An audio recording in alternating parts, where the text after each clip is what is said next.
Since I was born, but now I am getting youth.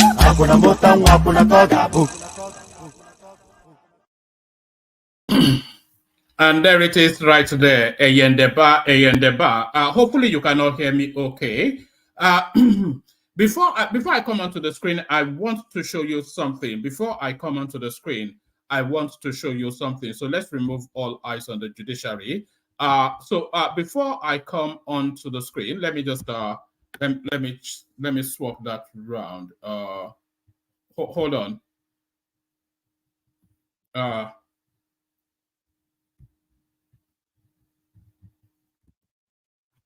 okay. Let's swap it around for this one. So let's swap it around for this one.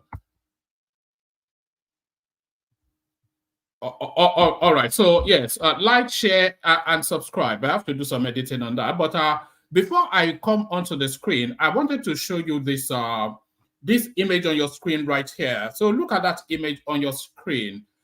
So that image on your screen was Tinubu's cabinet, 1999 thereabout, when he was governor of Lagos State. And it just struck me how many of these people have repeated. It just struck me how many of these people have repeated since 1999 till date.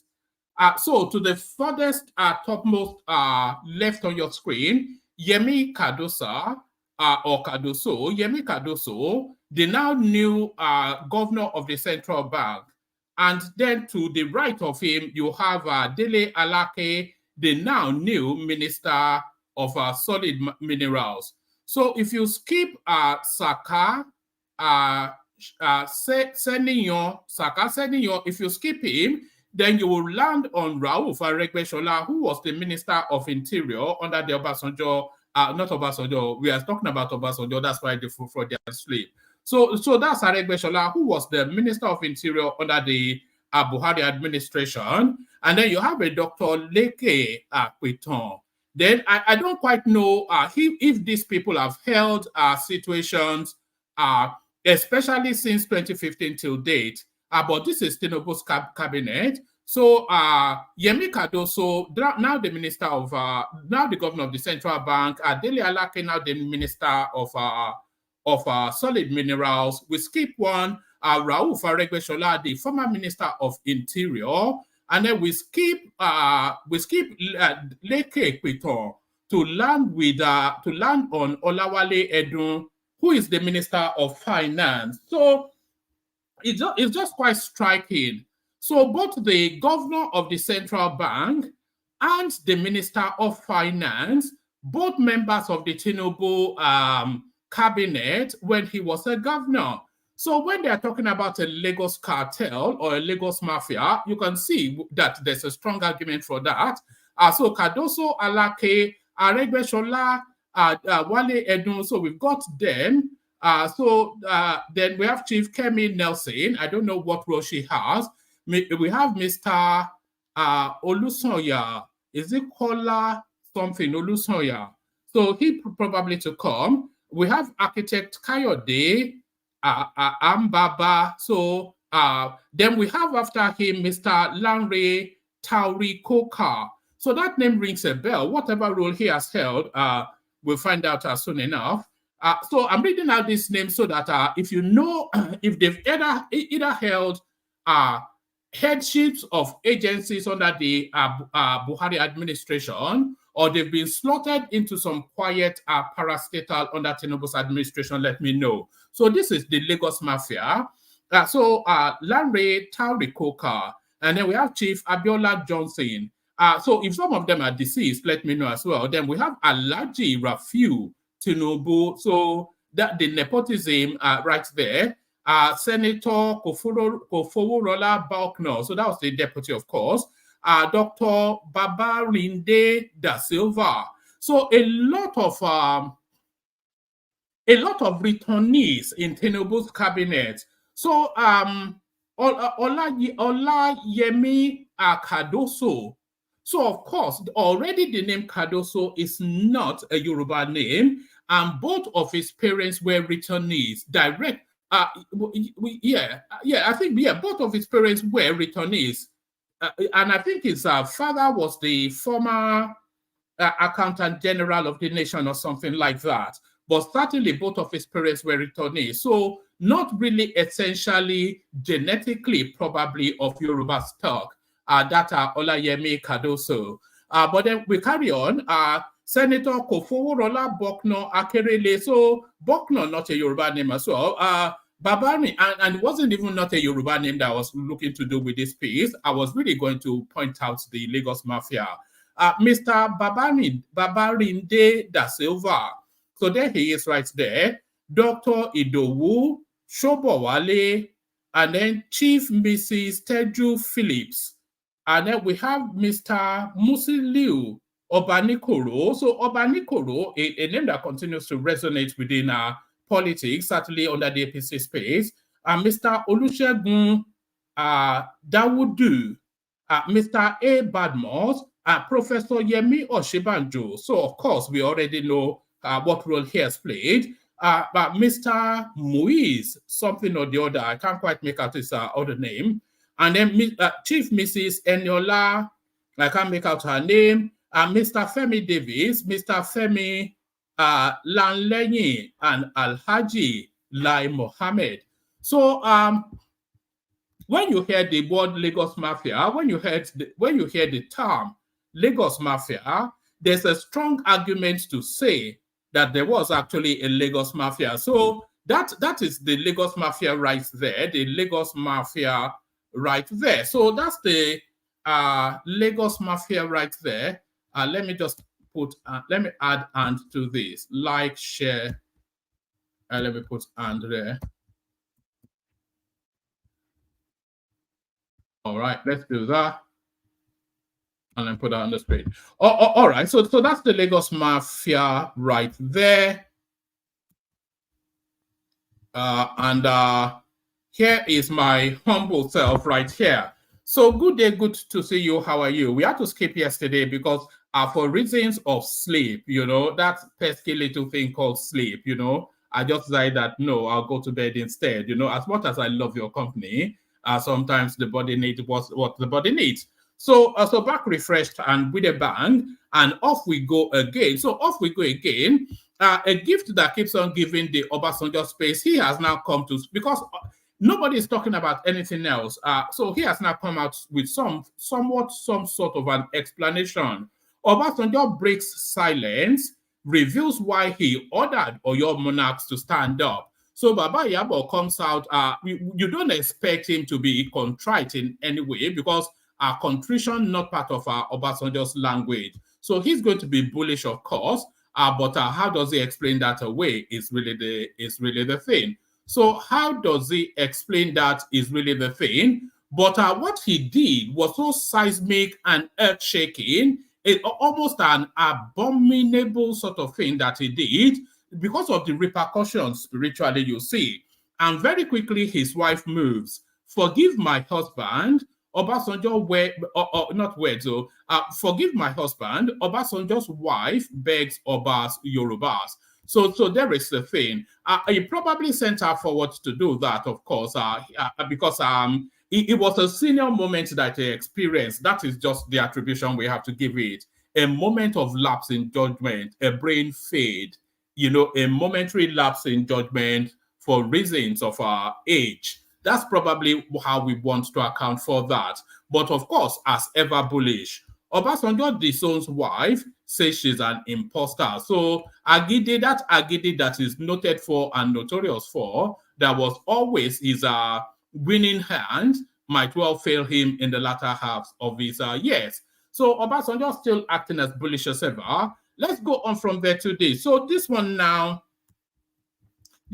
I may not be able to read you much more from this other than the headline, because as you can see, it says subscribe now. So the article is actually behind a paywall. So I may not be able to read you it beyond the headline, but I will copy. I think it may well. I think it does let me. Does it? Yeah, no, I think it does let me read it. So I think we'll get the fullness of it. Nigeria's, this is an exclusive interview by S&P, SP Global. So SP Global, whatever and whoever they are, like a commodity sort of a thing. Nigeria's colossal Dangote refinery to start operating in October at 370 barrels per day. So there it is. And let's just see immediately now, because this is a game changer, really. It doesn't guarantee price, but it guarantees stability of supply. And stability of supply, of course, it determines price, and then it stabilizes price as well. And ultimately should reduce price as well. The long-awaited Dangote refinery, built as a game changer for Nigeria and sub-Saharan Africa, will receive its first cargo of crude in the next 2 weeks and begin producing up to 370 barrels daily of diesel and jet fuel from October. A senior company executive told S&P Global Commodities Insights in a wide-ranging exclusive interview.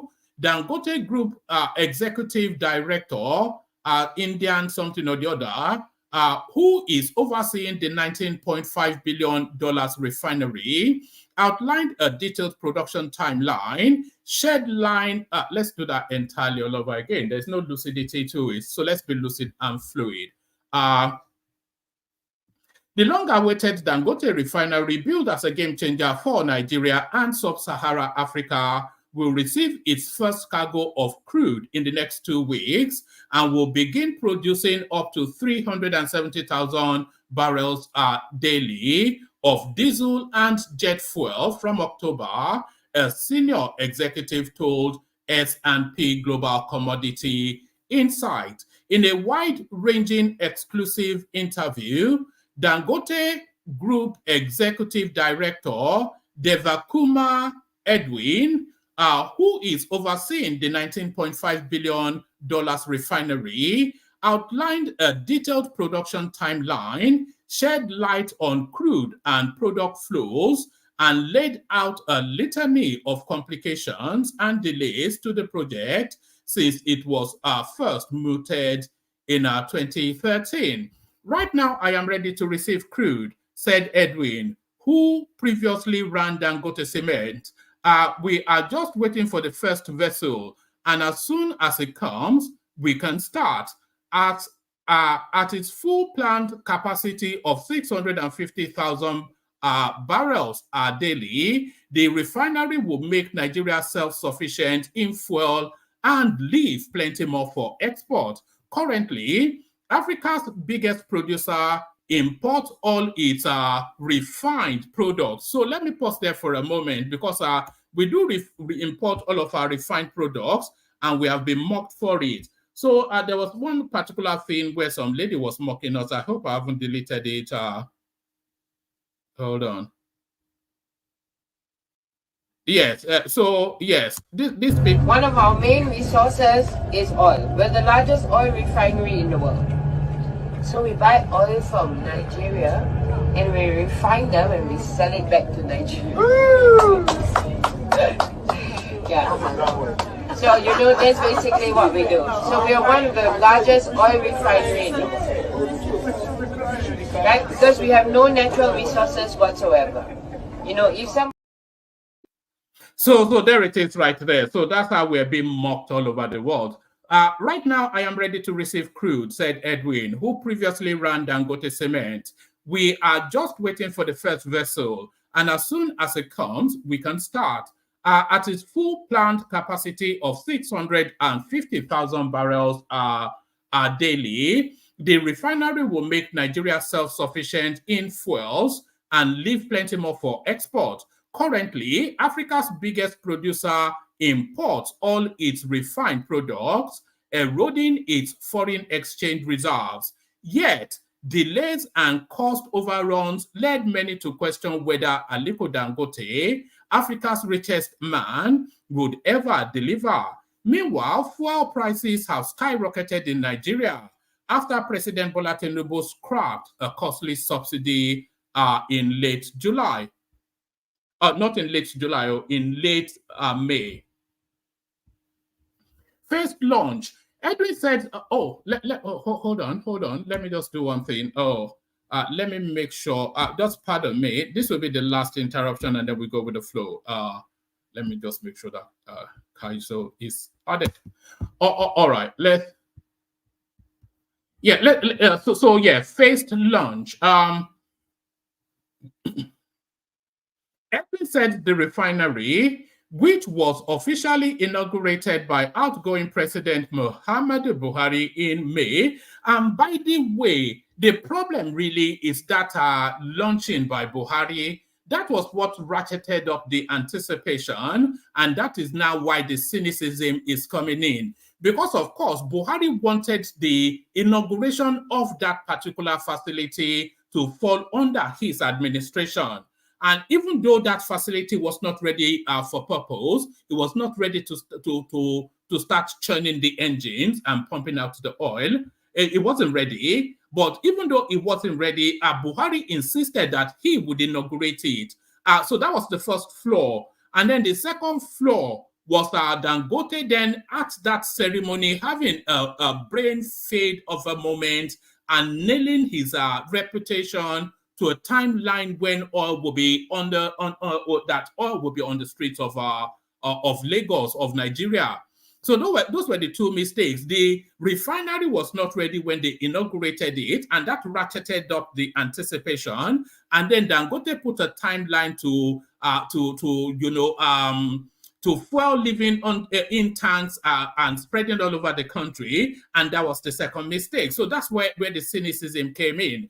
Edwin said the refinery, which was officially inaugurated by outgoing President Muhammadu Buhari in May, will launch in phases, beginning with 350,000 to 370,000 barrels of diesel and jet fuel by October. So the money end of all of this, of course, is the jet fuel, because that's an international market domiciled product right there. Because for all of the private jets that we have in Nigeria, how much of it consumes really? So really, that jet fuel will be charge them whatever you like, but the PMS for the people, we will be monitoring the price on that. Look at that! Somebody is ordering me to stand up and sit down with money there, so I might well do that. Money talks and bullshit works and all that. Did they joke or one man?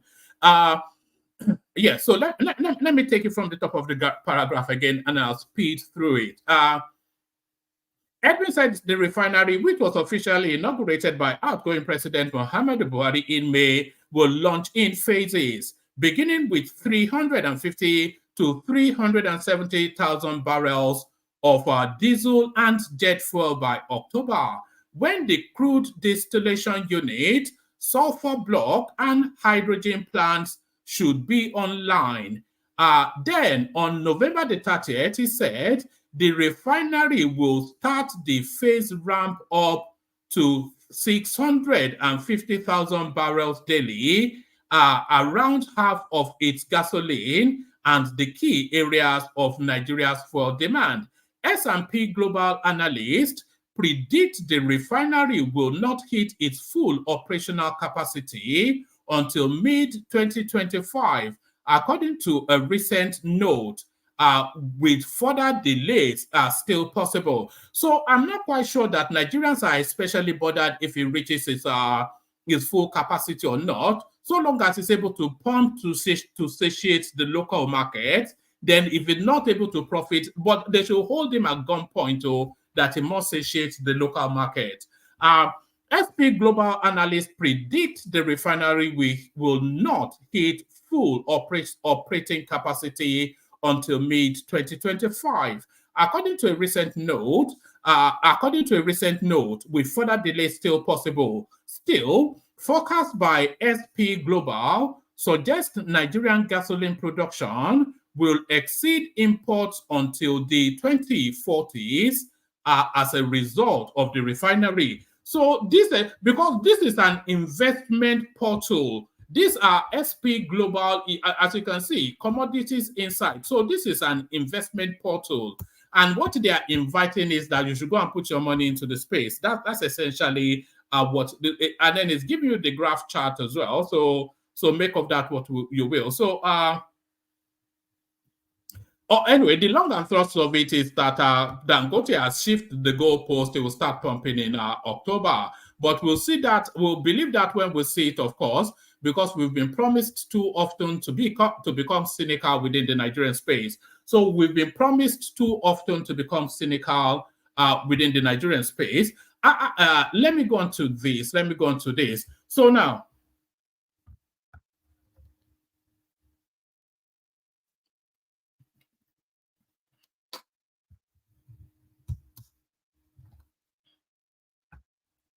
So now, it's not a session if we don't land on a P to B sort of a space, is it?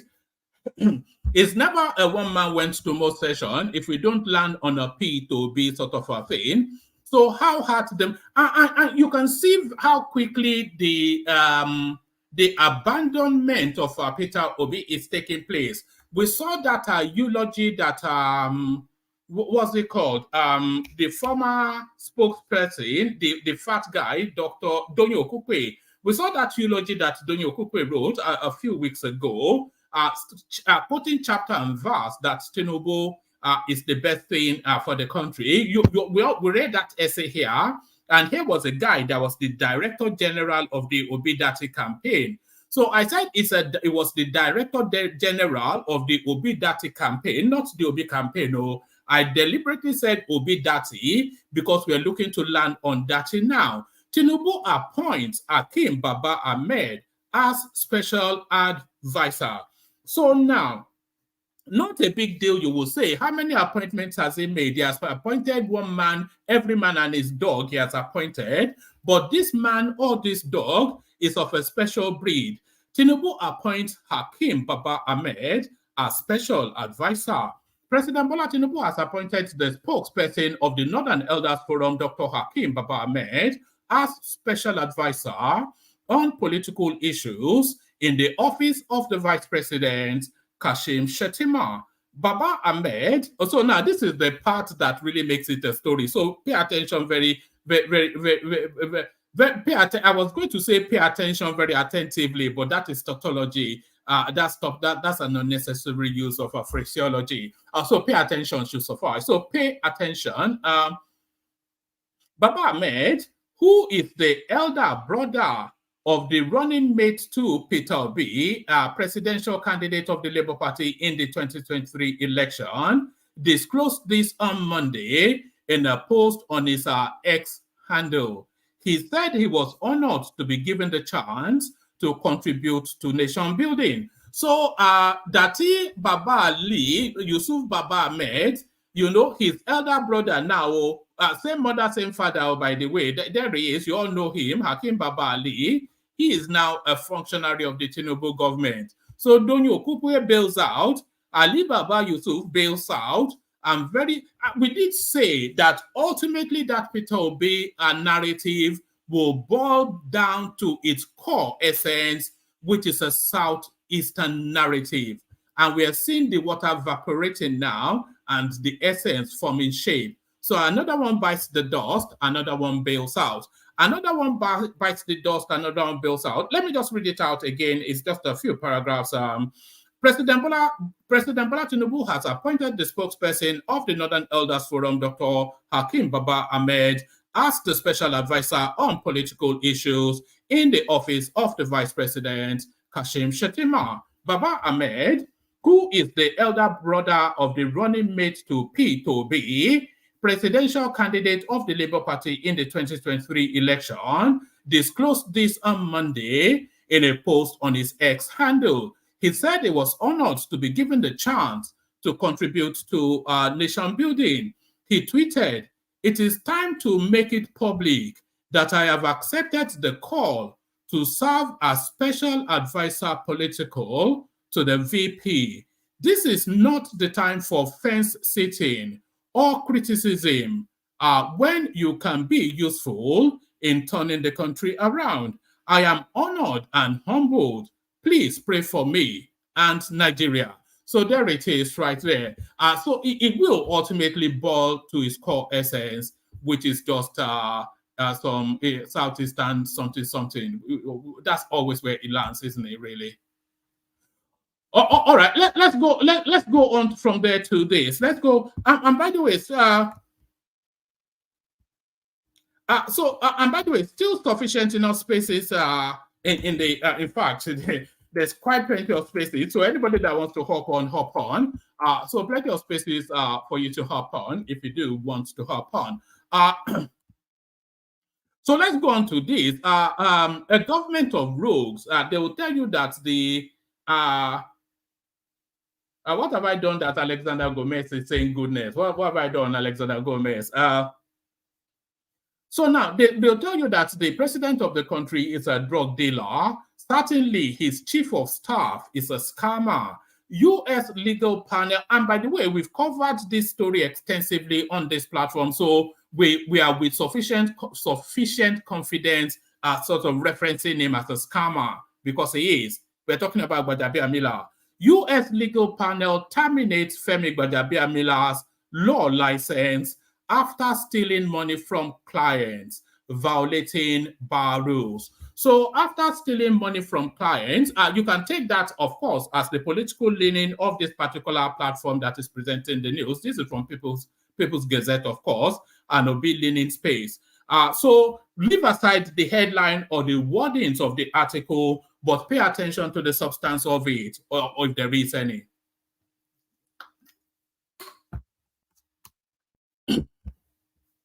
Former Nigerian House Speaker Femi Gbajabiamila'S has been terminated as a licensed lawyer of the State Bar of Georgia in the United States after his corruption and ethical lapses outstripped acceptable thresholds for members. Our correspondence report. The Nigerian politician who currently serves as the chief of staff to President Bola Tinubu himself, a man of uncountable scandals, was ostracized from the prestigious body effective from July the 1st, 2020, according to records recently obtained by correspondents. He was found to have stolen money from clients and also failed to pay his membership fees.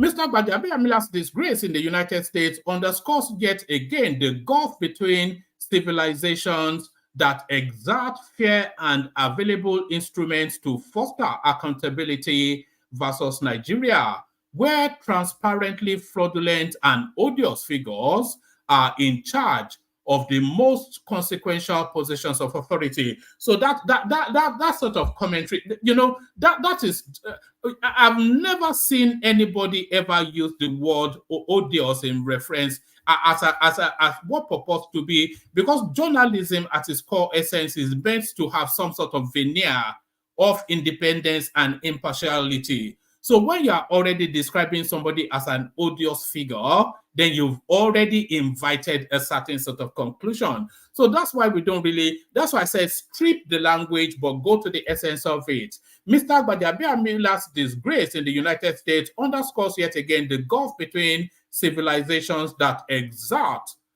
fair and available instruments to foster accountability versus Nigeria, where transparently fraudulent and odious figures are in charge of the most consequential positions of authority. For several weeks, Mr. Gbajabiamila dodged request for comments about his corruption and punishment in the United States of America. Spokesman for the State House also failed to send in comments that were promised after several weeks. Georgia bar officials told correspondents that Mr. Gbajabiamila'S latest ordeal began when a client filed a grievance against him for theft. Mr. Gbajabiamila subsequently ignored the bar and stopped paying his fees and other membership obligations. The correspondence was told that attempts were made to reach Mr. Gbajabiamila through his Peachtree address in Atlanta, but he frustrated it all. And by the way, because there's like I said, we've covered this story before, and we spent time on it. Anyway, let me give you we've covered this story before, and we spent time on it. The backdrop of it was that lawyers have something called client accounts, that they use to handle money for their clients. So he had a client that, because I'm going from memory, but he had clients that packed some money with him, but then rather than either use that money for the purpose or give it back, he ran away with the money to Nigeria. So he ran away with the money to Nigeria, but then when he wanted to get into politics, he went and paid that money back. But that was years and years after he fraudulently defrauded, sorry about that, but fraudulently defrauded those people of their money. That's loosely the backdrop to all of this. And that, of course, the chief of staff to Tinubu, who stands accused of being a drug dealer. So a criminal cartel taking shape in Aso Rock. On July the 2nd, 2015, Mr. Gbajabiamila was suspended for 5 years. Our correspondents learned.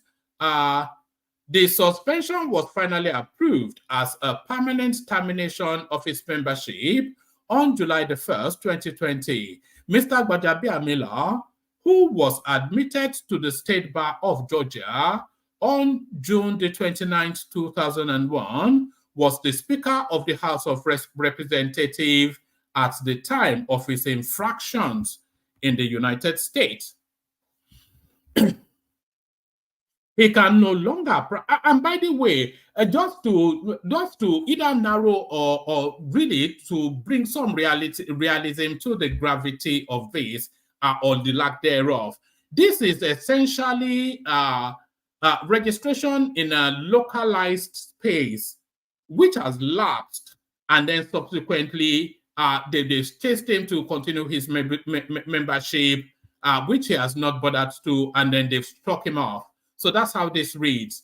So it's not been stripped of the right to practice in the United States. It's just been stripped of the right to practice in Georgia, which is quite a significantly different space. He can no longer practice law in the state of Georgia, an official told correspondents. In a unanimous decision on February the 26th, 2007, the Supreme Court of Georgia approved the suspension of Mr. Gbajabiamila for 36 weeks after he admitted stealing $25,000 from a client. He was reinstated after serving out his suspension, only for him to commit another infraction that led to his final dismissal. So only for him to commit another infraction, that is an ambiguous term that invites you, of course, to form conclusions after they've just now told you in the most immediate breath that he stole $25,000 from his client. So when they tell you that he stole $25,000 from his client and then he subsequently committed a final infraction, then you are invited to think along those lines. But that final infraction was no more gravitas. No more gravitas. It carries no more gravity than him just letting his membership lapse. So that's the infraction. Mr.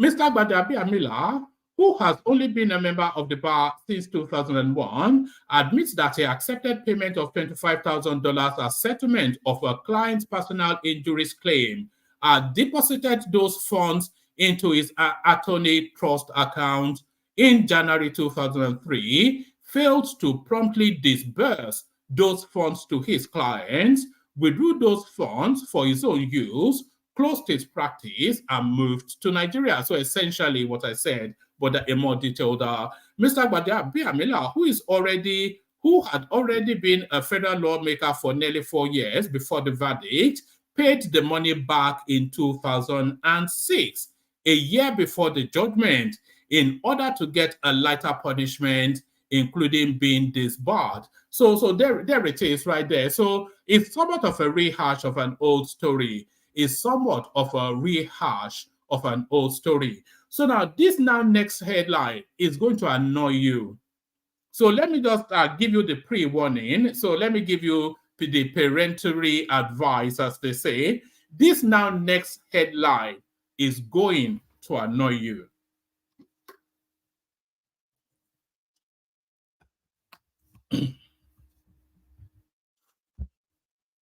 So now this next headline is going to annoy you. Political office holders in Nigeria underpaid. CBN, NNPC, NCC workers earn more, says RMAFC chief. So I did say the next headline was going to annoy you. Because the loose understanding of the average Nigerian person is that the Nigerian politician is the best paid, is the most paid in the world. They earn more, they will tell you, than the United States president. So this rather vexatious. Political office holders in Nigeria are underpaid. CBN, NNPC, NCC workers earn more, says RMAFC. So now let's see what justifies this rather outlandish headline. Chairman of the rebel. I need water. When I start to talk gibberish, I need water.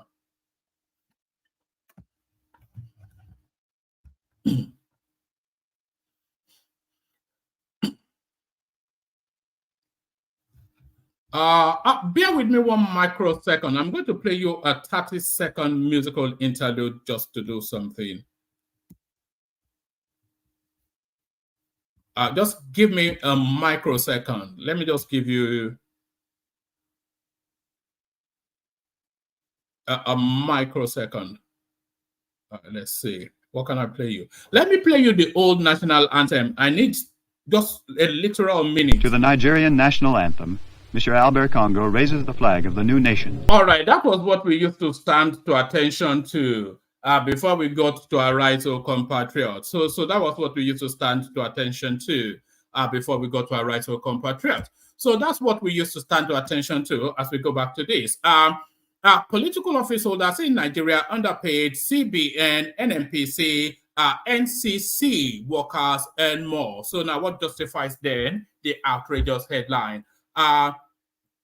The chairman of the Revenue Mobilization, Allocation and Fiscal Commission, Mohammed Shehu, says that political office holders in Nigeria do not earn as much as their workers in some federal government agencies. So now, when they are talking about this, I can see the rage building up in people already. When they are talking about this, they are talking about their actual documented statutory salaries, not the add-ons and the ejeguns or ejuguns or whatever.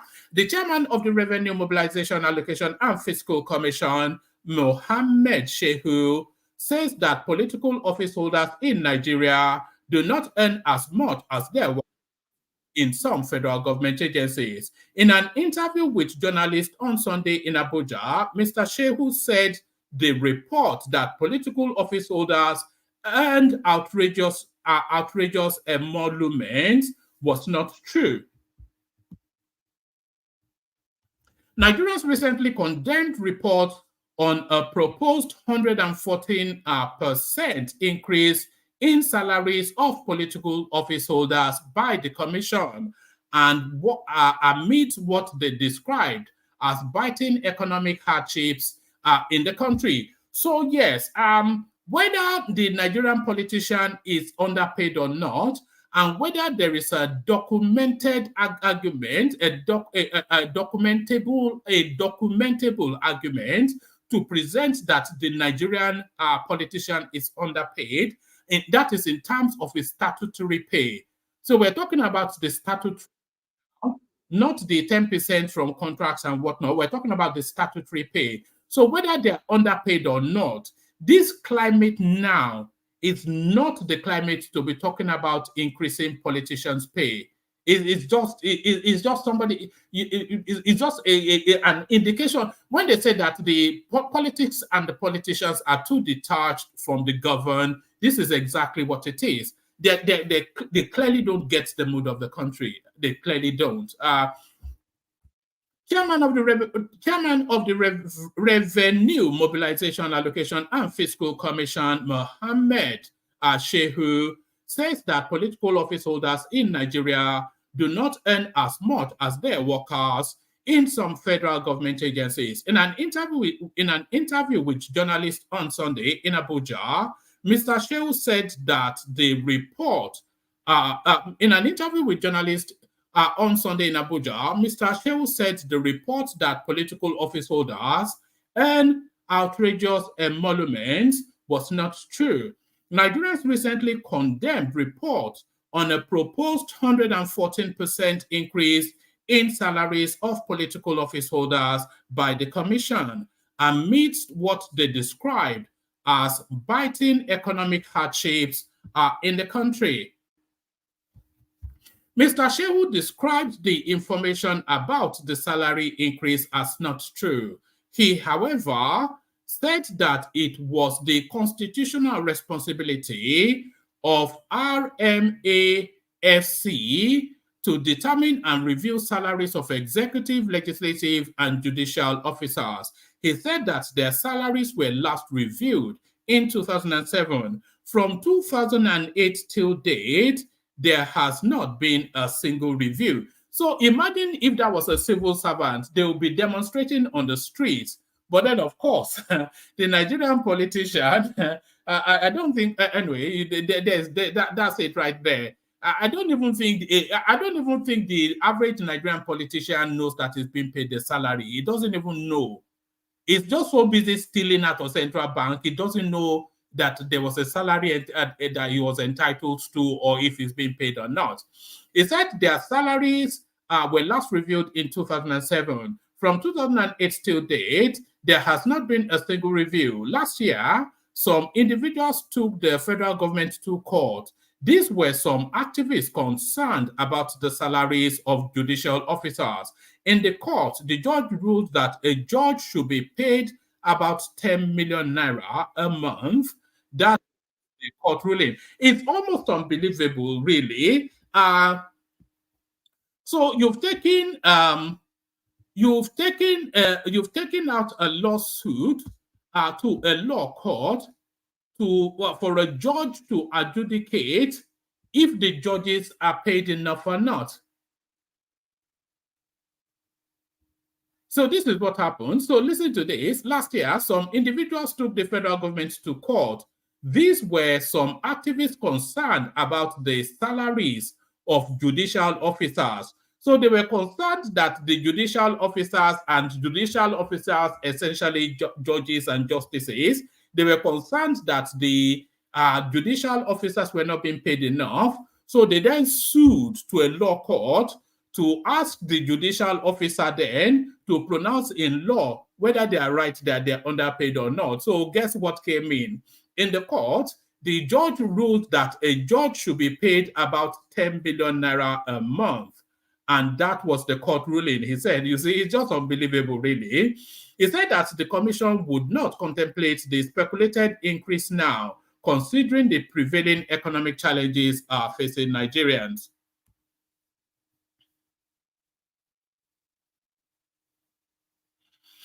We are Nigerians. We are not going to start talking about reviewing the salaries of political office holders now because of the challenges the country is facing. But I tell you what, when they do that review, they will review it and backdate it and then give these people a windfall. That's usually what they do, isn't it? They will review it, backdate it to the 2008, and everybody will be going with their bullion vans to the nearest CBN office. As a commission, we're going to do our work, but we're not going to say we will do it now. We will do it when the climate is right, and then we will take it forward to the stakeholders for them to decide on what to do. They will take it forward to the stakeholders being the Senate, of course, asking them if they would like to be paid more. I wonder what the response would be. I want to disabuse the mind of Nigerians. It is not true that people are getting jumbo salaries. So this is where we wanted to get to. So we have some figures now to conjure with. The monthly salary of Mr. President is less than 1.5 million naira. That of a minister is not even up to 1 million naira. I know of an average CBN worker who is not even a director who earns more than a minister. People in NMPC, NCC, and port authorities earn huge salaries. What is the salary of a governor? What is the salary of a legislator? The chairman said that what people call outrageous earnings by lawmakers were statutory office running costs, which should ordinarily be managed centrally by the National Assembly Service Commission. So yeah, this is where the corruption usually comes in. So is the additional accoutrements that usually goes with these offices that embeds the corruption. So they get a wardrobe allowance, they get a newspaper allowance, they get allowance for staff, which they don't employ, maybe a complement of 3 to 5 staffs. A driver, they get vehicular allowance, they get all sorts of allowances that when you package it all together, that's less than 1 million naira that they're entitled to becomes about 10, 15 million naira. And we all heard the leak from Akpabio the last time. Sometimes they just give money out to themselves. Just, oh, the weekend is here. Go and give them 10 million. You know, it's unbelievable. I know some people will say members of the National Assembly get up to 10 to 11 million naira monthly. Those are not salaries. They are the operating cost of running their offices, which in other societies, the legislators does not have to see because there's a structure. So now, yes, let's pause there for a moment and just reflect on what he's saying.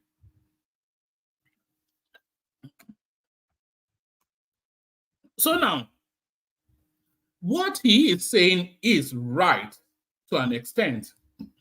So let's leave aside the wardrobe allowance, the accommodation allowance, those ones are just scams. But the staffing allowance, that's not a scam. The constituency allowance, that's not a scam.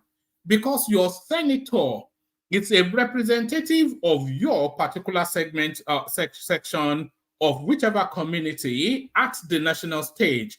So he has to have what they call a surgery every so often with his constituency.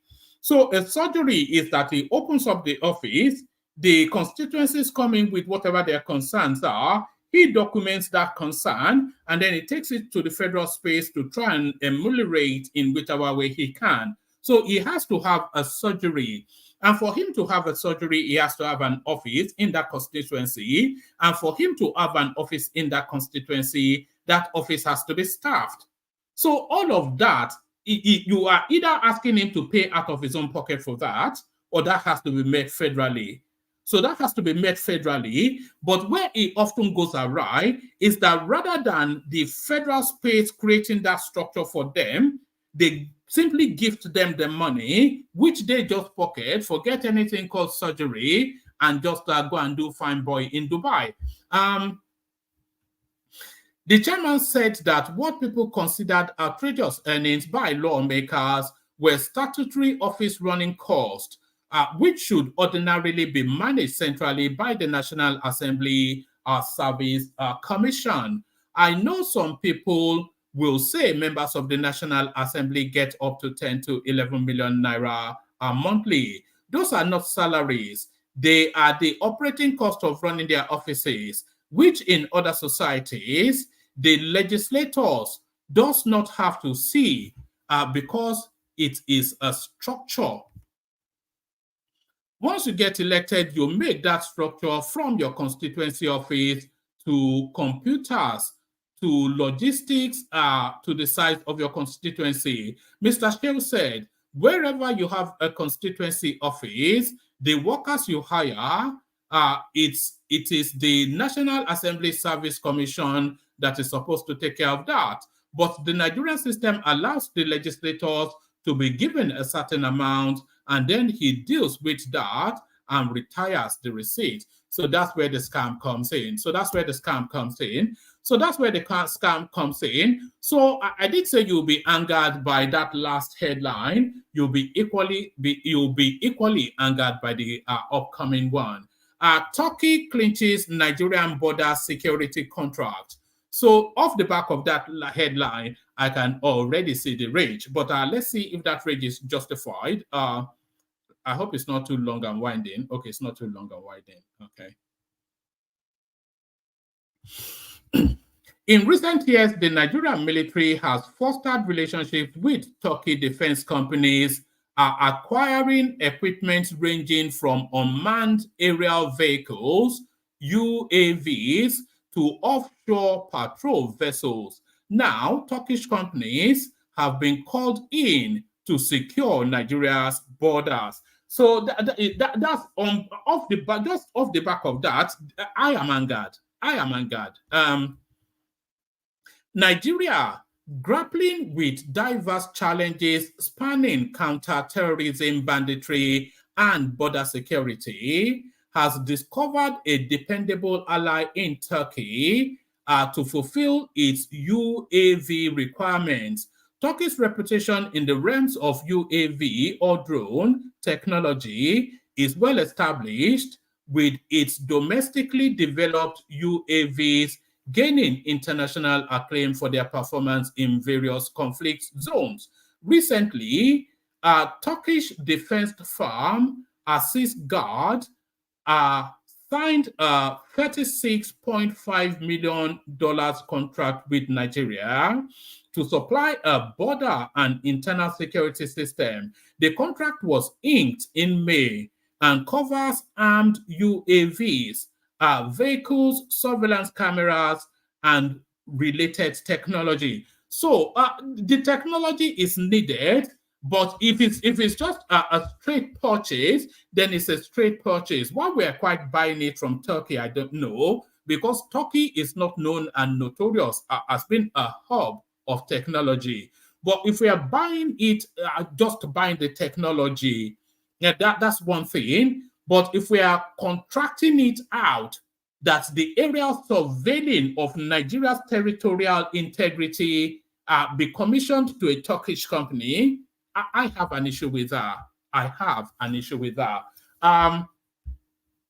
Recently, Turkish defense firm Aziz Guard signed a $36.5 million contract with Nigeria to supply a border and internal security system. The contract was inked in May and covers armed UAVs, vehicles, surveillance cameras, and related technology. Other Turkish defense companies are involved in the project, including XYZ, ABC, and whatever it is, the rest of them. So there it is right there. So there it is right there. Let's go on to the Obasanjo readout, since I'm already doing the readout. So let's go on to the Obasanjo readout. Obasanjo breaks silence, reveals why he ordered Oyo monarchs to stand up. Ex-President Olusegun Obasanjo has opened up on why he asked some monarchs to stand up at a recent event in Oyo State. On Friday, September the 15th, Obasanjo came under fire after he was seen in a viral video asking Oyo monarchs to stand up. In the clip, he had asked the monarch to be on their feet and recognize his presence during the inauguration of two projects in Isheyin axis of the state. The former president was displeased by the monarch's attitude for their alleged failure to stand up to recognize Governor Seyi Makinde, who was the event host. Shortly after the video hit the internet, Obasanjo was heavily criticized in some quarters. But addressing the event, the former president said his decision was informed by the need. But addressing the incident, the former president said his decision was informed by the need to show the governor more respect. So now this is now, I think he's come out to try and defend himself. I arrived at the event venue with the governor. As we arrived, every other person at the venue rose, but they, the monarchs, remained seated. I was surprised because I considered that a breach of protocol and disrespect for the governor. It later became the turn of the governor to speak. As he rose, every other person at the venue, including me, stood up as demanded by protocol and in respect for the governor and his office. Again, the Obas refused to rise. They all remained seated. I then asked people around whether that was the practice in Oyo State. I was told the Obas have always displayed disrespect for their governor. I wondered where they got that from and then decided to speak to them about it. Obasanjo said the governor is the driver of the constitutional authority in any state that supersedes any other authority. The former president added that the governor ought to be treated with respect, irrespective of age. He said, as far as I'm concerned, there is a constitution and there is culture. By our constitution, the governor is the leader of the state. Everyone must respect him no matter his or her status or age. He deserves respect no matter how young he is, and protocol must be observed. That was why I spoke to them the way I did. I wanted them to realize that it is not part of Yoruba culture to disrespect authority. So Obasanjo giving Yoruba monarchs lessons on Yoruba culture. That's where we are now. Respect begets respect, and they must learn to deal with their governor with respect if they want to be respected in return. So let me give you this as well. Obasanjo risks losing chieftaincy titles, gets deadline to apologize to your monarch. Meanwhile, traditional monarchs in Yoruba land have been urged to rally together and strip Obasanjo of all his chieftaincy titles. This followed the drama between the ex-president and some traditional monarchs in Oyo. The president of Yoruba Council worldwide, Are Oba Oladotun Hassan, has asked Obasanjo's chieftaincy titles to be withdrawn. So there it is. So there it is. So there it is. So there it is. Let's just let me play the K guys, and then we'll bring on the people we do have assembled, and then we try and kick the conversation on.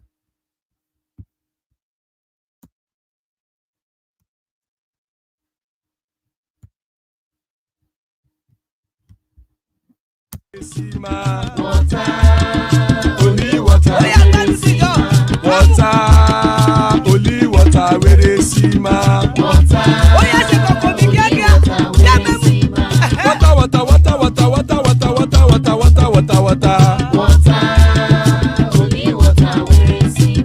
Hapa o naido.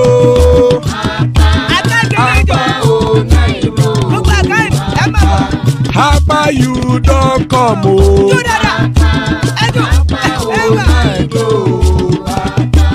Hapa o naido.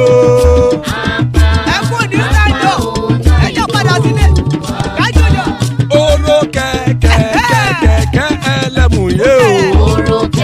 Ibe sodi kẹ̀kẹ́ ẹlẹ́mù rẹ o. Bobby master kẹ̀kẹ́ ẹlẹ́mù rẹ o. Chief Waila ti kẹ̀kẹ́ ẹlẹ́mù rẹ o.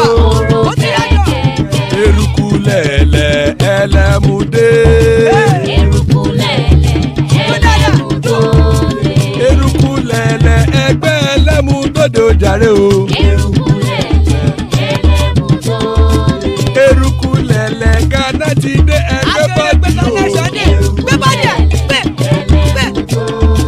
Ọmọ ẹlẹ́yẹ ẹ̀yẹ o ó dìlé o. Odúyẹ̀lá ẹ̀yẹ o ó dìlé o. Petrosonana ẹ̀yẹ o ó dìlé o.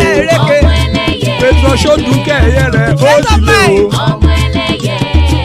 Ẹlẹ́kọ̀ ọ̀run mú ìní o.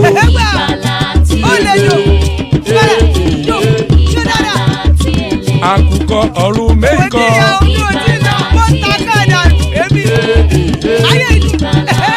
Ikú kò ní ríwà gbéṣe o.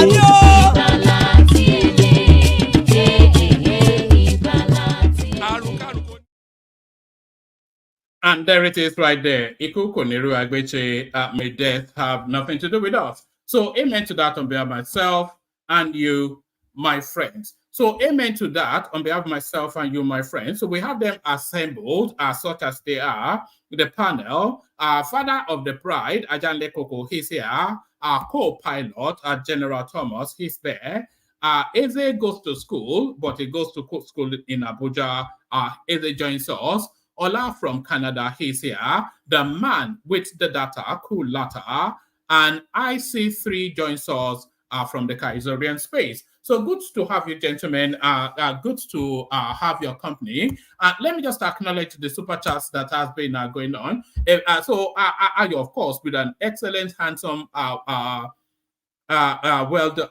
welcome. And this is Ike Ogeame, trying to pretend as though he understands Yoruba language, upping Ayo by $1, as he says, one man, Dide Joko. So there he is. That's our guy, the James Bond in the bow tie. So this James Bond in the bow tie. Keep the super chats coming. Let's keep the conversation on there of them with Kulata. So Kulata, in the comment section, you were saying that Turkey has a reputation for technology. But then Turkey is not the first place that you think of when you think technology. Kulata, good to see you. Good to see everybody. One man. You actually, Turkey makes some of the best attack drones in the world. Their drones has devastated Ukraine since Russia started buying them, and it's I mean they make very very very good drones. What's the name of the company? Is Nigerian buying something called the Bayraktar drones? I can give you the name of the company, but I didn't read it up to the point that that he actually told us the name of the. Or what's the name of the company? It's called Assis Guard. ASIS Guard. Assis Guard. Assis Guard. Because there's one guy in Turkey. He's kind of like a defense genius, and he makes some of the finest drones in the world. And when Russia unleashed that thing on Ukraine, it was, I mean, from what I heard, Russia were buying drones from Turkey. Is that? Yeah, Russia was buying drones from Turkey, and they were effective. Like they were last year. I was reading about it last year. They were very effective when they unleashed those drones. So unless America and Ukraine have found a check to them, or when they started using them, it was a game changer. So if Nigeria is buying drones from them, I think that's fine.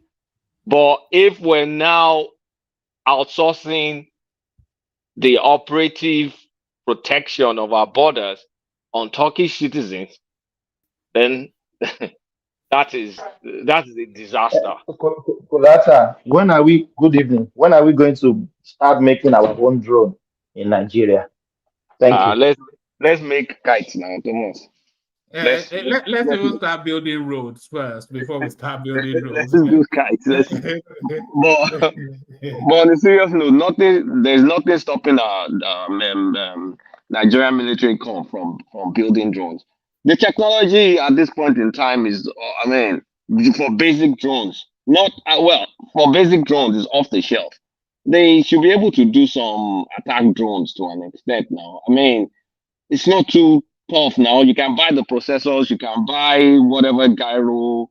What's the name of that thing? Is it gyro? That thing that gyroscope or whatever. Yeah, I think it's gyroscope. You can buy all those things cheap, and we can package like a small attack drone. I don't know why we can't make our own, but it's fine to buy the one from Turkey. It's absolutely unacceptable to have Turkish people man our own borders. That's insane. Like, what's our security for? Why would we have Turkey? Do we know the interest of Turkey? It's a self-defeating thing, isn't it? How can you have another nation come and protect the integrity of your own sovereignty? I mean, it's just an oxymoron by morons. It's the craziest thing I've heard. You're outsourcing your national defense. But one man, where is that statement coming at? Where is it coming from? It's coming from a place called Defense Web. It's a portal that specializes in all this sort of military defense sort of. It's outside of Nigeria sort of a space. It's from New Zealand, actually, if you're going by their handle. Well, I think if we have a country that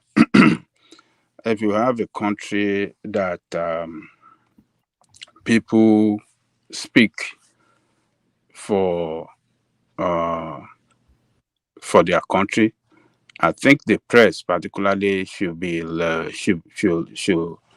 raise voice on this, and they should put a question concerning this to Ingalela, or what did they call it? Because they are always there in the Aso Rock press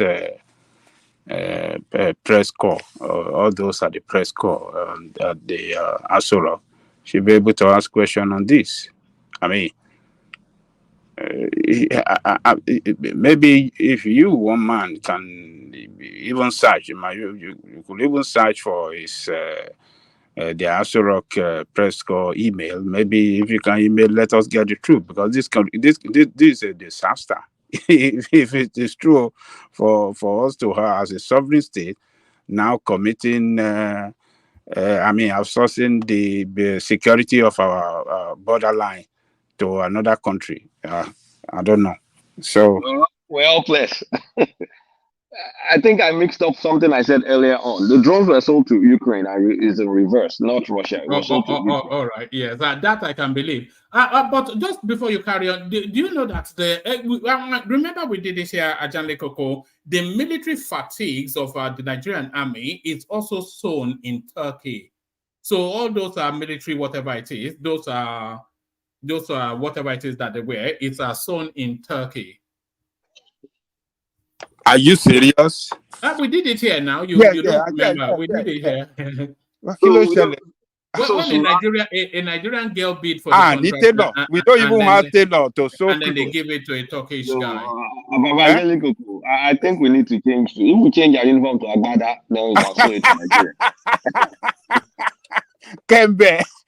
You turn it to Kembe. If we're still Kembe, I'll be sure they will sew it to Nigeria.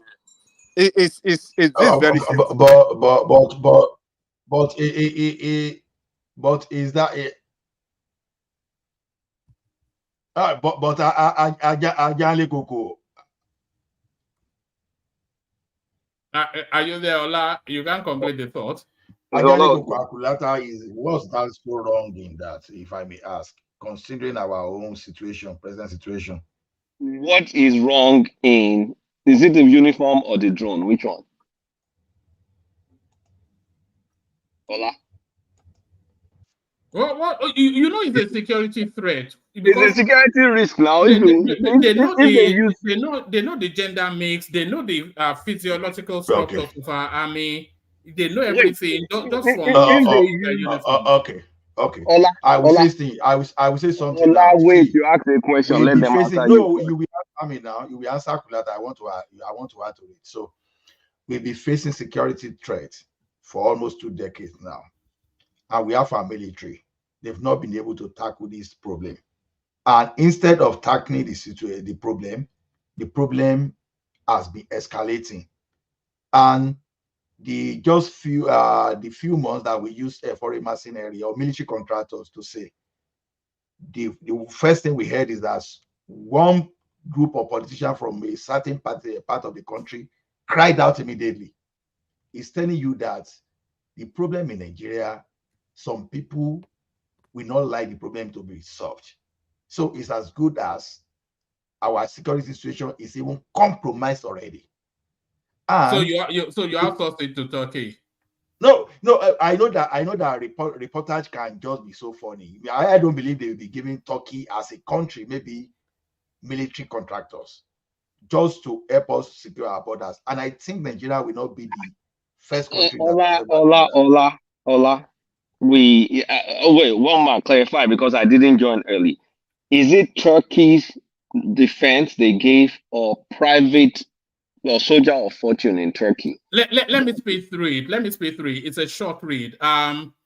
It says in recent years, the Nigerian military has fostered relationships with Turkey defense companies, acquiring equipment ranging from unmanned aerial vehicle to offshore patrol vessels. Now, Turkish companies have been called in to secure Nigerian borders. Nigeria, grappling with diverse challenges spanning counter-terrorism, banditry, and border security, has discovered a dependable ally in Turkey to fulfill its UAV requirements. Turkey's reputation in the realms of UAV or drone technology is well established, with its domestically developed UAVs gaining international acclaim for their performance in various conflict zones. Recently,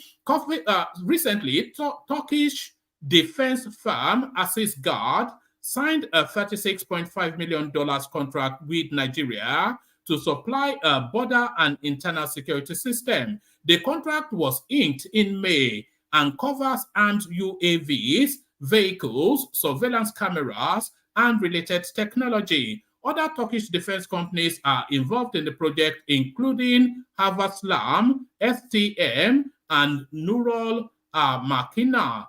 AssistGuard is providing installation and system integration, while Hasalam is providing command and control software and BH something or the other, and Makina is supplying armored vehicles, etc. CEO General Manager of AssistGuard told Times News that the Nigerian border security contract was the result of 2 years of effort and was clinched because the partnership with Nurul Makina, Hasalan, and STN allowed for the supply of a completed solution. He said the contract will lead to others in Africa and should give momentum to sales on the continent for the next decade. So that's pretty much the thrust of it. So from what you just read, it looks like they'll be supplying equipment, supplying software, maybe help run those software and those equipment. It's still, I will expect training. I will expect access to the source code. I will expect us to be able to modify it. I will expect some form of ownership from Nigeria, because fine, this AssistGuard company, I quickly Googled it. They started the drone Songa. They started the first flight in 2019. This is a relatively new it's a relatively new company, based on what I just quickly Googled. So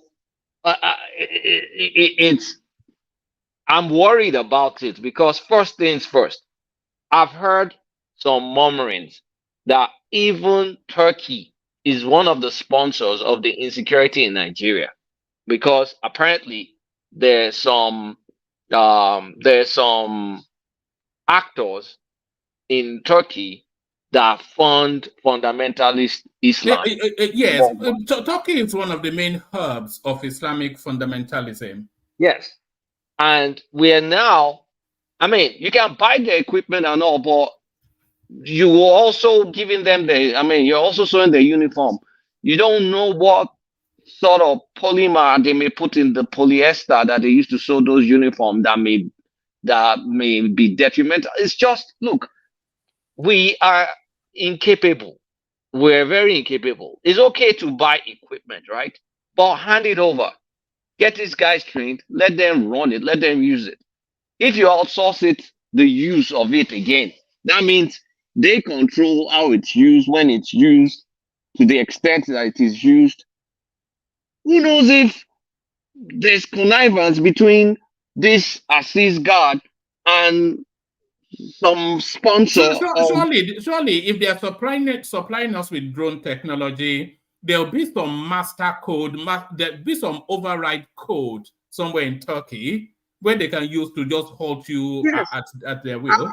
We're not demanding to see some aspect of the source code. At least, I'm not saying maybe everything, because it's intellectual property. But if you're going to buy, to some extent, you need to be able to have access to some of these things so you can configure it or modify it for your own use. How are we even going to learn how they make this stuff?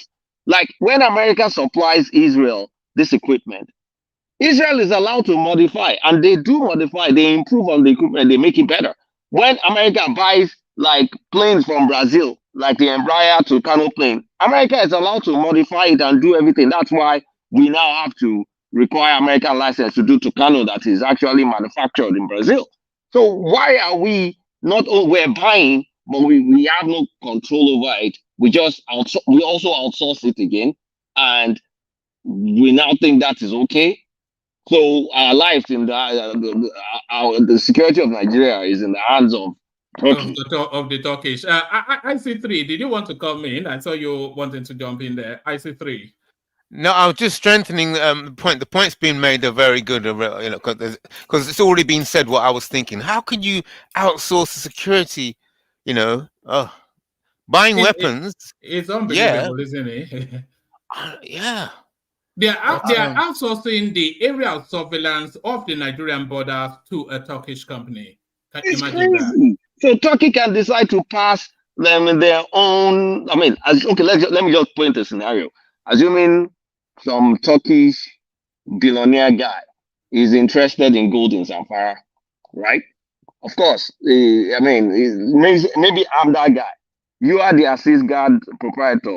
We know each other from college, and I'm telling the guy that hey, I'm making a killing in this Zamfara gold, man. I'm making a killing.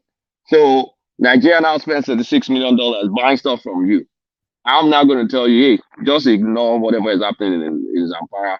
Just like chase rats all over the place, but ignore this main thing. So what is in our service level agreement that ensures all aspects of our security will be met based on this thing? What is in there? What the scenario I just painted? How are we accounting for something like that? We know for sure they're sponsors of Islamic terrorism in Turkey. We also know for sure Turkey, to an extent that's possible, they're also involved in fleecing poor countries for their mineral wealth, in as much as they have the power to do so. I mean, the West, of course, will kick them out. They beat them since the Ottoman Empire. So uh, what we're doing is brain dead. That's why we When, will never. That's why we Kulata, will never when, ever. Kulata, when did we enter into this agreement with Turkey? It was signed. It was signed in May, under but Buhari, it was signed in May, but they've been negotiating it since for 2 last year. years. But it was signed in May, so it Oh, was a Buhari, that Buhari man, and it's that man Islamic is, fundamentalist something. I mean, that Now, man, we acquired 10 we, drones from we, them last year already. So it's not as if We can buy maybe they are drones, just but we should extending. operate the drones, not them. No, yeah, Them no, they should operate the drones. Kulata. See, sometimes when people make some reports, we have to be very careful. Two things. It is possible for you to buy, let me give an example, 787 today and get a pilot, a well-trained pilot from that the company can recommend to train your people maybe for a period, maybe like 8 months, maybe like 1 year. You know, Russia were doing those things before for us before America enter into that business under Babangida. So it's not new because you are buying this thing from a foreign company, and don't be surprised. It's not the way I'm not a military person, but with my little knowledge of what I read, so I will not claim to know the details. See, when countries buy weapons, Ola, before you go to Ekiti Professor on us, you heard what one man said, that they gave them a contract to operate the software to run that. Is that premise we're discussing, not some hypothetical situation? Kulata, I've told you that it depends on how they report. Look at this way. You can sign, okay, let's assume you are acquiring SAP from a company, for example. You can always sign maintenance. Ola, this is not SAP or Oracle. This is I'm national. just giving an example. I'm trying to simplify The example is it doesn't follow. That's like okay, that's Kulata, what's it this is called? what It's I'm saying. You are going to national sign defense we're maintenance talking about. agreement. We are going to sign maintenance agreement. Let us put it that way. Because the manufacturers, I heard you trying to say, oh, they should give source code. I still don't know that particular product manufacturer and software that we manufacture. I will be giving you the third to fourth level source code. No, they will just give you the functional code. They will give you some access if you need to modify. Israel does it. That's what America I'm does it to saying. Brazil. They will give you functional. Hear me very well. They will give you functional what you can modify for your functional activities. But what they will give you now that will form the basic architecture of that program, I doubt it, because you've already sent them out of market if they do that. Stick to what one man read. What did they give us? They gave That's us what I'm nothing other than the trinkets of it. But Kulata, round of that space, and then we go on to Dangote. Yeah, so it's where I mean, we're not a serious country. I mean, I don't want to sound like True Niger, but this doesn't sound like we think deeply about our national security, especially when we know a lot of all this insecurities is sourced out of Turkey. I mean, everybody knows that. So I will prefer, like, if you make a purchase, make the purchase, get trained, run it. If they have like maintenance contract, that's a different thing. If it spoils, they help you fix it, or you learn how to fix it, or they supply you parts. Well, you can't be running your national security blindfolded and trusting your security to another country in its entirety. Like, you should buy equipment, yes, but have some sort of autonomy in the use of the equipment, not this kind of like contract. I'm afraid it's not encouraging. I don't know exactly why we will sign those kind of deals. Let's go to that. Tinubu should take a look of this and review the contract. I mean, it can be reviewed. They can review it. But not reverse it though, because we do need those drones. Yeah, but not we don't need it controlled from Turkey. We do need the drones. Yeah, they can review it so that we can be in control of those things and not them in control of our border. I mean, they can partner with us. You know, the way we hire mercenary to come and fight alongside our military against enemy, insurgency and this thing. Yes, we can do it like that, but not to totally commit it into their hand that, oh, they are the one in charge of securing our border. It's I don't know. This Buhari that man is just a disaster. Who are the people that went to negotiate this? Do they even have brain, or do they even know how national security? Yeah, go on now. I say. Okay. So it appears as if it's a stupid decision. It looks stupid, but could we think that there could be another angle to the whole thing?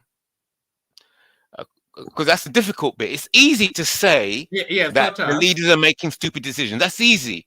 Well, is there possibly a way in which it's a smart move? No, it's not a smart move. There's a backdrop to this. The former president of Nigeria, Muhammadu Buhari, there's a lot of feeling, and backed by some of the decisions that he made throughout his 8-year tenure, there's a lot of feeling that he saw Nigeria as part of the wider Islamic experience rather than a standalone country by itself. And seeing Nigeria as part of the wider Islamic experience, he doesn't have any problem submitting Nigeria's sovereignty to that Islamic narrative. And there's also the thought that the oversight for Buhari under the greater Islamic mass was the Turkish space. So they were the ones essentially superintending him because he was never out of Turkey. So the Nigerian military, for instance, they were cutting their fatigues. They were sowing their fatigues in Turkey. So that gives them the physiological makeup of the Nigerian army, how tall they are, how short they are, how many males and females they have. These are security matters. And there was a Nigerian person that bidded for that contract. They cast her aside. Can you imagine? The physiological makeup of the Nigerian army is in the archives of the Turks. That's right. It's unbelievable. Yeah, but I think you answered it when you said they're looking at the wider Islamic narrative. Now I can see that. Yeah, that makes sense when you said that. I mean, bingo. The thing is this: Nigeria sent some officials for training last year for this the drone they acquired. Like I said, they acquired 10 drones, and they sent Nigerian officials to Turkey for training. So like I've said, the way the way we are reading the publication sometimes, or whosoever is writing, may create some tension. So, why they were mentioning the Turkish people the last time too, the American people too were also included. So to me, the way we are looking at it, although I was trying to introduce another angle, we are looking at it that, all of a sudden that Turkey will bring the soldiers to our borders. No, that's not the situation. No, we never said that. Nobody said they were bringing their soldiers. We are saying the areas from the drones. You can be controlling those drones from Ankara, from Istanbul, from wherever in Turkey. Wait, Kulata. All the computers we use in Nigeria, for example, are you saying the control is all in the hand of Nigerians? So these softwares were not manufactured. So whether you even buy this is not, you are talking about it like it's a software installation. I come here, let's not get boxed into heavy details, but I land that point. I understand you, Kulata. I understand you, Kulata. See, they can still give you all the code. So far, you are not the manufacturer. You can still be monitoring it. You can still be monitoring it yourself. And if you are not the manufacturer, if they are going to leave a window to control you later, irrespective of how you want to be clever with it, they can still do that. But what I'm saying is this: don't think, although over time our military, they've shown some kind of I'm sorry to say, maybe some level of incompetence or the lack of will just to fight. But it doesn't mean they are so stupid that they want to willingly relinquish power to people, the power they've enjoyed themselves, and give to that. So I don't want to impart this fear. From my own interpretation here, we are not submitting our sovereignty to Turkey. Okay. What I heard from that contract is build and operate by Turkey, and that's it for me. All right, brilliant. Let's move it on. It's the boy that cried wolf. The next narrative, the boy that cried wolf. Nigeria's colossal Dangote refinery to start operating in October at 370,000 barrels daily. So the boy that cried wolf, he told us July, and then he told us August. So now it's October, but then we've been here before. A sense of deja vu, this headline, Kulata. Wait, what is this a foreign sourced article or a local sourced article? This is a foreign sourced article, and because what gives it veracity is that Commodities Insight. It's S&P Global Commodities Insight. So this is the director of that refinery space speaking to the international market on their movement. So this is not a spin to the Nigerian space. This because off the back of this, investment decisions will be made. So this is from our Commodity Insight, SP Global. SP Global. Okay, yeah. Got it. So there's some level of authenticity in Did you not send this in? I thought you sent this in. I know, I'm just messing with you. Oh, okay. Oh, you are messing with Dollar, you are preempting Dollar. Oh, yeah, carry on. So I mean, this is the time we should be singing, praising the Lord. I've not been to church in yes. But okay, here's the thing. It looks like it's going to happen. And from that article, they're going to first start with diesel. So October will be diesel. You can read from that article, they're not able to secure any crude from NNPC till November. So all the crude, they're waiting for crude. They're going to buy the crude. I mean, this is insane, though. They're going to buy the crude from all these Swiss traders, the Trafiguras, the what's it called? BP is one of them. Trafigura. What's the name of the other one? I remember Trafigura. Are those broker houses or? Those are the broker houses. You see, the point I'm trying to get is those companies are the company that do crude swap in Nigeria. It's the same company that is buying. So I will not be shocked that the crude is buying from Trafigura and what's wrong with my brain today? Trafigura and the rest is Nigerian crude. And you know what really makes it worse again? NNPC is owing these trading companies $3 billion since Tinubu removed subsidy. They said they're owing them $3 billion and they will pay them up by October. So it is these jackasses. They waited for all that to happen. NNPC paid the money and then they will now be supplying Dangote So they've got deals. They've got deals. And finally, when Tinubu now starts buying, when Dangote starts buying crude, it's going to be buying from NNPC and maybe still be buying from these guys in dollars. They're not buying it in naira, in dollars. And you know why they're buying it in dollar? Because Dangote is located in a free trade zone. So it's in a no man's land in Nigeria. So Dangote will buy crude in dollars and they will sell it at prevailing naira rate, whatever rate. I don't know if they're going to use 900 and something, or maybe they'll use 700 or something. It will be insane for them to use. So at the end of the day, those guys that were doing crude swaps, they get paid back their dollars and they'll still be making money in Nigeria and abroad, supplying crude. Life is sweet for them. And ultimately, will Nigeria still not have to sell Dangote crude at a discounted rate for it to make any sense? No. Otherwise, then what's the advantage of having crude if we are going to be buying it at? We're not selling anything at the discounted rate. Why would we sell Dangote at the discounted rate? Then NNPC can for as well domestic use. You know they have something they call off OPEC. I know. You can't do that. It's not financially sound for them to do it because they can as well go and sell it abroad at a higher rate. NNPC as a company should not care, because it's a private company, should not care about Nigeria. I'm sorry, I'm sounding this way. I'm sounding crass. But NNPC is not here to satisfy Nigeria. NNPC is now like an LLC. Is incorporated now one funny way or the other to make profit. So why would they now cut the price and be selling for Nigeria like at a discount? What's their business? They can as well go and sell it in India at a normal. There's a benchmark price now. The benchmark price is the price that is advised that you should sell it. So that guides how much you actually sell it. It doesn't mean it's the exact price. So NNPC will not just go and sell to Dangote at some discount. Because then what's the opportunity cost? They can make more money by selling it outside. So they're going to sell it at the prevailing cost. It may be slightly cheaper for Dangote, but it's just something they're going to negotiate. But it's not going to be off the benchmark price because Dangote, like I said, is in a free trade zone.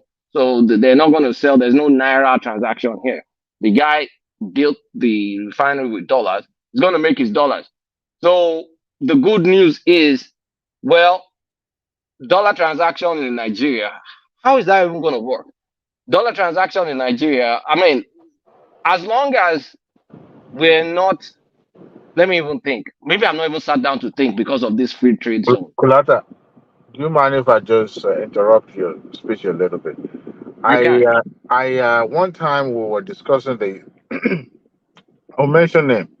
Ola and Mike assured me that when Dangote started refining, that the crude swap or the crude buying is going to be strictly from NNPC.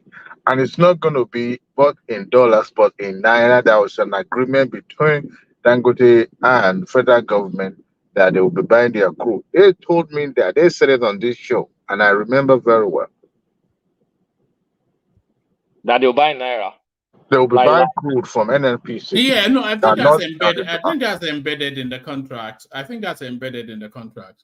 That was what they said then. I wasn't sure, but you're saying now that they will be buying from NNPC at the international market rate. And benchmark price is just the advised rate. The actual rate is not going to be that far off. But Nigeria will not be better off then, because at the same time you will save 60 naira in shipping cost. Okay, and that will be, and it's still going to be more than right.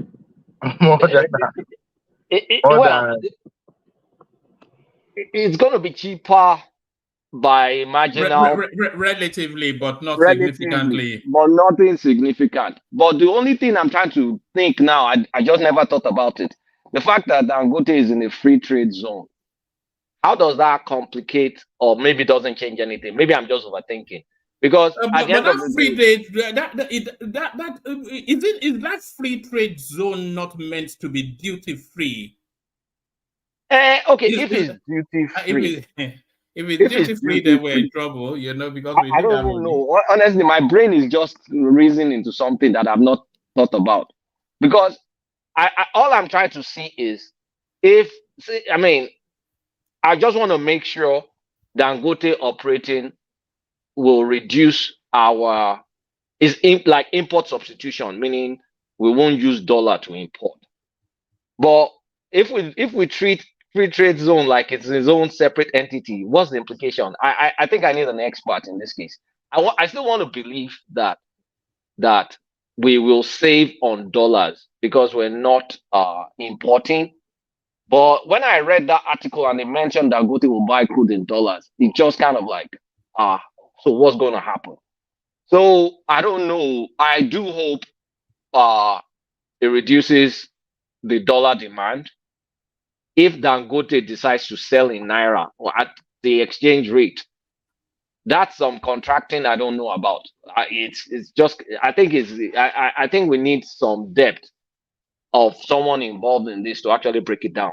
Because if it wasn't free trade zone, we can say okay, naira. But when they said Dangote is going to be buying it in dollars, so it's going to be buying from Nigeria NNPC in dollars. Yeah, But NNPC, but that's temporary though, but will because NNPC be buying from him in naira? Because if NNPC is buying from him in naira, then we buying from save whom? dollars. Sorry, Dangote no, from Dangote. NNPC is not buying anything from They have Dangote. gas Are stations, they? don't they? They have gas stations. I think because they'll be buying as oil marketers, would they not? They'll be buying as marketers. So if they're Yeah. buying from him in naira, even though at the dollar rate, if they're buying from him in naira, so that means okay. I think I figured it out now. If we're buying from him in naira, that means we're still not using dollar to import, right? We're still not using dollar to import. It's still a naira transaction, even though free trade zone doesn't matter. If they're buying from all marketers. Kulata, could I interject for a minute? Who's that? It's You know the voice now. He's always The Igwe one of and he will Ipataland. do The And Igwe one Pastor, of I'm coming to Beverly Hills next month. Are you going to take me around? You coming where? Beverly Hills. Yeah, come on there. Yeah, I'll let you know. Sounds good. Yeah. Let me say hello to everybody. And one man, you nailed it when I initially said bingo a minute ago. And I know the role that Kulata is playing here is very clever role. I mean, he did it during the election. You're trying to legitimize Dangote by talking normal stuff, business stuff, right? I would eat my hat if that guy builds a refinery that's functioning. I eat my hat, right? He's not gonna build any refinery. Don't eat the Igwe one. Send that to me instead. Eat the other one, the one that looks poisonous. Yeah. Yeah, I'm telling you. The thing is that Kulata is very smart and very clever. Maybe when he gets here to the United States, I'm gonna have a chat with him and bring him on our side. Nigerians. speak to the issue. Just keep rambling and rambling. Speak to the issue. Nobody care about what Kulata is a person. Okay. Speak to Thank the you, issue. Adewale. The point is that the Nigerian government has invested billions of dollars to this thing. He's been crude. He hasn't delivered. Like one man said, was supposed to originally be. Yeah, you're breaking off, Pansat. In the refinery. It's not. Yeah, I'm driving here. What I would do, I would get off and have a day while I take it over. And then when I get carry on. Land that point. You're not lucid now. Land that point, and then we carry on. Yeah. Okay, sounds good. What I'm saying is that we have a problem with Dangote in many verticals. So he's a known phenomenon. We put in a lot of money there, and the country should not be putting any money into this private refinery. They should revitalize the ones we have. But now, when we needed him, he had, one man, if you can dig out the tape, the very first day that I came on your show, we had this debate about this refinery. And I told you exactly what's happening now. Now, my clairvoyance has been perfect. What exactly is happening now by your reckoning? What do you What think? clairvoyance? I don't know. You know, Pansata. To me, The witches what, and wizards. what he did, he imported a lot of equipment into the country to use to get $8 billion from Nigeria, right? Nigerian government. And he told Buhari that the thing is on, and they went there and they opened it, launched it. But that's $8 billion, a lot of money. He's not stupid. Nobody's gonna get $8 billion and start building something. That's a lot of money. He's got the money. He's not gonna build it. Oil is gonna be very useless. I mean, there'll be some things that are made with oil. In the next 5, for example, here in California, gasoline cars are gonna be obsolete. I'm talking about obsolete. You cannot drive a gasoline car in many states here in the United States in the next 5 years. Period. Now, you could still make combs with petroleum and have all kind of products, but it'd be like TV when you switch from analog to digital, right? Are there people using analog for stuff? Yes, but it's not digital TV. So everybody's gonna go electric. $8 billion is a lot of money. I bet you most people on your platform right now don't know what $1 billion is. A lot of money. So he swindled the country out of that money. Now I'll be here and I'll come on again and I'm gonna say to you, one man, he did not build a refinery. Oh, all right. Yeah. If he's forced to, he's gonna import oil and say that he's producing oil. I will eat my hat if he does. I want you to hold me on to. You must have a lot of heart. That's the second one. That's the second one you are eating. You must have a lot of heart. Is it your heart? The witches and wizards have shown him that it's gonna be important. So that's the refinery we have in Lekki. So it's meant for decoration of Passat. It's land grab. It's land grab. The people anthropologically come to get your land. We are in trouble, Passat. Yoruba people are in trouble. Look, everybody's getting our land, though. Everybody's getting our land. He's gonna make fertilizer in Lagos. He's gonna make fertilizers in your land and take your land. That's all he's doing. He's not gonna produce any oil. We need it now. Right. All right, thank you, John. All right, comic relief from Pansat. Back to you. Let me continue. So, yeah. I mean, here's the thing: is there are many things. If it happens, I think I have some clarity of thought now because it's buying from him the petrol, the diesel, the AGO. Buying from him in Nigeria will be a Naira transaction. Him buying crude from NNPC, that's dollar transaction. But buying from him, I mean, why is NNPC not selling to him? Because this article says they're selling to him in dollar. So it's Nigeria to Nigeria, but because it's this free trade zone, if they're now going to be buying from him in dollar, they better. I don't even know. I've confused myself. I've managed to confuse myself again. Kulata. I don't see Kulata. Ola, please let me make this point. Sorry, I don't see. It doesn't make any economical sense for us within Nigeria trading within ourselves now buying a particular product in dollars. That we are producing ourselves. And we are selling it to a refinery within Nigeria, and we want to sell. But why is he buying from NNPC in dollar? He's not buying from NNPC in dollars. He's buying from a third party in dollars. I wish. No, but I think they said in the article that he's going to buy from. Let me see. Maybe did I misread the article? Only S&P reported that they will buy in dollars. So.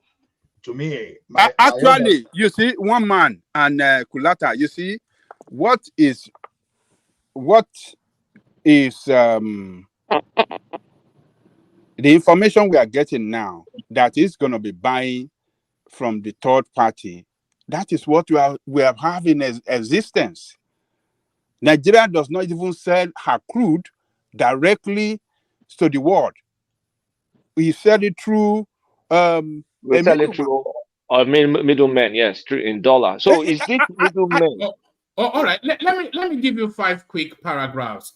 Although the refinery was designed to process light sweet Nigerian crude, our state-owned Nigerian National Petroleum Corp, which is a shareholder in the project, cannot supply refinery until November, Edwin said. So Dangote is buying oil from trading houses, Vitol and Trafigura. That's one I remember.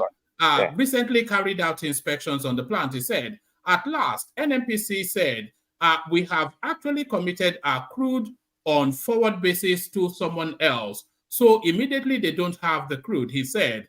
This is a temporary issue, and the refinery will run on exclusively Nigerian crude by November, he said. The Nigerian oil will be purchased in US dollars, not Naira, as some reports had suggested, because it is located in a free zone on the outskirts of Lagos, Edwin said. However, NNPC will supply some crude at knockdown prices due to its equity stake. Okay. Now that part. So it's going to be dollar, but they're going to give him a discount. They said some. So I mean, they're going to give him a discount. But are they ring fencing that sum for domestic use? That's really the thing. They cannot discount what is going to trade internationally. Yeah. No. So wait. That's why they said some. Because exactly what you said. If they're discounting him, he will go and make more profit by going to sell it outside. So there needs to be some mechanism to show that, okay, this crude that I'm discounting you. You have to sell this one, the one you refine, you have to sell it in Nigeria. But what that tells me, one man, that's another subsidy in the making. It's a subsidy now by stealth. That's another stealth subsidy, and Dangote, if you make it available, is going to abuse it. What is the mechanism to say that the discounted oil crude they're giving him will be sold in Nigeria, will not be sold abroad? Because if it pays him financially to go sell it abroad. Because you can see that we're gonna take our country back. Right?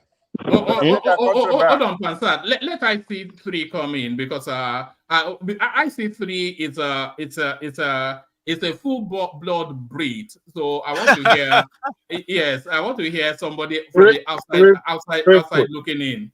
Real quick. Let's hear from IC3. IC3. Yeah, I'm finding it really interesting listening to you all speak, and how you're bouncing between the US dollar and trading in Naira, and then you're talking about the free trade zone. So I'm learning while listening to you, and it appears to me that Dangote or many of these African businesses who are trading in the free trade zone, they're not really trading for the benefit or strengthening the Nigerian nation or people. It's just business. It's just international business with no value, no conservation of. Yeah, but it's an international commodity, though. Yeah. So if you domesticize it in the local, unless we go the Russian route and domesticize the whole of the Nigerian economy in its own denomination. That's right. If we domesticize just that particular sector, it leaves room for arbitrage. Right. You see, so that's why they say they're going to nationalize certain industries to try and build up the nation, because everything's been drained out through. Yes, so it's a very tricky situation. I'm just listening and learning as you're all speaking, but that's in the back of my mind. Can I give him a little bit learning so that I could add to the ones, because he needs to know the full picture. It's not just this, my friend. It sounds to me like you're Afrocentric and you have the people in mind, right? That's right. So our problem is not just this commodity that they're talking about. It's the entire country. We're like a conquered people. It's not like Nigerians are stupid to let him do this. So what it is by duress, right? Now, one Duress. man mentioned communism, unless you want to go communism, which in that system is from each his ability and to each their need. If we've matured enough human beings in general, now that would be a good system for us to have, right? When you really go into higher conscience, you know that you are me, I'm you. There's only one entity, right? And then we come in many consciences. That's true. But human beings haven't gotten to that level. So what we've done in Nigeria is to have ourselves be conquered by people we can defeat in a war. People we can defeat. So we know the fight war. So hold on. What I'm saying. Let's not go in that direction, but land the point and then the point I'm trying to make is that man. unless we go into higher consciousness to know that we are one, okay, you are me, I'm you. If you are the worm or the frog that you see, right? Now we haven't gotten to that level. Therefore, we're left with capitalism, which is competition. Competition is good. All right, so they've come in and they've taken over our oil fields in the south and southeast region of Nigeria, right? And these people, they've taken over our military, they've taken over our resources, and they do by dividing us. Like you see on this platform, most people here are Yorubas, right? So what they're doing is to collaborate with the Yorubas and take our resources. They're not adding any value, right? You heard me talk earlier that the government invested $8 billion. All right. Thank you. So please do a research on it, my friend. I really enjoyed your voice. I think that I see Three is a knowledgeable man. He has a broad spectrum of. Nobody knows everything. I have to give him this angle that you're driving me from telling him about it.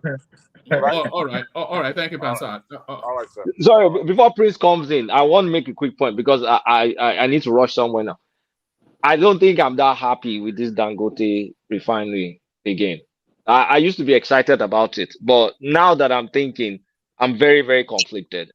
I think there's going to be a massive wealth transfer with the discounted oil that NNPC will be giving. It will be abused. A lot of it will be exported. And the fact that the fact that it is now getting clear that because it's located in the free trade zone, I want to suspect, based on what this article said, that even because I'm playing the reciprocal area now, if Dangote is buying oil from NNPC in dollars, even though if they give him discounted oil, I'm sure Dangote will let marketers buy from him in dollars because it's also free trade zone. That is not confirmed, but that is what I'm trying to extrapolate from this. And because NNPC will give him discounted oil, he will be exporting most of those oil. I don't think there's going to be any safeguards to protect us from making sure that savings is. I think there's a lot of corruption that's going to come out of this play. Let Prince come in. Prince come in. Yeah, Prince. Yeah. Thanks, Roman. Hello, everyone. Actually, my question kind of, I guess, to Kolata and the rest of the people there on the platform. There's been a debate or support that when it comes to the crude oil prices or pricing, it's kind of fixed. It is dollarized, therefore it doesn't change. So, on what grounds is the NNPCL able to sell discounted crude oil to Dangote? If it cannot be done, let me answer you. The argument, yeah, sure. 1 second. The argument has always been that whatever it goes for on the international market, that's what the Nigerians buy it for, and also to add to that, I think it would be best to purchase the transaction between Dangote and the acquiring of this crude oil should be in naira, actually. Because I don't see the value complicating the whole transaction, trying to go dollar transaction on this on a resource that we have locally. Okay, I know there's a third party involved, according to, I guess, Colata or somebody said that. See, this thinking of how we do things in Africa is one thing that's quite funny, actually, because when things are set, we make it sound like, well, it's so set in stone, it cannot be changed. It's the Holy Grail. However, the system is configured right now can be reconfigured to benefit the Nigerian people if they want to. There's a lot of excuses that always go around. So again, was given the power to the NNPCL to sell at a discount when the oil price in the market there will be a differential. Well,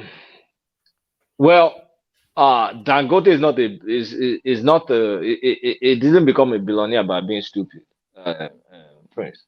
There's a reason. I mean, this free trade zone, there's a reason he located this in the free trade zone. Of course, for the obvious benefits of free trade zone.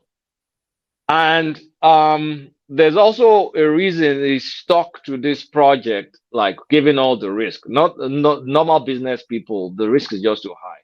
So the returns are going to be there. When you think about this true and true, this man is going to be stupendously wealthy. And when you also think about it, there's a reason Nigeria has not built a refinery too. So anybody that sticks his head in this will get maximum rewards. The trading companies, the Vitol, the Trafigura, and some of the local ones that we thought we were pushing aside as a result of subsidy removal and crude swaps, they will also play a role. They're not going away. There will be the middlemen that broker all this trade. So really, ain't nothing changed apart from we will be able to earn dollars because at least it's still domiciled in Nigeria, whether free trade zone or the other. I mean, whoever country is supplying AGO, diesel, PMS to, at least is selling, at least that's net trade benefits to Nigeria. But Colata, could you address the issue? I haven't heard your opinion about the fact that we're going electric vehicles. How do you think? Sorry, Pastor. I don't want to bog the conversation down. Electric vehicles is not going to be address that, and then we move on. I don't want to see the electric vehicles down. is a reality in California, not a reality in Nigeria, not for the next unforeseeable future. We need to have constant power before we. It's not even a reality in Georgia. Or in other I beg to differ. How many cars do you make in Nigeria? The car makers are not going to make them, so you don't. It's not like you're manufacturing cars. Pansat, when I went to Hong Kong, we are seeing this topic I saw a lot of cars that still use manual winder. If you go to the taxis in Hong Kong, all of them use manual gear and use manual winder. Car producers will produce to whatever local area that. But Kulada. You know Texas is being a conservative state, correct? Now, who would have thought? It depends on the part of Texas. Oh well, altogether, we all know that. If it's your own Texas, it's not conservative. Houston is not. I mean, if you know, forget about all these major cities. The state itself is conservative, and who would have thought that Tesla will move to Texas? And today, I mean, Austin is liberal. No. Apart from the liberal city, even just some local countryside, they're using Tesla. What I'm saying is that who would have thought 15, 20 years ago that you see a site of electric vehicle in a city, I mean, instead of Texas. Okay. Now, let me ask you a question. How many Tesla do you see in the Texas Panhandle? Whoa.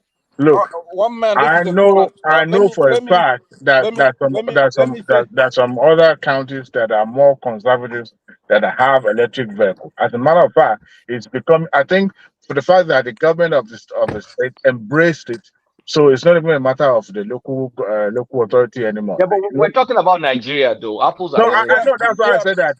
Someone says it's a tall order and it's in a tall dream. I say, well, Never say never, because sometimes it's all about dreaming. It's all We about. can't have We don't electric have vehicle. We don't electricity have now. electricity, so how can we have It's electric? just a matter of time now. You can put What so have we many. done? You can put so many irons in the fire at the same time. It's just a matter of priority. You build You one What's guys, that. our priority? these Democrat people, We've you been don't start. contending with electricity for 40 years. We've not solved it, and We then we don't have have electricity. power. You How will guys we will be continue? surprised. You guys will be shocked. Sure. One man. Do you see why we in the southeast want to break away from Nigeria, right? Go ahead, break We're not away. gonna. We're not. Oh. Hold on, please. Hold on. This is important. Go ahead and We've break changed the away. direction Yeah. of this topic Yeah, entirely. going south every time. Yes, I don't Go know, away. man. Go ahead. Just go We and want to break. Don't break worry. away Don't because even of say. This electricity. All right. this electric car can Let's be another day, please. let's not go off on a tangent. Land that point, Pansat, and then after that, I'll move Kulata onto pays for politicians, and then after that, I want to bring IC3 in just to document his Can I points. land what I'm trying to say? Let me land. Land, and then we move on. Yeah. Oh man, you know how many times you've given this sort of chances to speak on this show tonight, right? You cut Yeah. Please hold on. Everything is Kulata under. off. You Hold cut on. Hold on, Prince please. Daddy off because of Pansat. I didn't I cut believe he's anybody rude off. or Yes, you did. You did. he's rude. He's rude already. I went to him to get permission to land. Hold on.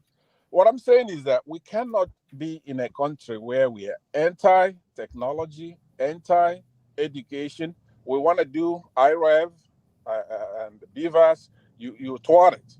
You want to go back to hand collation. We want to do electric vehicle and go move around with the world. We are not going to do that, right? So what I'm saying is that the world is not California, it's the whole world. The car manufacturers are not local, they're international capitalists. We have to make sure that we start launching satellites into space, building supercomputers, go electric, right? We cannot have people retard our progress by saying and that can be achieved only if they grant you Biafra. That easily achieved. No.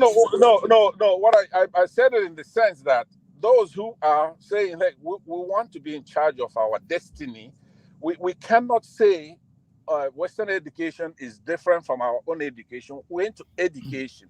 So you cannot say because your cab drivers are using a manual drive or whatever. Now, when we change from in television, it's analogous to the television, going from what you may call it to a digital TV, from analog. You say, hey, look, we're not going to, Nigeria is poor, so forget about it. They're not going to throw away their TV sets. That is a silly thing to I say. have to really run. I got to run. All right. Only so that one man will have money, not one man here. Dangote will make money, right? Because of that, we're gonna be left in the Stone Age. Please, we're gonna get charging station in Ohafia, Abia State very soon. And all right. Thank you, Pansat. Let me move you quickly, Kulata. Well, quick thoughts on this. I think you have to dash off. Political office holders in Nigeria underpaid. CBN, NNPC, NCC workers and more. So this is the remunerations body that is in charge of public pay.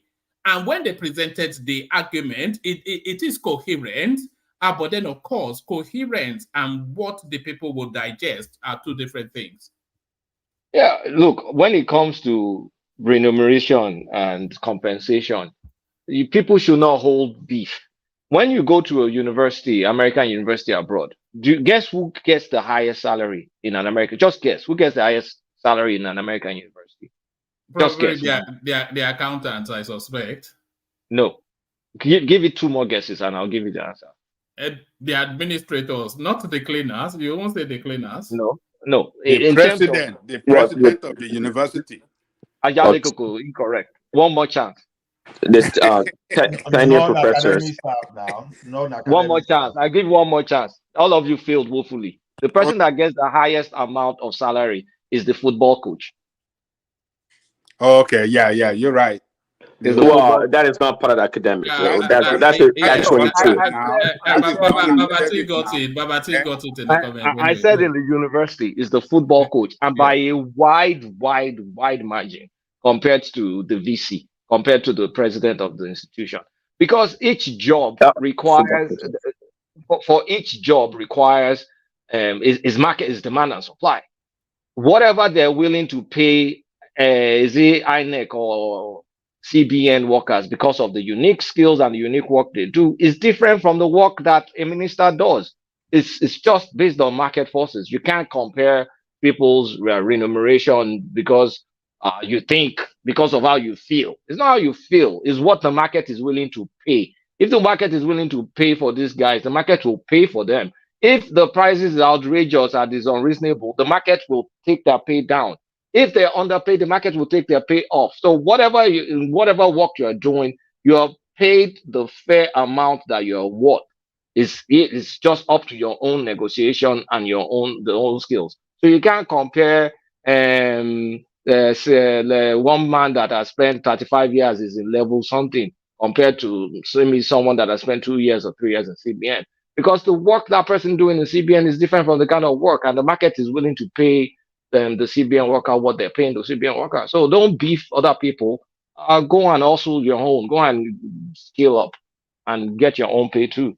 That's the way it works. Quickly, Colette, on that response, are you saying that the senator should be paid more? Is that the argument, or The senator is a different thing, because that's kind of like, I mean, the Senate one, it doesn't need that much pay package and salary, but you need to pay a senator enough money to okay, make I'm sure. sorry. So who are you making the argument for? Who are you making the argument for? I didn't get it.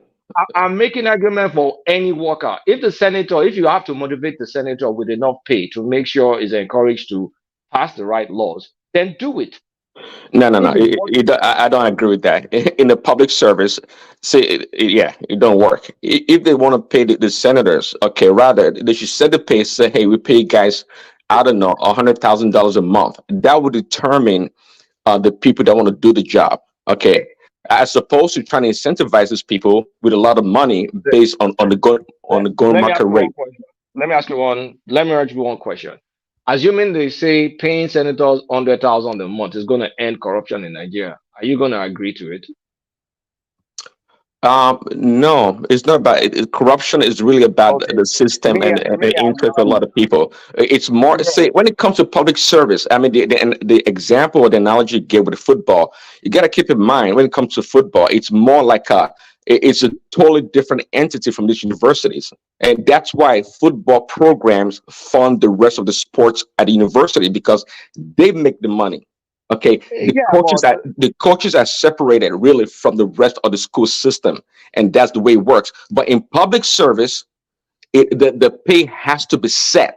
It doesn't matter your qualification. So the reason why a lot of Americans, I mean, you know that in the Senate in America, there's people like millionaires and billionaires. Okay, they came into the system to work, not because they want to make money from working for the United States.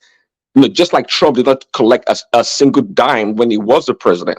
The same thing applies to these millionaires that come to the Senate and the House of and the Congress. They have a lot of money, but they're just a misery. America is not Nigeria. Well, that's what I'm saying. Then we have to standardize the pay for public servants. You can't say because it's worthless qualification. If you can give enough incentives for public workers not to be corrupt, won't that be a good thing? It's not going to stop. I think you said it's not going to stop corruption. It's not going to stop corruption. Prince, their statutory pay is different from what they get of corruption. The president of Nigeria gets less than 1.5 million. And if you dollarize that, it's a pittance, really. And the minister of state gets that less than $1 million. The monthly pay we are talking about, not annual. But if you dollarize that, that is you earn more in your job than the Nigerian president. Well, yeah. Well, they don't get rich from that's what I'm saying. Yeah, that position is not meant to be wealthy. That's why, again, you have millionaires and billionaires in America go serve the people. They are servants, public servants. Yeah, but their pay has not been reviewed since 2007. Well, I agree. I agree it should be reviewed, but just like your comment earlier, that perhaps this is not the right time to do it because of the condition of the economy and the people suffering. I understand that, but they have to review the pay, especially the judges. Let me ask you one question, Prince, before I leave. the work they're doing, do you think the remuneration, forget about the stealing and everything, just look at it from a neutral, assuming there was no corruption, from a neutral stance, do you think their pay, do you think the work they're doing deserves more pay? The work they're doing deserves more pay. I don't know how to answer that question. The reason being, is 1.5 million a month a month. commensurate For with president. being Yes. yeah. Yes, is that yes? Did you say yes? No, I didn't say yeah. My point here is that we have to have a clear That's understanding or definition. that's less than $2,000. But carry on. Sorry, yeah. Yeah, we have to have a clear understanding of the meaning of a public servant. It has to be clear. So if they want to go there, these people, of course, they are smart people. Many of them, these Nigerian senators, they were wealthy. They work in banks. They're lawyers, so they know how to make money. I don't think they're trying to come there really to make money in the largest sense of things, but because we feel that they need to be like paid exorbitant amount of money to compensate that worth as a public servant. That's the where the problem comes in. We're not supposed to do that. We're supposed to set the pay, okay, and let them come and serve the country by offering the services. That's the way it works. We really, many of these guys, they have value. I'm not trying to downgrade the value. I know they have a lot of value. We like to talk down our politicians like they're not smart, but they are really smart. So, but I don't think we have enough to be able to pay these people. So that's why we set this standard so they come there and have a sense of serving the people. That's my take on it. But do you think they are underpaid? Given the figures we have, do you think they are underpaid? $1.5 million naira a month. How much does that come out to? Less than $2,000.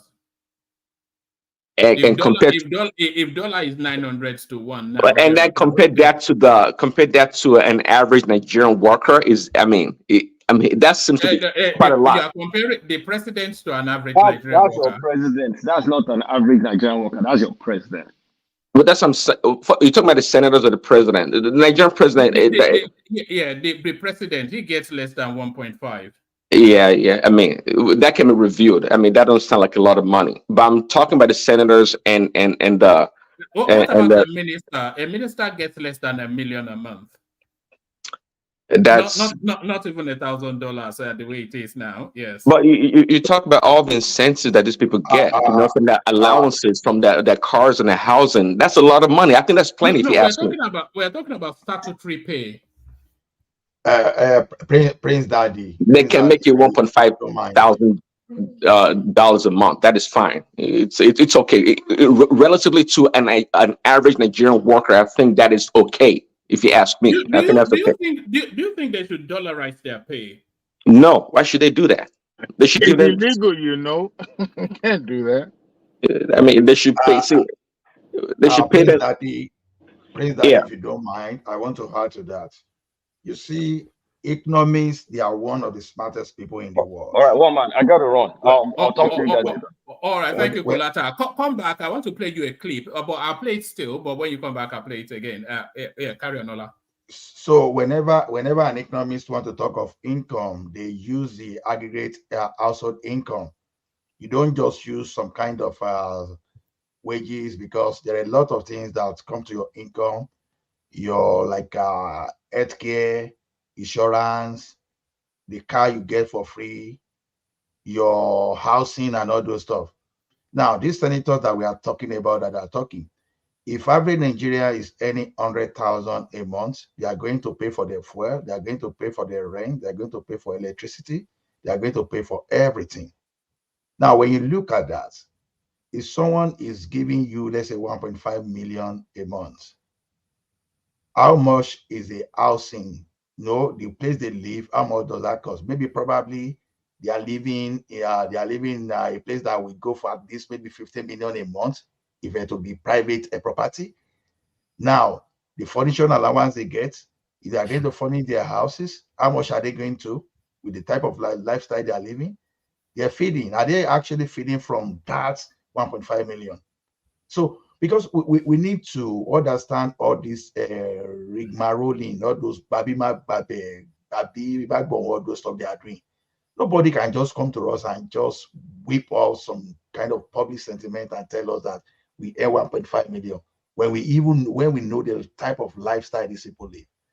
Now, what about the all right, we're talking about the statutory pay, but you know. Yes, those are part of this, because these people are not talking of the entire package. They're only talking of some kind of a funny wages. It's like no, they're talking about the statutory pay. Let me just say this, and then we must move it on. Pay? What's that? How does the market and corruption demonetize? Hold on. Forget about monetizing anything.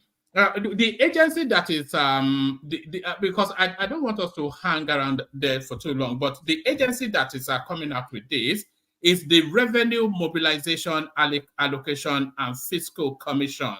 So they're the agency responsible for public servants' pay. So they're the agency responsible for that. So their responsibility starts and finishes with the statutory pay. So all of those additional extras, the housing allowance, the wardrobe allowance, the newspaper allowance, those are matters for the Senate. That comes out of the Senate's budget. So they have no oversight on that. But this Revenue Mobilization Allocation Fiscal Commission, in terms of statutory pay, that is where their remit is. And they're telling you that in terms of statutory pay, that the Nigerian politician is underpaid and that their pay has not been reviewed since 2007. So we're not talking about the corruptly enrichment and all of that. Those are other matters. We're just talking about the statutory pay. Right, okay.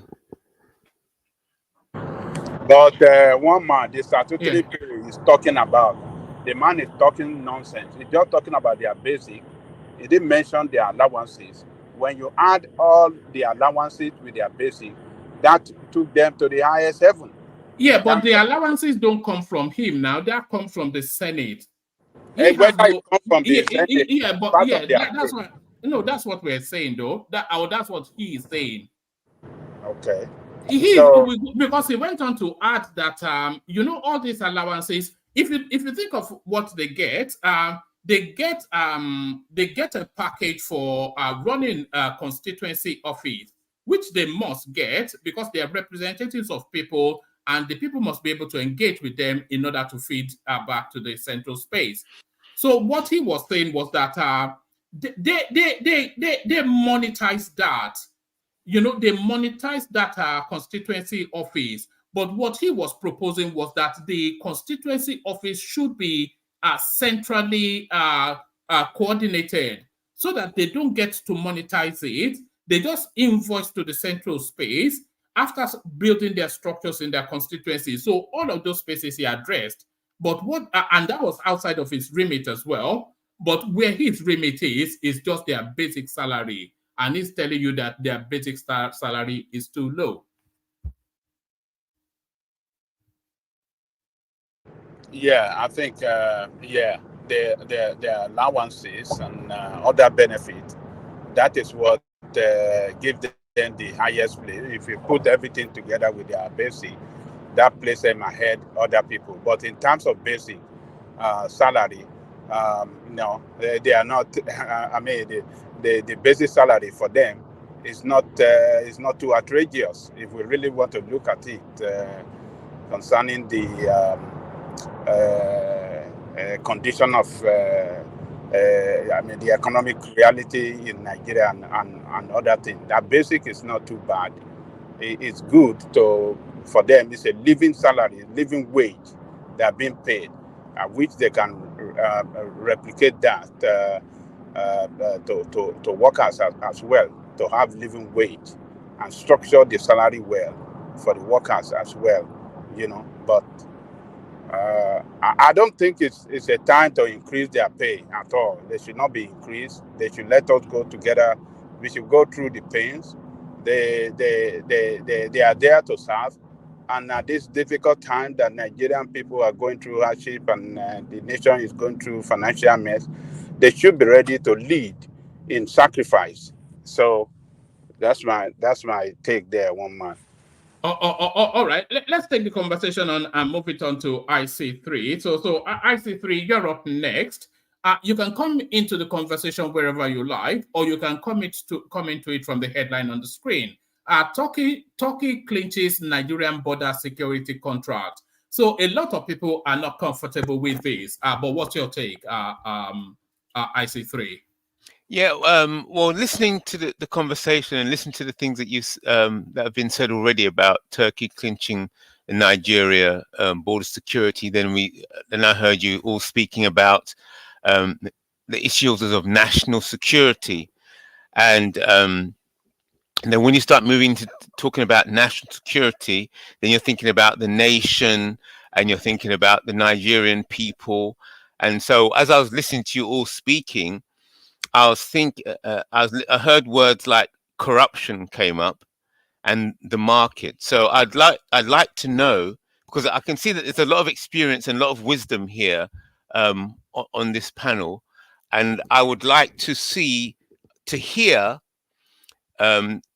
each of the panel's view. I'd like to know their position. So in terms of the market, okay, the market. So there's two ways of looking at the market. I'd like to hear your positions on this. One, that the market is just the market and it has no bias. So if you believe that the market has no bias, and Africa is performing poorly in the market because of corruption, then the problem is the African mind, African culture, and the African way of life. So that is why, and the African corruption is the problems with the African itself. So therefore, the solution to the betterment of the African will be to have to deal with the problems with the African mind. Then there's the other position, which is that the market is biased. Yes, it's biased and it's anti-African. So that's my position, but I don't know if you all share that position. I'd like to hear what your positions are. So I see that the market is biased, and corruption is a matter of cultural perspective. So I believe it's biased towards white supremacy, and therefore the betterment of Africa and African people will be, the solution would be to deal with the bias. The problem is the bias in the market.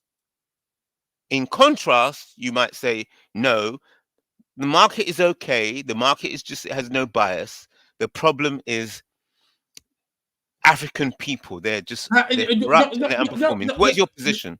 Just to cut into it, it's both. I say three. The market is biased, and then cherried on top corruption. But the market necessarily has to be biased because the market space it has no leverage. Africa has no leverage, so they don't have any authority or any punch to assert anything. So the market has to be biased. So the only thing they can do is to negotiate that bias because they have no leverage. And then, could I chip in on that, please? Hold on, Pansat. You have to let a conversation flow in some instances. Yeah. So the market is biased and then cherried on top with corruption. So if you take the Francophone, because I know you monitor that African space quite keenly, you see what is going on in the Francophone space. And you see the sort of the deals that France has used to lock them in since independence till date. So they're locked in on that, and then they can't wriggle out of it as well because the French have such a stranglehold on those spaces that any person that tries to wriggle out of it, they simply get rid of him and replace him with another. Sankara, etc., etc. You know the backdrop. So they have that. So that's the bias of the market right there. And then if you cherry on top the corruption that is also and by the way, Africa is not overarchingly more corrupt than any other space. That's right. America is more corrupt than Africa, but Africa and the Western space vastly more corrupt than Africa. But Africa does not have the sovereign wealth to insulate that corruption, but other spaces do. So that corruption then it weighs more heavily on the African space because they don't have the resources to insulate corruption. So it's a hydra-headed thing. Yes, the market is biased necessarily for reasons that Africa don't have leverage, and then cherry on top, corruption. Okay, that's your position. Does everybody share the same position, or do you have different No, positions? I do have a different position. If I'm allowed to chip in, it's a fantastic question, right? You could name any of the vices we have in markets and we have in our country, right? In markets, you have, say, perfect competition, you have a monopolistic competition, and of course, you have your oligopoly, a few people, and then you have the monopoly, right? So all that's at play in Nigeria, but we have to take the ones that one man was elucidating a few minutes ago. The Nigeria case is far sinister. We have a lot of people, so you have a lot of buyers. It's a great market. We have a lot of resources. But what's at play in Nigeria, which in lesser degree is at play in other African countries, it's this particular issue of tribalism, right? And that wasn't where the conversation was. no, it's not where the conversation is, but it's where the problem is. The conversation is wrong. The solution stand on its own. We don't have to Igbofy every conversation. No, it's not. When I say tribal, right, you're not immune from the problems of tribalism in Nigeria. In Yoruba land, you're not. If you think there's any other thing that's wrong with Nigeria aside from tribal, if we understand that we are a country and I want to do very well, that the rest of the world, like this gentleman who's asking this question, he's looking at I see3. It's not clannish. It's not tribal. He doesn't know that we have a tribal problem. We don't have. We're not retards in Nigeria. That's gotta be a reason why we're not doing very well. Nigeria is a very wealthy country. Okay, one man. Let me ask you. On top of what he asked you, I'll seize my fire. What do you think is the problem with us? Are we genetically inferior, or we don't have resources? What do you think is the problem in Nigeria? Because I really don't know what I've just said it now. We are held in a stranglehold, and we don't have the necessary strength to untangle ourselves. Who's holding us? But powers that be? Powers that be, like yes. Is it white people, Western countries, or are those Nigerians? It's a conglomeration of all sorts. Okay, because I don't want to be. Whenever I'm talking, I know it's not popular. It's not nice to talk tribal. We have a tribal problem in the country. We do. Yesterday, you saw me at Dr. Damage's. I'm saying the same thing. It's not peculiar to your show. But if we're trying to attack the problem, it cannot go with what your flavor of your platform talks about. It has to be the real solution. And if it's one thing, right? So what I'm saying is that if you want to solve Nigeria's problem today, you're going to have to do a lot of education in the country, orthodox, unorthodox. Look, we're all in this together. There's one market in that country. If the electricity is not there, there are some people whose role it is in Nigeria to make sure we don't have electricity. Do you understand what I'm saying? So yeah, I3 has the space. So bring it to me. I'll give it back to him, but I want him to tell me how much you do know of Nigeria's problem. What do you think Nigeria's problem is? I know you've talked about the market, and I've told you the four types of market. All right. Let me direct the conversation. But but through that space, what's your understanding? I know you have a broader African view, but if you were to narrow it down to Nigeria, just looking in, what's your feel and texture of the country? Yeah. What do you think we're contending with, and how do you think we get out of it? Right. Yes. So yeah, because this is how I like to walk through, because I find that a lot of people they spend Africans, black people, they spend a lot of time many hours discussing problems, but very little time is spent on, okay, let's present some solutions. Let's put some solutions on the table and analyze and criticize each of the solutions that we're presenting. And I think that's a lot more. It's a lot more painful. It's a lot harder to talk about solutions because it's easy to whinge about this is wrong, this is wrong. So moving on to solutions now. In order to come to a solution, you have to have a clear agreement on what the problem is. Now, I'd like to know, a lot of people, it's very popular, they say, look, tribalism is a problem. So I'm very much against that kind of, it's a very popular view. Yeah. But tribalism itself is an aspect of your identity. So therefore, your identity has to be managed, not destroyed. It has to be managed. And I heard, which I'd like to get some response back from you all and your different views, that how China had a problem with lots of different clans and so on, and what they did, they unified and tried to make everybody see everything as one, nationalize everything, and then when they reached a certain level of unity, national unity, then they opened up. This is what I heard. Then they started to open up to more capitalism. So they went for a phase where they were, so to apply it to Africa, you have to come up with a model where say, okay, we're not going to, this model is not, we're not going to try and delete or disrespect tribalism. But we're going, yeah. Do you understand? No, I do understand, and that's a wider point. But I'm going to bring the conversation back to the topic. One man. Yeah. One man, can I come into this conversation? Come in. Yeah, of course, come in. Rational mind. It's been a while. Yeah, come in. Yeah, it's been a while, my brother. I just arrived early this morning, my time. So I just went somewhere. Anyway, yeah. So greetings to everybody. It's been a while. Had you guys' voice? Able to sometimes I listen to the recording. You see, my point, my take in all of can't this. Hear him. No, I think it's driving, so we have to. I'm driving. I'm sorry. Carry on.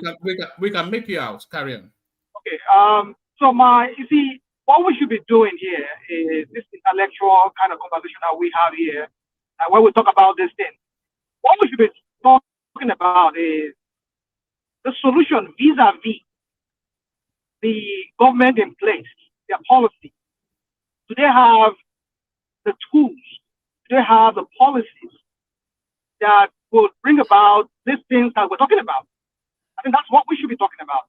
Rather than just go on this wild solution that we're talking about, because we can provide whatever solution we want to provide here.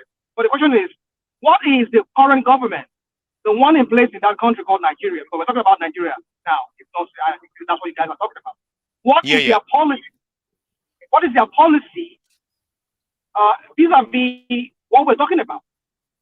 So but we understand what is that what? How can you expect a solution from the Nigerian leadership when they are all right? I don't want to get too deep into that because it's a bit tangential, but go into that. But just let me just say this, and then to you, Rational Mind, and then you, Capital 563, what you were saying about China nationalizing and then closing shops to go and recalibrate to reimagine to the world. There was a time back in the 70s, I think, that Nigeria went through a phase of nationalizing all international companies.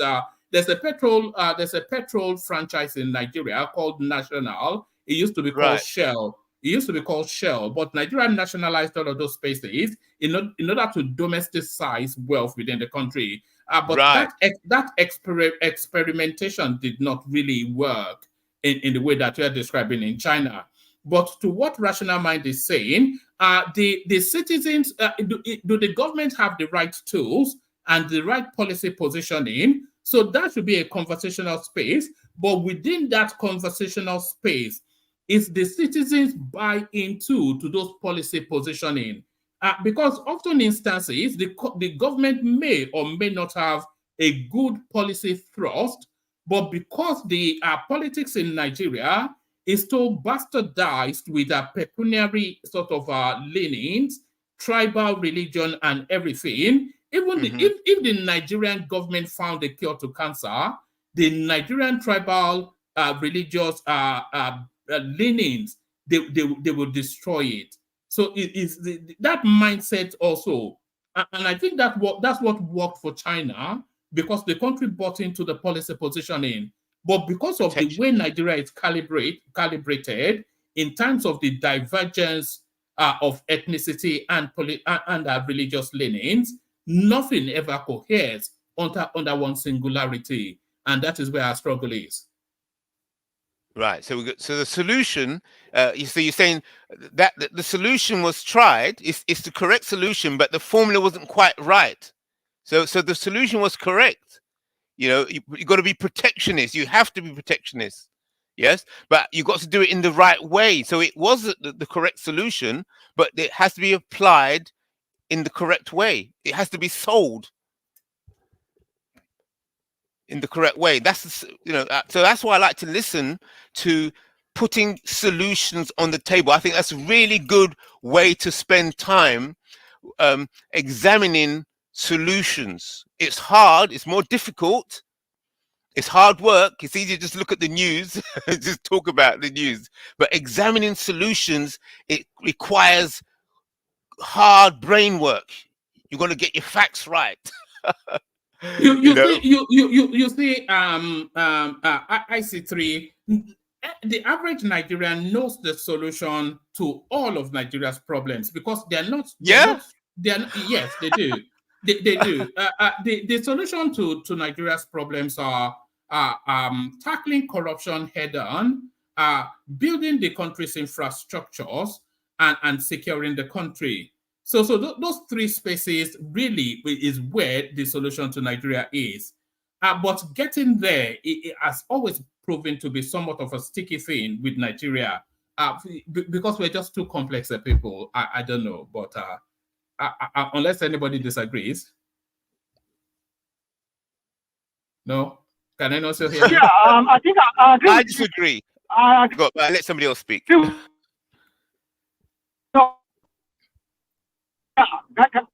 you hear me? 1 minute, Roddy. Can you hear me? Yes, we can hear you. Hello? Yeah, we can hear you just about. But carry on. Sorry, I'm traveling through several mountains here. I'm sorry, and it's very yeah. So anyway, you see, Mom, we should look at that. That's the most sense you've ever made. When we can't hear you is when you're at your best. Look at that. That's perfect sense, That's the most, what we're hearing now or not is the most sense you've ever made here. But yes, we've lost you to your connection, Rational Mind. We can't hear you. We can't hear you. All right. Round up that space, IC3, and then I'll move the conversation on to Ajale Koko. But you can dip in and out as you deem fit. But round up. Can I just challenge you? Because you were saying that Africans, they know what the solution is. And then you said Nigerians, I said, I don't know. Nigerians know what the solution is. Yeah.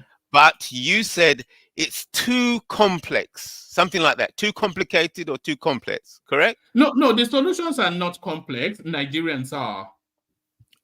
Right, but you said the Nigerians are too complex. Is that correct? Yes. No, I disagree. Okay. I can accept that the Nigerians are complex, but I wouldn't put that word too, because then that too by adding that word, it says, look, there is no solution. So we might as well just go back to just enjoying talking about the problems, because no solution can be found because they're too complex. But if we say that they're complex people, then we have to work on a solution. Put the method, because as you said, the solution is there, but then how do you apply? What is the best way to go about applying the solution? So therefore, we must put suggestions of how to solve the complexity of the Nigerian people. Yeah, but that's where we are conversationally. I say three. There are two things that can happen in Nigeria. We can leapfrog to all of the solutions that we know we need to get to and have a quick fix of the country. But that can't happen in Nigeria because of because the country is so diverse, and they say that for every 3 Nigerians there are 4 opinions. That's just the sort of people we are. So Right. you talking about the problems, embedded in those nuances is our pathway to the solution. So it's a slow grind to the solution, which we can leapfrog to, but because of our peculiarities as a people, well, the space does not allow that leapfrog. So that's why we are always bogged. Hold on, let me learn. That's why we're always bogged down in minutiae. Okay, so you say C3. I think you say C3. IC3. Yeah, what one man said is partial description of Nigeria. The only problem we have in Nigeria is that we have regions that do not want democracy nor technology. For example, we just had an election where Nigeria spent 400 billion naira. After we passed an electoral act that took many years to formulate with a lot of intelligent Nigerians, the president reluctantly signed that bill in December of 2022. And then the Electoral Commission went to work. Everything, even the software, were indigenous made software. It worked for many other elections, right? Regional elections until the general elections. They just simply switched it off. All that hard work, all that technology, they switched it off. Right? So that takes care of that. We have in the region, in the northern region, where they don't believe in Western education. They have a bunch of kids running around, right? A lot of kids. That's not true, by the way. You see, the problem I'm talking about, this is one of the manifestations of it. Yeah, okay. Well, you be the judge of it. If I'm telling you the truth, but the truth wants to be suppressed because it's coming from me. But I believe you're an intelligent man. Now, if you go on the rest of Nigeria, you're gonna find out there's a lot of unemployment. You're gonna find out that the technology is being suppressed, that democracy is being suppressed, and you have a cabal because Nigeria is standing on 3 stools for this chair. So you have a connivance. Nigerians have the most educated people, perhaps in the world, not just in Africa. A lot of human resources, a lot of educated people, a lot of experts. Right? It's a nascent democracy true when you compare it to other countries, but they've been at it now since 1999. We have a shambolic constitution that doesn't emanate from the people, but at least it passes muster, it can do the job. So now you see one man trying to denigrate the Nigerian people as people who are too complex and other adjectives that he's used. That is absolutely not true. Nigerians are very bright, very educated, but they don't have the gun. In essence, they can't really fight the government. So you have a bunch of imbeciles seize power, take the government, take over control of the military force, and then go around selling us out, taking our resources, having those people set the prices. You know what colonialists could do when you have a division like that. Yeah. So that is the problem we have because, for example, if I become Nigeria's president, within a year, right, it will be up to standard. I will solve the problem. First of all, I'm going to come in there and I'm going to inject every embassy in Nigeria, they pack their bags and go home, and we do business by telephone. There's nothing wrong with teleconferencing. All these people are in Nigeria, and if you like, I had a chance to read some declassified transmissions from Nigeria to the United States. You go and Right. look at what it reads like a gossip, how they see us, right? These our people who are educated. A lot of them are on this platform. They're very educated. Now, take Yeah, I your can time and hear. listen. I can Yeah, hear. Yeah. yeah. Listen to it. Who's the messenger? It's what they're gonna attack, not what I'm saying. I'm a patriotic. All right. I'm an African. I'm a patriotic Nigerian, right? Pan-Africanist. I come in peace here, and I take a lot of abuses, but I still come so that I Right. could have all of us solve the problem. But anyway, it's a 2-hour show or 3-hour show, and we welcome you here.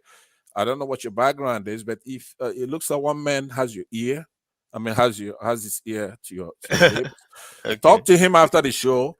Let him join in solving the problem. But in essence, if he wants to, he can solve it. All right. Yes, Thank you. I'll join the Biafra movement when kingdom comes. So when kingdom comes, yes, I'm back You to see? IC3. Yeah.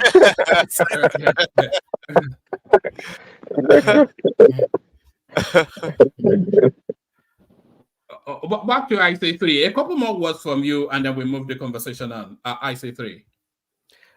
Yeah, just please try and I know it's hard, but to try to take the conversation where it's solution based, where because so much time is spent discussing problems that we're well aware of, but we're not hearing because it gets intense once you start discussing solutions. But I like solutions.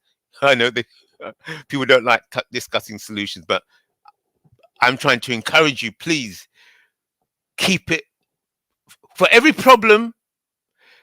Suggest a solution. Every time you mention a problem, suggest a solution. All right. Before I move on from you, can you explain what IC3 means for the benefit of people that are new to you? IC3. Oh, right. Okay.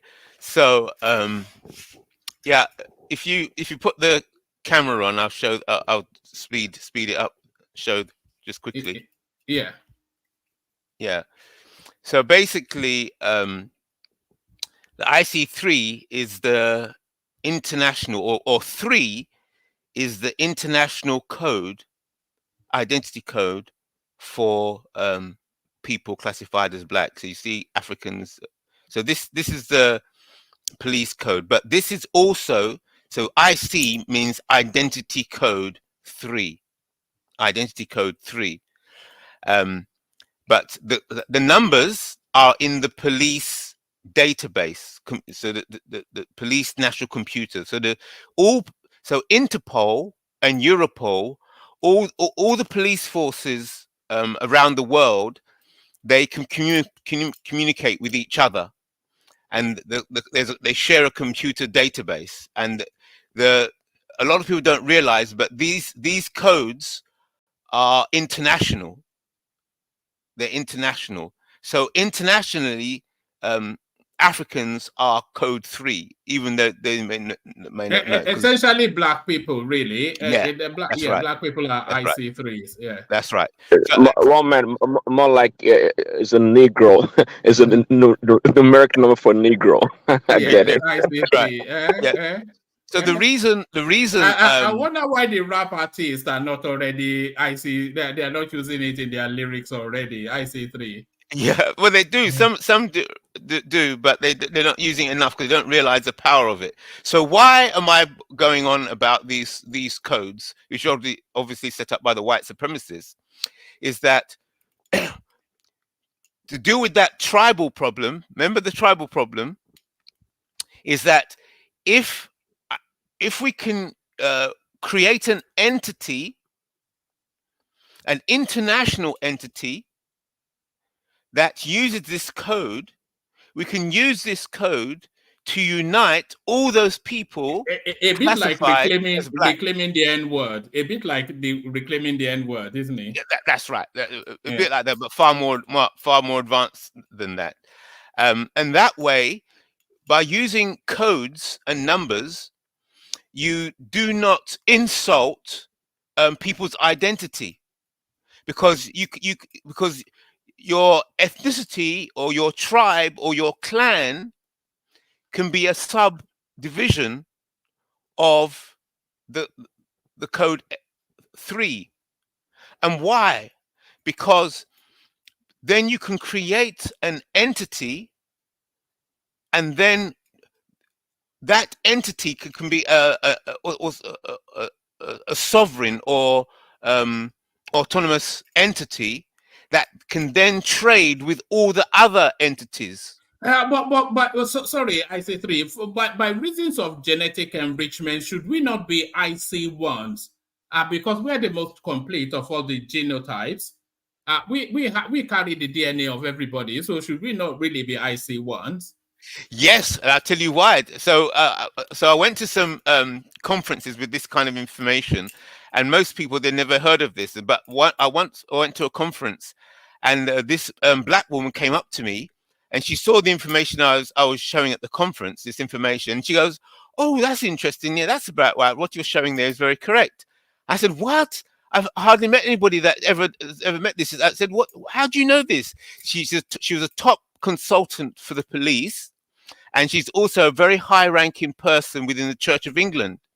And I said to her, for many years, I've been trying to find out who designed these codes, who put the codes together. There must have been a meeting. There must be minutes. There must be dates and times of how did they decide on these numbers? Who was it? And she said to me, "You'll never find out." I said, yeah, that really got my back up. I said, "What?" Because I've been trying to find out for so long. I said, "Why? What's going on?" She said that this system is based off the Bible. It's an interpretation of the Bible. And originally, it's based off that Noah had 3 sons, Shem, Ham, and Japheth. So this system is a more sophisticated, updated system of that ancient idea that Ham was cursed. So I think it's in the Jewish Talmud. Ham was cursed and his skin turned black. So therefore, black people are to serve, to be the servants, or are the cursed people of the world forever. So this entire you're going off on a tangent somewhat there. Who caused harm? Who caused harm? No. We don't want to open up that space too much. But how does that relate to IC3? Because it doesn't say anything about harm. It reads more like a code of identification for security reasons. Yeah, but I don't know why you go remember to harm the roots. Yeah, somebody must have decided why there should be 1 to 7, or why 1 should be white people, why 3 should be black people. There must have been some meeting. It's easily explained. It's easily explained. I say 3. The codes were put together by Caucasians, and by default, they will place themselves as number 1, and then they'll place the people that look immediately like them as number 2.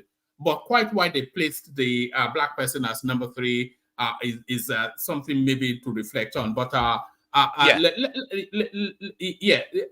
let's round it off and move the conversation on. So that's it. Yeah, and so we got to clarify and organize Black Africa and the Black African diaspora in order to effectively counter the system, the market, which is biased against Africa. And that's it. Oh, all right, brilliant. IC3, I'm going to bring you on one of these days to have a more full-on conversation because I've listened to you speak endlessly, and I think that I think this space I think they will find some fascination with your worldview, but we'll make arrangements to make that happen as we arrange now to move the conversation on to let's move it to agenda. Please, sir. Thank you for letting me in. Can I just have an opportunity to welcome this guy into our platform and then just to address some issue just for 2 minutes? Please, sir. Carry on. Thank you. Thank you very much. So, greetings to my man, IC3. You're welcome, sir. Thank you. My name is Tony Africa, DPT. Okay. I love African people. I'm pro-African, but the African that is not divided by by religion, especially because all those tribalism is not a big deal. It's not a big problem. Because I heard you talking about about solution. In search of solution to our problem. Yeah. So, for example, Nigeria's situation is very, we're in a dire strait because, I want to let you know, so long you are not from, that you are not a Nigerian, but you're already a Nigerian now from, henceforth, okay? Because you come to the Nigeria platform and then you are so concerned about our plight. So you are one of us. My great ancestors, my great grandfather was from Ekiti State, Nigeria. Okay, that's cool. You are very close to the generations back. Yeah. Yeah, so you are a Nigerian. So it makes sense that you speak sense then if you're a Nigerian. Let me move on. Sir. You couldn't be from Anambra and have that much sense. No. It's within Edo and all this Oduduwa area now. That's Oduduwa, So Ekiti, Ondo, Osun, Edo, Ogun, Oyo, etc. So you're one of us, man. So a cabo is welcome, and then in Edo language is Obokian, Okay, get that. So meanwhile, let me go straight to the point, sir. In searching for the solution, we have like you rightly said, we got to go to the root causes of all our problems first of all. And then the problem of our country is that once upon a time there was a struggle for independence. You know what I'm saying? Across Africa. Yes. Then, but in the Nigeria case, a particular section didn't want that, that they didn't want that independence, so they were fighting alongside the British, along the British side, okay, against their fellow countrymen and women. You know what I'm saying? Right. So now, then there was a special, there was a particular guy named Awolowo. So that guy, before the independence, we were having a regional government, and this guy was able to. Like kind of, is one of the people that went to England to do some maybe probably cause or negotiation to the independence. And then as he was negotiating, he was seeing what is being done in England. So when he came back home, then he started in his region, which coincidentally is our region. So he started to mount all those institutions that he found there, and then all the infrastructures like road network, water supply, free education, sport activities. So and then he made it to be not like number one in Africa as a whole. Like we got this. Tony, I'm keen to get the conversation back to the talking point. Okay, I'm good at that now. So now that the guy was able to replicate all what he saw there. So the region was moving very fine. Okay, so then we move into the independence area. Now, the problem of our country is that today, I want to land now. Today, in search of that solution, we have to know why. Before you can be a president in a country of human being, that you have to either be from a certain region, you are from the other region, you belong to this religion or the other religion, instead of looking for the best brains. You know what I'm saying? Like it's been practiced in Europe and Asia and everywhere. We want to have a country that doesn't have a quota system, that doesn't have a federal character, that is okay. Every state must have to produce so. You want to be a president at so time, the other guy will be a president. These are our problems. No other problem. You know what I'm saying? Nigerians are highly educated. They are performing very well.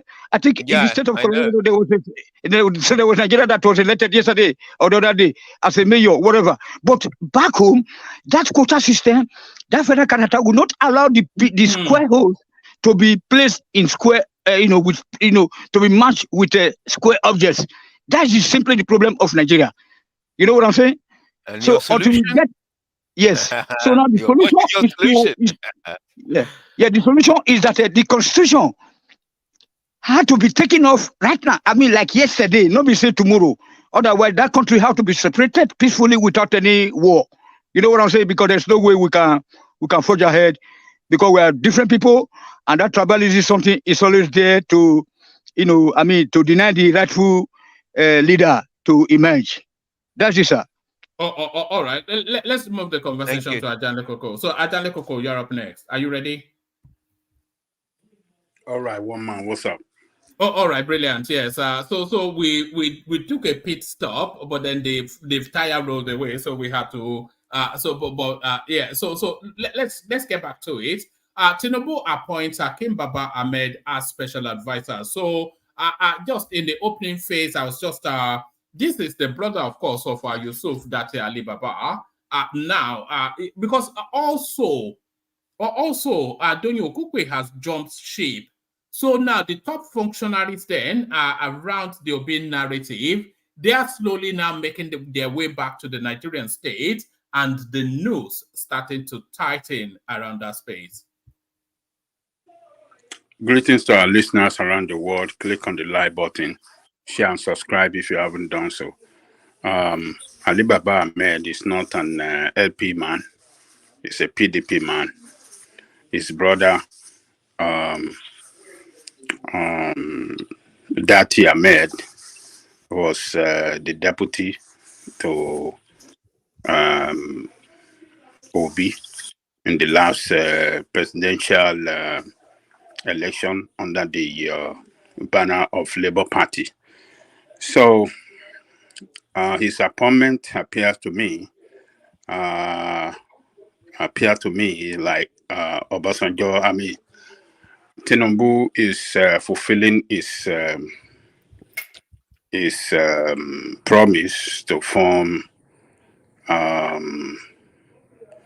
a government of national competence, national unity, did he say, or competence. So,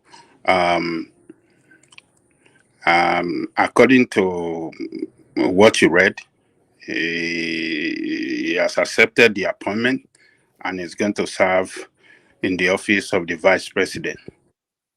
So the question I want to ask now, those people that were yelling and crying over Wike's appointment from PDP, particularly what do you call him, Buala, is he going to start criticizing him now? The way he criticized Wike and some other from PDP. So I want to hear from them. I want to see what they want to talk about this appointment. I want to know they are questioning if he took approval from from the PDP, from the party, the way they are questioning Wike, that Wike did not take approval or stuff, all those nonsense they were accusing Wike of. So, he's a competent man. But for what position? Special advisor. I mean, advisor on what? On political issues. But really, is this a case of because it seems as though they are buying off opposition voices? Because this guy seems one of the more virulent critics of this administration, but now a functionary of the administration. So are they buying off? And Wiki, of course, they've already bought him. Tijani, whatever his name is, he and obedient. They've already bought him. So are they buying off opposition voices? Because this guy will probably be more effective as an opposition to the government than some man Friday to Kashim Shettima. He's a smart guy. I'm not surprised that they appointed him as an advisor for political matters. That is his field. He's a political strategist. He knows how to analyze political issues. So, and I hope he will do a good job for that for the vice president, and what is going to be the implication of this on PDP? Will he in the future join APC, or will he still remain as PDP? Has it not, to all intents and purposes, joined APC? Just like Wike now, we cannot say Wike is an opposition person to a government that is a senior functionary in. And if this guy, if it's a special advisor on political matters to the government, how can he be an opposition? So to all intents and purposes, he has joined APC, and it was on Twitter thanking God. Yes, he was on Twitter saying, "Thank God, though, I pray for me and Nigeria." Look at that, all these hungry people. I wonder if they give fans. If Tinubu gave fans at a position, I'm sure he will be Jagabaning all the way through. So all these sharp mouth people in PDP are being taken away one after the other. Wike, the bulldozer in PDP, is being taken away. Now, a political strategist who is very, very good. You know this guy. You know he's very good at analyzing political issues, coming out with facts, jamming at the opposition party. So that has been taken away from PDP. Who is he? Was he not the one championing the narrative that the Northerners, because it's a spokesperson of the Northern Elders Forum, he was championing the narrative that the power must be retained in the North. Oh yes, yes. Now it's a Tinubu bad carrier. What we're going to be seeing? Everybody has a dollar prize. Everybody has a dollar prize. Look at that. Everybody is working for his stomach. So now that strong opposition from PDP is being taken away. So what we're going to be seeing now is him championing Tinubu. So the only opposition we have to government now effectively is the obedience space. That's the only. Yeah. And Daniel Buhala, I think it will be the only person, one man standing at the end of the day. He's waiting for his own portfolio. As soon as I think he won't get it. It's too prideful. He's not going to get it because. But if forget the it's not even the money. It's the accoutrements of power. When you are coming and there's sirens blaring, security man everywhere, everybody opening the door for you. I think they love that. Well, he miscalculated, obviously, but he likes to sound so smart all the time. Okay, but he greatly miscalculated.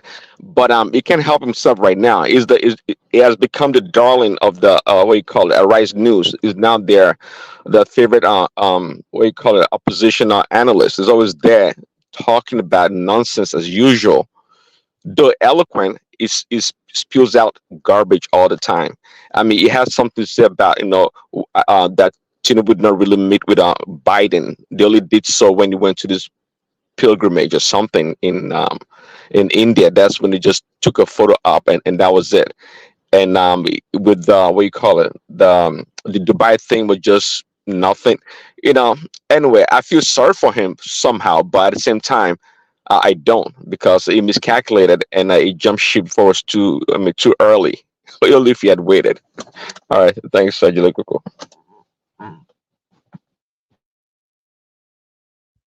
All right. I don't think Adelago was there, but talking about Tinubu, I'm listening to Prince Daddy.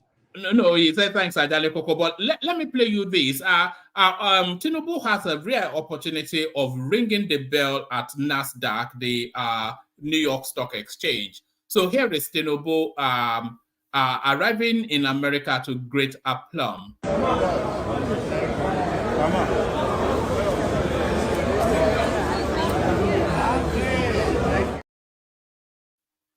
So there it is. What are you making of that? He's going to ring the bell. Is it NASDAQ? It's going to ring the bell, which is not an opportunity they afford I to didn't many see people. ringing any bell there. I didn't see him. No, he's not ringing the bell in that. That's him arriving somewhat in America, but he's scheduled to ring the bell at NASDAQ. Oh, wow. Well, that is a total legitimization of his presidency, and I mean, by United States, the president of United States have done that when they met at where were they? G7 meeting? Is it G20? Yeah, he met him. He described him as the leader that his government in United States have accepted and they're ready to work with him. That was the way. That was what the president of the United States said. We are ready to work with you. We approve the good job that you are doing. We have been watching the good job you are doing. We approve it. Kudos to you. And we're going to work with you to succeed. That was what the president of the United States said. Now, going to the stock exchange to ring the bell this will market him and market Nigeria to American investors. So stock exchange, you will know what it represents in American economy. It is the backbone of United States economy. If the stock exchange go down, investors cry. When the stock exchange works well, everybody go home happy. It shows that yes, the American economy is working well. When the stock are doing good, at the stock market, it shows that yeah, American economy is doing good, and that attracts more investors around the world to come and invest in United States. So for our president to be given this honor to ring the bell in New York Stock Exchange, that is a total acceptability of him, government, and Nigeria, and investors will see him there. Investors will come around him. Investors. Okay, can I interject you? I know you're trying to pull our leg, right? All right. Before you interject, let me play this and then have that interjection. Let Prince Daddy come in after you. The United States Chamber of Commerce has invited President Bola Tinubu to ring the closing bell of the NASDAQ on Wednesday, September 20th. NASDAQ is an acronym for the National Association of Security Dealers Automated Quotations. It is a stock exchange market based in New York, United States. NASDAQ is the most active stock trading venue in the United States by volume and is ranked second behind the New York Stock Exchange on market capitalization. The ringing of the closing bell signifies end of trading session on a particular day. In a statement issued earlier today, the U.S. Chamber of Commerce said the bell ringing ceremony with President Tinubu will take place on the sidelines of the 78th session of the United Nations General Assembly. The organization said the ceremony symbolizes the significance of economic ties between the United States and Nigeria. The ceremony will take place at NASDAQ headquarters in New York. The U.S. Chamber of Commerce is the world's largest business organization, representing companies of all sizes across every sector of the economy. Members range from small businesses and local chambers of commerce to leading industry associations and large corporations. So there it is. Yeah, it is, and it is good. Many people, CEOs of companies, anybody who wants to showcase their company or their country, in this case, if Tinubu rings the bell, it's good. It's it's nothing wrong. John Lekuk got that right. It's an honor to go and ring a bell, but you also have to question the motive of a president of a company. Many companies in Nigeria are qualified to go and ring the bell at the NASDAQ.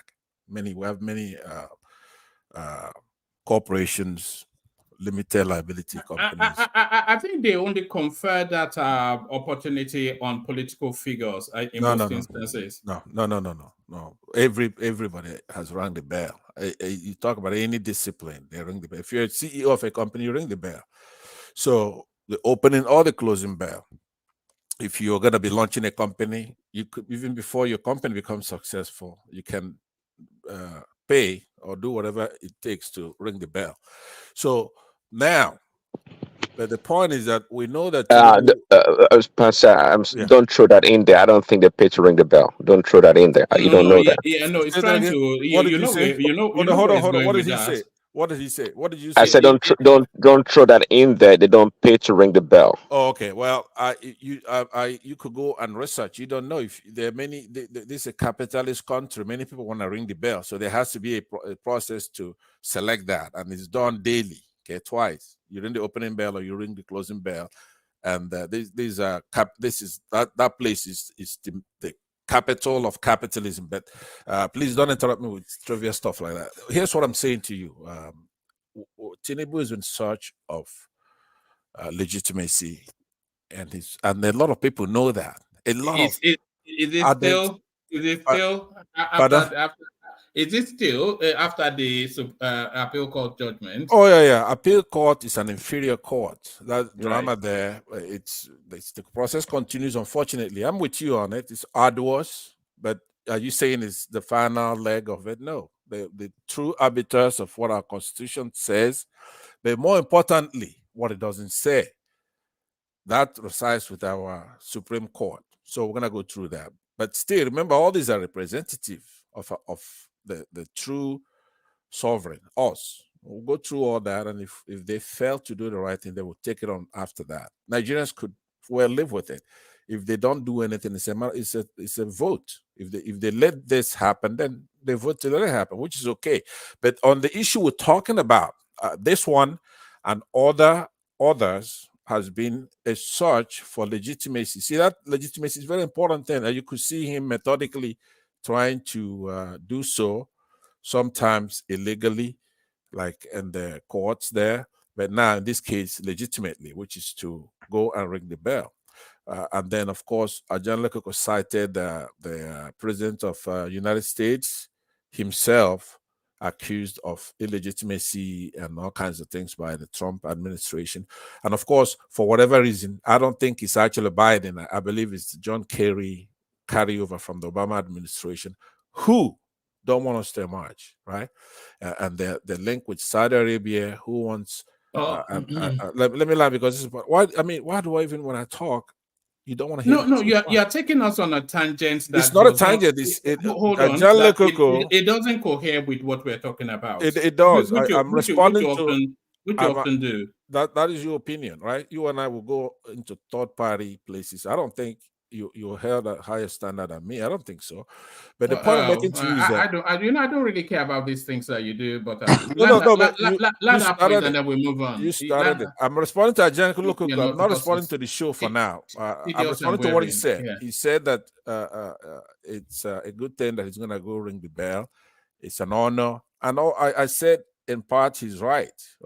But I'm trying to tell you, though, what Tinubu as a Lagos governor or a businessman is capable of being invited to ring the bell, right? Or he could pay for it and ring the bell. So it's not beneath him. All right, it's bought and paid for. Back to Ajahn Lekoko. Yeah, it's tedious. I thought you were going to allow me to interject. No. Yeah, sorry, come in, Prince. Yeah. Yeah, but he didn't even allow me to land. So yeah, I'll listen. You're not listening. You're going off on a tangent and you're taking us into a cul-de-sac. I was responding to what he said. So why would you treat me that way on this show. You know who I am. And when I'm talking, I'm not playing. Another pundit on the platform. But I'll let you run the show the way you want to. But I'm just saying it makes no sense to one man. You are going off on a Anthropologist is tangent. talking. Anthropologist, let him laugh. All right, Landy, but don't take us on a don't on a me. wild goat chase on a tangential No, something. do you okay? Try and stay within the parameters of what we're talking about. No, Just let do me. that. What I did the last time is to throw it back at you. Maybe I'll just ask you a question. Then you rule on that. I'm saying, do you think Tinubu is in search of legitimacy or not? I don't. I've already said that, but you can think that. But all I'm just saying is don't take us on a long tangent. That's all I'm saying. I know, but every time you say the you same like. thing, I hear what you're saying. But if I'm done, if you don't think Tinubu is in search of legitimacy, right? Instead of going around those states in Nigeria, going from one city to the other, listen to the people and search for legitimacy that way. He wants to come and ring the bell here, or he wants to go to France, right? And as far as those people and the higher and the elite in Nigeria shared him. Remember, there's a time when he came to London and he says, "Look, protect me from these people." Right? He didn't want to debate. I don't recall him saying that. You don't recall that? Okay. Well, no. I do recall it. Hopefully, there's an honest person here that will recall him, because that was a viral video where he says, "Protect me from these people." Right? And that's exactly what he's doing. You see him like today, the MURIC, MURIC acronym for Muslim something in the Yoruba land, they say that what he's doing is not right, that they apologize for supporting him because he's padding his government with, in their case, in their view, they say it's Yoruba Christians, and that they don't like the fact that a Muslim ticket is not putting Muslims from Yoruba land in office. Now, that's the way they see it. And it's 5-3 in the 8. And to them, they're complaining about that. 5-3. Right. So what does that add to anything? What it adds to it is that he has been going around instead of going to the people. So, for example, he could meet with this MURIC. He could meet with Southeasterners. Why would he meet? Why would he meet with the MURIC or Southeasterners? Because these are people who probably have one complaint or the other. In this case of MURIC, I use them so it won't be tribal. We know the complaint of the Southeasterners is don't forget about Southeasterners. Talk about MURIC now. Ethnic jingoism. That's why They've been on that journey since the 1960s, and they'll be on that journey forever.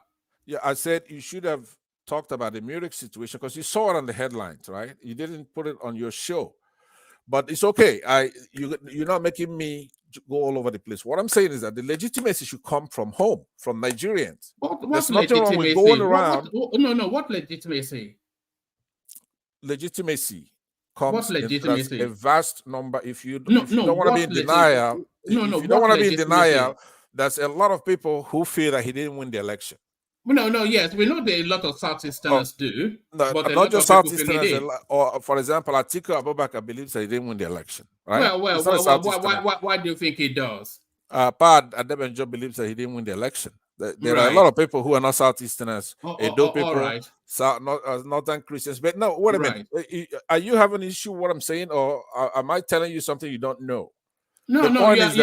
You're telling me something that is predictable. Consolidate power. And what a reasonable person would do is to go home. He's not consolidating anything. He's been endorsed by the arbiter and is carrying on with governance. Okay, I yield back, and I'll listen from the sidelines.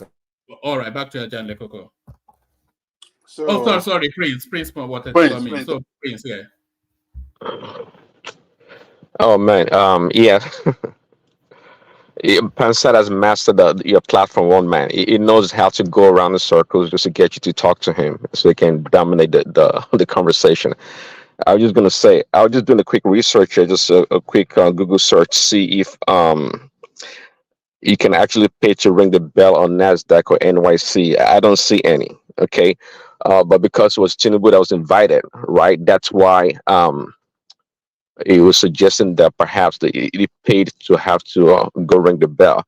whereas we have Obi running up and down. I think right now Obi's in Bangladesh. He's trying to learn that way. Yes, it's almost as though he's running a parallel. It's not a laughable guy. He's just He's a joker. that guy will have a career in comedy.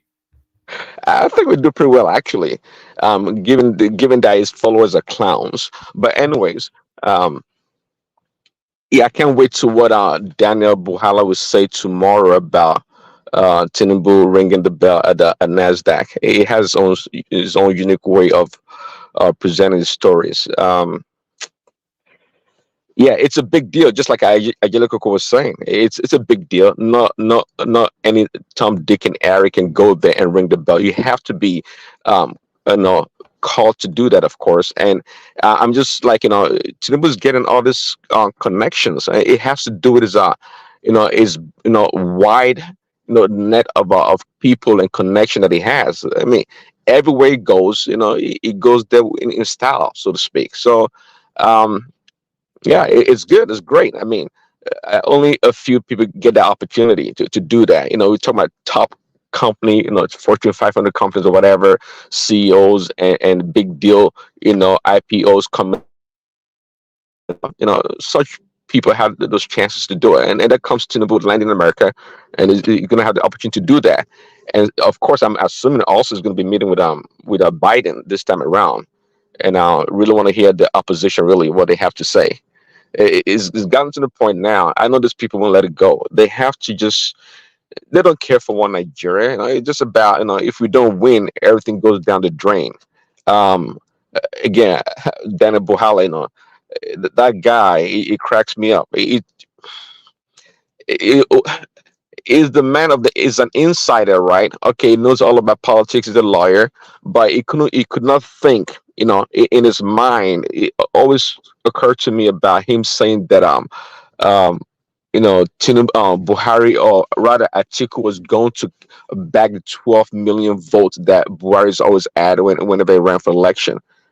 That shows how much he knows. Even me looking from the outside, I didn't think that was possible, but he was so confident saying that he said it multiple times in different stations. So that's the stage we are right now. And at the end of the day, it would be, of course, his principal Atiku. He's not going to get an appointment, but you probably be the only one left out there without any position. Assuming he knows he lost big time. And if he had stayed without APC, he would definitely have been a minister. You know that. If Kiyamo in the last minute came and slotted in to become a minister, he would have been a minister. But anyways, Ajale Coco, thanks, man. Do you think you? Prince, Yeah, come in, Ekene. Prince, before you continue, you not respect you so much. You just insulted me. So you know what? I don't know why. Because of you, I take that back. That's okay. Because of you, I take that back. I was trying to be funny. It was Pansat. I was trying to take a shot at, but I take that back. That clown party wasn't meant for you. It wasn't meant for you guys, actually. I just threw that in, so I apologize. Okay, continue. Thank you, one more. All right. I'll come to you after Ajale Coco. I didn't forget you were there, but Ajale Coco, back to you. Yes. So, legitimization of Tinubu by the Western leaders. We have seen it. Biden has done it. He made a statement in that direction last week or last 2 weeks when they are G20. He said they are happy with the good job he's doing in Nigeria, and they're going to support him to succeed. Various leaders from the West, from the Britain, from France, from Germany. I mean, they've spoken in the same vein. Now, what we have seen with the stock market inviting him to come and ring bell is a legitimization by the captain of industry in America. So what that represents is that they are marketing him to the investors. They are marketing Nigeria to the investor. The good of it is for the country I mean, the benefit of him going there is for the country and not for Tinubu as a person. Some people are looking at it from the angle that, oh, this is Tinubu gallivanting around. No, he's marketing the country. And that is what a good leader must do. He must do everything to market his country, particularly this time that we are in desperate need of investors to come in and invest in our country so that we can embark on, productive activity. We can go back to production. Once we can get back on production, then we will turn the economy around. The revenue that we are not making as much as we desire, we can achieve that, and then we're becoming a country that can, be productive, and when that is fully developed, we can become a wealthy nation again. Everybody will have job. I mean, job will be created, and wealth will be created as well. So what this guy is doing is, the advantage of it is for the country and not for him. So the issue of not accepting him this time, I think we have to put that under the carpet. What can we do for the good of the country is what really matters now, and that is what he's doing. And okay, what please, sir, I want to interject one man, please, sir, little bit. I'm sorry. I want to go my Oga Ajani Koko. Go ahead. Good evening, sir. So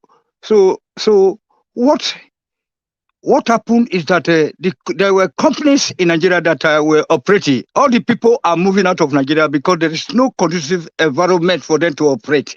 First of all, why can't he just declare a state of emergency on electricity that we take care of any future investor that might be interested in coming to the country? Apart from security, then why not say, okay, that I've created like Obasanjo did, that I'm creating, an enabler environment for the industry, for the industrialists to come into the country. Meanwhile, all the companies that are already here, they are moving to Ghana, they're moving to Gabon, they're moving to Cambodia. I mean, you can't ask people to come and invest in a country where there's no common light, no common water. You know what I'm saying, sir? That's what we're talking about. Let the guy declare state of emergency in electricity. I know that some people there, they are saying that Tony is a talkative. I want to be talkative just to see our people, stop this suffering that we are going through. People are dying. What about the Western countries are praising him? Oh, welcome. Hello, sir. But what about the people that are leaving the country on daily basis? Did you check some video coming out of Nigeria today? People are selling their lands in Lekki everywhere. Big men. They are trying to jackpot. That's what I'm talking about, sir. So we need to stem that trend before we can say we are invited. And then meanwhile, let us start to refine our oil and sell the finished product to the neighboring countries. Then we don't need any dollar to come into the country. People will come in to buy our products. Thank you, sir. Well, Mr. Jolly Coco, before you continue, I want to add this to you. I want to ask you this as a question. We are talking about meeting investors outside Nigeria, this and that. You as a Nigerian, or many people like you living abroad, I know you have some dollars there. Don't you also like to invest in Nigeria? If you as a Nigerian out there don't find it necessary to invest in your own country, how do you think that foreigners will have confidence that you don't have? Because I believe that the first investors that should come into this country is people like you, other Nigerians outside. But you're not talking about yourself, you're talking about Oyibo people, white men. when I know that most of you have some dollars to invest in this country, even to buy shares and all that. But you're not doing that, but you're expecting a white man to come and invest. So are we not deceiving ourselves? Thank you. The diaspora is the biggest foreign investor in Nigeria, as far as I know. Yes. The diasporic Nigerians, yeah. Yes, our remittance to that country, when it comes to, is a huge investment in the first place. Diaspora remittance is a huge investment. It drives the economy of the country. So we are investing. No, I'm not talking about the remittance, because I'm not talking about remittance. You know what I mean when I talk about real. I'm talking about real investment. Yes. You can, yeah, you know what I mean. So I'm not talking about sending money to your people, all this and all that. That's not my point. My point is real investment. You know, buy shares. You know what it means when you buy shares out there, when you buy stock out there. Can you do it here in Nigeria? Is the environment conducive for you? All this and all that. Can you come to Nigeria and set up a factory as a diaspora? A lot of people do that now. A lot of people do that. I have not seen. Maybe you can tell me, or you can mention to me. I can tell you that I'm invested in the Nigerian Stock Exchange. I can tell you that Dangote Cement, First Bank, etc. I have a reasonable amount of shares in those spaces. The real estate industry in Nigeria is largely sustained by the diaspora. I can say that. The educational system largely sustained by diaspora. So there is a lot of inflow of investment from the diaspora. Yes. Okay, if you say so, no problem. But my point is, can you hold on, sir? Hold on. Woman, why can't you build a factory to employ people so that the people can pay tax and then support their family?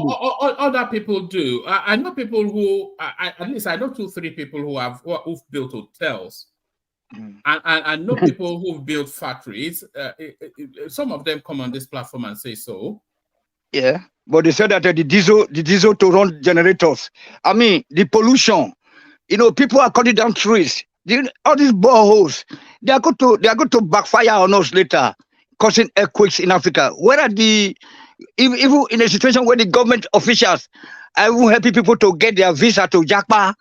One man, I think I concur to that guy's assertion that we black people we need to.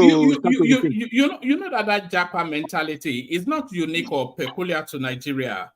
Globally, people are japaing from the Americans are japaing to the Philippines and all over the world. Not at that rate.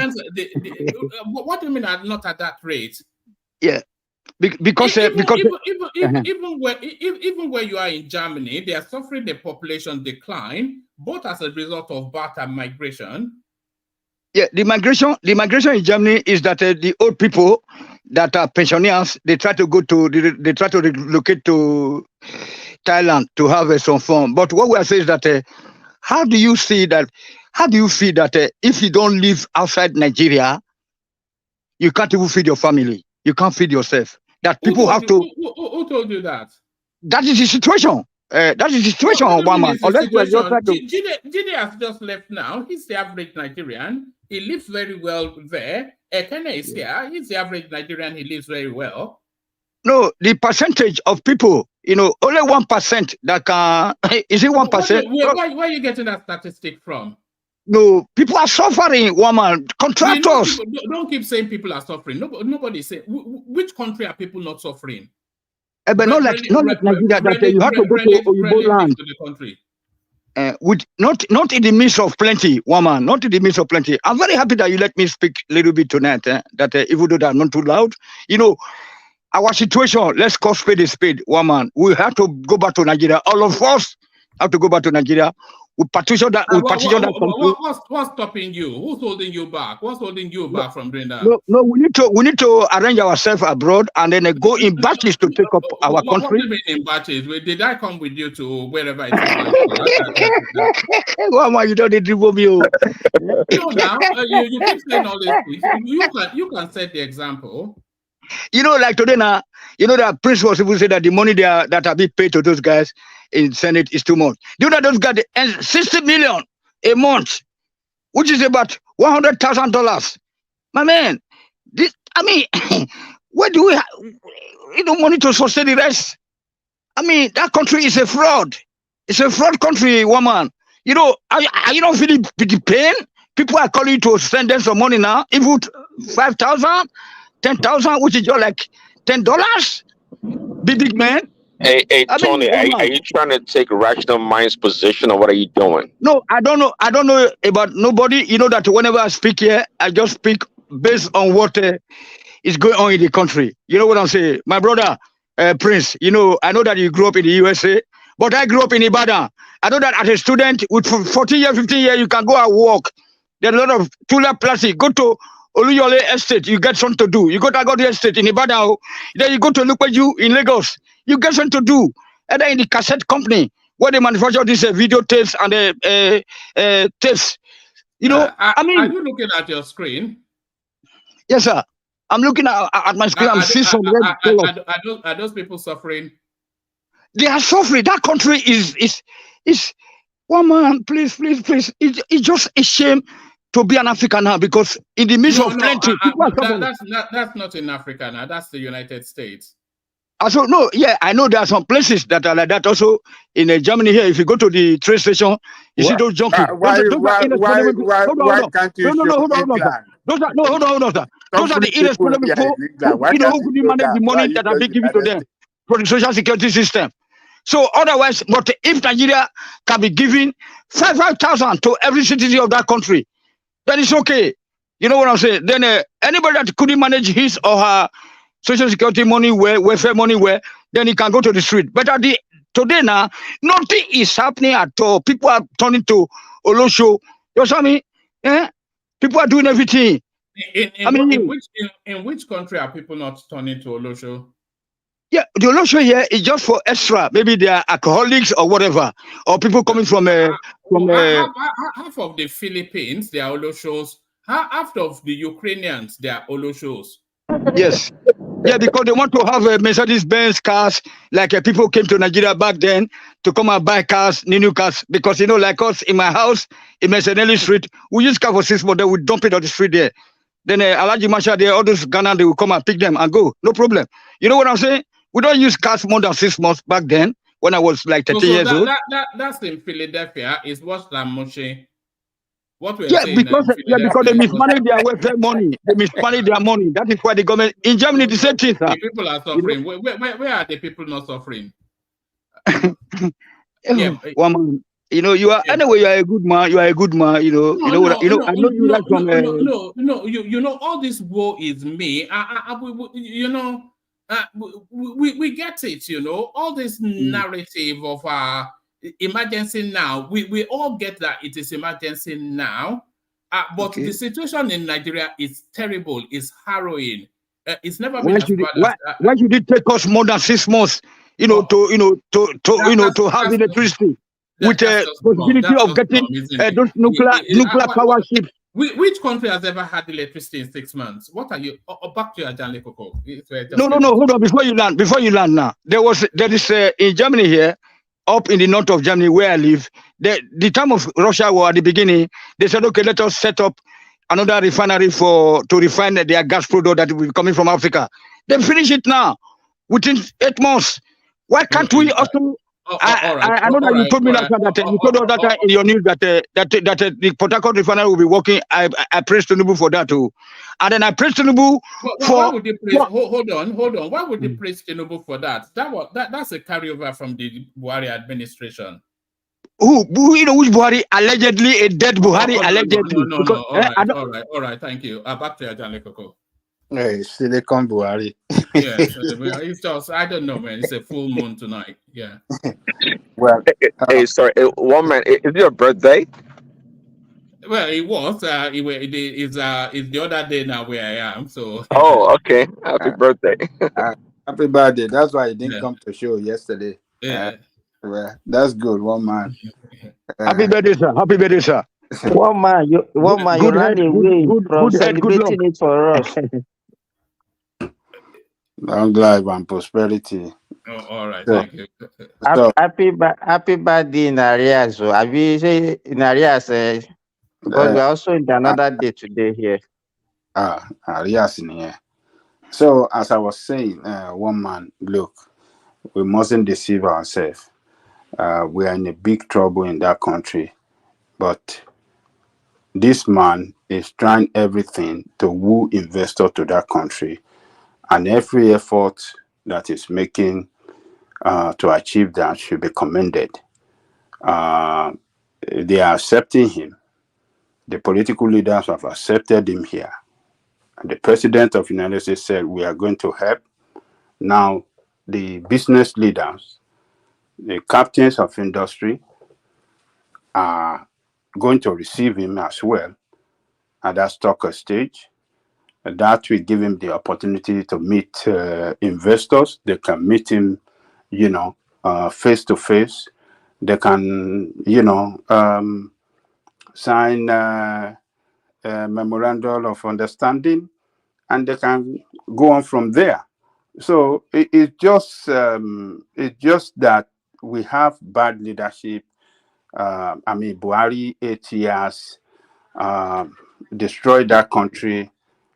He doesn't show a leadership that really have any sense of purpose and commitment towards economic development of that country. That is what have brought us to where we are today. But this guy is trying to uh, do a kind of redirection, trying to position Nigeria before the world, before the international investors, trying to woo them to come to Nigeria. I think we should commend him. So it's a total legitimization of his leadership, acceptance of his leadership by political leaders in the West, by captain of industries, in the West, and that is good for us. All we just want them to do is just to come to Nigeria, bring their big money. They bring their big money. That is what when they bring it. Look, if American investors, Ajale Koko, I've often wondered if it's not a race against time for Tinubu, because all of these things that it's doing, it's going to take at least it can only really come to the fruition in the medium term. But the Nigerian need, like Tony was just saying, and everybody says as well, the Nigerian need is immediate and pressing now. So bread in the future, bread now is what people, abundance in the future, but bread now is really what people need. The one thing I don't think it's quite managing the pain pressures of people. People are starving, and you are saying you are cutting deals that will come to fruition in 8 months' time. They have to Woman, be alive. Yeah. if you give me the opportunity, can I speak to that? Yeah, of course. Yeah. If I don't let go, yeah. Go ahead, Simba. Okay. Do you understand what I mean, though? Yes. You are talking about the Let's listen immediate. to Saudi Arabia investor. Let's listen to Saudi Arabia. Yes, the amount of factories that the Simba alone has built in Nigeria, you should revive that economy. Woman. Okay, Carry on. that's the prayer. So, if we are blaming Buhari alone for the woe of that country, I think we are not just being fair to that man. Yes, he made his own contribution. But if you look back, that country has been a progressive decline for decades. Believe me. No, not economical. Look, the economy was in good shape as at the time that Buhari took over. Yes, there was corruption. We are talking about Buhari of now or Buhari of 1983. No, Buhari, when they took over in 2015, the economy was not that too bad. It was let me tell you. No, the facts are available right there. We don't have to argue. No, it's not. I'm not having an argument. I just want to let me say this. The economy that you are talking about was just a, when you have a mono economy like Nigeria, which based on oil alone, what we have in the late part of administration of Obasanjo, Yaradua, and Jonathan was the oil boom. And even before Jonathan left, that one has been in a decline. And you could remember that Sanusi was shouting around 2012, 2013, that any government that will inherit that economy from Jonathan is going to face a lot of problem. And I'm very sure you watched that clip. Let me tell you, the developed world that we are talking about today, US, even Britain and all those countries, they have infrastructure that they have built decades, even hundreds of years ago, that is still driving their economy. When we have the oil boom in the 70s, during the time of Gowon, had it been we have invested that money very well, and we were futuristic, because most of the things that we are building, we are just building it for the need of the people that time. And people were happy. They were a little bit happy. Though I still remember that time when I was still young, my father was still complaining that time that Nigeria was in a bad shape. I've never seen any generation that have never complained that Nigeria was in a good shape. Everybody has been complaining. So if I was a young man in the 70s and then they were still complaining that the economy was bad as at that time, and we remember even the 80s, everybody was complaining of austerity.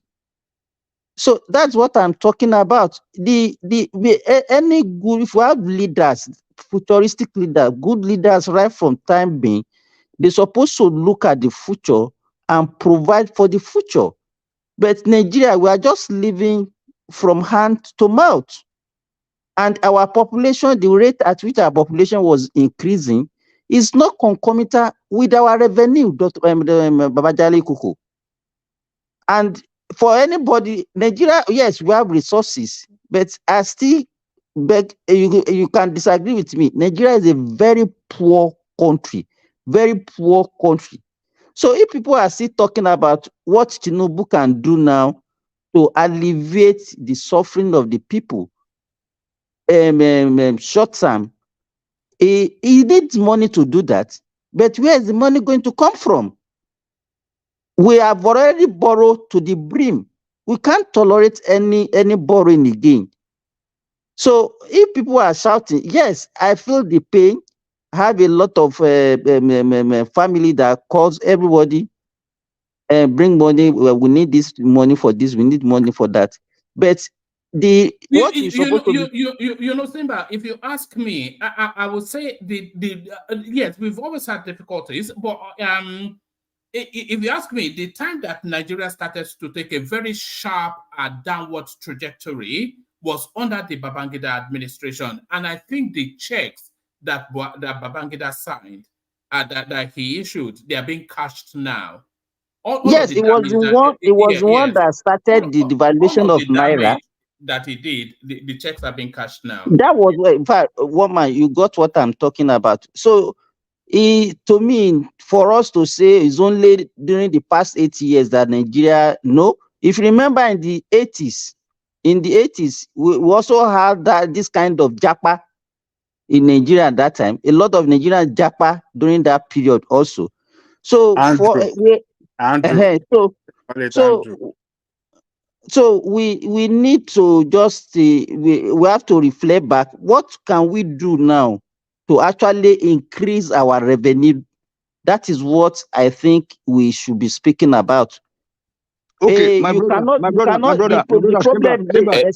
Sinbad, one quick question, Sinbad. No, I was the one to come in first. Sinbad, what is your definition of a poor country? A country with such a vast mineral resources like oil, gas, and gold in the north, that the gold in the north, we can't touch them. What the hell are you talking about? Sorry for that word. What I say, what the hell? Why can't we just harmonize the country to be one country?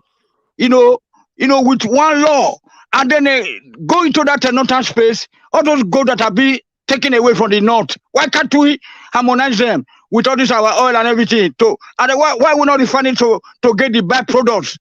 To get the byproducts coming out of process of refining our oil. What is the meaning of definition of a poor country? Radon, tell us. Let me tell you, resources that you have that is not, you cannot turn into money. You cannot be counting on that, Tony. And I know you are not a young man. All these things that you are talking about now, the refinery. Have you ever seen a working refinery in Nigeria? Yes, Since I yes, was born. yeah. Growing up, there were refineries. They were brewing. When? Hold on, please, sir. There was Niger match. Today we can't even manufacture matches. See, we were manufacturing. We don't, Tony, the problem I used to have with you. Cheap plant. Don't just be flying around. What happened to the voltage of Nigeria? The German government is taking care of Mercedes here indirectly by helping the investors there. What are we doing, black people? Why are we going backward? We can produce cars, pickups to Kenya, to Lebanon, to everybody back then in the 80s. What is drawing us back?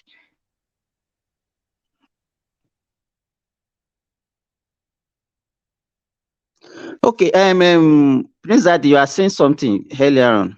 No, yeah, I was gonna ask the question that do you really think Nigeria is a poor country or a poorly managed country? If you talk about, let me tell you what, Prince Daddy, I don't need to tell you that it's not natural resources that develop a country. It's your human resources. Exactly. Industry. So, jobs. Yes. So, to me, is because most of the countries that have natural resources today, there's none that you can point out that is developed. Saudi Arabia is not developed. Dubai is not developed with their ordinary oil. Without those graduates, no professors. Hold on. What are you doing about the brain drain? People are getting out of Nigeria. Why can't you call them back like Obasanjo was doing? You have been talking since, Tony. I've been talking because I'm talking sense to you, sir. We do respect. You are talking. Have you ever been to Saudi Arabia? Look, my God, these are proud people. You don't see them coming to seek asylum. You don't see them jackpying to buy in the desert in order to get to Europe and America. Is that what you call development? What happened to the industry set up by Awolowo, all those petrochemical companies, all those refineries when he was the vice president of Yakubu Gowon? Volkswagen of Nigeria. What happened to the Pigeon Automobile? What happened to Ajakuta? Tell me, furnish us answers. And give an answer to the definition of a poor country, according to Prince also. It's seconded by Prince. Allow him to answer you now. You keep interjecting. He will not have the opportunity to respond to you. Prince, that the question that you ask, I think I asked what. Yes, Nigeria is also poorly managed. It's just like counting your chicks before the eggs hatch. That is what we normally do by looking at the resources and say Nigeria is a rich country. But if you have a resources that is not properly managed, also that means not useful to you.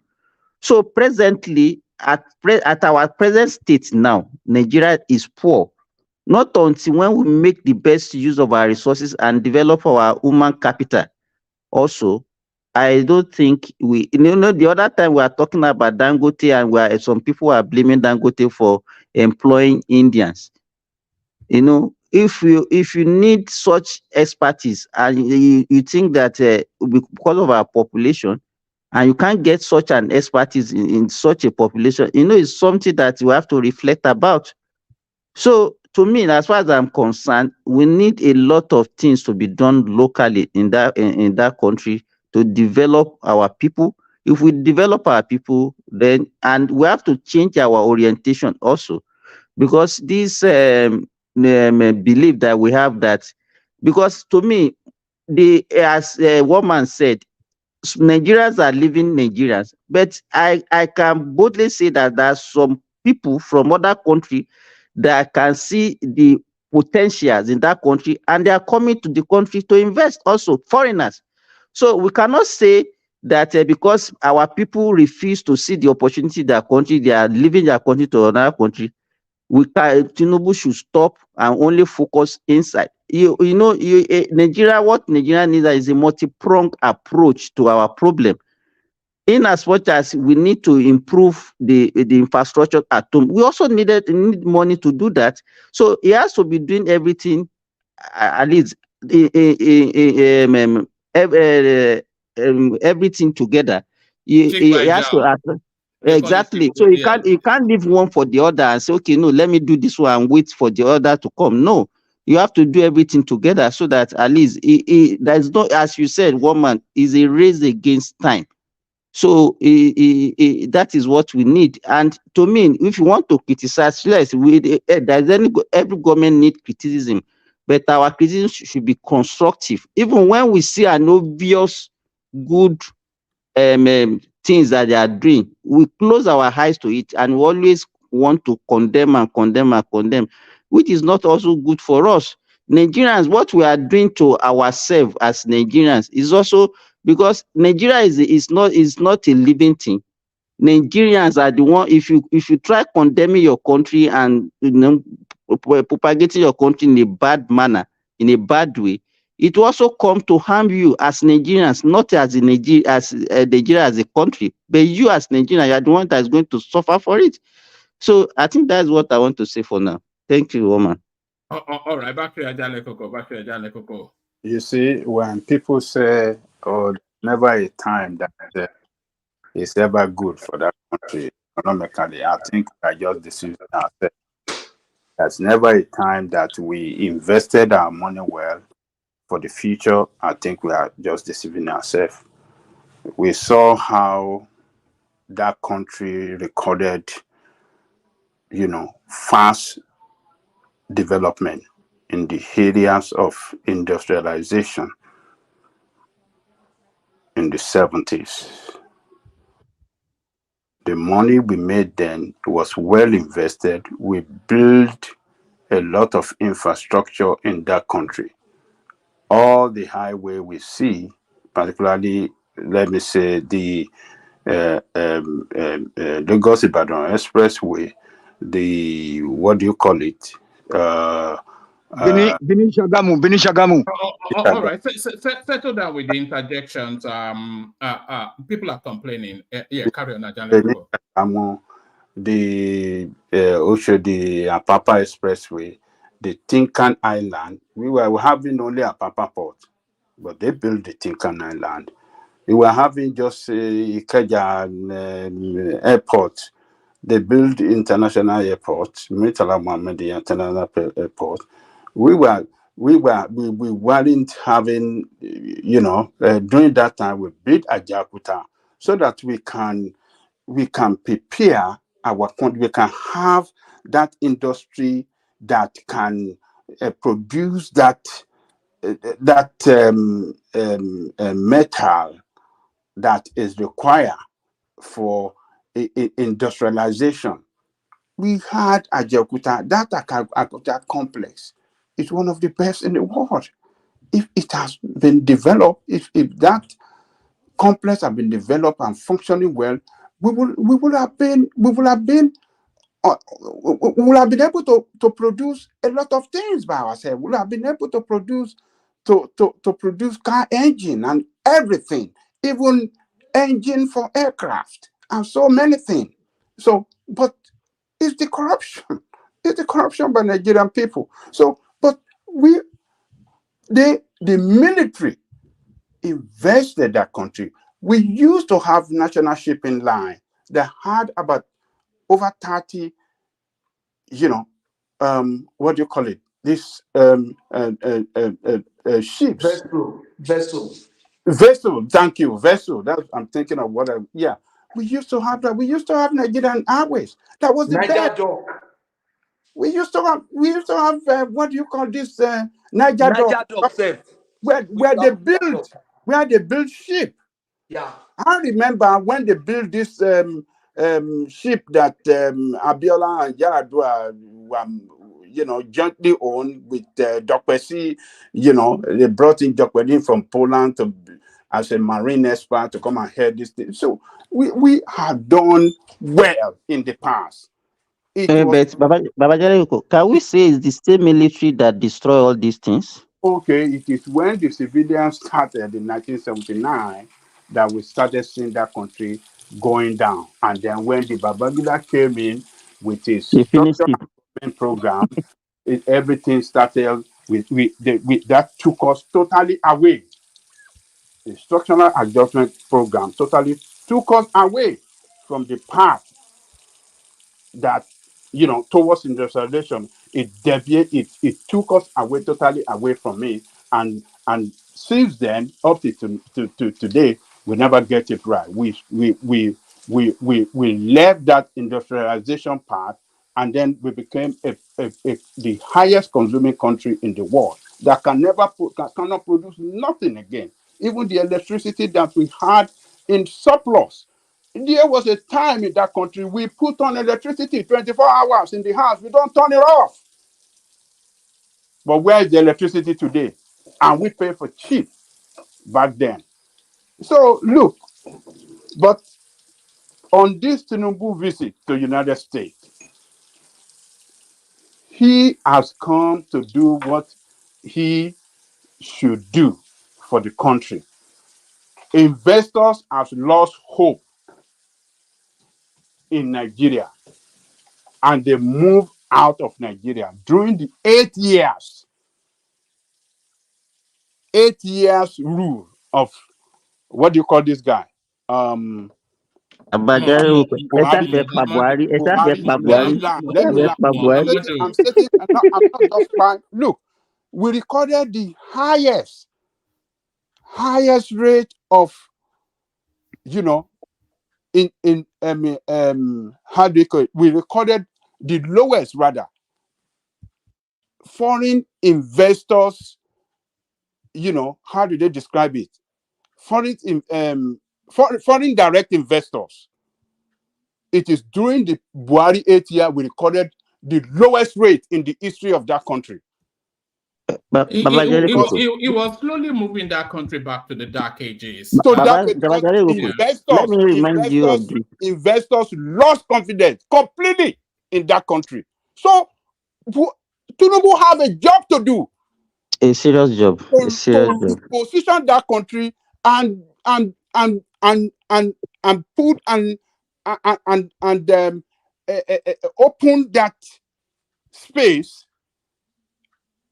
to them to show that confidence again, that look, we are open for business. These are the measures we are taking. These are the economic measures they are taking. Look at what we are doing. The central bank corrupt leader, the corrupt central bank, look at him. We are prosecuting him for corruption. Look at the EFCC that is supposed to have handled this thing. We are prosecuting him. Look at the changes we have done. Look at this guy that we have to manage the finances of the country. It's an international. You guys know him. He has worked with you in what do you call it? Wall Street.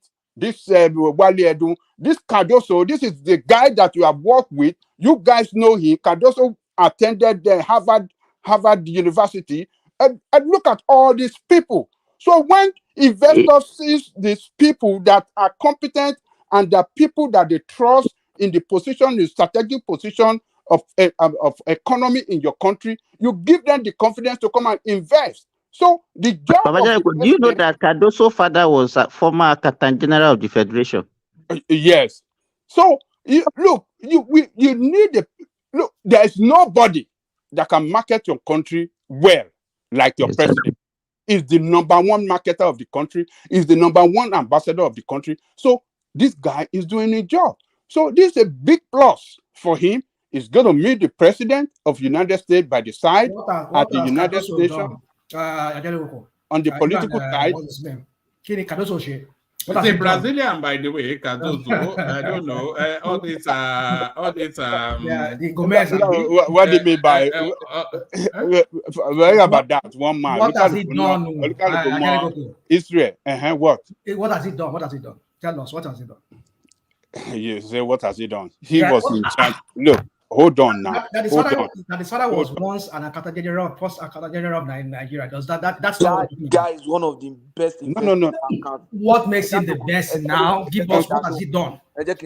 Rational mind, welcome, welcome. Patrico Dalowu. One of the best investment bankers we have in Nigeria is Yemi Kaduso.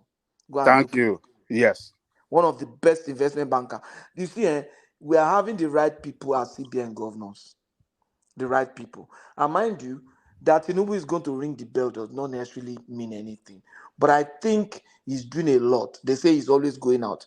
He has not gone out of order. There was a G20. He was there. That's the normal thing. Now people go there. And he took the opportunity. Now there's going to be a UN meeting. He has to go there. So people say he's going out, he's going out. Is he not supposed to attend UN meeting? And the guy is saying, look here, let me use one stone to kill two birds. On this other meeting with US President, I'm going to be ringing the bell at NASDAQ. And I'm going to be meeting investment community. I'm going to be meeting the Nigeria community. That's what very intelligent people should do. You understand? It's not, okay, you just want him to go there because they don't want him to be seen as addressing outsider when he has not worked on the inside. And miss that opportunity. Is he going to be having UN meeting all the time in the year? Maybe this assembly now, maybe another one will come in maybe next year. You understand? You don't want to lose that opportunity now. You want to take every chance. But boy, no, hold on. What is all this noise? What is all this story you're giving us? I'm talking about Cardoso. I'm not talking about I just told you Cardoso issue. So what has he done? Cardoso is one of the best investment banker we have in Nigeria. Go and look. What has he done? What has he done in banking? You're telling us. It was the managing director of what's the name of that bank? If you can remember, is it not Citibank or what is the name? Hold on.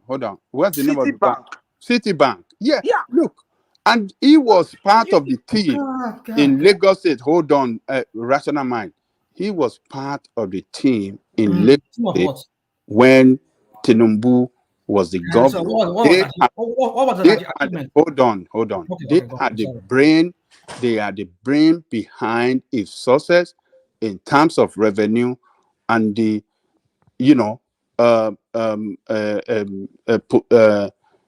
developing that economy that we know today as the 5th largest economy in Africa. So these guys, I don't have no doubt on them for the position given to them. I believe they will do a good job, and they have a very good and track record. So the international community. Hold on, You see, we Nigerians, we are too. Let me just go straight to the point. Let me tell you what he has done. No. Hold on. Let Rational Mind make that point, and then land it at Janle Koko, and then I want to get to a Kenne before we lose him. We always leave a Kenne till late, even though it's coming from Lagos. Yes, Rational Mind. Yeah, real quick. You see, we go on this tirade. It's good. What has he done? None of you can tell me. He's an investment banker. What has he done in investment? They just explain what he did to you just now. You're still asking what has he done. Dude, would you please let me talk, please? He improved that Citibank their balance sheet by 300%. Where is they did the CV. They profiled him now when he was appointed. You see, one man. You see, I don't like when we say things, we just say things. Where's the just bring it? I mean, if you wherever you've read it, can you just paste it on? I'll come back. No, so he's lying. He's lying, right? My boy, you don't come here. I'm not for your crappy whatever discussion. You gave you an answer. You're telling him to post it. Now that means you don't believe what they're telling you. Whoever asked the question, please allow me to speak. You only be saying it's good. You said what? What did you say? No, I said the interjection is so much. Just let one people to speak and let the other people, land their points, and we'll move on. You see, the point with some of our people here is that when they see me come from a different angle of this Agbado against the Agbado, they just want to shut me down. They don't make any point. All what you just said is good. He's an investment banker. He did this. He's a Citibank manager. What has he done? He just answered you now. He just told you what he did. Guy, hold on. is in his, he worked in with Tinubu. What has he done with Tinubu? Besides that, they brought please, you guys, this guy. Rational mind. It was an investment banker and the CEO of Citibank before Tinubu appointed him to be part of his scheme when he was governor of Lagos State. Like and he was one of the brain that positioned that developed that economy of Lagos State to number 5. And before his current appointment, is the chairman of the Enyibeti investment that are developing. Hold on, that are developing that what do you call that? Atlantic. Eco-Atlantic and other. Look, hold on. Let me land. You can't deny or diminish the guy's CV. It's a matter of public record. Yes. And who do you have as alternative? Rational mind. Who do you have as alternative? That you think is better? No, let rational mind tell us what he didn't do. Yeah. Who do you have as alternative that you believe that President Tinubu should have appointed? I'm not here to talk for Tinubu. It's up to Tinubu to go and figure out who he wants to put there. But my point is, you people come here. All right, let's say rational mind. Yeah, carry on. You praise people with no pedigree of any substance. No pedigree. All you just have no is, pedigree. they work with Tinubu. What? Hold on. Hold on. Rational mind is back. All right. Listen to what I said. All right, carry no on. Pedigree with substance. Okay. I didn't say no pedigree, but no pedigree with substance. Pause for a moment. You still have the floor, but pause for a moment. Meet Yemi Cardoso, newly appointed CBN governor. These are just fact-based things. President Bola Tinubu on Friday approved the nomination of Dr. Olayemi Michael Cardoso as the new governor of the Central Bank of Nigeria for a term of 5 years at the first instance, pending his confirmation. So let's just go to it. It says, in this report, the Punch highlights the things you need to know about the new CBN governor. Olayemi Cardoso, a Lagosian, grew up in Lagos and attended Corona School Ikoyi and St. Gregory's College in Lagos for his primary, secondary, etc., etc. Number 2, his father, Felix Bankole Cardoso, was the first indigenous accountant general of the Federation of Nigeria in 1963 and the first indigenous vice chairman and managing director of Barclays Bank of Nigeria shortly after joining the bank. So that's his father. Yemi Cardoso completed his undergraduate studies upon obtaining a bachelor's degree in managerial and administrative studies at Aston University in 1980. He later furthered his education at Harvard Kennedy School of Government, earning a master's degree in public administration 2005 as a Mason Fellow. Now, number 5, in recognition of his outstanding achievements in private and public sector, Cardoso was granted a doctorate in business administration by Aston University in 2017. He is also an esteemed fellow of the Chartered Institute of Brokers. Number 6, Olayemi Michael Cardoso is a Nigerian banker, chartered stockbroker, and public policy expert. He has served for over 4 decades in the public, private, and development sectors as a leader and innovator. He, amongst his most impactful roles are Commissioner in Lagos State Ministry of Economic Planning and Budget, Chairman of the Board of the African Venture Philanthropy Alliance, and most recently, Chairman of Citibank Nigeria Limited for 12 years until his resignation in 2022, etc., etc. So it comes with pedigree. You just read to us his achievement when it comes to education, and he having head a bank. But my question is, what has he done to, like, for example, we say, okay, this Emefiele that just left. When he was brought in, they said What's its name? It's all there. It's there. It's in. It's a public record. It's on public. It's in. I mean, we can find it out. It said he balanced Zenith Bank. He brought in innovation to Zenith Bank, and we saw how Zenith Bank really rose from when Jim Ovia left there to what he Which transformed. innovation? Tell us the innovation. Tell us. Dude, go on. I mean, I'm not talking to Don's people here. When I say No, something, tell us the innovation and tell us. Now, Philip Bros. Tell us. It is not a hap, Abby. so what about Harper? What are you talking about?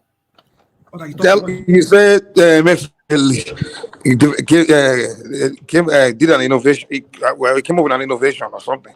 Tell us what's that innovation? Hold What on, is hold on. He brought all these different kind of banking products, like oh you can have. imported product? That's innovation, right? Dude, boy, you just don't. Just let me talk. Let me talk. What? Sorry, Before you continue, Rational Mind. So, in other words, it shows Cardoso has the capacity to do the job. No. Hold on. I'm just giving you a pedigree of this guy that was removed. He balanced Zenith Bank's balance sheet. He brought in new kind of banking system. No. Well, that's why it couldn't balance Nigeria's balance sheet for 7 years, right?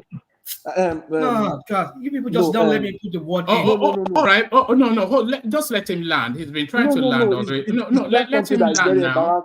One man is not landing. It's not landing. One man, you know, It never lands. You know that. He will never land. No. Hold on. He will not land because he's always interjected. Even if it's a divergent view, even if it's fanciful, just let him land. One man. Let me quickly put something right. I think he mistakenly said that. Okay, what is it? He balanced Zenith Bank balance. You don't say that. It is wrong to make that. How so? How was it wrong? What I mean balance sheet. I mean, what I'm trying to say is, Zenith Bank never had any. How do I put maybe bad loans as such, like other banks. They were very strong. You could say that. But the balance sheet is wrong. Well, maybe you see all this terminology, whatever. You know, this you as a banker, you understand what I mean. No, balance sheet is common. There's no bank there's nobody that doesn't balance sheet. Even your own balance sheet. Let's just leave that. That's why it's balanced by nature, by the definition of balance sheet. If it doesn't balance, it's not a balance sheet. Exactly. Continue. I'm just trying to help you.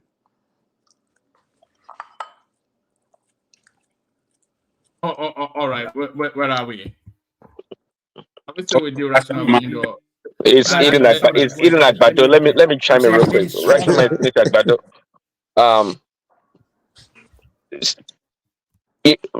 The guy obviously Cardoso's worked with Tinubu before, right?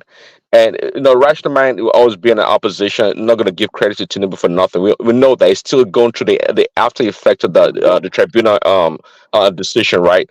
So what he's trying to accuse Tinubu or the man for is not legitimate, because all you need is somebody that has the experience and the capacity to do the job. And I think that's why I say, I always look for leaders that I can accept their mistakes. Now, Tinubu along the way is going to make mistakes, no doubt about it. He's a human being. He's not God. Okay, he's not an angel. But the point here is he doing a good job selecting the right people to fit the job, to do the right things?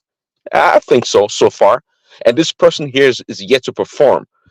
Unlike Emefiele, that we have his record, that for 7 years it was not able to balance the sheet, so to speak, because it was supposed to produce report every year for the Senate to review what is going on at the central bank.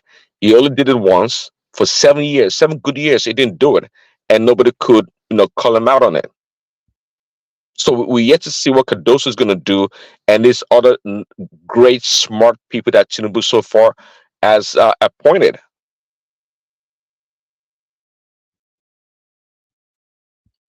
All right. Back to Ajane Koko. Okay, so Tinubu is doing a good job. We hope that it will yield fruitful results. It will guarantee a kind of it gives some kind of assurances to the investors to move in again. our economy and that will translate into a better economy for us.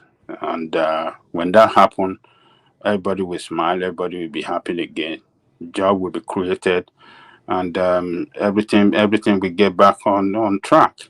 So, but at the same time, it should be able to do a lot of things at home to help the local investors as well. Because as we are inviting foreign investors, the local investors should be supported as well so that they can succeed too. And the welfare of the workers is very important. They should do something very quick, as fast as possible, to,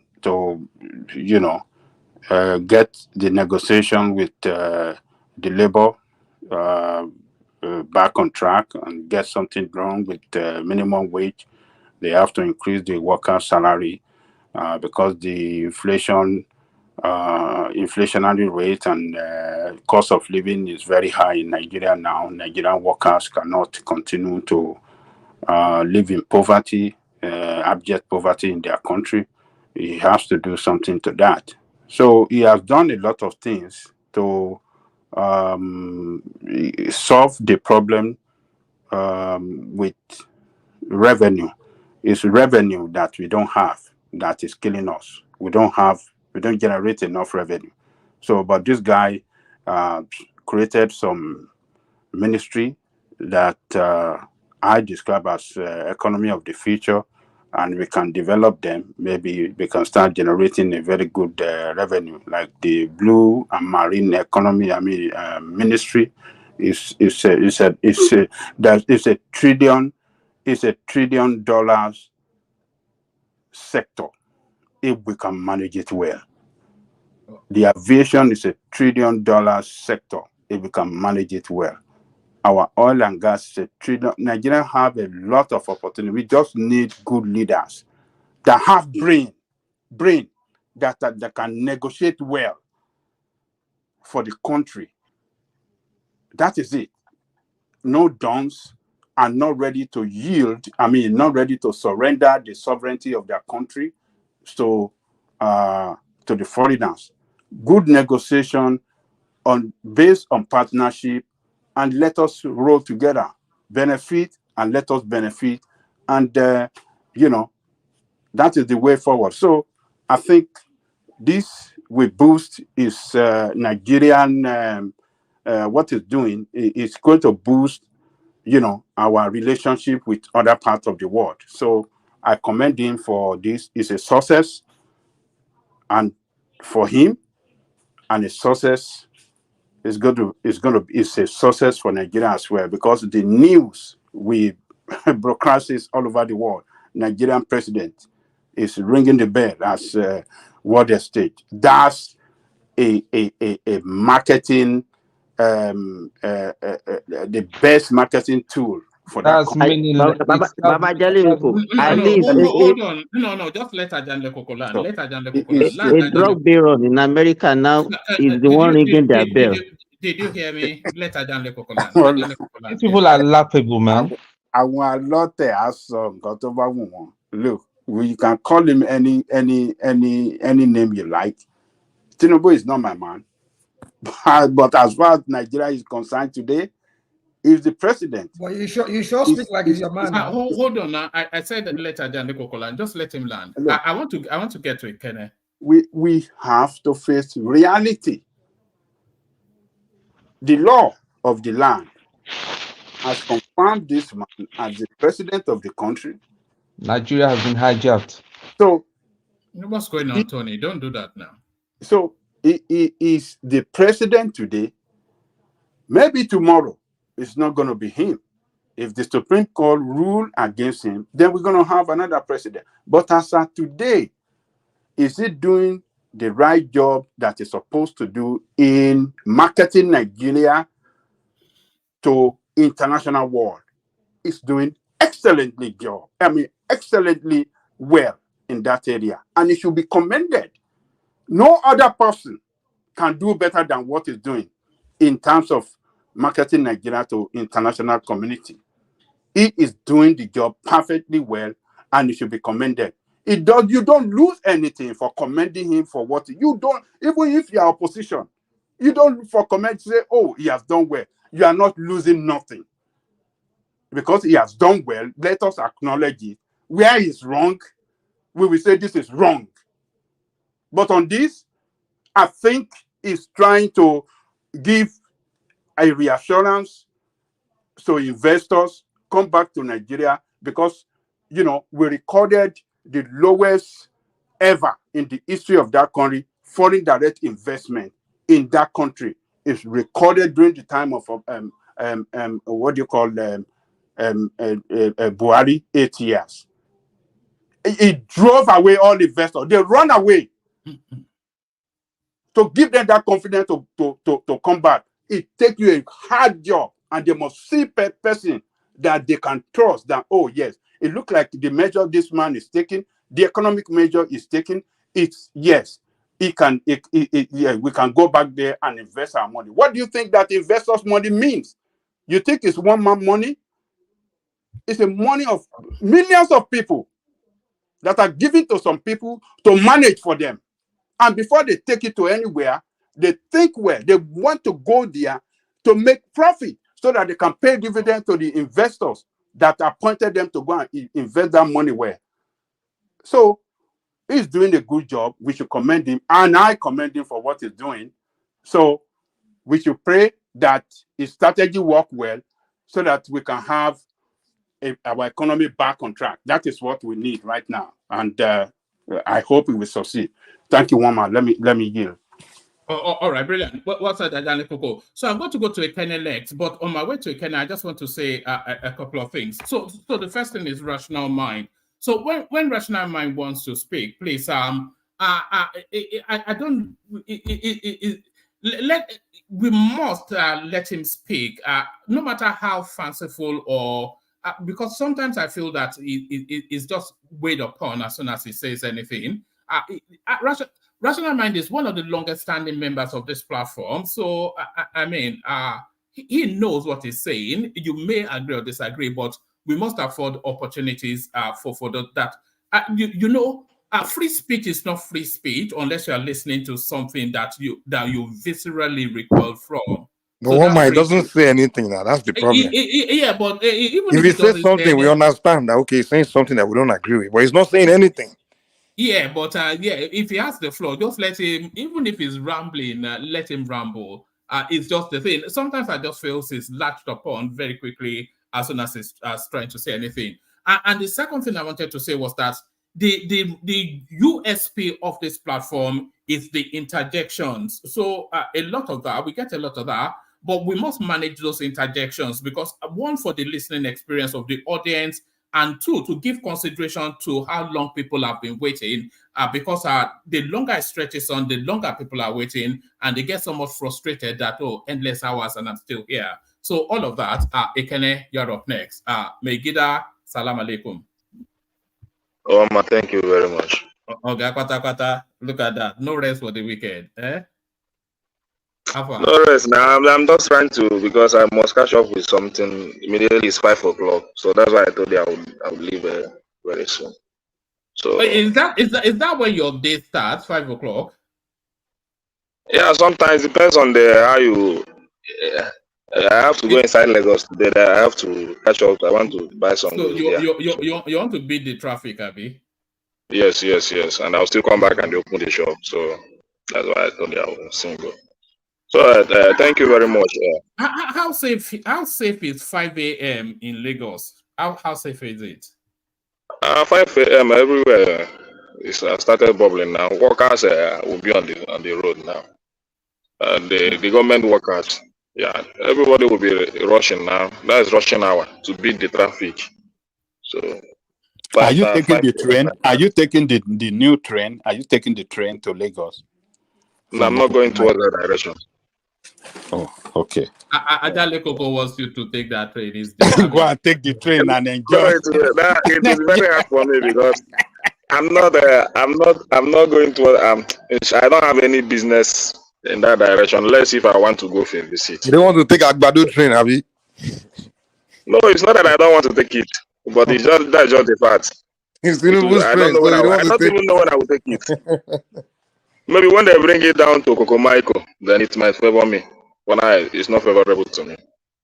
That's the fact. So, Okay. one man, thank you very much. I want to, for me, the sweetness of this platform is having an opposition. And that's why I like people like rational mind so much. And Ajali Koko, whenever they make their position, I like people that stand on their word and repeat it. So, and I believe he's making many senses in what he's saying. So, and I love him for that. And I encourage him to continue to stand his ground because that's what makes a man. So, what makes a man is to say something, believe on your vision, and believe on what you say.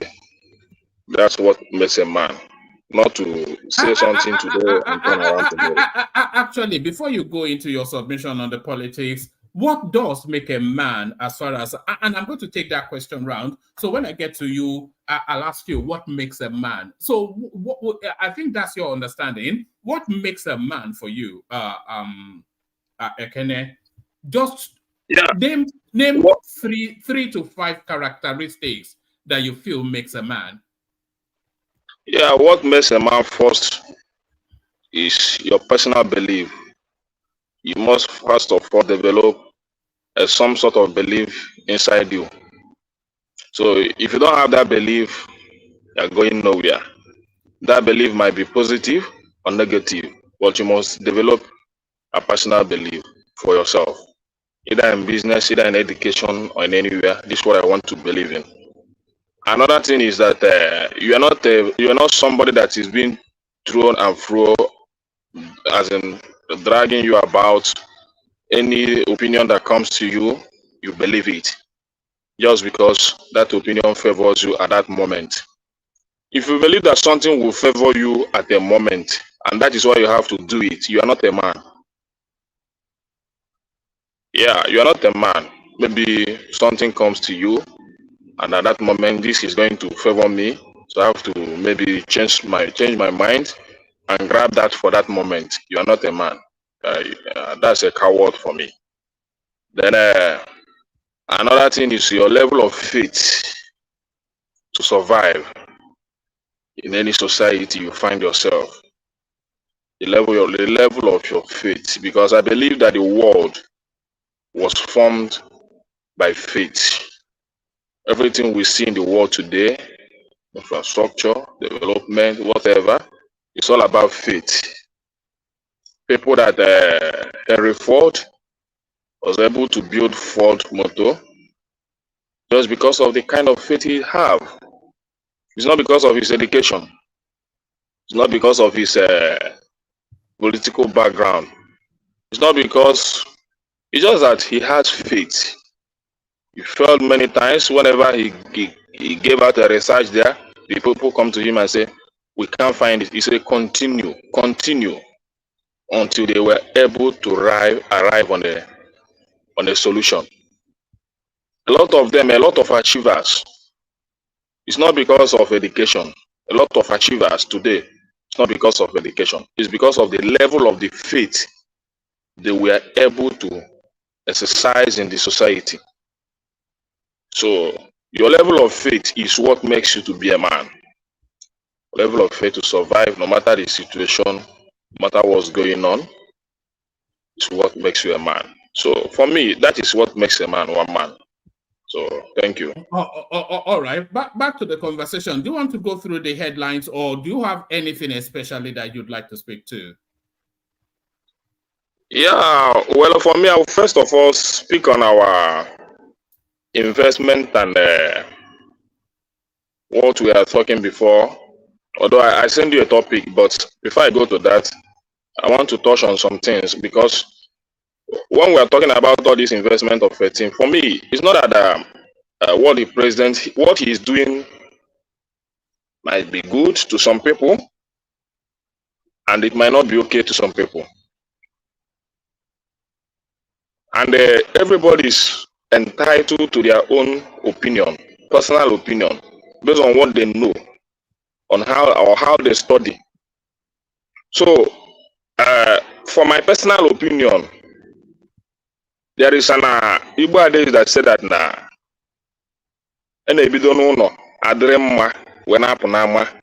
that is, you first of all look good in your own house before going outside there to present yourself. You cannot wear rag or put yourself as a rag in your own domain, then go outside there, you dress yourself on a suit and look so nice. So for me, as a man, or as my belief, it's very hard for me to believe in such. But I don't know, maybe the people he went there to present the Nigerian state to, maybe they can believe him. If they believe him, it's very nice. Then let them come and know how they will build the economy. But for me, the way I see things, just like in business terminologies, I cannot go out there and tell somebody I have a product that I want to sell to you when I know that I don't have the direct source of that product. I must first of all make a background check. If I tell you that I have this product, am I able to supply it? So if I'm not able to supply it, there is no need of me going there to tell you that I have such products.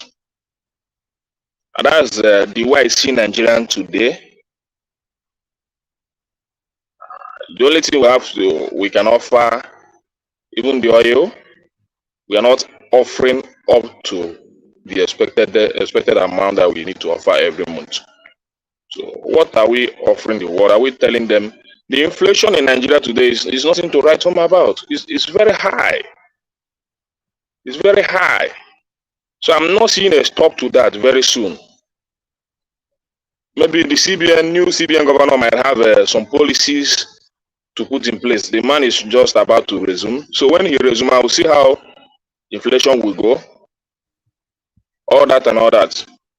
Maybe it favors you guys out there because you know 1,000 of your dollar now is so close to 1 million naira. So you guys are rejoicing. But for me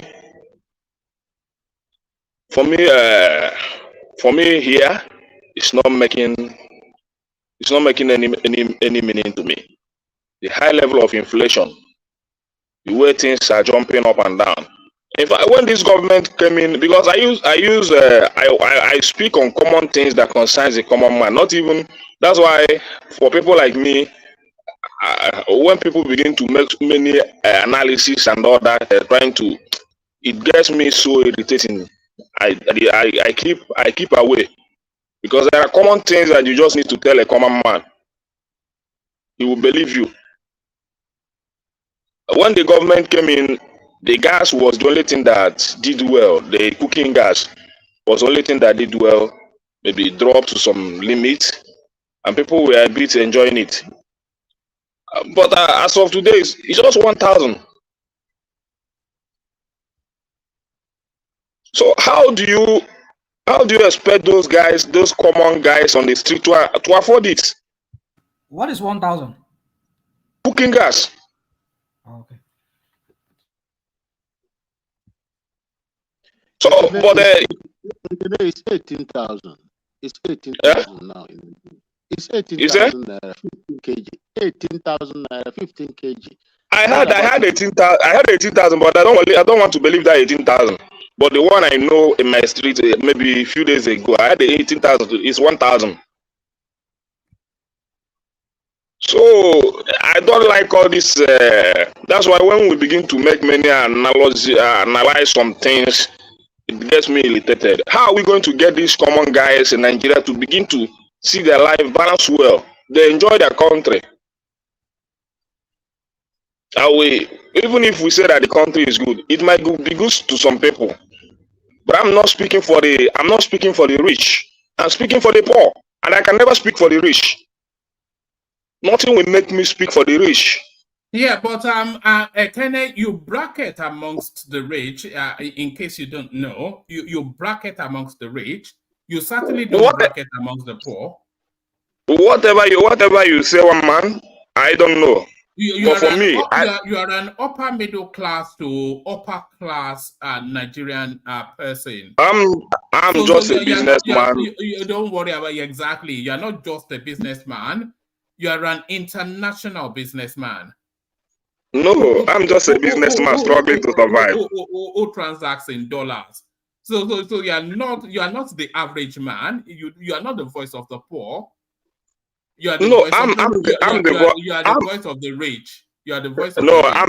I'm the voice of the poor. I can never be the voice of the rich.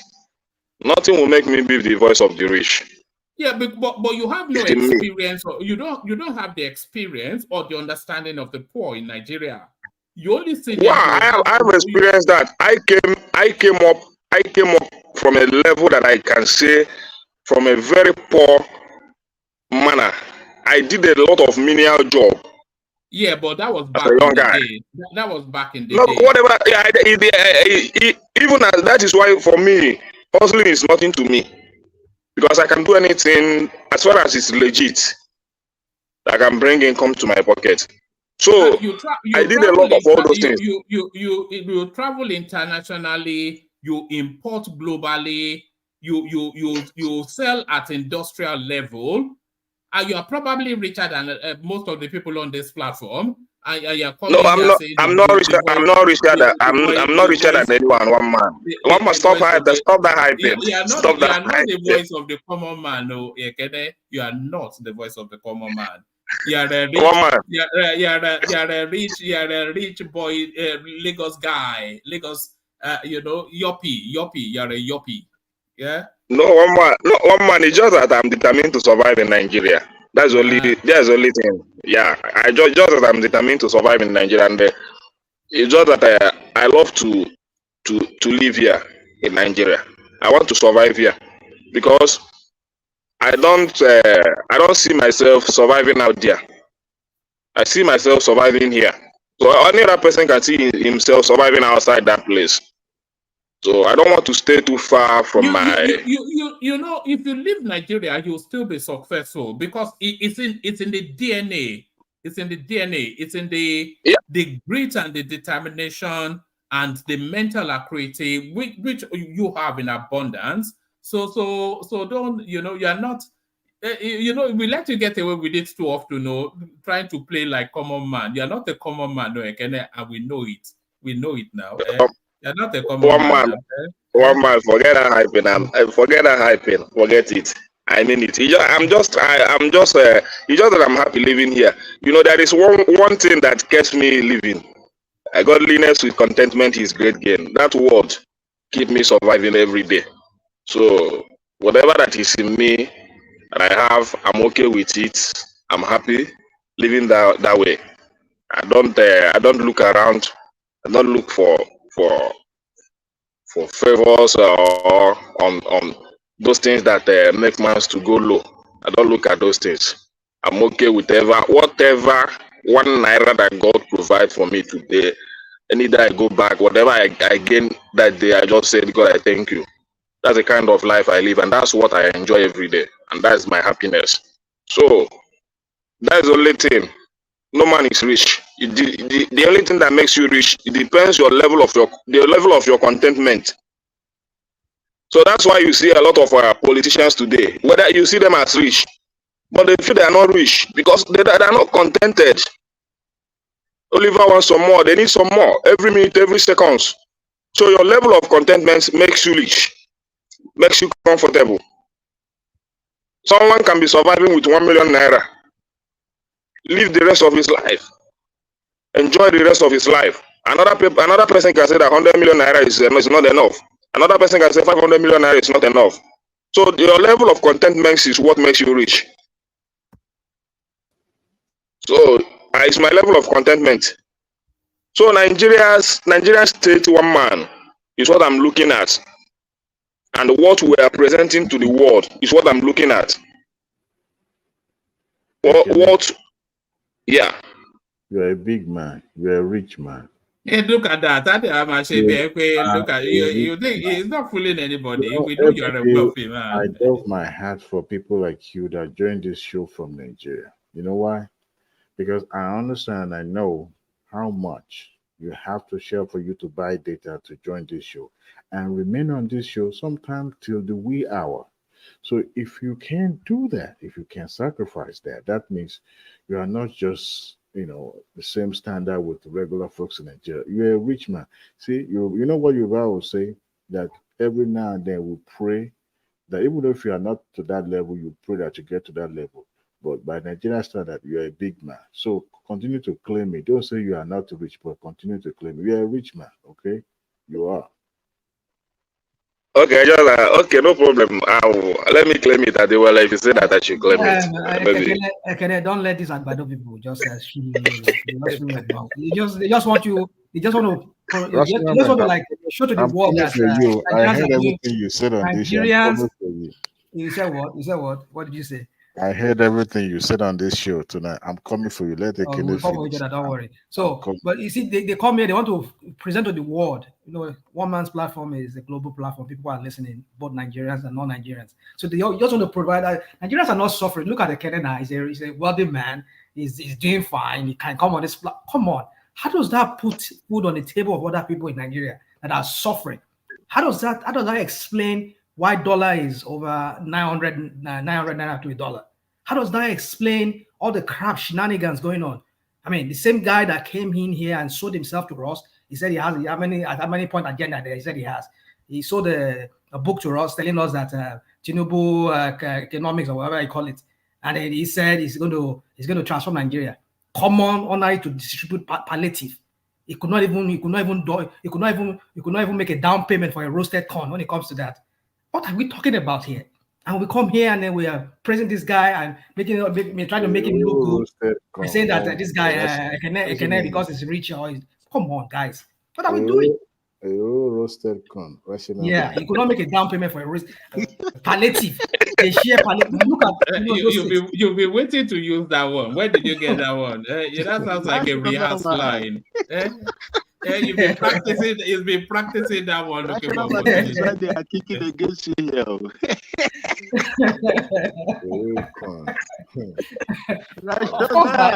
cannot make a down payment for a roasted corn when it comes to how to share palliative. Whatever that even mean. I don't even know what the crap is talking about. You don't make a down payment for a roasted corn. I just have to take it from his own mouth and throw it back to him. I mean, look at those days. Look at what happened to a commissioner. The kind of slap. Was it his slap or whatever? They hit him on the head. I mean, look at all the crap going on. They turn Nigerians to beggars. Come on to share palliative.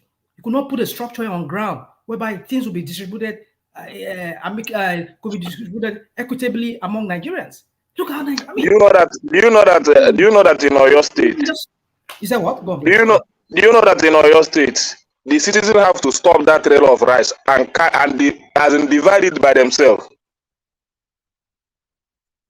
That rice, they stop it and they carried everything away. The government cannot do anything. In Katsina State, the governor stopped the police who were looting the palliative rice.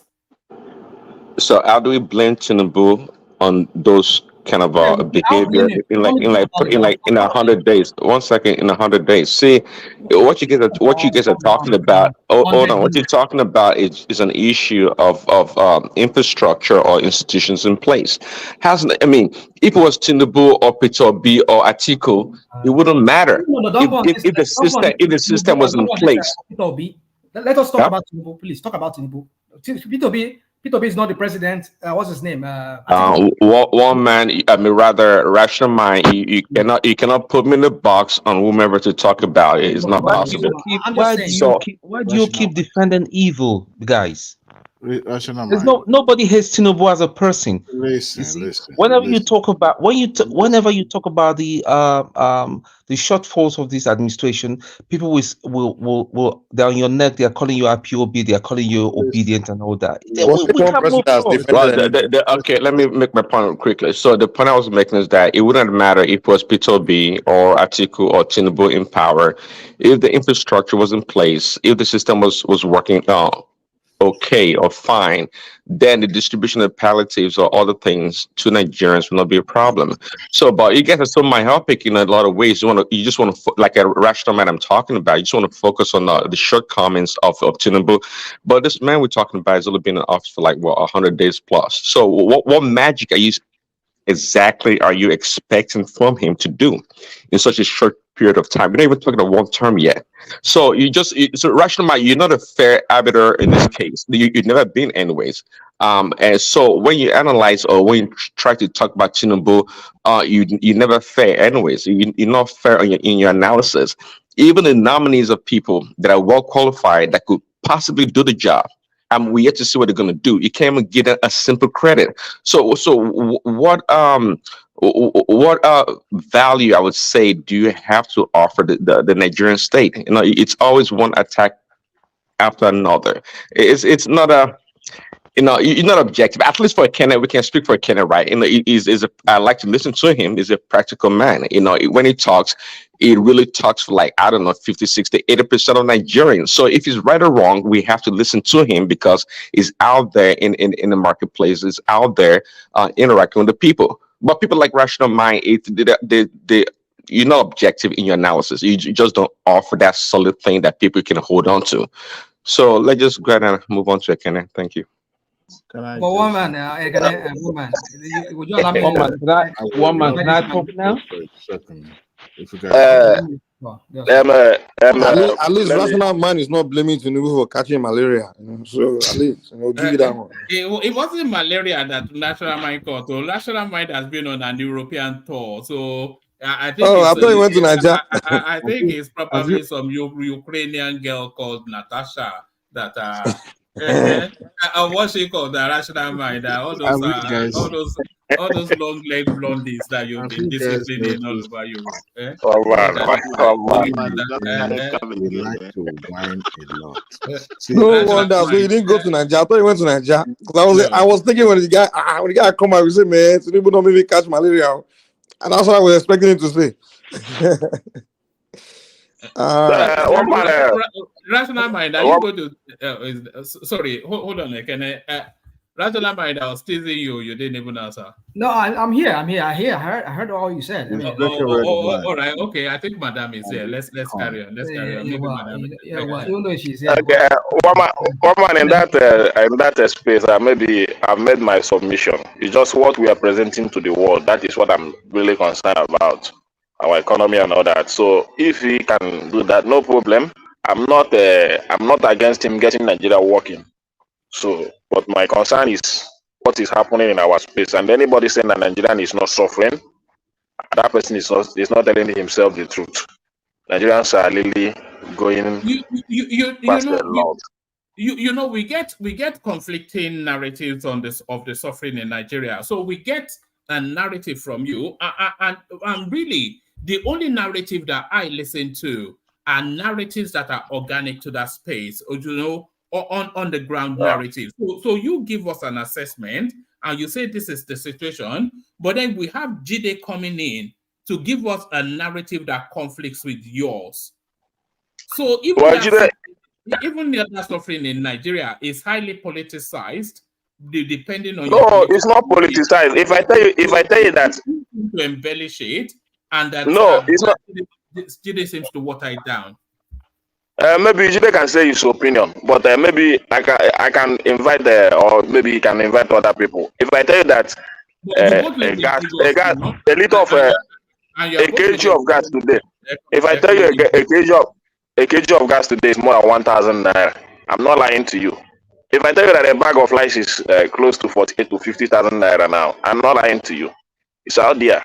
If I tell you that maybe that family size of bread that we used to buy 1,200 during the time of Buhari is now 1,400, I'm not lying to you. So what is there? It's also if you see that the money is not easy to get. It's not easy to get. We know how much we spend in a day just to feed my own is just family of four. What Jide was saying, so that's why I said that you and Jide are quite similar. What Jide was saying was that it's not costing him more than, on average, about 20% thereabout, more 25%, to feed his family of four, 5 than he used to previously before they removed the subsidy and all that. So Well, for me, if whether if I can afford it or not, it doesn't really matter if I can afford it. What matters is what you see out there and how people feel. I know how people sometimes if I walk towards my street, I try to hide and walk inside. Hold Yeah, on. because One man. yeah. One man. I can hold on first. One man. Everybody. Somebody collecting 30,000 naira, 50,000 naira. How can he or she survive with 50,000 naira, 30,000 naira? Civil servants that are collecting 30,000 naira or 50,000 naira. How are they going to survive in that country? When you are buying a bottle of Ororo for how much? Almost 700 naira. The smallest bottle. How much is the smallest bottle over there? What are we talking about? But why are you buying Ororo by the bottle? Okay, do they okay, not put it in those nylon bags? One man, I'm still waiting here. You just a minute. So, as a lot of people, you can interject, attorney. When somebody like Gide comes here, No, I don't want. I don't want to take people off their thought process. Let him continue. Let him. Let me just make this point real quick, my friend. You continue. So when people like the Gide you talk about now, we don't even know what he's worth. Maybe he's one of those politicians that he's an engineer. Oh, fine, he's an engineer. He makes I don't know how much he makes hands, but somebody who's we know almost like 50% of Nigerians who are on that salary scale. When he's on a salary as well. It's a salary. Fine. One man. You can't say somebody that works in the presidency and compare that person to somebody who works in, say, in one local government in maybe somewhere in your state. Is it comparable? You cannot compare it. Well, people that make minimum wage here in America, they can't live, they can't survive off that. This guy, boy, it's just. Do I have right to make comments? You have the right, but you just. Do I have right to make comments? If you want to do fighting, I can fight too. You know me already.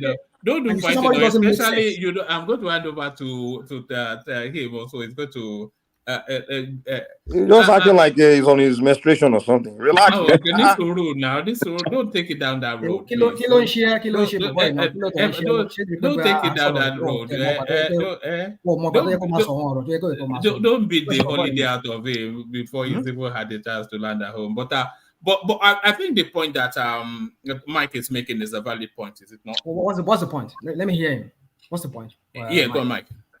People making minimum wage in the United States, they can't survive on that minimum wage. Most of them, they can't rent an apartment and survive on that minimum wage. Most of them have to either share, squat, or they go on welfare. They go on welfare. That's it. That's right, exactly. All 2 jobs, 3 jobs. They can't. No one can survive on the minimum wage in America. It's just not only that, Mike. I think over 80% or about 80% of American household can only survive on a 2-income working family members. No one person by himself or herself can survive. So the hardship that Rashomon is talking about is really everywhere. Of course, in America we have more opportunities. There's no doubt about that. But dude, you guys just often just make this comparison that doesn't even make sense. You're talking about people here in America on minimum wage. Do you know there are low-cost housing? You know that the government takes care. You just mentioned Section 8, right? And that's what I said. I said they're on welfare. You don't know what you're talking about, bro. You don't know what you're talking about. There are a lot of government workers that can't even afford. What government workers are that? What government workers are that? Government workers at both local and state. That's my man. Let people talk now. You're not doing. Allow people to at least respond. Come on now, cool down. Okay, go on. Go on, please. You were saying something. Okay, let me. I want to round up my space within just a few minutes so that you people can continue. 1 second, Ekene. If you really want to know the average salaries of both the federal, state, and even county employees, state civil service, go to their website. Randomly picked the most highest paid and the lowest paid, and pick the one that is lowest paid and the highest paid, and look at the location for which their services are actually requested. You will be able to put it side by side with the standard of living in those cities, in those locations, compare it to the salary they are being paid. That's how you know if they are well paid or they are not well paid. And I put it to you, somebody living in the city of Chicago, right? And somebody living in, let's say, a civil servant or a federal civil servant living in Los Angeles, all right? And the standard of living in Los Angeles is more expensive than the one in Chicago. Then come to the South, look at someone lives in, let's say, Missouri or Oklahoma or South Carolina, right? And the difference between their paycheck is maybe perhaps maybe $1,000 difference. And you begin to look at it that almost at average, they are the same amount that they are paying them. The person living in California will be living in penury, while the person living in Missouri or South Carolina probably will be living well comfortable to some extent because he'll be living in the suburb. So even the federal civil servants are not well paid enough. Some of them cannot even, as a matter of fact, you cannot be working as a federal civil servant, as an entry level employee, be able to buy a house as of right now. You will not be able to because you are not well paid enough. Most of them rely on food stamp and welfare. I'm telling you, that's for a family of one or two. I'll talk about a extended, bigger So are family. you done talking now? I think Kenny wanted to round up because this thing. Yeah, Kenny wanted to round up. Okay, Yeah, Kenny, please just quickly do that so that I can answer this guy because this guy. Yes. Okay, for that space, maybe that Nigerian space is that one man. The other topic I send you about what of the other topic? I am not discussing about it. You mean the clip you sent me? It's too violent for us to play. No, not that one. Not that one. I'm talking about Femi Gbajabiamila'S space. No. Yeah, it's one of the topics. I read it out. It's a long-standing narrative, Ekene, and it's something we've tackled here before. U.S. legal panel terminates Femi Gbajabiamila'S law license after stealing money from clients, violating bar rules. So I'm not sure if you've read it, or do you want me to give you a quick summary of what's going on there? Maybe you just give me now. I just want to make some point there because okay. that is our leader. Yes, it's a narrative that dates back to before Gbajabiamila became look at this guy, this Nigerian prince. It's a narrative that dates back before Gbajabiamila became a politician even in Nigeria. So he was a lawyer in the United States, and I think he handled the case. One of those cases where somebody gets a compensation for whatever it is that happens to them. So now, in the legal practice, they have something called a client account. And usually when they handle those cases, they pay it to the lawyer's client account, and he then forwards it on to whoever the person is. So now he got that money, but rather than pass it on to his client, he just cashed in all of that money, and then he bailed out of America to Nigeria. So this is a story we've handled in the past. So he bailed out of he bailed out of America to Nigeria. He just cashed all of his clients' monies in, and then he bailed to Nigeria. So now, when he went into politics, we're talking about Femi Gbajabiamila, the chief of staff to the who you will call a drug baron. So when he bailed to Nigeria, so in the course of being in Nigeria, he then started to get into political life. So when he wanted to start to get into politics, he needed to clean his backdrop. So 3 years later, he then went back to America to go and pay that money back to whoever it is that he frauded it off. So this is a story that's widely in circulation within the space. So he went and paid that money off, and then he went back into Nigeria, and then, of course, politics and whatnot. So that's the backdrop to all of that. But this now new thing that people Gazette is flashing up is that he has been debarred from practicing law, not in America, but in the state of Georgia, but not off the back of any wrongdoing, but because he let his registration lapse. So his registration lapsed, and they've sent him several notices to renew, which he has not acquiesced to. So now they debarred him off the back of that. So off the back of that debarring, this People's Gazette, which of course is an obedient leaning platform, they've then used that to bring out all of his past history to land it on that headline. Hey, oh man, the way you defended this man as if he's a lawyer. No, Reading all I this didn't thing. defend him. Now I told him he's a fraudster. Ajale Koko is here now. We bracket him as a fraudster on this platform. And you even call the platform an obedient. The Gazette people, you mentioned them as an obedient. So for carrying out that news, No, that his license was not working. no, because I've encountered the owner of the platform before, and it's a self-confessed obedient. But yeah. Okay, if that's the case, no problem. But my personal opinion is the way, when we talk about our morality as Nigerians, most of the time I listen to many of us in this platform. We try to exclude our leaders, but you see, leadership matters a lot. The way leaders carry themselves, especially in the international community, it also speaks a lot on Nigerians. It's not only the citizens. When your leaders are being interpreted in this manner outside the nation. Haven't you done something that you're not proud of before? You said? You that you are talking. Isn't anything you've done in the past that you are not proud of? No, I'm talking about the international, the way they present us internationally. Because I wanted to ask you, Adewale, when we want to elect leaders in Nigeria, I wanted to ask you, if he comes up tomorrow to contest as the president, what will be your position? Knowing all these facts. Because I did not generate the news. Who? Me contesting? Gbajabiamila.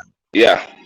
Gbajabiamila. But having a criminal record is a prerequisite for being a politician in Nigeria. You have to have a criminal record now. Is that not the rule? Is that not the rule? As long as you call me to come and embezzle money, I will sing his praise. No, I think one man is right, because being a politician in Nigeria, you are going to buy your primaries. You know what I'm saying? And then you are going to. Listen to me. Adewale, good evening, sir. It's wanting to support our candidates. Okay, you know that I rooted for Tinubu now. He won my local government, but things are not. But it's not his fault. It's too early to be blaming Tinubu. The system of the country. There are no institutions. You know what I'm saying? No, no institutions to take care. No police. What do you want to do with a country without no police, no commissioners, no civil servants, no nothing? Where do you want to go to? No schools, no road, no water. So everything is just. So we that are speaking from abroad, we should be calling a spade so that they can listen to us and start to put all those government institutions in place that will be taking care of our future elections or administration or administrative something. But if you say, hold on. If you say that, okay, I like Obi, let's say I like Obi, one more please, let me just learn. I like Obi, or I like Obi, or I like Obi. Kenna is under the pressure of time, so let's just give him. It's my friend now, Yeah. Let's give him the space to Ekene carry on. Sorry, Tony. Ekene. Okay, so for me, one man, our leadership, just listening to Mr. Diwali's response. These are still the problem. Where is our integrity? No. I'm just kidding about but our integrity must go high on the international space, especially in the space of our leaders. So that's my point. Yeah. Please don't misconstrue what I'm trying to say. I was just joking when I said we are going to go there and embezzle money. No. If tomorrow comes and he chooses to, vie for public office, we would look at what he has done in the past and adjudge him. And if he's not worthy of supporting, there's no point. And I tell you, that's where I am. So if we dig his past, he has, except the legislative part of arms of government that he has, been there for almost more than 20 years. I don't think that he has had any other public office since then. So we would look at what he has done, and if he can articulate what he did while he was in charge of the lower House of Representatives, and vis-a-vis what expectations, and if it's adjudged to have performed, why not? But if not, what is the point? Me personally, I don't. It's not my kind of guy anyway. So, but by and large, if it comes tomorrow, we will evaluate what he has done and what he intends to do. That's it. Well, no problem. That's a nice one. Nice one. Yeah, that's we need to raise our integrity as a nation, especially our leaders. So when we are talking about the citizens, we also talk about how our leaders present or represent us out there. So you start from the head to shape everything that has to do with the organs of the body. So our Nigerian system, I believe we start from the head to correct everything in terms of corruption. So before this Nigerian can get working again. So one man, that's all. But before I go, I want to say something. I want to use this platform to promote one of my best governor in Nigeria today. That's Abia State Governor. He just commissioned about is that Alex railroad Oti? project via Alex Oti within 100 days in office. So governance is not it's not a rocket science. If you want to perform, you will perform. If you don't want to perform, you will not perform. So I'll be promoting him. Is coming to APC very soon. Maybe when that comes, the only thing that concerns me is performance. So to commission a 3-road project within 100 days in office is not a child's play. It's not a child's play. So he's really making could us. that be, is that a quality road? No. Don't do that now, Tony.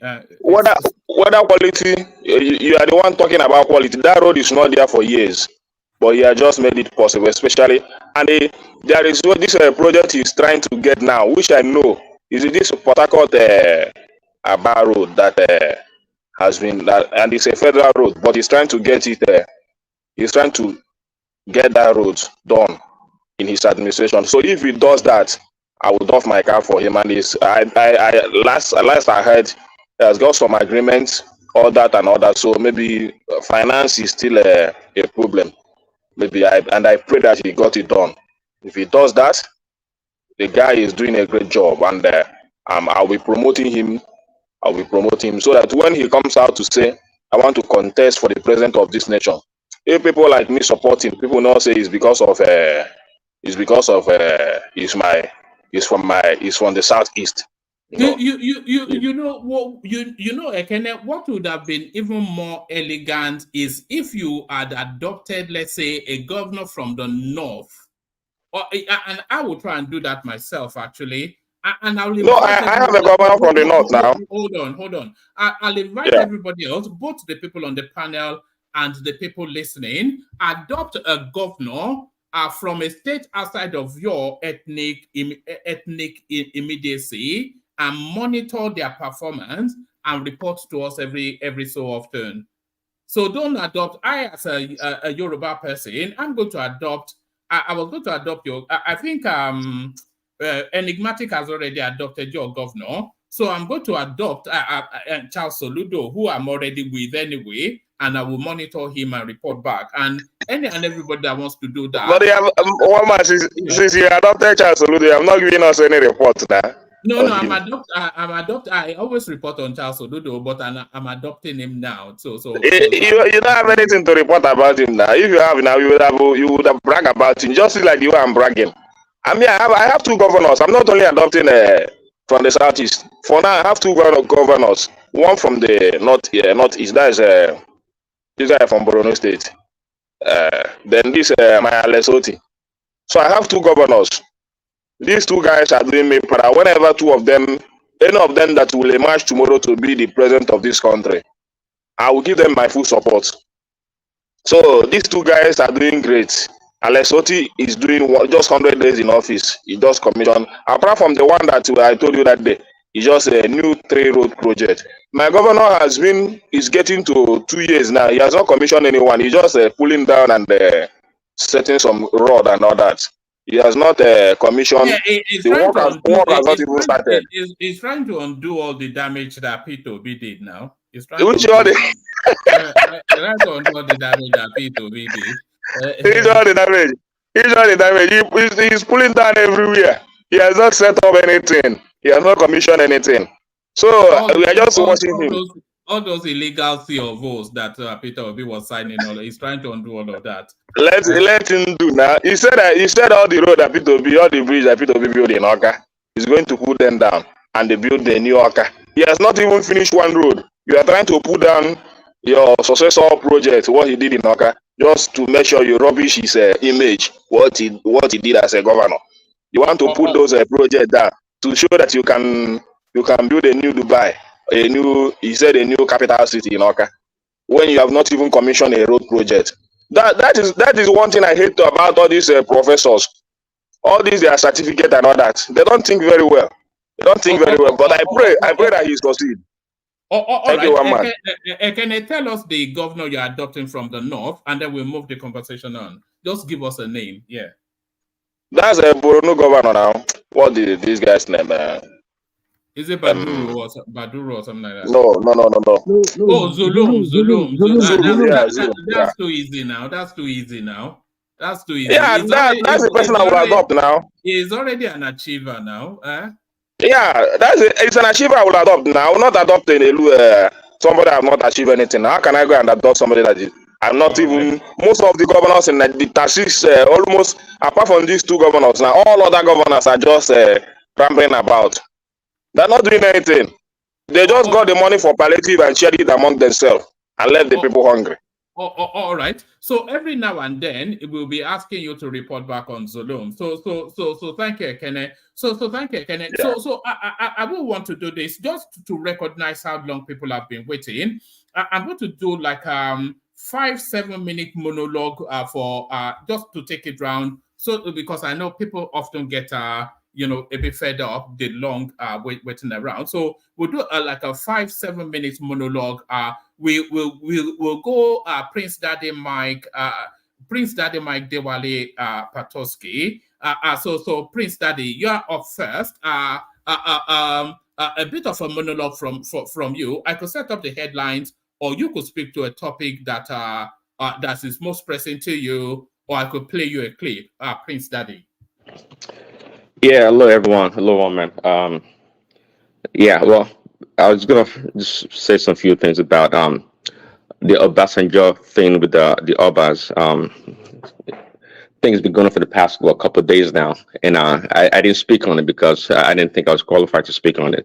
Waiting for people like Baba and Angelica to say something about it, And I've heard different views or different point of views about the whole thing.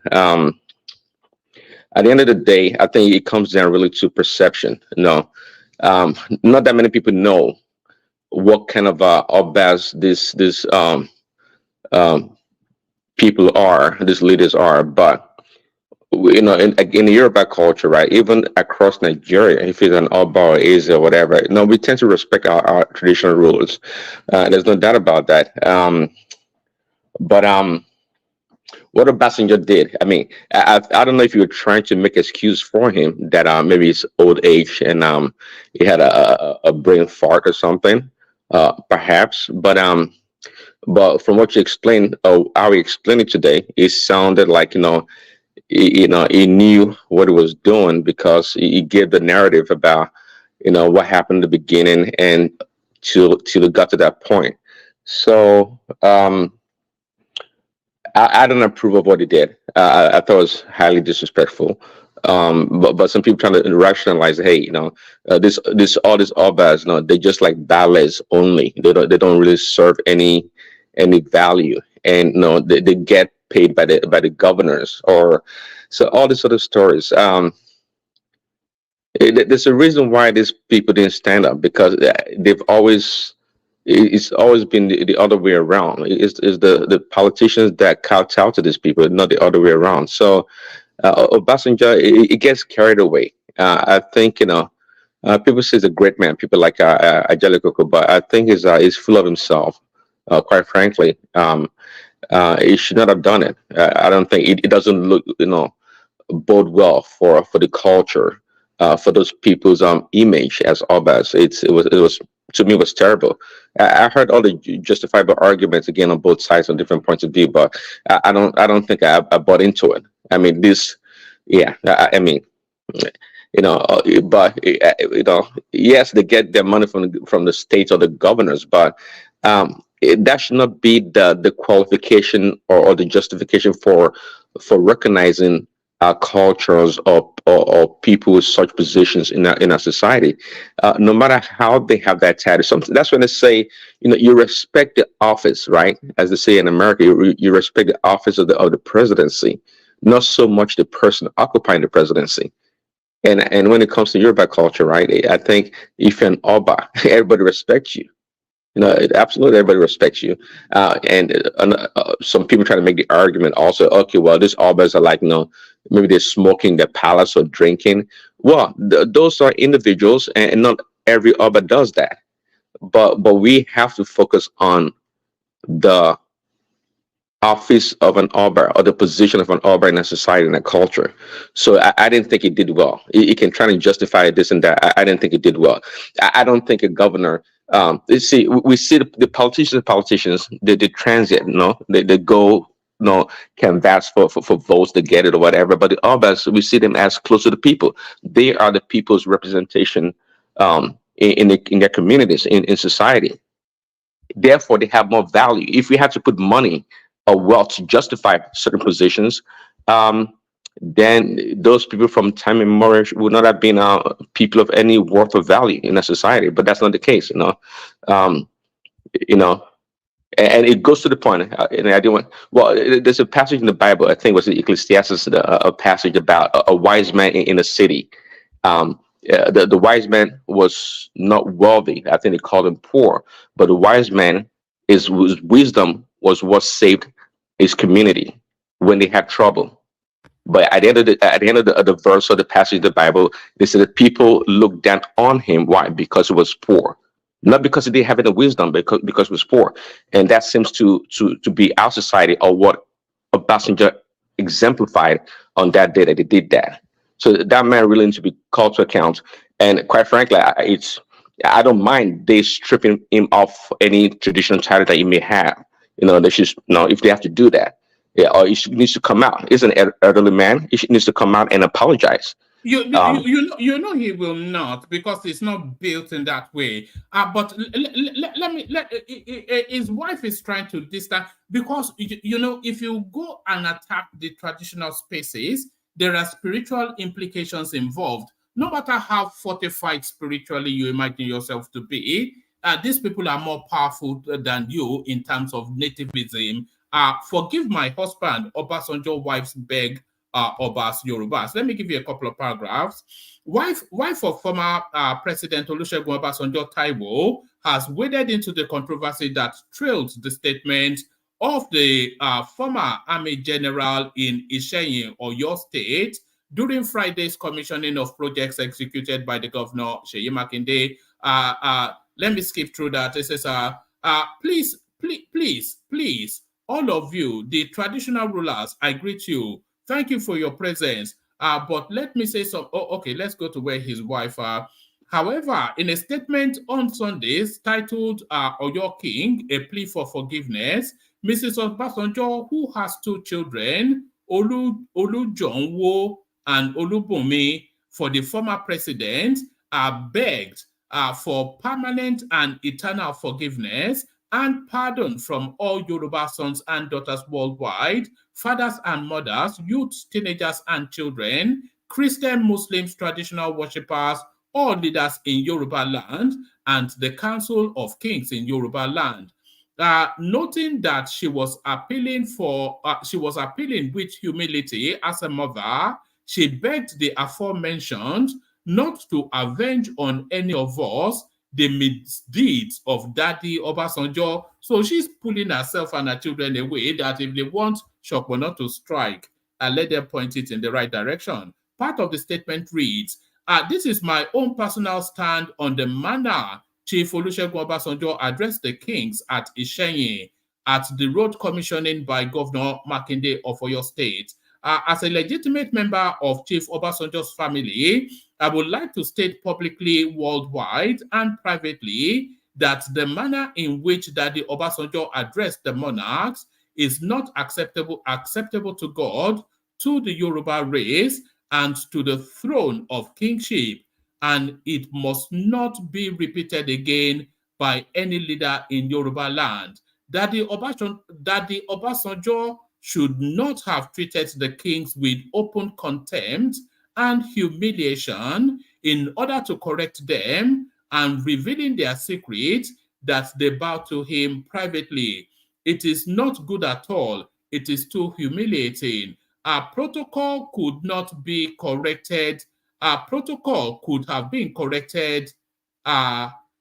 Protocol could have corrected them privately and respectfully and humbly with love and friendliness. So she goes on and on to try and pull herself, extricate herself from that space.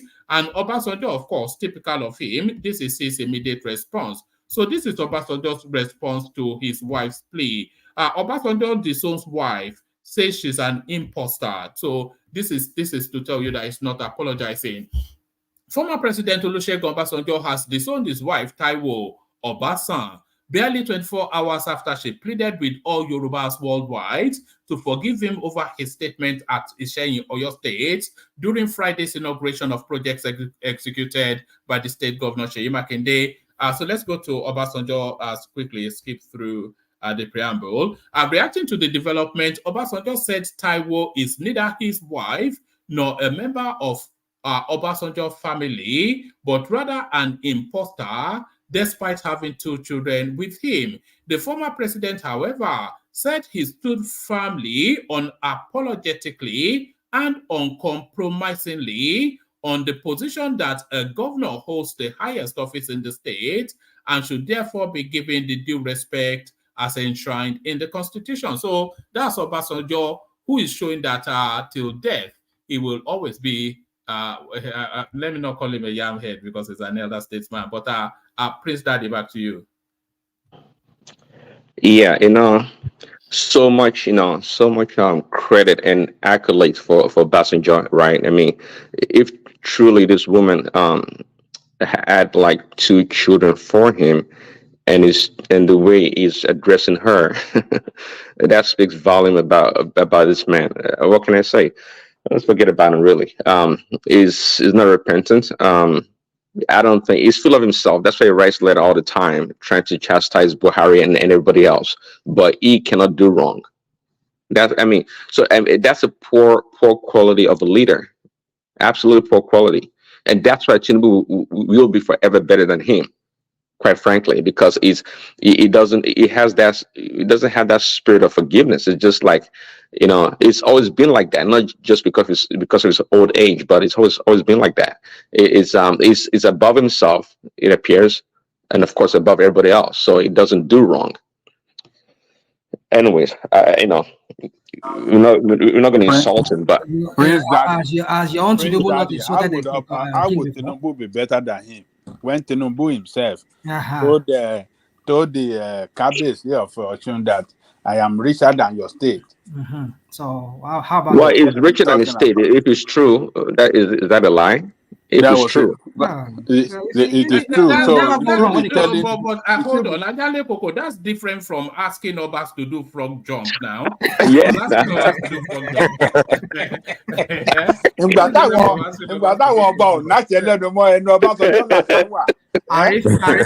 Imagine that.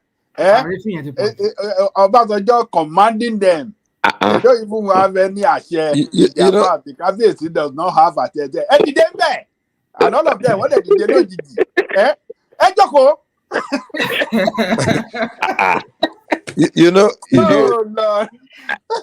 I mean, if I was there, I don't think. Yes, it was terrible. It wasn't good at all. It was just bad optics, man. Horrible. Well, Prince optics, Daddy, whoever is paying your salary is your boss now. I mean, no. Once you subject yourself to collecting salary from me.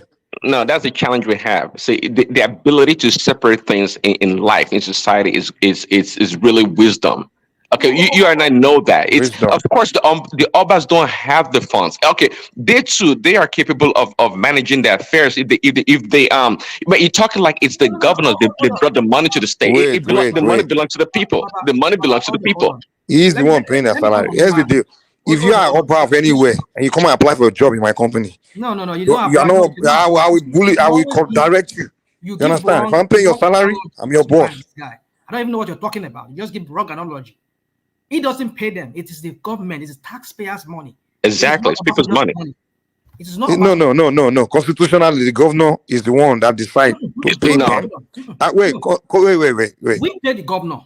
Taxpayer pay the I'm governor. gonna forget taxpayer, man. If you gonna apply for a government job, wait.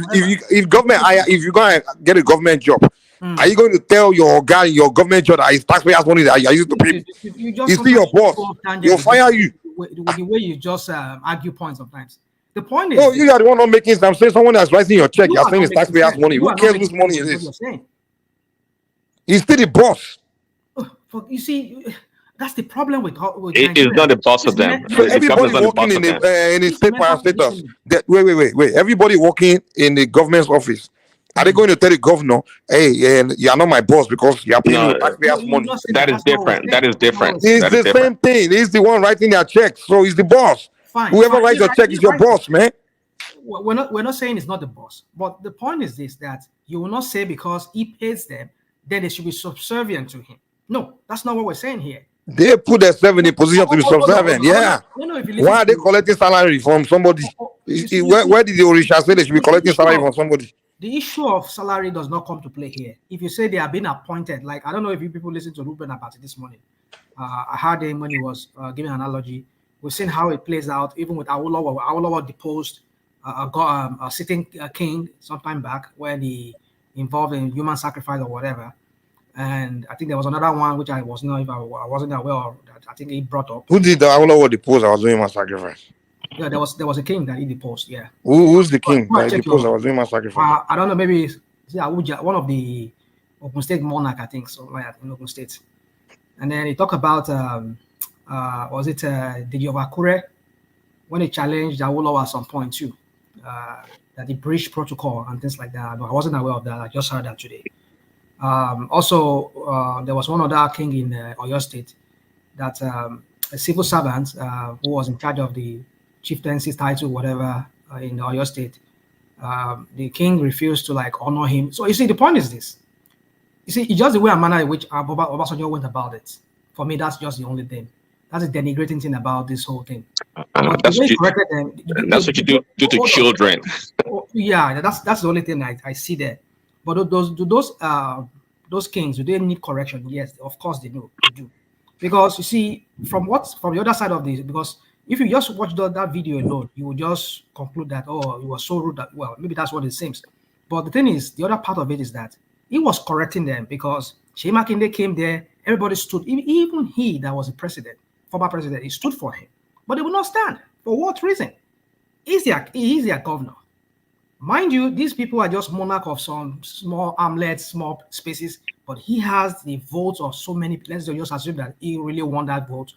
He had the vote of so many people of their own, of this different constituency of these Obas. So he should be more of importance than them, because he's a governor. In some ways, he's a king of us, in some ways, compared to them, of just king of some hamlets of villages. Okay, Rashma, I get about it. Yeah. Wait, did Obasanjo put gun on their head to stand up?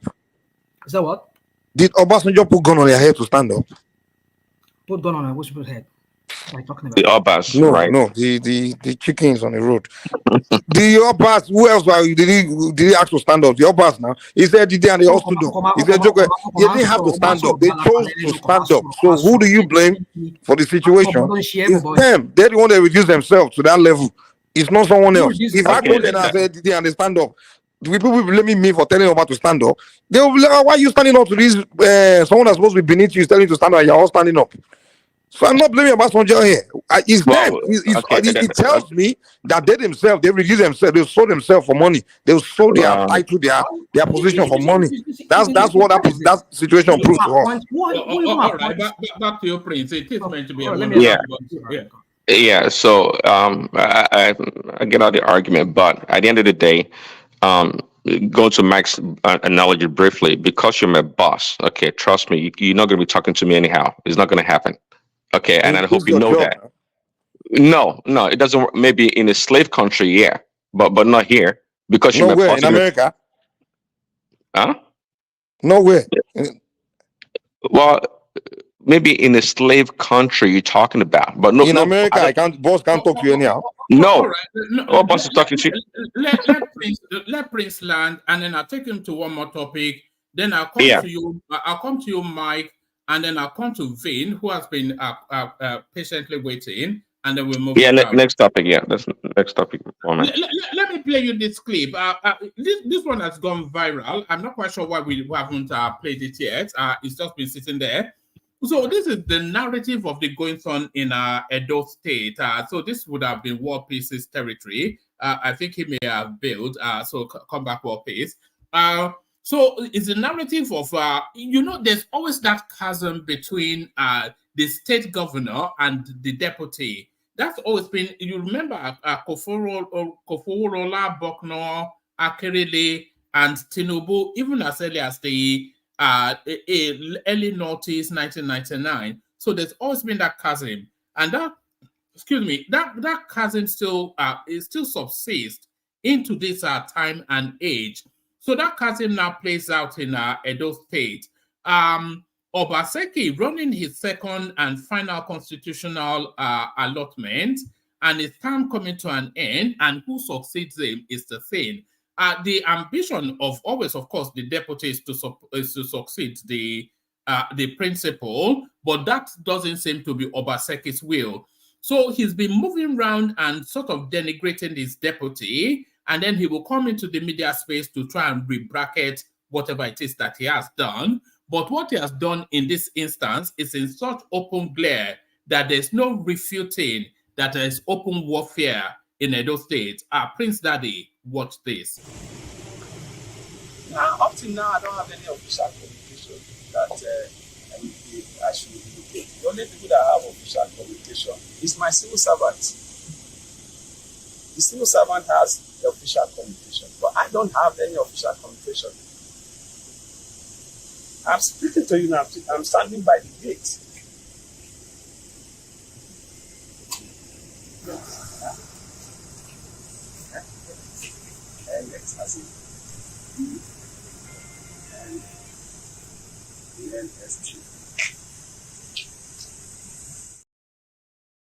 So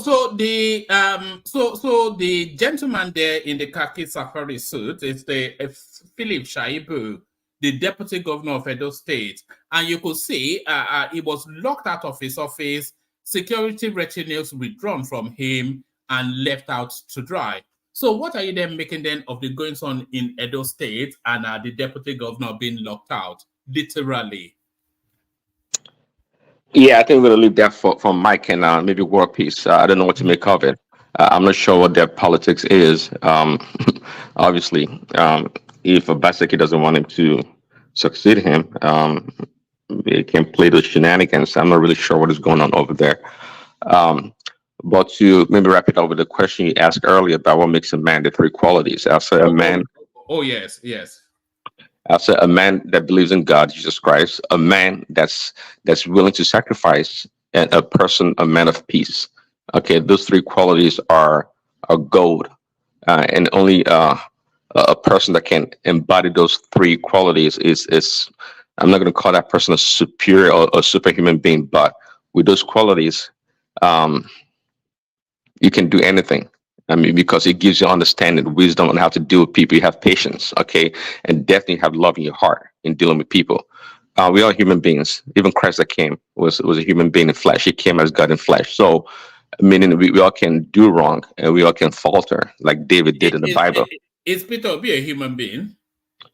It's still debatable. We're still working on that. But I'm just kidding. I'm kidding. I'm playing. Of course, he's a human being. Peter is a human being. We are the same. Say, if you hear me, for example, talk about Tinubu, for example, I never actually defend Tinubu on anything. If you actually pay attention to me, when I accuse him of this and that, possibly true. It's all alleged. We don't know for a fact. But I always only talk about his successes and what he's capable of doing. But that Tinubu can make a mistake, or Tinubu, of course he can. What the heck is Tinubu? Of course he can. But when people are impartial in trying to evaluate Tinubu in comparison to other people. That's the problem. You can't demonize one person like Pansat would and think Peter Obi is an angel. Where did that come from? Especially if they come from the same stock, if you know what I mean. So that's the problem I have. Some people are just blinded to the facts, and when you have hatred in your heart, it's tough for anybody to be able to judiciously analyze situation to come to a really fine conclusion. So that's the problem. Yeah. What else? So let me just wrap it up like that, and you can turn over to Mike. All right. Thanks. All right. I'll still sweep it round again. It's just really I want people to just at least have the space to say something. So Mike, you're up next, and you may want to take it on from Have you where. called me? Huh? Have you called me? No. Do you want to go before Mike? Oh, Oh, okay. no, go ahead. Go ahead. Oh, okay. Yeah. Come in before Mike because Mike is not muted, so he may not be at his computer. Mike is there. Mike not there. No, if you want to go before me, it's fine. I don't care. Go ahead, Mike. No, I'll come after you. Go ahead. Yeah. Mike will ultimately take over anyway. So he can he will have the floor in a moment. But let me come to you then, Dewale. Let's kick it off with where Prince Daddy left off. The question we were asking are three or so qualities that you think makes a man an upright or upstanding, upright sort of a man. What sort of three qualities would you say makes a man? So give us a short thing on that, and then we go into the politics. First and foremost, let me say happy birthday. Is it belated or in advance? I'm not so sure. I don't know. I don't know who outed me there. It would have been Thomas, wasn't it? But I carry on. Yes. Oh well, wherever that is, at least good job. Yeah. Happy birthday. And I saw somebody posting on the super chat saying that you should go out there, Prince, Nigerian Prince. That's my kind of guy. Sometimes you have to live a life. Live that life. Go get that lap dance. That's a good advice. There's so many gaps missing in my life. I've never been to a strip club before. See, and these are things I can't do anymore because now I'm a married man. You never been to a strip club before? I've never been to one before. Well, man, even though you go, you tell us that you go. Have you been Rational Mind? Okay, that should be the question. Actually, we're talking about me. Forget upright man. That would be the question. Then have you been? We are talking about you. We're not talking about me. If you've been to Prague, then you've been to a strip club because every other building in Prague is a strip club. Did you go to? How do you know? Because I've been to Prague. I drove past them. They even hang on the streets. Did you go to Charles Bridge? Like I said, I did. Did you see what I meant when I said to go? Did you see it? Well, I don't know. What year was that? You said you went there. It would have been about 5 years ago. I don't know if what you're talking because I've been there. I was there 20-something years ago, so I won't be able to say. But I know they do have. They have lots of. Did you not see sex shops and all of that? No, I didn't see on. I don't know. Maybe these people were just. I'm talking about Charles Bridge, not the sex shops. Well, what I'm saying is this. I was at the Charles Bridge. We're just full of tourists. I have pictures of. Is it not the most stunning site, Charles Bridge? The Gothic. If you're into Gothic architecture. Oh, very pretty. In fact, that's one of the. That's one of the things I came back with lots of pictures of so many the architectural designs that I saw in different parts of Europe. So that Charles Bridge you're talking about, it's just I saw a lot of different women were there, but I don't know. I didn't catch any hint of maybe they were just. No, I'm not talking about Charles Bridge for the strip club. Those are the back ends. I was just saying because I told you to go, so I was wondering. Yeah, I was there. Yeah, it's pretty. Yeah. It's a pretty place, beautiful. Yeah. Did you go? I went to that castle, the Bohemian Castle there, and for a friend, of course, a friend from this guy from Maiduguri. In fact, on the very day I went there. Did you see the monument that I asked you to take a picture of? I took a picture of everything, but the Bohemian crown, Yeah. In fact, I went there twice. On the day that I was departing, leaving Prague for Austria, I had to go back. I almost missed my my train that I took over there.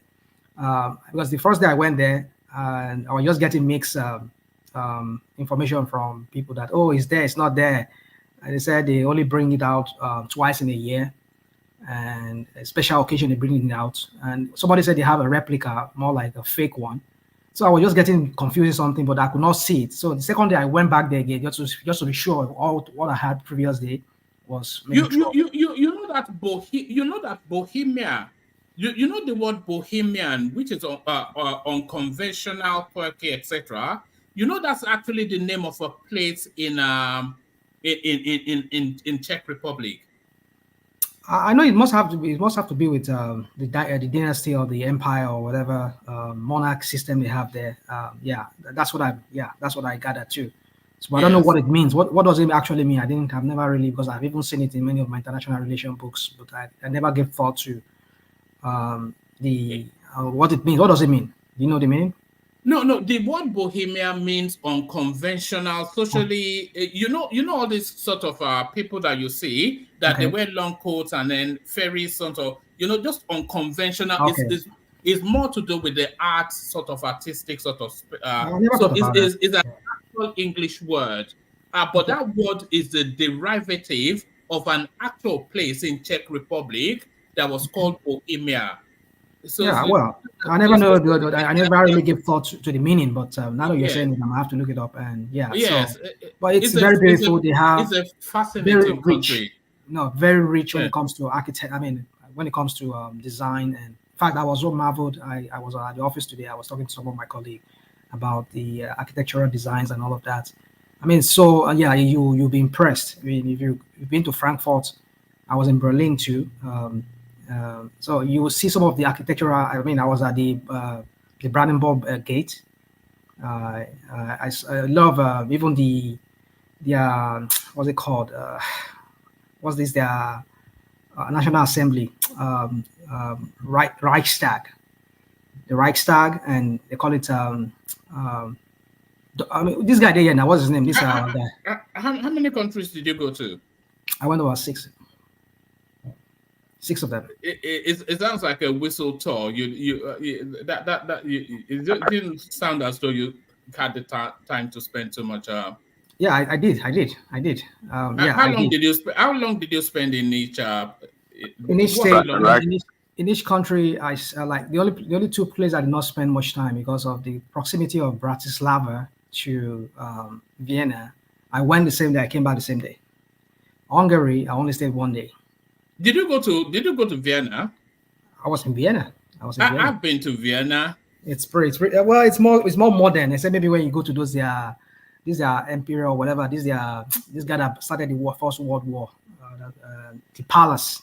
Oh my goodness! Did you go to Hitler's house? Where is that? In Austria? Yes, it's in Austria, but it's in the outskirts. No, I didn't go. Is it in Vienna? Woman, have you been there? Yes, I used to date an Austrian girl. So my did jungle fever before. This was in my students' day, So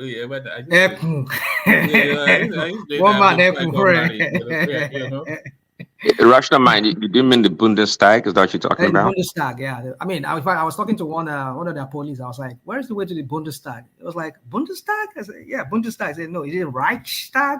I like, what does it even mean? I mean, like Reichstag, Bundestag. Well, later I found out that it's the same thing. Bundestag and Reichstag is the same thing. But when I was telling her, which way to the Bundestag? They were like, "Bundestag?" I said, "Do you mean Reichstag?" I was like, "Okay." I said, "Well, maybe it's the same thing." Then when I got there, I saw the name Bundestag. And then in some of their historical something that is there in that Bundestag, you see they call it Reichstag. I think at the beginning they call it Reichstag because of what does it mean, Bundestag? Bundes is more like I think it's synonymous to like when you say Deutsch, like you say Germany. So it's more like say a German House of Assembly, something like that. So like when you say you go to some of the embassies, you say it's a Bundesrepublik Deutschland. But I think I don't know what it might mean federal. I don't know, maybe it means federal, but I know it has to do with Germany and something like that. I've never really really see, look it up and see what it means. Like we go to some of the embassies across, you see it was right. It's You know that It's more like maybe like an association or congregation, like Bundesliga, like the German national league. maybe that's what it is. So that's what they call their parliamentary house. Yeah, Bundestag, and some people call it Reichstag too. So it has to do with the Reich. When Hitler took over, and I think he was trying to form a third Reich. Is it a third Reich or was it second Reich? Then so anyway, well, that's their history. I'm not too. Those days of my as a student. You know, he was an Austrian, not a German. Yeah, he's an Austrian. Yeah. He's still as the history goes, because I watch a lot of the whole thing that led up to that Second World War.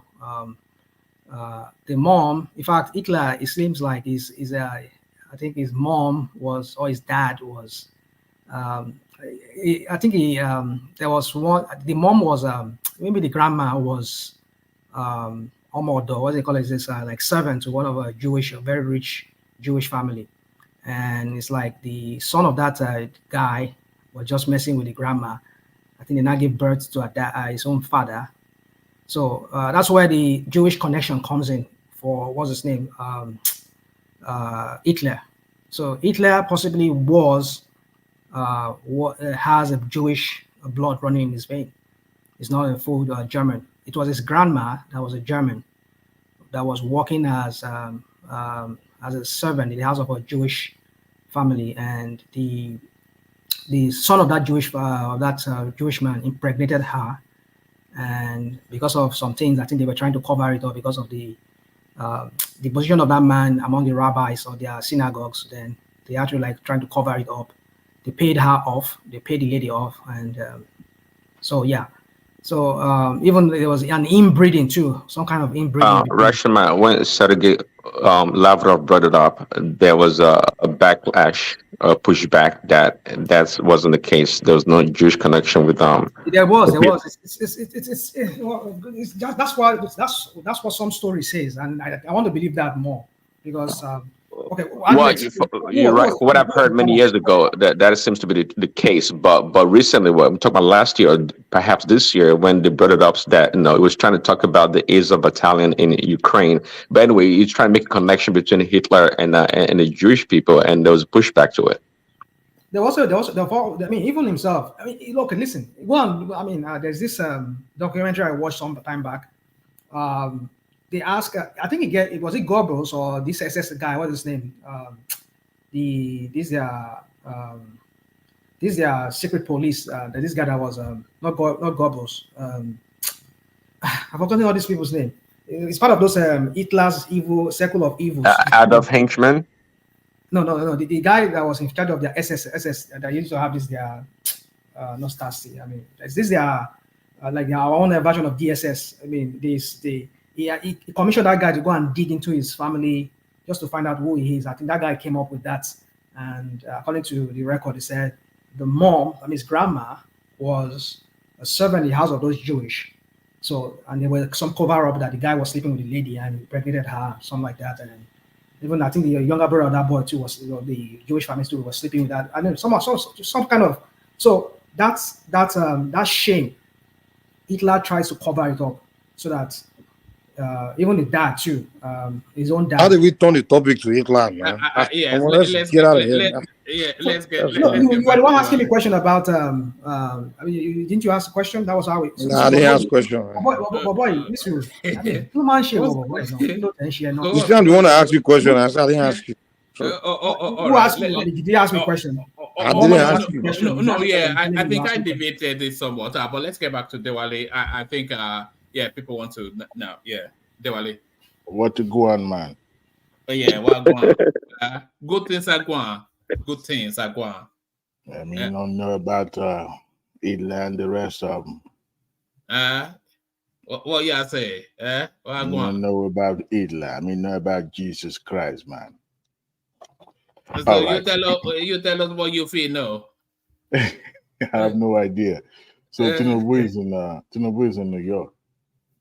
Yes, it's going to ring the bell at NASDAQ, but people are trying to downplay it as though it wasn't a big deal, but somewhat of a big deal, would you say?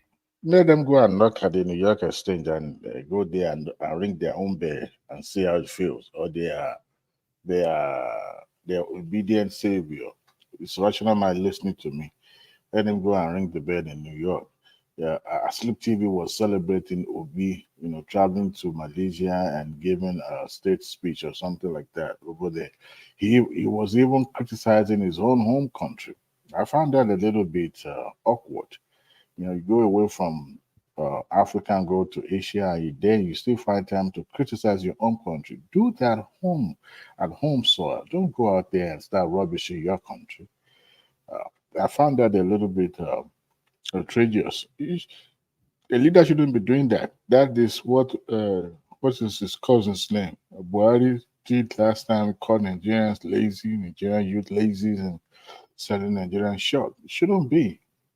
Whether you disagree or with what is happening back home, you should be selling your country. That's the opportunity you got. But Asleep TV was celebrating him as if, oh, he has gone to make great speech. Of course, he was there to give them the statistics, the Asian statistics, God knows. But that's not about that. Tinubu going to New York, I think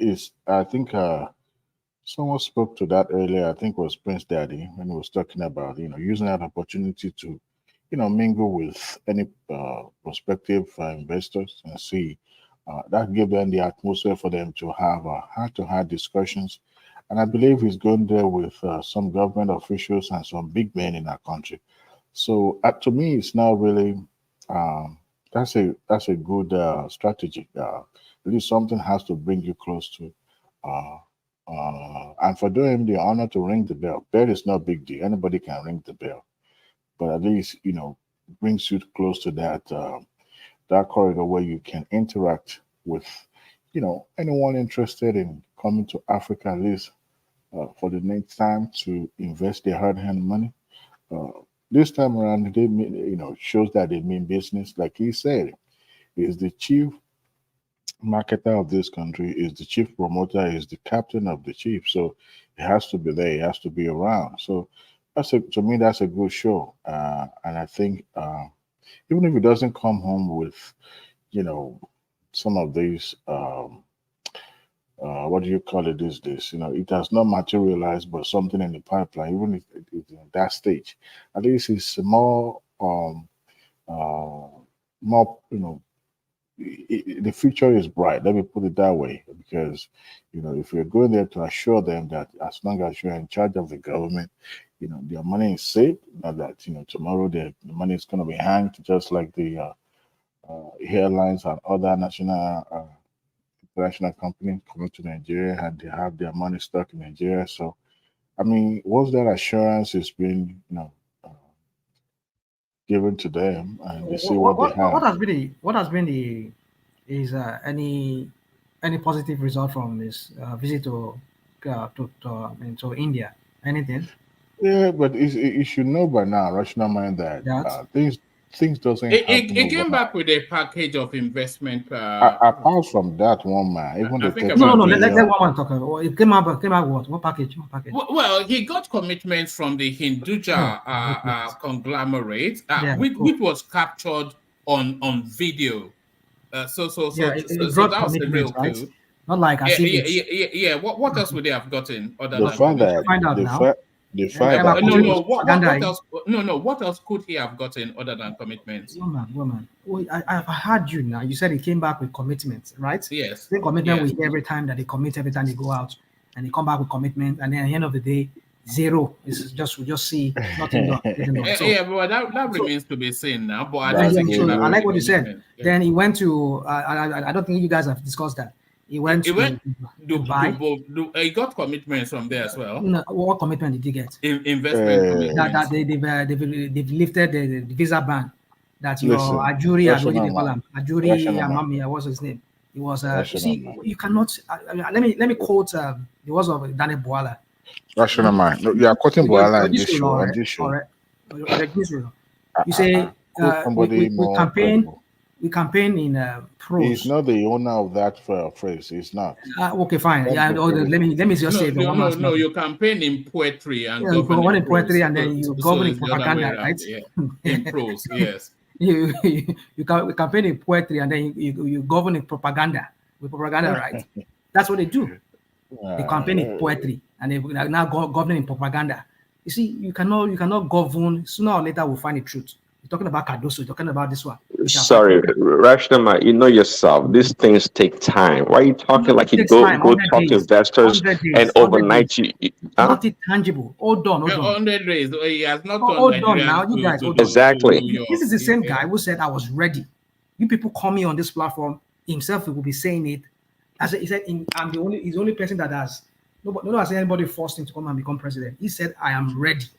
So we would assume Obi that have done okay, now something if this Obi guy had knew been what he was any coming other? to do. Even Live Obi, is he not showing readiness now? That what? Meeting with the president of the world. I'm asking the rational mind. Would Obi what? have done something more greater than this if we Don't give me had this been? hypothetical situation of Obi. Obi is not in the No, I'm Leave Obi asking because you. Obi is So we're not the talking about Tinubu. president. Let's focus on Tinubu. Okay, You know, there's something called Yeah. bureaucracy in government. There's Yeah. no straight shot when it comes to policy formulations and all that. It takes time, but you have to show positive, um, you know, attitude towards that you are working towards something. And if there's some evidence, like traveling around, having meetings here and there, those are pointed that he is, preparing the ground so that the nitty gritty of the entire thing can be worked out at the lower level. And we're here criticizing that he went to Dubai for the fact that he had a stopover. Do you realize that he actually had a stopover in UAE because of technicality?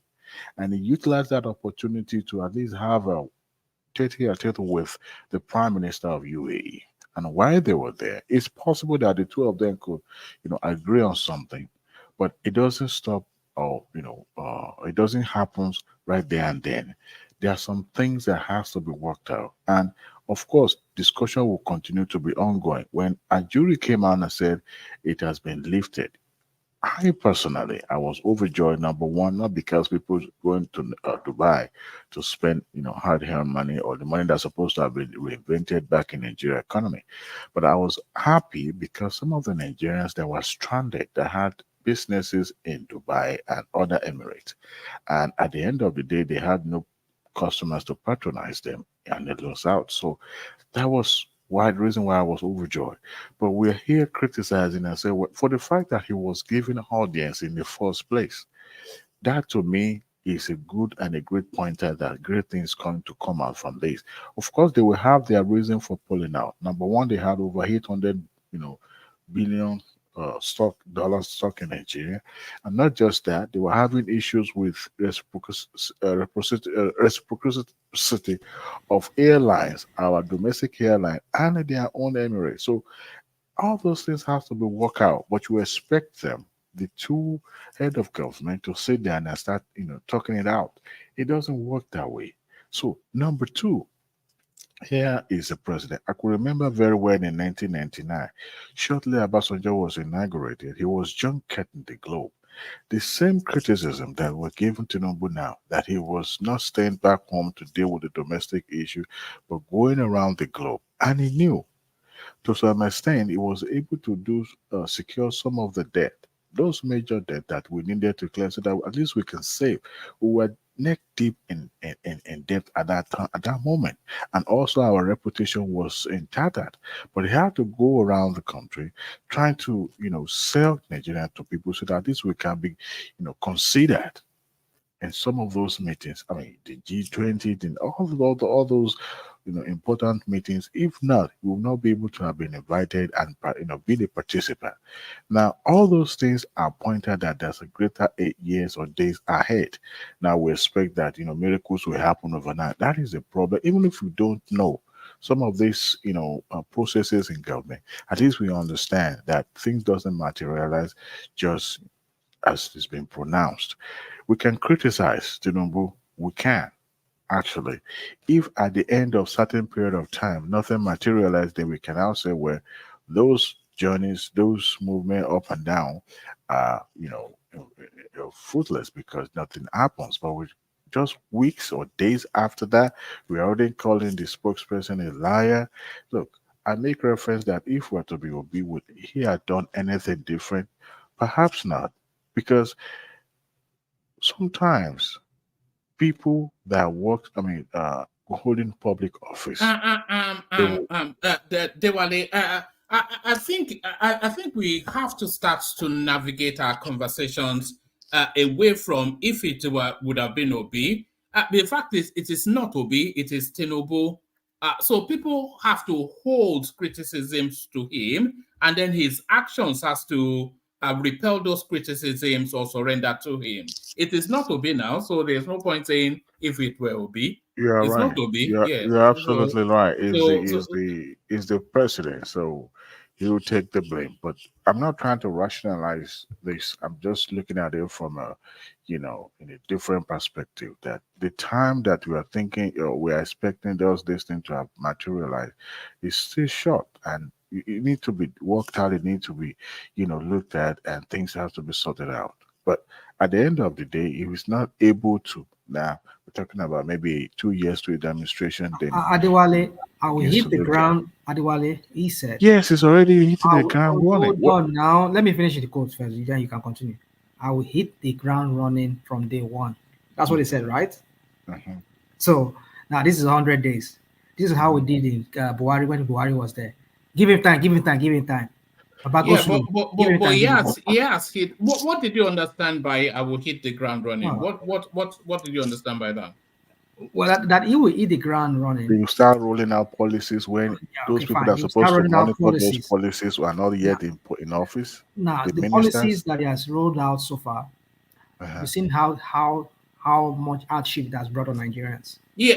So Come you on, disagree with the man. policy, but he Come has hit on, the ground man. running as No, in now. no, he hit the ground running in that sense does not even make sense to me because Well, you yeah, hit the there you ground are. running and then we're not seeing the impact in a positive way in the lives You of the know, people you, that you're you hitting know, that ground on for. So, uh, and then I give you an example of just an extreme example of one example of a policy failure, uh, which is the issue of what's it called, the palliative sharing. How they share the palliative. You don't even have any but structure on ground. but Even that even the subsidy that I removed, there was no structure on ground to even make it look brother, like okay, this rational mind, policy.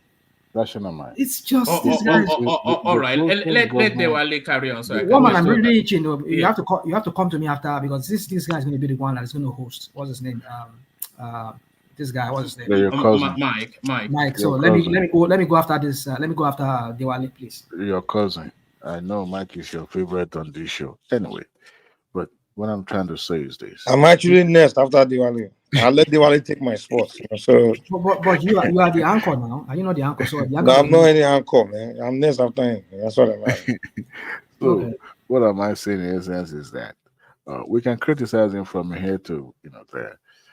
We don't expect policies to roll out because some of these ministries that will be the watchdog or those evaluating or executing these policies are not in place already, and those executive order that it was signed, executive order sometimes can be overturned. That is why it's not always reliable. You want something concrete to be coded in the law so that at least it can be argued in favor in the court of law. So, and now that he has just put the ministers in place, look at this Minister of Interior, right? The young man, within 2 weeks, the backlog in the passport issuing, were able to issue almost 200,000 plus, right? Look at Wiki, and I believe, look at this super minister, Minister of Work, Umei. What is his name again? Umahi. Umai was chastising a federal government contractor on the national television, telling him point blank that he's not going to get paid because he was doing a shoddy job. This is a contractor from the southeast.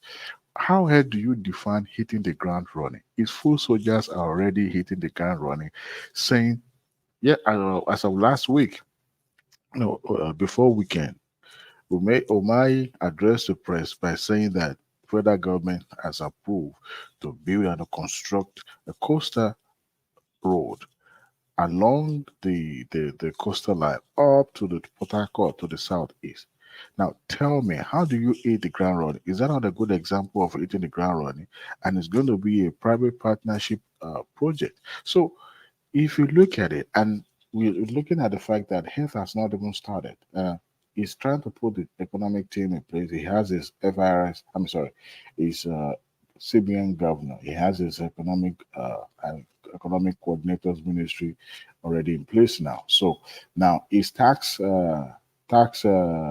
committee are yet to submit their papers, and it seems that very soon they'll be submitting their paper. And he constituted a committee shortly after the inauguration. So tell me, how do you define hitting the ground running? As far as the palliative is concerned, this is something that is very, because it seems he has shifted that responsibility to the local level, to the state government level, so that this let the government that is closer to the people deal with it. I remember very well on this show, I think it was either Ola or Patrick arguing. No, I take that back. It was Bishop that argued against this thing that he did not like. It didn't sit well with him the way he pushed it to the state government. That the state government that requested for it probably not going to do a good job, and we failed to hold this government, these governors accountable. Their federal allocation increases since he has taken office, and yet nobody is asking questions. Look at the commissioner in Ondo State that was beating Bull Black yesterday, right? Because of this, which government is even more closer to the people, if not the state government and the local government? And yet, we are not holding them accountable. Is the federal government? I'm not saying we can absorb Tinubu as well, because, of course, if you are giving out money and you call this thing palliative, you should have at least a program. The Edu lady, the minister of what is it called? His ministry now, should have at least be able to monitor. But by and large, we are yet to see how this thing is panning out. If at the end of the day, let him learn so that we can get to it. If that program fail, then we can criticize them. But as of now, the process is still ongoing. The palliative distribution is still ongoing. So the state government also will share from the blame if it doesn't work out. But we can't use that alone to adjudge his administration for 100 days. So if we look at other things that's going to be long-term planning, long-term project, they will begin to see how this thing is going to materialize. Now, as for the economy itself and the monetary policies and all that, we are yet to see the monetary policy. The one that they brought out, the fiscal policy about Naira floating and all that. To some extent it works, but it seems that he cannot leave it to let the market continue to go spiral down. It's at a point they have to intervene. Perhaps they have to subsidize. I don't know, but you also have to understand that the condition that they made the economy was very, very, very bad. Right, so.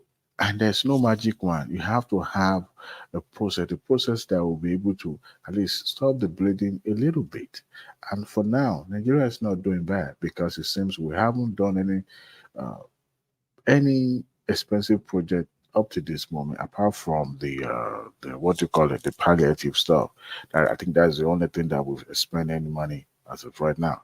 So by and large, by next year, by the time we put this budget together, we will see the direction it's going to go. And I think that's going to be a very crucial moment in its administration. But to me, the last time you were on, these guys are on this show rating Tinubu's performance, actually, I put it there, I rated it 6/10. He's putting things in place, even without the ministry, without his cabinet being in place. And they are your guy, the Adelabu guy that was sent to the Federal and Revenue. I think that's a great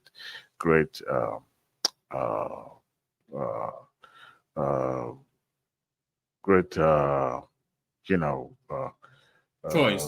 Yeah, because as a matter of fact, the one that is seconded to the Buhari administration, it didn't perform well because, of course, because of our Buhari administration interference and all that.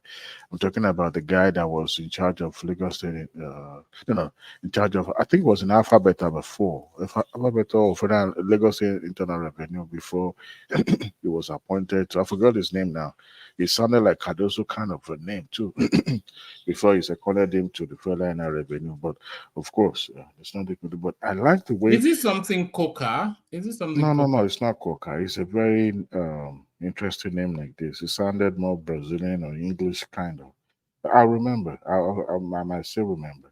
But he seconded him. He was part of his team in Lagos State then when he was the Lagos State governor. But by and large, he's trying to put this thing in place so that he can, start to design his economic path. So I think it was Rational Mind that was questioning about this Cardoso kind of a guy. Fowler. Oh, Fowler, thank you very Yeah. much. Fowler, thank you. Don't thank me. Thank Oga. Oga is in the comment section. But carry on. Yeah. Yes, great memory. So, and then appointed Cardoso. He made mention one of these video that was trended online. He said, "We need someone like Edmas." I guess that's a nickname that they gave him when he was in his cabinet. That they needed someone like Headmaster, somebody that will be able to be like a watchdog. And he testified that, during the administration, nothing passed across, no project is passed, approved without any proper, way to finance that project. And it has to be. And he was more or less like, a paper hawks, because these are the people that are coming from private, yeah, private sector, and it's about the bottom line. But if you want public sector to work, you also have to have that ego eye, and he was there for a purpose. First of his kind in Nigeria, a commissioner. That there was one thing that somebody said. Emefiele's contract or tenure has not been formally terminated. So does that then mean we have two CBN governors now? I heard, but I'm not so sure that he had resigned. Whether he resigned under duress, I don't care. I personally, You cannot do that. No, that's no, a no. violation. That's a If violation. I know for a fact that they themselves would not want to do something illegal, so he must have resigned. So for why, them why to. would they make it public then if he has resigned? What is the point making it public? No. You see, this is the thing. What's the point? You see, when we There's- don't do things and you expect investors to come and This invest. is someone under how indictment. can you resign in police custody? You can't. That's duress now. No. That's You it. can't. That's No. under duress. Listen. You can.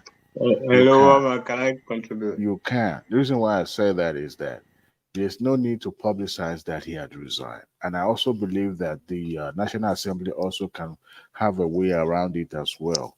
So for somebody who is under indictment, who is also in custody, of what use he is, so acting capacity, enacting capacity, the guy that was left behind and all that.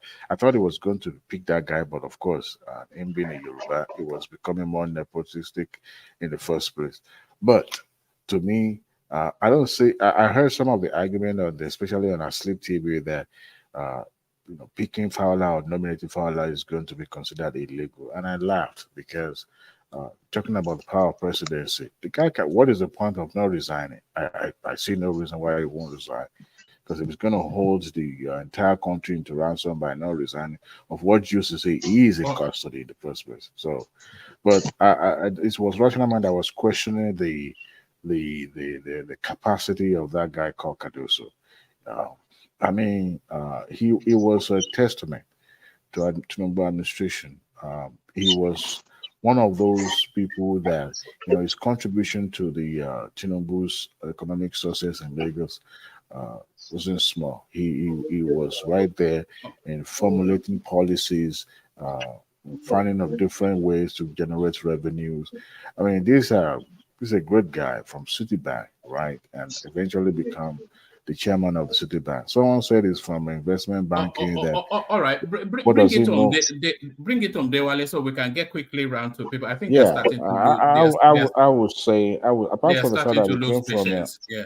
well, let them wait now. They can lose patience. It's my turn. Some dominating this space, so like pants out all day long. I didn't say anything, but anyway, I'm not that kind of greedy person that will hug the mic like some people do. But I think it's a round peg in a round hole. Adewale, right on. I'm feeling you. Go on. Even though you're Agbado, go on. So I think Mama, can I join it's up? all about political power. I mean, political backing. As long as the president is behind him and is doing the right thing, I think he will make a good policy, and we're yet to see. But I think it's a right choice to pick. So let me yield the floor. All right, I'll still come around to you in a moment. I'll have a quick interjection, Fatai, and then I'll go on to Mike. Fatai, good to see you. Hello. Babala. The Igwe one of Cyprus, eh? The Igwe one of Cyprus. They never they chop Igwe for Cyprus. This is it now. That is why you are one of one. One of one. Eh? You know. Well, my rational mind, Babala, kí ló ń ṣẹlẹ̀? Our Biewa. Our Abibi one day. I always value your position, but I just can't give you small advice. So okay, all right, go on. But before I do that, before I do that, one more I mean, okay. Also, what from just sorry if I jumped the queue, because we were saying about whether MFL not being I mean, it can be forced to resign under duress. That will not be acceptable, right? But that's not really the point, because the president cannot fire him like that. He can suspend him. It's the Senate. The Constitution gives the Senate to ratify his removal. So his removal lie in the hand of the Senate. So that's really not an issue. The president has done his own thing. He's given him a suspension. So the Senate can remove him and put the new CBN. That's yeah, like but they have not, though. They have not. It's under suspension. They will do it together. They will do it together now. Yes, but it's under suspension, but not been relieved of his position. And he has now appointed another person into that position. So we essentially, effectively, have two CBN governors. No. Cardoso is not the CBN governor. It's prospective CBN governor until ratified by the Senate. Then he becomes CBN governor. He's not a CBN governor right now. We have an acting. He has a job offer. He has a job offer for a position that is not vacant. Yeah, that is what the president will do. Is the job of the president is to nominate for the position. From the point of view of the president, he has done the maximum the Constitution allows him to do, which is to suspend him. To be removed from office has to get the buy-in of the Senate. So Tinubu cannot remove him from office. And Tinubu has not appointed, I mean, it's not in his power to make a new CBN governor. So he will propose, he's only proposed the new CBN governor, which the Senate will approve. So it's like in 2 seconds, I can He has nominated, he didn't propose, he nominated. Yeah, nomination is like proposal, but I mean, just English. Okay, I get your point. Is an appointment. He has sent his name for confirmation now. And now that is where they will do the switching. So that's an appointment. They will remove the Senate will ratify removal of MFL and then put in Cardoso. No, but he cannot do that. Is really the thing. No, why not? Well, the due process of it is not coherent. And wow. Because we have a subsisting CBN governor in Emefiele, and we don't have a subsisting. No, we don't have a subsisting. It's been suspended. Subsisting means he's still there. He is still there. He is still there. No, he's not there. He's been suspended. What does suspended mean to you? We cannot have a subsisting and an acting. The acting CBN governor is the subsisting CBN governor.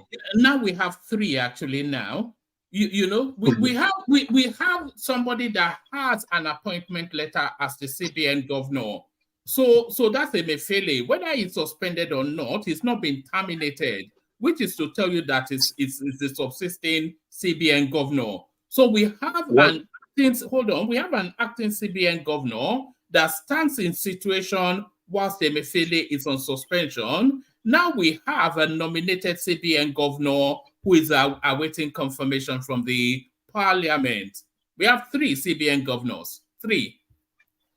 One man before the officially on before the before the structure of the constitution, right? Tinubu has done nothing wrong, right? Emefiele is suspended. Is not subsisting CBN governor. We have one subsisting CBN governor. That is the acting CBN governor. No, we don't. Now, It's not a subsidy. No, no. I think this. No, you can't land it now. The acting CBN governor is not the subsisting CBN governor. The subsisting CBN governor is Emefiele. He's on suspension, but to I will get to the point where you are going. No, there is a difference between subsisting and substantive. The subsisting CBN governor is the acting CBN governor. If you want to make it clear about substantive versus acting, then let's approach it from that angle. Then the substantive CBN governor is Emefiele. Yes, you are right actually, and then the subsisting one will be the acting one. And then we have a nominated one as well. The nominated one here, so it makes it clearer. So we have two situations. No, one man. Don't look. We have two. If you put it like a pyramid, right? The subsisting one is not in the same rank with these two, with the substantive and the nominated, because the acting one is not recognized. Who has the official letter as the CBN governor? Why? I will get there. The Senate, it's not recognized. The acting CBN governor has no buy-in of the Senate, so legally it doesn't really carry weight that much. It's just a placeholder so that the place is not vacant. So yes, okay, no. Yeah. As we're talking now, as you and I are having this conversation, who is the CBN governor of Nigeria? One man, let me make. It's Emefiele, isn't it? It is Emefiele because he has not been sacked. One man, I want to make it clear. So, first of all, because you said three people, so we take out the acting, right? Because the acting doesn't have anything to do with the Senate. So it's just a placeholder. It wields the power of the office. So why are we taking him out? Because to be CBN governor, you have to be approved by the Senate. It's not approved by it's just a placeholder. I'm just trying to make it wields the power of the office. One man, there's no need to have argument about it. Even if there's an issue. Now, okay, carry on. Give us your version. Yeah, carry on. Sorry.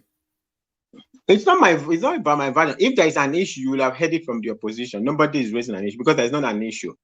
The acting one right now is a placeholder, right, for whoever it is, right? If Emefiele is coming back or is a new one, whatever it is, right? So now we have only two situations: a supposedly outgoing and an incoming, and the body that will do that replacement is the Senate. So they will do it. They will do their job, right? Tinubu on his own part has done the maximum he can do. He doesn't have the power to fire Emefiele. He wishes to fire him, but he doesn't have the power. So he suspends him, which he has the right to do.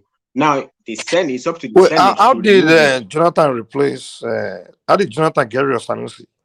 He suspended him, and then they finalized it later on. So that's how they've been doing it, starting from Sanusi.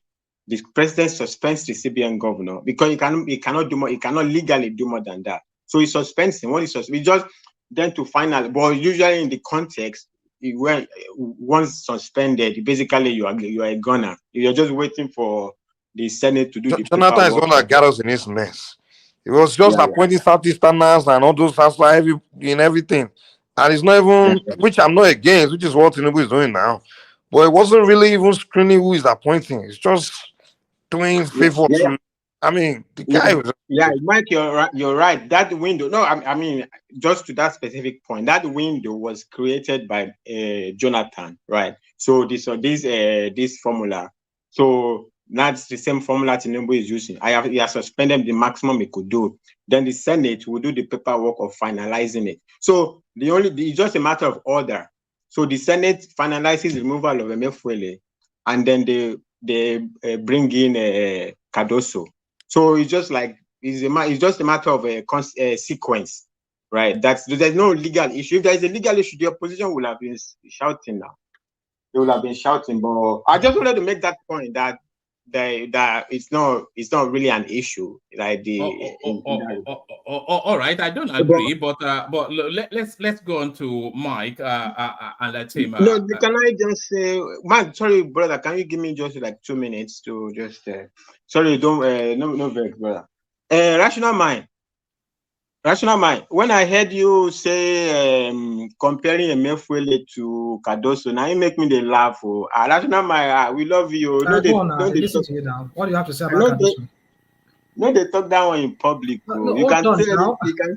What do you have to say? No, let's not go into those side talk about. Don't talk about. What do you have to say about Cardoso that makes him qualified than Emefiele? Okay. Thank you. I even like the way you presented it. So you said Emefiele was something with Zenith Bank. So you know how many promotions Cardoso got with this bank, JP Morgan, the bank that is called JP Morgan today, in his small stint at JP Morgan's. Do you know how many rapid promotion he got at JP Morgan? So even before he went to JP Morgan, I think JP Morgan used to have one name like that. I think Chase Merchant Bank or something like that. They used to call them. So it was there where wanted, in a good way. There, he worked with Baker Tiller or Tilly or whatever, one of the top 10 accounting. I think this is where probably Tinubu would have loved him because one might, like when I was saying last time, like when you were saying he did managerial jobs. If you study management, you study a whole bunch of things, right? So he started actually his career in Baker Tiller accounting law, one of the top 10 global accounting in the caliber of PwC and all of those things or whatever of Deloitte. They are in the same caliber, all those companies. That's where he started his career, So Cardoso know the talk, or maybe even need the media spokesperson. And then when he left when he left Victila, he worked Citibank. Before even Citibank came to Nigeria, he was already working in Citibank. Right? When they came to Nigeria, it was the global, it was the world, what is something with that, like the head of the global group or whatever at Citibank. So because Emefiele work in Zenith Bank, we want to compare with somebody that is wanted in Victila by JP Morgan, by Citibank.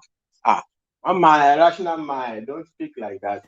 The only thing that this is what we do. We just go What do you do now? Somebody work at Zenith Bank. Rational mind, somebody work at Zenith Bank, and you are saying it's better of higher pedigree than somebody work at JP Morgan. I didn't interject you. So, Mike, please let me. I beg you, so that we can just have this discussion real quick. I know you are itching to say something. You see, you just tell us what he has done. He worked for this bank, he worked for this bank, but then tell us in concrete, in real, that what has he done? When he was working as he was making tea. He was making tea at those banks. You can say that. You can say that. At least we know of Emefiele, even though we know how it turned out to be. But then you said, okay, you see, if you say somebody like, because I've worked with Femi Pedro before. I've worked with him. He's my boss. Femi Pedro transformed a bank, what was that, the Merchant Bank then, to First Atlantic Bank. If you were to be Femi Pedro, I can vouch for that, because Femi Pedro transformed a bank from a merchant bank. Anybody there in the comment section, transform it to First Atlantic Bank, a very strong bank. After he left there, gave it to one Igbo guy, and then the rest is history right now. He went to go and work with Tinubu. If you talk about Femi Pedro, I can vouch for that, because Femi Pedro is an achiever. He transformed a bank, I think, from merchant bank to a world-class commercial bank. It's a central bank. Say what? And Cardoso also transformed Citibank too and became the chairman as well. Transformed the Citibank to what bank? He ended up becoming the chairman. I'm just giving you an example of what somebody is an achiever is. Yeah, You only said he leave work. I side can by work side. for an organization, but what is my No, impact? What is no. my impact? Hold on, my friend. What is my impact in that organization? I've just given you an example. You say transfer a merchant bank to what bank? Central Bank? If you don't know, What the heck? go and find out. Go and find out if you don't know. So what? You didn't tell us what you transferred it to. You just give us a different bank name. Well, but boy, for sake of just wanting to No, we're trying to understand you. That's what we're trying to do. don't give me that crap.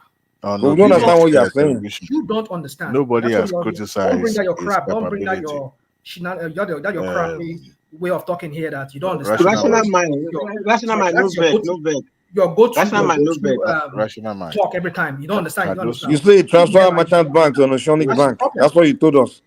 Is that what? What are you talking about? Nobody has criticized his capability, even on our sleep TV. No, zero. You see, Does that have meaning? I will criticize him because Transferring merchant bank to Oceanic bank. What's the meaning of that? Tell me. Oceanic bank. That's what you said. You just keep quiet. Rational mind now. No, but to transfer a merchant bank, hold on, for a merchant bank to a commercial bank, you just need to apply for a license. Is that transformation, rational mind? I'm telling you what you don't know. Femi Pedro, go and read his pedigree. Go and read. Why did Tinubu ask him to come and become his deputy? Because he knew the impact of that guy in the banking sector. Yeah, Femi Pedro. Yeah, but rational mind. Okay. So Femi Pedro is an achiever. He built a bank from how many branches they have then to a world class, and he brought he was the first person to bring this what do you call that thing? This kind of way of sending money. It's a kind of fast pay. Some of you work in the banking industry can tell me that he was the first person to bring that into Nigeria, whereby electronic payment system. Femi Pedro brought that innovation into banking. So I'm giving you an achiever. The lack of sense. Let me answer you now, brother Adewale. Sorry, just 1 second. He already said to you. He already pointed out the direction of Cardozo. One of 1 million. Okay, 1 of 1 million. Like the transformation of Citibank. You know, it's like, because when he says transformation, what does it transform? Tell me, what is that? What has it done? Let me land now. Public knowledge. I can even read it to you, but just let me do the intro to it. Okay. So when he was working with Citibank and they didn't have a footing, I think it was the head of a branch or whatever. I think in Ivory Coast or something like that, where they posted him, and he came back to Nigeria. But Citibank was not in Nigeria, so that's when he went to what is now today called JP Morgan. He was working JP Morgan. So when Citibank finally had a license in Nigeria, right? They were looking for him, and he went to join Citibank. Citibank was wobbling in Nigeria, right? Until a few years later, he became the chairman. That's where I say I don't know who answered. I think that they were bro Adewale that answered that you just could. I transformed Citibank. So when he became chairman, when he was promoted to the chairmanship of Citibank. I'll read you just one part. During this period, Citibank experienced remarkable growth with total assets increasing by an impressive 308.3%, total revenue surging by 235.6%. I was looking for that article. I'm glad you found it first. Yeah. And shareholders' equity showing an outstanding improvement of 231.2%. Under its watch, Citibank Nigeria Limited successfully executed several substantial transactions for its clients, including for MTN through its 2017 $1.5 billion Eurobond in the capacity of joint lead manager, demonstrating whatever is influential financial landscape or whatever it is. So that's just what that's just a drop in the ocean, right? But my point to you, rational mind, is there is a point to criticize Cardozo actually, but it's not about his achievement. If you talk about his achievement, rational mind, I'll be your bro. They go laugh you out of the room. I they tell you, especially comparing Emefiele to Cardoso. Then go laugh you out You of the room. Agbado will laugh at me. That's It's what you not think. about Because you don't have I'm any. just an No, advice. you Agbado, Okay, don't give me that crap of you will laugh me. Okay, You people be Agbado. okay. Because that's what you do. Okay. I don't. Okay, I mean, I close the chapter. Gbajabiamila ọmọ ìyá ni mo ṣe advice so is going. Go and look at Femi Pedro. Go and look at Femi Pedro's pedigree. Oh my goodness. Don't compare to Cardoso now. Who is Femi Pedro now? We are talking Cardoso. You don't know him. You don't know him. We're talking about Rational man. Let me tell you where you can criticize Cardoso. Let me give you where you can. No, you don't give me where to criticize me. I've given my own criticism. Okay, not even you. Like, look, that's in, okay. I am interested as a Nigerian. No. I will just 1 minute more, and I will leave it. Sorry, Rational man. Just 1 minute more. As a Nigerian, I am interested in something regarding because I heard newly. I've never heard that about Cardoso before. I heard newly, and I think that will probably that's something that could affect Nigeria economy. I don't know which way that will be. I mean, if the CBN governor either is seriously thinking like that, or he proposed it, or they are going to implement something like that, I think it's something that is good for the public to know, right? So in trying to project his performance or trying to have an eye into his performance. So naturally, I wouldn't care about it, but this is the reason I care about it from the last time.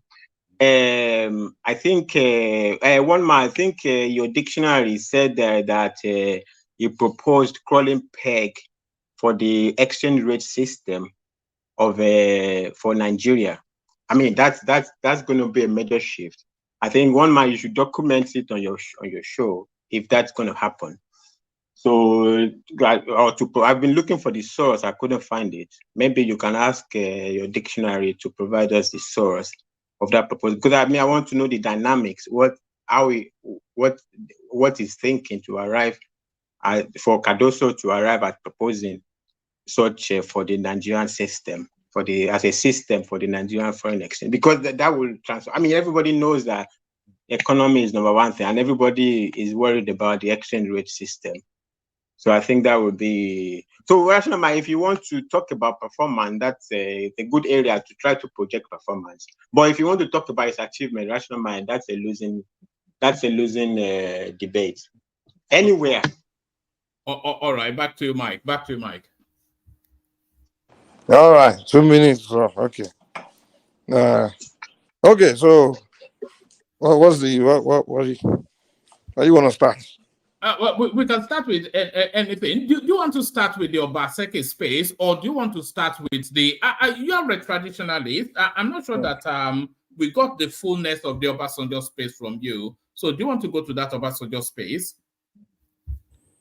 Okay, that's fine. You say okay. The Obas, Abi. Yes, there's just overwhelming criticism of what Obasanjo did. Just countless people, they've been rolling over each other just to lampoon him. But even his wife has come out to distance from him. But he doubles down, of course, knowing Obasanjo the way you do. They are even mocking him now. Watch this. Ẹ̀yin ọba àbí? Ọba ìlú wo ni ìwọ? Ọba ìlú àwọn Ìdọ̀gọ̀. Ọba bó ni ìwọ? Ọba ìlú Amọ́rúurú. Ìrẹ́ ń kọ́ ọba bó ni ẹ́? Èmi ló bá ìlú Fọ́yánmù, Jagunlabi 1. Ẹ ní respect. Ó yẹ tí ẹ̀yin ọba tẹ́ bá rí àwọn gómìnà àbẹ́ rí àwa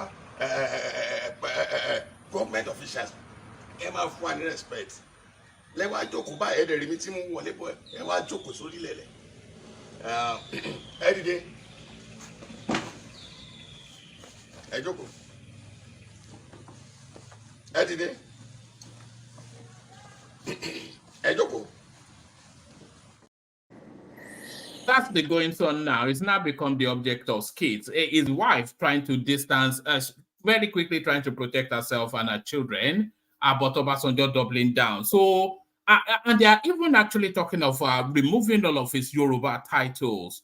So they are insisting on an apology, but can you envision Obasanjo? He likes to write letters, but not like I'm sorry sort of letter. So what are you then making then of Obasanjo's battle with the backdrop of Yoruba land, which is his tradition? You see, I have a lot of conversation with a lot of people from diaspora. They are coming to Yoruba land. They come and study Yoruba land. They come and experience Yoruba land. I'm talking about not just blacks, so I'm talking about people that are even white, like Cubans, Brazilians. And when they come to Yoruba land, they ask questions.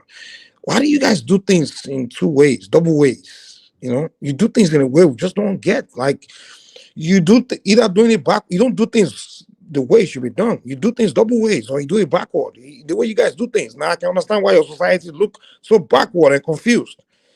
First of all, okay, are you? This is why I look at it. We no longer. It's either you're Oba or you're not. You can say you are holding a position, but you're not living as that position. You understand? You're not living to that position. Okay, what is an Oba? An Oba is someone that can be subjected to someone else or under someone else. You, according to the tradition, you are up there, and the only thing above you is the Orishas, is the gods. And you take instruction from the gods, and then you pass it down to the people. But now you subjected yourself to people collecting salary from these people to someone that's now the governor is your boss, and you are okay. Nigerian constitution has say, okay, this politician is your boss, and you accepted it. Now, if you're gonna, now you've pretty much compromised the tradition, like you're mixing it. The tradition say you can't be under anything. You up there, and nothing is above you except the gods. But now you accepted that, okay, politicians are above you, is paying you salary. And then when situation come where politicians have to act like a boss, and then you tell us, you're trying to remind us that, no, you are the Oba, tradition say I'm the number one. No, you can't do things double ways. So me, I will ask you, if you're an Oba, you shouldn't be collecting salary. Just sit as an Oba of the people and do things the traditional way. You can't be mixing things. It's only Yoruba I will see somebody go to church today, go to mosque tomorrow, go to shrine the third day. Why are you doing things triple ways, double ways, mix? I don't get it. A Cuban guy was like, dude, I saw all of you were going to church, then Jesus is my father. And then he goes back home, he goes to worship the Orishas. And like, why are you doing things like this? You creating confusion. You know, like I don't think we have Obas anymore. I think we have the throne. The thrones are there, but the people there are not Obas because they're not living to their roles as Oba. What Oba really means, they are not living to it. And even we see how they appoint Obas these days. It's political. It's just appointment. So when these things happen, I can't see and be saying, oh, tradition, no. It's either we are tradition or we are not. We can't be mixing it. We can't say, okay, this today, no, because tradition said this. We are any other umbrella of tradition when it favors us. When it's time, whenever it's like we politicize everything. When it's time to collect salary and accept that the government is above you, we are just doing the system. You don't remember tradition, but it's time for the governor or the politician to disrespect you. Oh, now tradition say you shouldn't disrespect me. No, if you are an Oba, you come and apply for a job in my company to sweep floor. I will talk to you like a worker. You cannot be telling me that I'm Oba. I can't talk to me like that. No.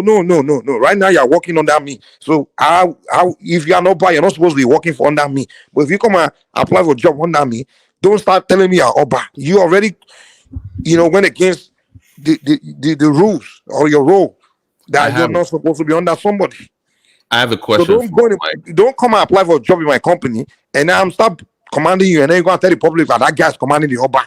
No, it's no argument. Come on. Yeah, what's your question? Yes, okay. I'm glad you said that because even to me, when I talk about finding a role for the Obas under the constitution itself is an insult because you're actually limiting them to some kind of an Oba by title isn't supposed to have any limitations in his own kingdom. But what should we do as Yoruba people to where we still uphold tradition, but at the same time, because we are double dipping, like you said, we want to have this democracy, but at the same time, we want to keep our culture. One has to give. But if we have to do both, what can we do to where the Obas see? I mean, sadly, it has to be. That's why I don't like that constitutional authority that somebody else has to give to the Oba. But what can we do to make sure that they still have that? Maybe tied to, maybe not as powerful as before, but they're not under the authority of the government chairman. Like, how can we chew gum and work at the same time? Is what I'm trying to ask you. The British crown is under the state. No, the crown is above the state. It's not. Okay, go and tell the king a joke.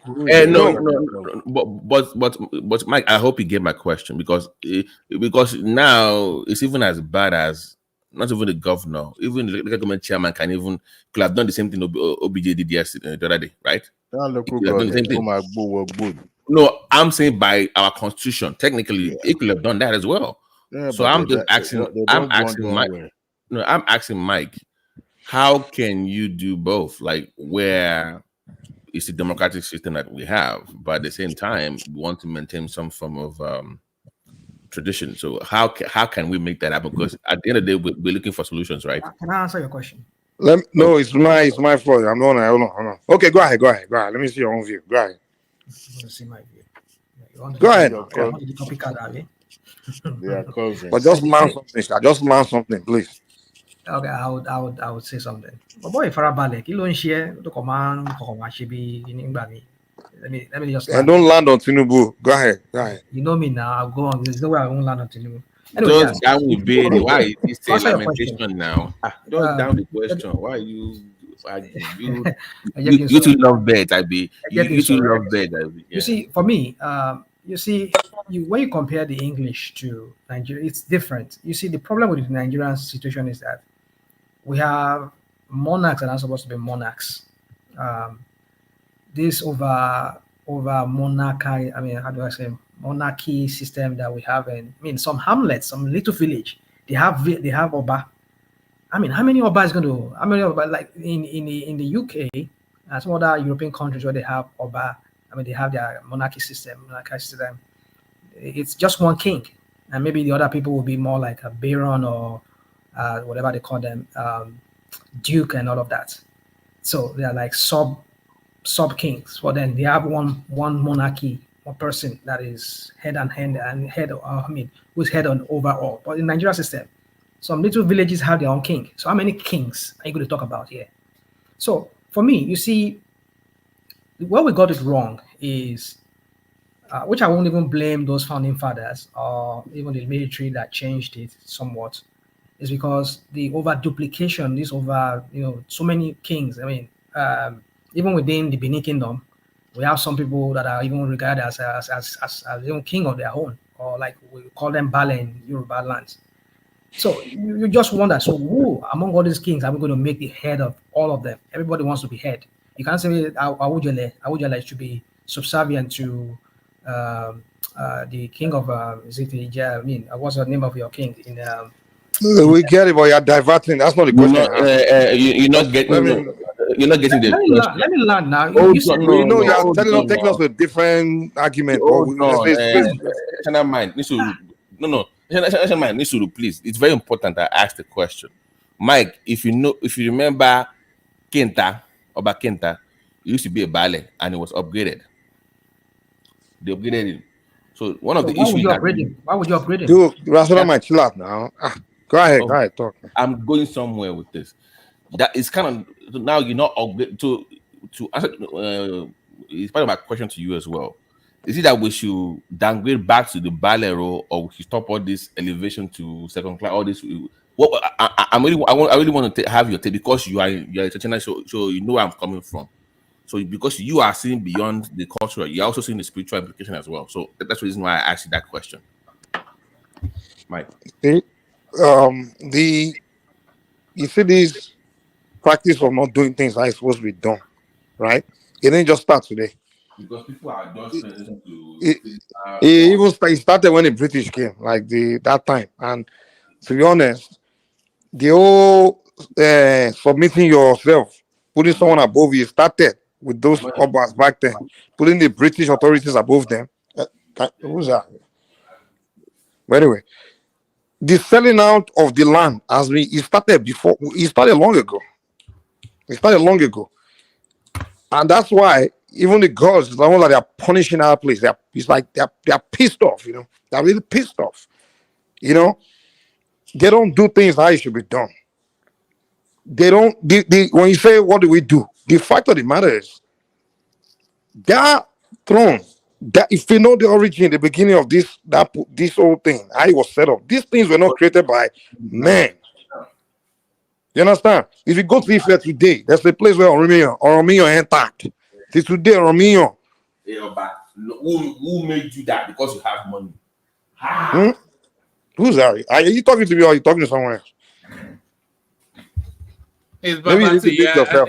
I think it's having a senior moment. Babati. No. Sorry, Mike. My mic was, but I was just talking about to what you were saying that people are just being handed crowns without going through the proper channel. They're just elevating all these Yeah, things. they all this they started. Everything has been messed up, and the fact of the matter is, the people chose. So, like you saying, what do we do? They're not supposed to be participating in this other system that we're brought into our territory. They're not supposed to be participating in it. You're not supposed to. You understand? They're not. They're supposed to stand still and follow the way of the gods. And if they do, trust me, that land you see, that territory you see, nobody can come there and force you to do otherwise. When people say someone came to colonize, it's a lie. You invited them in to come and colonize you. That's a fact. Because when the British were coming, the Oracle said, no, this is the way. So Don't let me accept it. Don't. let me They get disobeyed. The Mike. moment Oyibo brought nice things to them, money and everything. So the selling now didn't start today. Give me money and I will put you above me. Didn't start today, which is a taboo. You can't put any. You go through ritual to become king, which they don't even do like that anymore. So let me clarify. It's a warning, a war to I put know. someone above I'm you. with you. Let me clarify with you. So you're saying that basically, if they do the right thing, it will not matter what the law says in Nigeria, they will be revered because it will not matter. It's that what you're saying, that if they do the right thing the right way, then whatever is on that paper will not matter then, regardless of what they put on that paper. The other thing that's in all the other things would never have even established in Yoruba land the way it came. In the first place, it would never have been established. It would not. But you understand? Okay, I'm saying that let's say we now go back to tradition, we follow all those things that you're talking about. We've solved that problem. That is A. Now the B part is what is on paper.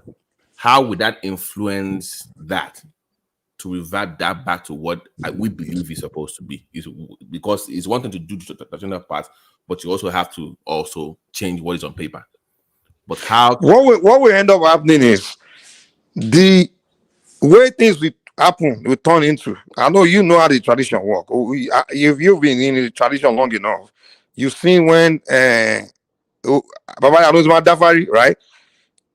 When if I would say this situation is like this, but if you do this, it will turn to this, right?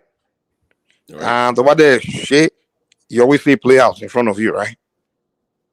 Right? So if they decide to do the right thing and let the gods lead the way, everything, the Nigerian state himself, things will like literally go back to the way God wants it. You understand? Eventually, you just see the Yoruba land, you see things just happening. But that is this is the reason why I asked that, because not everybody that is Yoruba now practice anymore.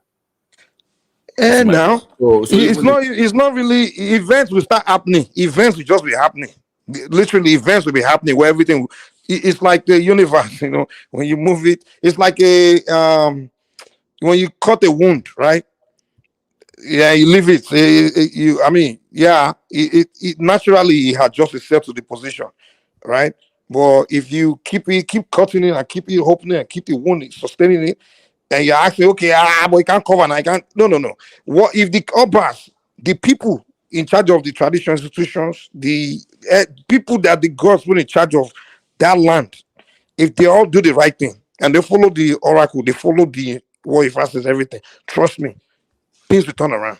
Yeah, because I was personally pleased They when don't need to go to war with anybody. They don't need to start war with anything. If literally they're doing the right thing, because the direction how you the real when Oromiyan, if you go and see now, when they were setting up the Yoruba land, this was the place. When they were setting up this kingdom, setting up the empire, setting up the Benin Kingdom, they had a vision, they had a mission, or a 1,000-year vision where they were going. Maybe it was supposed to be where the Europeans are. I'm very sure these Europeans came to study where we saw we were going, and they came to just trick us. They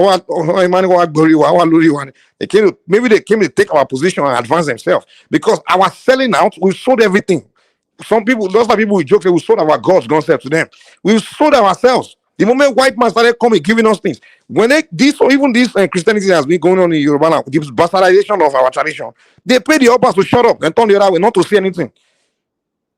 But when when have you seen any Obas stand up to say issue is not Satan? They kept quiet now. They paid them now. Selling off ourselves has been going on for so long. That's why I don't. Yeah. So self-reflection is more the starting point for you, where we start to fix it within ourselves first, and when that result is felt, that would cascade into something else that would then lead to the reform and the laws. Just that's your position. Just to but thank you for that. Yeah, Omar, thank you. All right. Yeah. Woman, can you take this question round? That's so that I just say something about it, because it seems that some people just want to make it look like they just have. Please, everybody can answer, because at the end of the day, we all want solutions, right? So not just talking about the problems. All right. I can take it round, but I'll leave that taking round to Mike if it's because I probably want to bail out. That was why I was asking you, woman. Allow me go first before this guy, because you know how Mike does his own thing. So no. Mike is Mike is a new and improved man. Mike, are you happy to take it on? So I can bail. Yeah, it's fine. I mean, what's the question? All right, I'll send you the list. Let me bail out. Tone has not said anything at all. Rational Mind, of course. Bartolomeo joins us as well. So and of course the majestic Babati. So try and handle it better than I have done by letting people flow a little bit. I think we have to work on that interjection. It really holds up the conversation oftentimes. But let me bail out and let me bail out and hand over to Mike. Let me acknowledge the super chat. Ayo, of course, as tradition. Ike Ogeme, the James Bond in the bow tie. Thomas, there he is right there. Prince Daddy, thank you for the birthday wish. He's on. There he is saying something or the other. That's Ayo joining Prince Daddy in that space. And the Nigerian prince, he takes the lost star for the day. So thank you for that. Keep them coming. So let me hand over to you, Mike, and then we reconvene for tomorrow, Mike. Okay, just put the whole screen up. Did you send a link for me to get in there? Anyway, I'll figure it out. Okay, he left. No. You're still a mod. What do you mean the link? No, I thought he sent the email to me. Or okay, maybe I'll be able to just. No, I did. I've not. You handled it yesterday, so you're still pretty much as you were. So you can just if you log in as a mod now, whilst I'm here, so that I know that you. Okay, I'm trying to get my computer ready. That's why. Yeah. But it's okay. I'll get it. I'll get it. All right. Are you happy for me to bail? Yeah. You can bounce. Yeah. Yeah. So right, do you? Yeah, but thank you guys. Yeah, because I've always wondered, because even I have talked about the House of Chiefs. I mean, one man is from Oyo, so he knows what the importance of the House of Chiefs, but that's more of incorporating culture or tradition into democratic rule.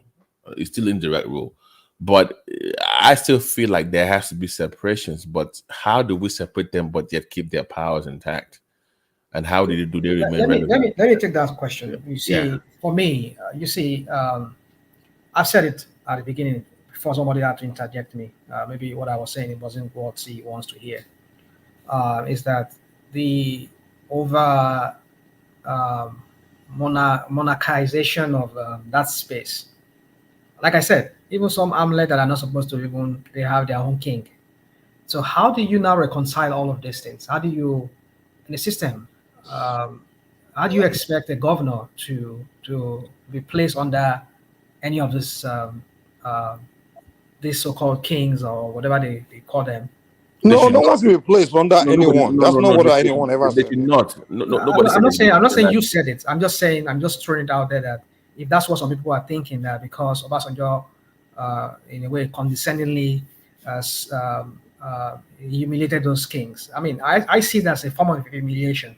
Maybe there could have been a better way. Do I think there are other better way? Well, maybe there is, but I think it's a public kind of chastisement that you guys, you have a governor. This is a person that received more vote. Because when you look at it, people voted for these people. The people, the voices of the people said, this is the person we want to be our head. But you guys are just, even though like Mike said, other people will say they represent the deity or whatever. That is still within people. Some people might tell you that I don't believe in your so-called deity. We know that's tradition. But I'm saying that this person. Hold on. Let me tell you something. Let me tell you how a position of a king, how they supposed You to don't do need to things. tell me. I know. Just But go on. no, I'm just trying to tell you one key thing. One key thing you need to Okay, understand. go on. When you become a king, you're not supposed to do anything without consulting the oracle first. Any move, anything, any decision, or even a place, you can't go there without consulting the oracle first, whether the oracle asks you to go or not. Are you telling me the oracle tell them to go to that place? If They went on their own. That's what I'm saying. That they are no longer kings. They're doing things on their own. They are not doing things according to the way they're supposed to. So they are not kings anymore. We've lost it. We've lost the tradition. So if the oracle didn't send you to go there, they just go where they do what they want to do. Now you are going there and I get humiliated. You're calling and saying, "Oh, are you kidding me?" Hold on. But then the governor summoned them to all come there, right? So who are they to say no to the governor? That's the question. Even though the oracle said, hold on. Even though the oracle said don't go there, I understand what you're saying. I understand your point, Mike, that as soon as they start getting money from the government, if they're just okay, we want to be by ourselves, we don't want you people to pay us any salary. So how do they survive? With the subjects in their locality bring them money to, I mean, how even the British crown, they get money from the state. The state pays them, pays the British monarchy. The King Charles now, even when the Queen Elizabeth was there, it is the taxpayers of the British people that they use in paying them and funding their lavish life. In every country that they have monarchy system, even in Saudi Arabia, it's the taxpayers' money that they use in funding the lifestyle of the monarchy. So that's how it operates. So what you kind of expect them you're talking about in the past, whereby we don't have a kind of a centralized government. They get money from whatever they tax their subjects. Bring issue, so issue, number of issue to the king. That's how the king gets his own kind of cuts from his subject. But now this subject now are under the governance of some form of new kind of governance, which is the one constituted by the constitution, which is the federal government and the states and local government. So you cannot be double taxing your subjects. When hence they are paying to the federal government or paying to the states or local government, and you as a king you want to not tax them. Who are you again? That will cause another rebellion among the subjects that you are overtaxing us. So now, for that not to happen, we will collect, the state say they'll collect the tax. Now we'll give you whatever we have to accrue to you as a king. We'll be giving it to you. That's how I'm telling that they have no business participating. They have no business. Yes, I agree with you. But how would they survive? How would they survive? They go find a job, go do something else. The government put you there to make money. Go find a job. Hey, Mike, I think there's some people in the background. Or go. First of all, let me tell you something. Go on, okay. First of all, the traditional institution is not just a king. They are council of priests, council of so many people, family house, like people that participate it's beyond a king. It's so many of them, and the role of everyone is to make sure the king is taken care of. So they don't need government. No, no, no, no. We are how did they do that in literally. the time past? How did they do that in the time past? How did they do that? In what? In the time past, in the olden times, how did they do that? How did they finance the life of the king and the family of the king? The priests and everybody, how did they finance all this lifestyle of all these people back then? In the olden time, the community, the society, the king is the feeding, the order is taken care of. How did they get all this thing now? How did they get it? I know what you're saying, like saying the society taxation and things like that. I get that. But if your population, whatever, has been hijacked, or they have this new system, which you were the one that sold the system out to these people in the first place. Remember, I told you I went back. I said it didn't start today. So these guys just inherited it from the past people, because they're the one that sold their population to the British people to start following the British. Because the British, when they came, they took permission to allow them to engage your population, and you allow the British to come and convince your population to start accepting them as this. Hold on, Mike. John, this should be Mike. I'm countering you because you have a point, but the point is that you're not being objective with this way you're arguing this point. Even though, let's assume even the British people did not come, at some point, would we not want to constitute ourselves into one sovereign state whereby all these different okay, let's Can you please add Ola, please? It's been waiting in the background. Yeah, I'm trying to get it. For example, let me say, for example, let's say Western region, Yoruba states, just come together. They all come together. With these, okay, which of the Obas among all of them are you going to put over the other? Are you going to say Oni of Ife is going to be, because we know traditionally Oni of Ife is the arole of what's it called, of Odua. But would you say the Alaafin of Oyo would say he will accept him as head over him? Or would you say the Oba of Benin will say, I accept it over him? No, it will not happen. Do you know who gives instructions to what they do, who should lead, who should what and what and what? It's the oracle. Hey, but how do they fund their lifestyle? We don't talk. Oracle no Mama Jenny. Oracle no Mama Jenny. This guy. So what's going to? Bro, that position is not about money. When you're dealing with the things of the thing is either they follow. Listen, it's either they follow the way the tradition is supposed to be done, or they leave it alone. That's what I'm telling you. You don't do things for your those crowns. They were those. Babati Bali, no. If you're not in the tradition, you understand what we're talking about. Things we'll be saying just sound ridiculous to you. Those things, listen. Those crowns, those things were created by the gods. It was not a man that created it and decided to create the rules and rules. King, the ways of the Yorubas were not the way something a man made. These were the things created by the gods. So it's the way of the gods. Do their way. We understand. When you're asking them and giving an answer, it's the gods that decide what they will do, not them. God no my Jenny. God no my Jenny. How do you? Yes. And if it's about money, then get away from there. Oh God, but boy, you're gonna argue. You need to go and study what it's all about before you start coming here to be engaged with. Dude, I understand they represent a god. The god tells who becomes the king. I understand all these things. But how do you finance their lifestyle? How do they take care of all their wives and their king and their kids that is in the palace? How do they take care of all of this? Is it the oracle that will figure it out the same way?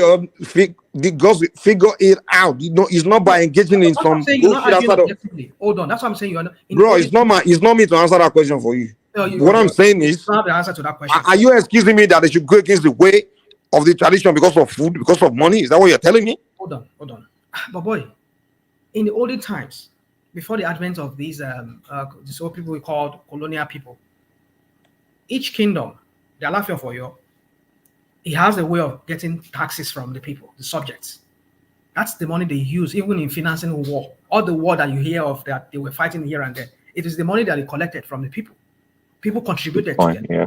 And so that's how they finance their lifestyle and the governance system. There is no empire, there's no any monarchy system that does not, tax their subjects to finance their lifestyle or to prosecute. Can you post the link? So the point continue. I'm trying to get to the point here is this, that we got it wrong. Yes, you can say the colonial people also were part of the issues, but it means even if the colonial masters do not even come, the colonial people do not even come. If we eventually constitute ourselves into a state, let's just say Yoruba people said we want to become one single state of our own. You will not put one other king over the others. So we're going to run democracy. So invariably, it may be people like Tinubu or whoever will be the one that will be contested. No. They was set. No. It was organized. Every king in Yoruba land were under the Alafia for you, and the Oni of Ife, the chief priest, Alafia for you, of course. That throne. When was that? When did you raise one? When did you raise one? When was this? You know what? You don't know. Let me not waste my time with you. Just forget it. Let's You move on. don't know. You're just let's end it. Let's move on to. You're just making things up. You don't know what you're talking about. I'm making things up. You're making things up. Yeah. Who's the emperor? Is it not Alafia for? Is it not about Bini and Alafia for? You're the two emperors of the entire Urudua dynasties. Oh God! You command. Is it not? You don't know the history, so forget it. Don't argue with me. Don't argue with me. Can I clarify something because Yamumuna, you're arguing against me or something. You don't know nothing about this thing. You're arguing with me. That is below that cross the line. That's below the bed. You don't tell the other person that it's Momo. Let me clarify something with Ashina Mind. First of all, in the Yoruba culture itself. No, Babati, before you move on, let's address something. We met on this show. There's no point, yes, we may get familiar with each other, but there are some words that we shouldn't be using against each other. I understand that he may not be really serious about using it, but to me, it's below the bed. Mike, there's some things that you cannot. Was he not the one that was saying I'm talking rubbish? He's the one that you can call him out, but to be using such words, I understand the familiarization and all that, but no, we shouldn't get to that level. No, please. Please, Mr. Ashina Mike, please come back on the chat. We would love to have you back. But I was going to say something to Ashina Mind. There is like Alafia for you cannot come to Owu as small as Owu is and say it's superior. That's not the way it works in Yoruba tradition. That's why even till now, shamefully, there's no Yoruba Council of Kings. We don't have one. You can have your Egba Council of Kings in pocket. You have your Yoruba Council of Kings. You have but there's no one Yoruba Council of Kings. Because everybody, like you said, they are in the kingdom. So nobody is boss, no matter how big or how. Well, this first class, second class thing was a British construct, technically. It's not like Yorubas didn't make that up. They did when they came in. But what I'm saying is that there are too many kings that are not even deserving to be on the throne. So you pretty much diluted the importance of it. Like Mike was saying, that actually, Mike was asking the question, where would they get the money from? Do you know how much Alaki of Egbaland makes every year just giving us ceremonial titles? 1.5 to 2 million for 8 titles, and it's giving about 50 to 100. Just go to one ceremony. You have over 400 people coming to get titles every year. Just all these ceremonial titles. It doesn't need the government money. It's okay. Do you know how many functions it goes to every year that they all over the world? Do you know how much they make? So even Obas have to be innovative now. You must be active. Go on. I'm sorry to say, but it's funny when I say it. You must have a Twitter handle or social media like Ogunwusi does. You must justify the reason to stay, for you to be around, for it to be relevant. You can just sit back and say, "Oh, I'm an Oba," and then everybody's coming out. Those days are gone. Your value. You have to create value.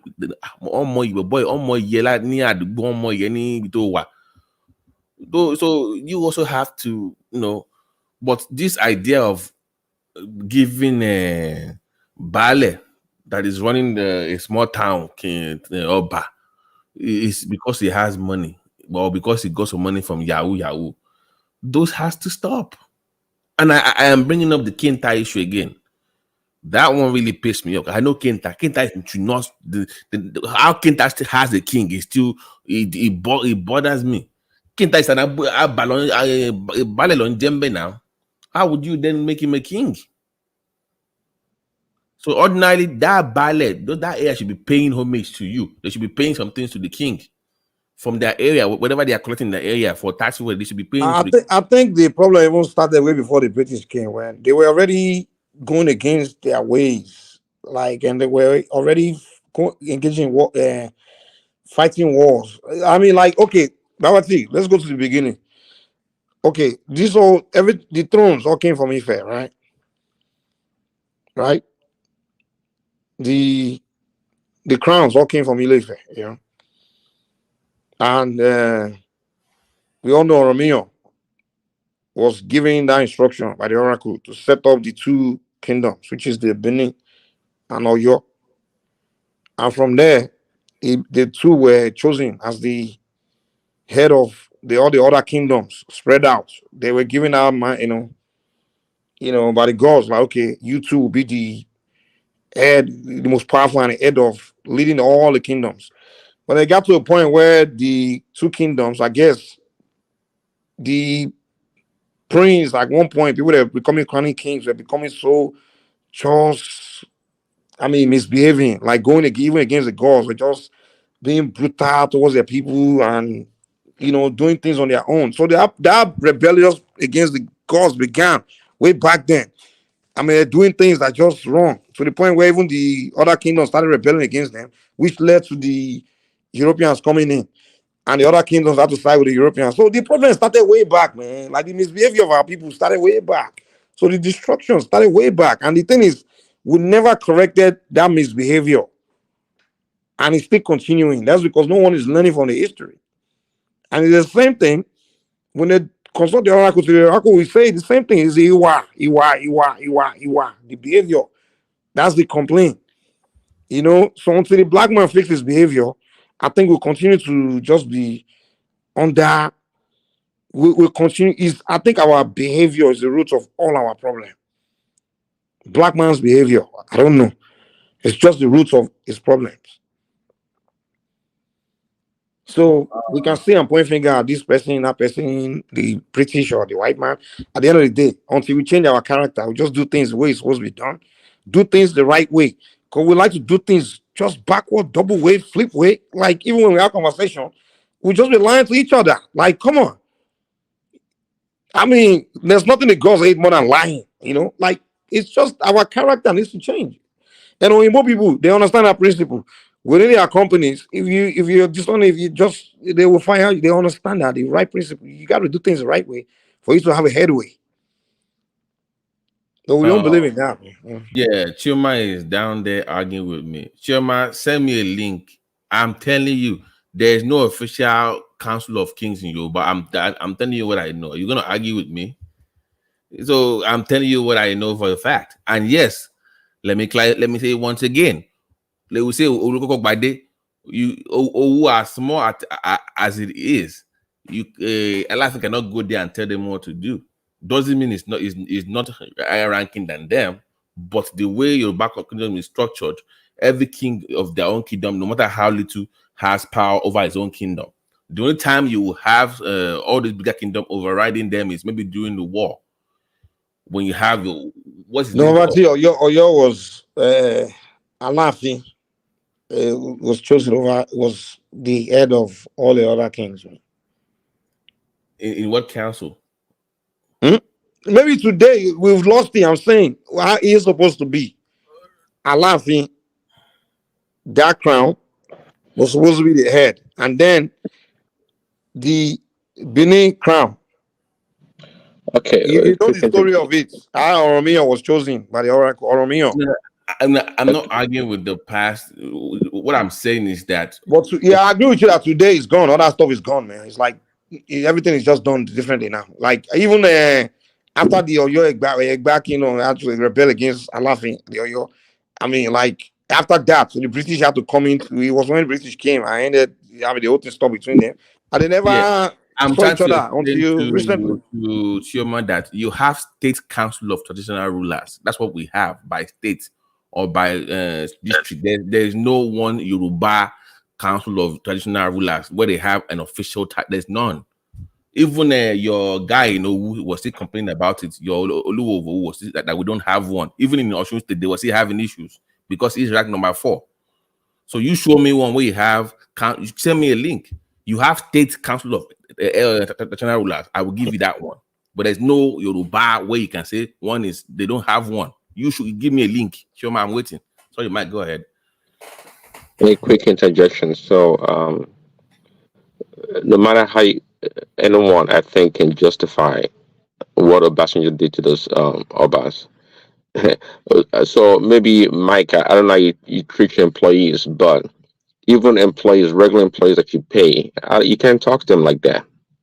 You can't Really? talk to them like, well, that's why I said I don't know what kind of employees you have. Yes, really. I'm paying you, If you have if and you it didn't insult so them. Just what for them so to, what you so so if what I'm if you paying paying you, me? I can't tell you to stand up and sit down. No, are you kidding yourself? Are you serious? Well, you can actually. I take that back. You can do that to immigrants, illegal immigrants with no documentation. Yes, you can do that. What do No, you if you mean if talking you about? are you saying if you want to keep your job, you won't But you won't do it. see, if you're talking about the time of slavery, in time of That's slavery, not. Are you telling? hold on. In time of slavery, the slaves were slaves, and they had no right on nothing. But you and I, we have a transaction. We have a business. I work for you. You pay me. I'm not your slave, Mike. You can't tell me to stand up. Are you kidding me? Really? Based on Okay, what? okay. Who does You that work for in a America? Who wait, wait, does wait, wait, that? wait. When you work for a company, right, and they have protocols, like okay, when the CEO comes in, we all have to stand up against. Of course, you're going to stand up for the CEO, the boss. Yes. Oh, now okay, now you will stand up for the CEO. Okay, would you now say because you don't want to stand up, you won't stand up? But no, see, Mike, don't kid yourself. What happened there was Are you gonna say because you humiliating. don't want to stand up, you won't stand up? Of course, I would stand up. See, it's not Oh, about see. now, Hold okay. on, So hold on. that's the same reason why they stood Respecting up your because. boss, even your manager. If you have to stand up for your manager, that is fine. That is fine, Mike. But because I don't But that's see, the same thing. What's the okay, hold on, Mike. difference? Okay, maybe you get it right now. There's a big difference if you don't get it. But check. See, there's one thing for an adult, okay, to do something wrong, and a child does something wrong. You can reprimand a child like a child, but even if an adult does something wrong, you don't have the right to be talking to him like that. What do you mean, Mike? Okay, The I way have you a talk to us question for about, you. huh? I have a question for you. Are you blaming Obasanjo for them standing up and sitting down? Yeah, of course I'm blaming him. He's the one that called them out in the public and humiliated them. Yeah, of course I'm blaming him. No, they related themselves. No, but Did they put gun on the head to stand up? Did they point gun at them and tell them to stand up? they were in a public place, right? So You they said too stand up and they all they were stood up. caught Why did they stand up? unawares. Why didn't they They just were sit down? they were caught unawares. Trust me, they didn't know what hit them. Actually, Buster is a gangster. They didn't know what hit them. So That's you're what happened. blaming. They didn't know what hit them. They were shocked too, but they didn't know what to say or do, but to just stand up and obey. But stand up, sit down. That's what you tell a kid. That's what you tell prisoners. Even Prince Daddy. You see what I keep saying, I will still say it. Obasanjo didn't start this, so you understand. Like I accused Awolowo of the same thing yesterday. Then this is this Body Thomas. He did the same thing, right? So we've seen how Dansuki messed because they will say, oh, they can't do to Sultan of Sokoto. See, all those in our story. The thing is, Obasanjo may not go to Sokoto or to go to Kano and do that, but those people within that they're space not born and well. You can't do that. They're not born and well. no, Prince Daddy, don't say it, but let's just assume that he will not go and do it. See, all these politicians, until they try things, we won't know. We can't say before now, you will never even believe that Bode Thomas will talk to Alaafin Oyo, because he was not standing up, right? So the thing is this, we were alive when Ekiti State governor gave Obakweri. Not, he didn't even stop at that. He withdrew his car and his security details. What used to That make is Obas? fine. So you can exercise your power, authority over what you have. Like what Ganduje did to MS Sanusi was fine actually, because everything he did was based on protocol, based on the law, and that's why Prince yeah. Daddy, Oba used to use fear and threats to reign. You understand? Like they used to command army, they used to command soldiers, they But used to not command all anymore. the. But not anymore. We understand So that they don't do that. They don't have that power that anymore. that's the reason you are powerful. The reason you are powerful is just because of the tools, the weapon at your disposal. Now, Why did the British revere that queen? Even though the queen, they call them the queen, now the king, ceremonial, but nonetheless, the British people have the utmost respect for their royalty. They do to the core. I mean, they go against you if you go against their royalty. that is Britain, right? Don't forget that that's why that Britain didn't come here to really mess our Obas up the way our politicians are messing our Obas up, right?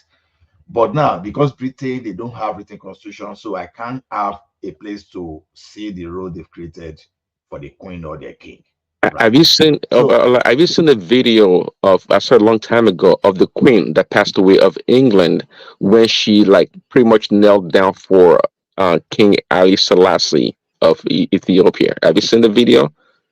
I no. mean, we were talking about then when the British Empire was the greatest in the world, right? But when the Queen met another royalty, she recognized that is a royalty. Even though my country they have power to conquer this king and his subjects, but the Queen still like knelt down for Ali Selassie.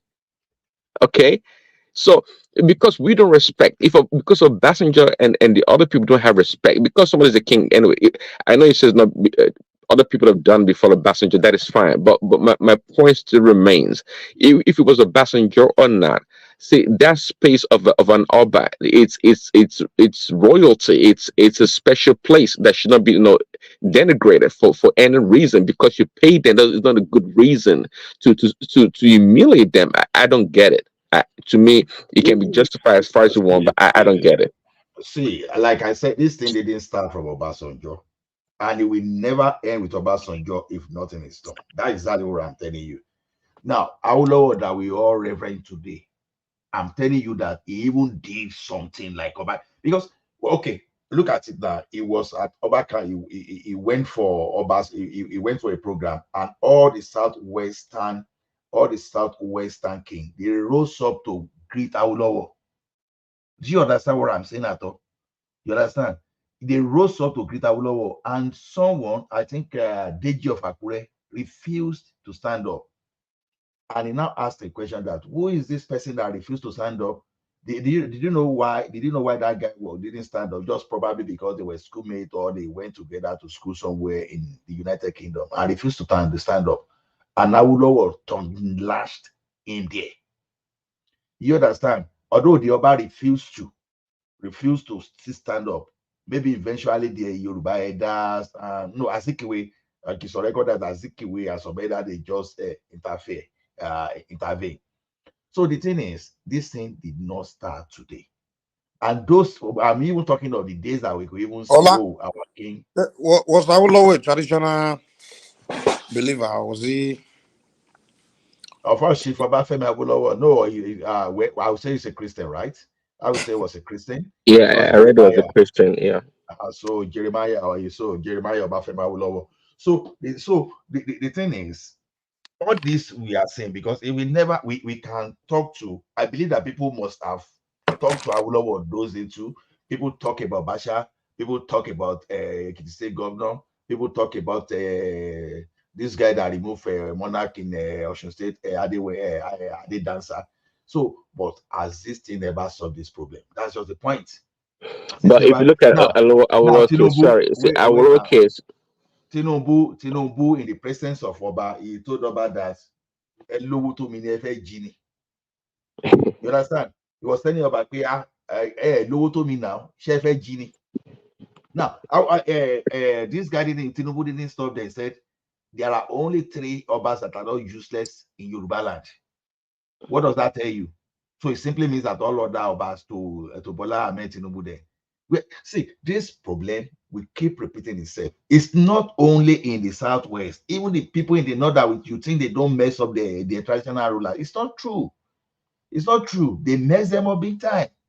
So the question now is this: if they keep doing this and we are not happy, and I keep saying it, what those your rep, I mean the National Assembly members, they are supposed to be from the constituencies of those Obas. Why can't those Obas just summon them and say, okay, guys, why can't you guys do something to preserve our tradition and culture? You go ahead and do something.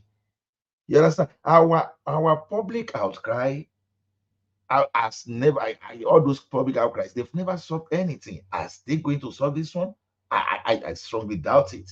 That's just my point. So Now, when Obasanjo baby wife or baby mama, I don't even know who to call. When that one mentioned, you see how Obasanjo quickly distanced himself, and Obasanjo insisted on what he said. That is all right. That's because to me, I don't know. It's just an unfortunate incident, right?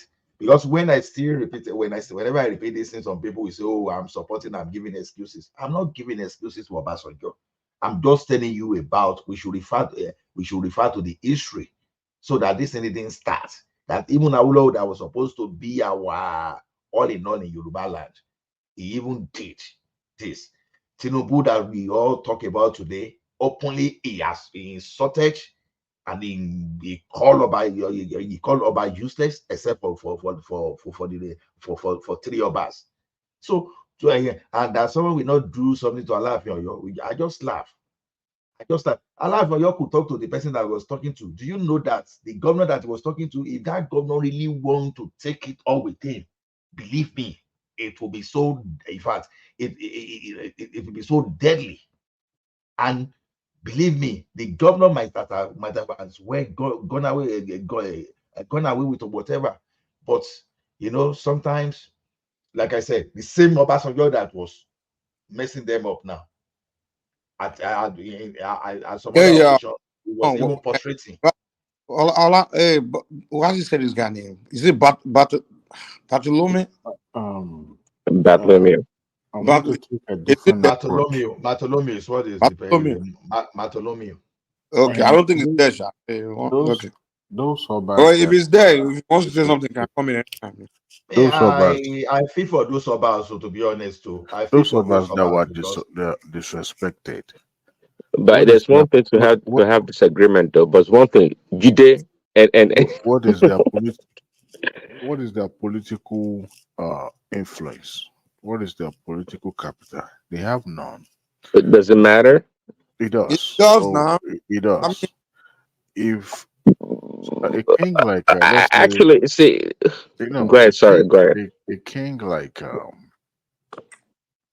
the last Alaafin for you, or even Olubada, the immediate past Olubada, or the current one, they have political capital, and the politician understands that they cannot wrong these people off in a wrong way because it will backfire on them politically.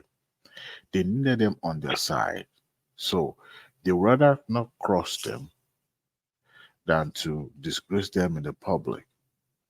Until you realize the immense power these people with, upon their subject, that's when you realize that these people also hold power. Now, They have no political power. They have no spiritual power. If they do have spiritual power, they should do something to Obasanjo. Do you know that there are some communities that the gods have left their back now. That's the what I'm king saying. will tell a subject who to vote for, and there's nothing anybody can do. And if you don't toe that line, they will deal with you in that community. They know, but it's just that you don't have money. These days, you have to have money. You have to be known. You have to have, this influence and affluence kind of trait, so that you will be known in the public. I mean, look at the woman show making mockery of See, tradition. but okay, I get. There's one thing to. I can. It's okay. I think it's okay to be a conflict between the politicians and the traditional rulers of the Oba. I think that's fine. We saw what happened with MSNUC and Ganduje, right? I think that dynamic is like almost okay. It's bound to happen one way or another. But again, look at what Obasanjo did specifically to this Obas, like little children. Like little children. I don't think I can talk to my son like that. 16-year-old, like, yo, just start like, for what reason? To humiliate him? Nah. It cannot be just to me. What happened there? It cannot be justified. I don't care. Those Oba have no if they had no power, spiritually or otherwise or politically. But that's not the way you treat other human beings. It's not the way you do that. It's not the way you do it. And if tomorrow comes the call me from my hometown and said I should be their king, I would gladly donate money to whoever they are bringing forward is going to replace me. Go ahead and become the king and stay in the town. I'm out. of no use. What is the point when one governor can summon me to the state house and start lambasting me and chew me out? What is the point? Well, but check this out. During the Alexander the Great, when he ruled the world, as they say, when he ruled the known world, when he conquered everywhere and got to Jerusalem, and he saw the chief priest of Jerusalem, the Alexander the Great got dismounted from his horse and actually bowed down to the chief priest of Jerusalem. And his subjects were like, Let "Hey, me ask you a question. Why do you yeah, think the kings actually stood up when he stood up? Hmm? you went in and out." The king, what happened? He said, No. Why did you think they stood up when Obasanjo asked them to stand up? "Mike, because they were caught unawares. They were That's shot. true. That's No. It's true. because of No, money. Because no. At that No, no, they moment, were caught they had no unawares choice than to stand up. They had no choice. in the they public have no place like choice. that." Wait. What political position does Obasanjo currently hold? Nothing. Yeah, but What? But What? it, I ca- it, mean, it came there at the behest of Shea Makinde, right? Yeah, yeah, but that was the it connection. was an upon his stand so it's situation. about money. No. See, there's some things that will happen that will be kind of like uh, not really planned, but it happens at that moment and you roll with it. But later on, you realize, look, wait a minute, what have I Exactly. done? Now it went Exactly. viral because those. I mean, look, some of the Obas were smiling. Some of them were smiling. Some of the spectators were clapping. Right. So it was more like, okay, yeah, we've known Obasanjo to be this braggadocio kind of a person, not really a big deal. But not all the Obas were smiling. Some of them did it grudgingly because they knew there's no way. I mean, you don't want to escalate things, just let it slide, but later you can grumble in your own home because they depend on the government. But of course, Obasanjo decided to rubbish them. The people present at that event did not even see it as a big deal until the story started flying. It's like, wait a minute, this is not right. So it was an happenstance. It wasn't something planned. It wasn't something that anybody can react and say, no, publicly I'm revolting, I'm not going to stand up and stuff like that. But So even at that, Obasanjo could have conveyed his message in a more humane way, and those Oba correct, would have probably stood up and correct, sat down. I correct. believe that, but he didn't do that. He just humiliated his people. It's about ego. It's about ego. You know, Yeah, it's it was pathetic, man. It was sad. so It was a this is sad for story. power. You know. See, Prince Daddy, even for ordinary citizen, you understand, we can say that one was even humiliating once you're an adult. That's my Even point. That's my point I was whether you making. have Yeah, question.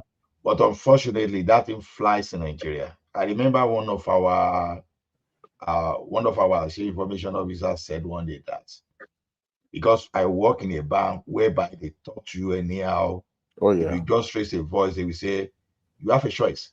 And Do you, unfortunately, when sorry, those Ola, do banks, you know that our managers and all that they will slap some of these that subordinate and nothing will happen. that's exactly what I'm They saying. will slap. They will beat them up. That's exactly what I'm but saying. does that happen here in America or in In Canada? Nigeria, they beat the employees now. Especially those mechanic. The Prince way that they Daddy, flog those mechanic, junior mechanic, oh more. In America, Prince Daddy, even true fighting in America can become an assault issue. It depends on how you drag some case of two people beating themselves in the public sometimes. There are So bullies. See, there are bullies in workplaces, just like in schools, right? But if yeah, your manager cannot just, I mean, can just they can't do that. Oh no, let, I, let, I let don't me know tell you, about that. let me tell you, I see, would you say don't that compare America. happening, I will, but I if will you tell do you that, what happened in Canada one day. Let me tell you, I was with Walmart then. I'm in Walmart logistics, right? So then one of the team lead, he was asking one floor member to do something. That guy was saying, I cannot do it. The guy just say, do it. It's not even saying you have to do it. He just say, do it. Just because the team lead was even insisting. Do you know what the team? Do you know what the team floor member did? He went to the manager straight away and complained that the supervisor was forcing him to do what he was not comfortable of doing. You thought this was a joke, right? We thought, what's the big deal? The supervisor was doing his job. When they started investigation, man, That's how I saw the other side of Weibo. The best you can do is that when you tell a team member to do something that is not doing, keep quiet. Just go to your desk and go and do things. But telling him to do it, they will say, number one, you are using your position to intimidate him. They will tell you that that's a workplace harassment. Unsafe. But say, I think in that situation, if that team leader had told that the subordinate, could you please do this and that in a nice way, he could have done it. But I think No, it was even if I told you the nice way, if the guy says I'm not comfortable doing it, the work. Oh yeah, for sure. You don't have to do it. If anything happens to that guy, it's going to cause the not only illegal issue. If anything should happen to that guy when you are forcing him, it's going to cost the company a lot of money because Yeah. it just needs some kind of evidence. You understand? It just needs some kind of evidence. Something happens to me You understand? sometimes ago, last month, I believe. Our manager introduced someone to me in the office. You know, when you have a new hire and you are making them round everybody's offices and trying to introduce them to the rest of the staff. So, you know, you meet people and you don't really grasp their name. They mention their name, but you weren't actually paying attention, that kind of situation. So at that moment, I just trying to act nice and get back to work and all that. The next thing I know, guess what my manager did? She put me on the spot and I said, what did she call her name? I was like, you gotta be kidding me. Right? At that moment, I felt humiliated, but I tried to arrest the situation by saying, look, please, can you repeat your name again? And she smiled and she tells me her name. So I turn around. I was like, man, really? You're going to put me on this? Just like trying to downplay the entire thing, but I kind of felt embarrassed. I was kind of way. And the moment she turned around, I said, look, I said, well, when are you going to start hiring Africa? Because for the past how many something now? She froze. I said, yeah. Hey, what is this thing I'm hearing about? I'm just finding out that his brother, Obi's vice president, his brother took a job from Obasanjo. Obasanjo. I'm sorry, not Obasanjo, sorry, from Tinubu. He took a job Michael, from... one man said you should check your DM. Yeah, I already checked. You don't know Dr. Professor Ahmed, the one that always come to our sleep news. So, wait. So, how is obedience taking this, you know? They're in severe pain, severe pain, real pain. Real Man. like Shokomole. So that means the guy taking the job. I mean, his brother will just we don't want his brother to lose his job now. The Dati family are divided, eh? Hold on, I don't. Are you done with that story? Are you done with your story? Oh yeah, I mean, Mikey is the one running the show, so I have to jump the hoop too with him. But he has the Baba Ahmed came on our Sleep TV, and it was more like saying praising Tinubu. That was when I started knowing something is wrong. It was saying about capability, capacity. He actually used a word, humph, which I wasn't familiar with before. I had to go and look it up. I was like, oh, something more energetic and enticing and interesting. I was like, is this man really talking about Tinubu, or I'm sleeping, I'm just waking up? So that's when I knew that something is changing. And lo and behold, I found out that he took appointment as a vice president, political advisor. I was like, God. But they were let me ask you a question, and to you guys, I should see more people leaving Obi and taking appointment, moving on with their lives. It seems to me that Obi is the only one that is not noticed. He lacks self-awareness, not to see what is going on around him. Like he is yet to even understand that people are leaving the party. Is it just only Obi and his obedient followers that still the believe man that? is giving like is it like, did you see him in that country giving speech the other day like he was the president? I'm like, guy, what are you? Nobody is effing with you anymore. What are you? With only one television channel. I think he's the only one that is yet to get a perhaps. grip. Yeah. Yeah, it's not. It's too yet to. Maybe I'm wrong, or am I too? Yoruba will say, Ọlọ́run ò fẹ́rọ̀, èèyàn ò fóòtọ́, ọ̀rọ̀ dẹ̀ pé mẹ́ta.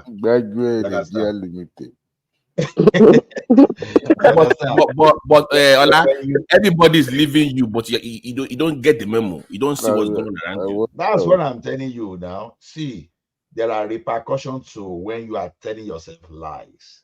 The reality will come back and stare at you. Do you think it's Obi that's not getting it, or is the obedience that are not getting it? Because I think Obi is just playing along with the obedience. Because I think Obi got it, man. Just playing along with it. Was it not Obi that was in a wedding or function with A wedding, other? exactly. My guy already got it, man. I think it's his obedience He people. just Like, he's just playing along with them, you know. exactly. He's playing along, man. He's not stupid. Obi knows that he didn't win that election. He knows he's fighting. So why was he lost crying battle. then when they organized? But the problem press is this: who is spending money? Ola, why Who are was those he people crying spending money then? that Obi is using? That's where you look at it. Why was Obi he is not spending crying his own money. after the election? Why? If he knows that he didn't win, why was he crying during the press conference? Because he has the backing of the obedience, right? So He's that just makes him crying an his own actor love. then. No, And he's not the BT, one crying spending the that you money. lose doesn't mean you don't know that you lost. Footballers, when they lose again, they cry. Abi, you watch World Cup, after losing again, they sit there and cry now. That is true. Does it mean that they didn't know they lost? I mean, okay, Buhari cried when he lose now.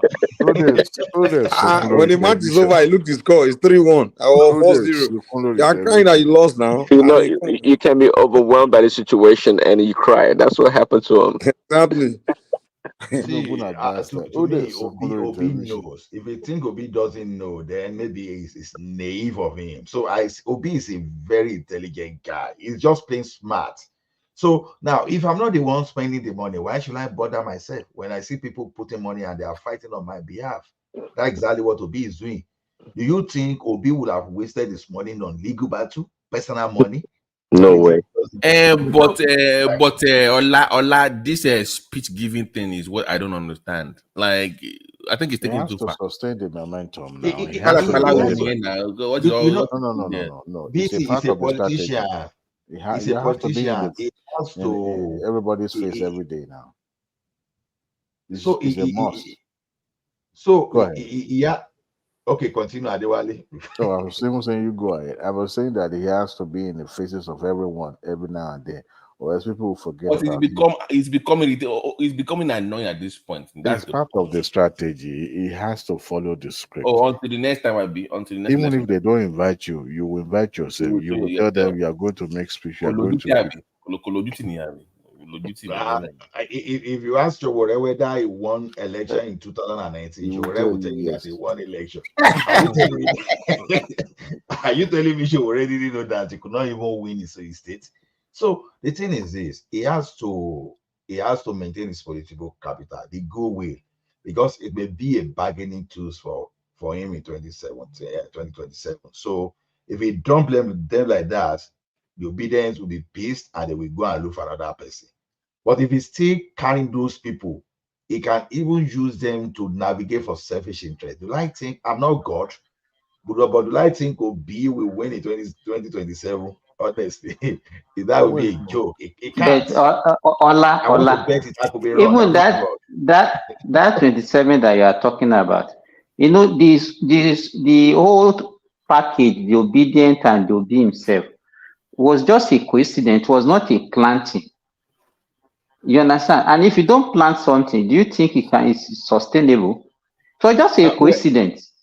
It's coincidence, but you know, it depends on those people that are polling. You know, those people that are pushing are not the conventional. How do we the regular politician? That is just the escalate of NSAS, right? So you know, some activity. Even let me tell you that the NSAS things was actually they just adopted him. It was not as if it was just like an adoption. There wasn't any plan. No. How are you sure that the people behind the NSAS are not the one pushing Obi? How are you sure? They are the one, but the only thing is that NSAS come down with ethnicity. That's just the main thing. Because No, it is normal. They started because they know they're going to use the ethnicity gameplay, so they have to start with. So, are you telling me that okay, his defection from PDP to Labour was planned? Was planned? No. I think You know, before now, before then, he had already been trying to project himself as someone clean and super clean, not like the likes of Atiku or the other PDP kind of awkward. So he believed that he can project himself. I don't know if there's any connection, but it's kind of like it gives me that vibe that the same force behind his candidacy that the one that actually promoted that NSAS kind of a thing. Because how could they have just easily migrated and not just from the it cut across the ethnic line, and they believe they were organizing protests. Let's say I don't hold on. See, this NSARS you're talking about. Sometimes I think we make it sound like it's a huge political base of constituents. I don't think so. The reason why Obi blew up was because he left PDP and came to Labour, already established foundation to platform If he had to launch remained, from. if he had remained on PDP, those forces would have supported him as well. The That's why. Diwali, I want to add to what you're saying. The only candidate that ran during the election that fit perfectly what the obedient claim that they wanted was Showore.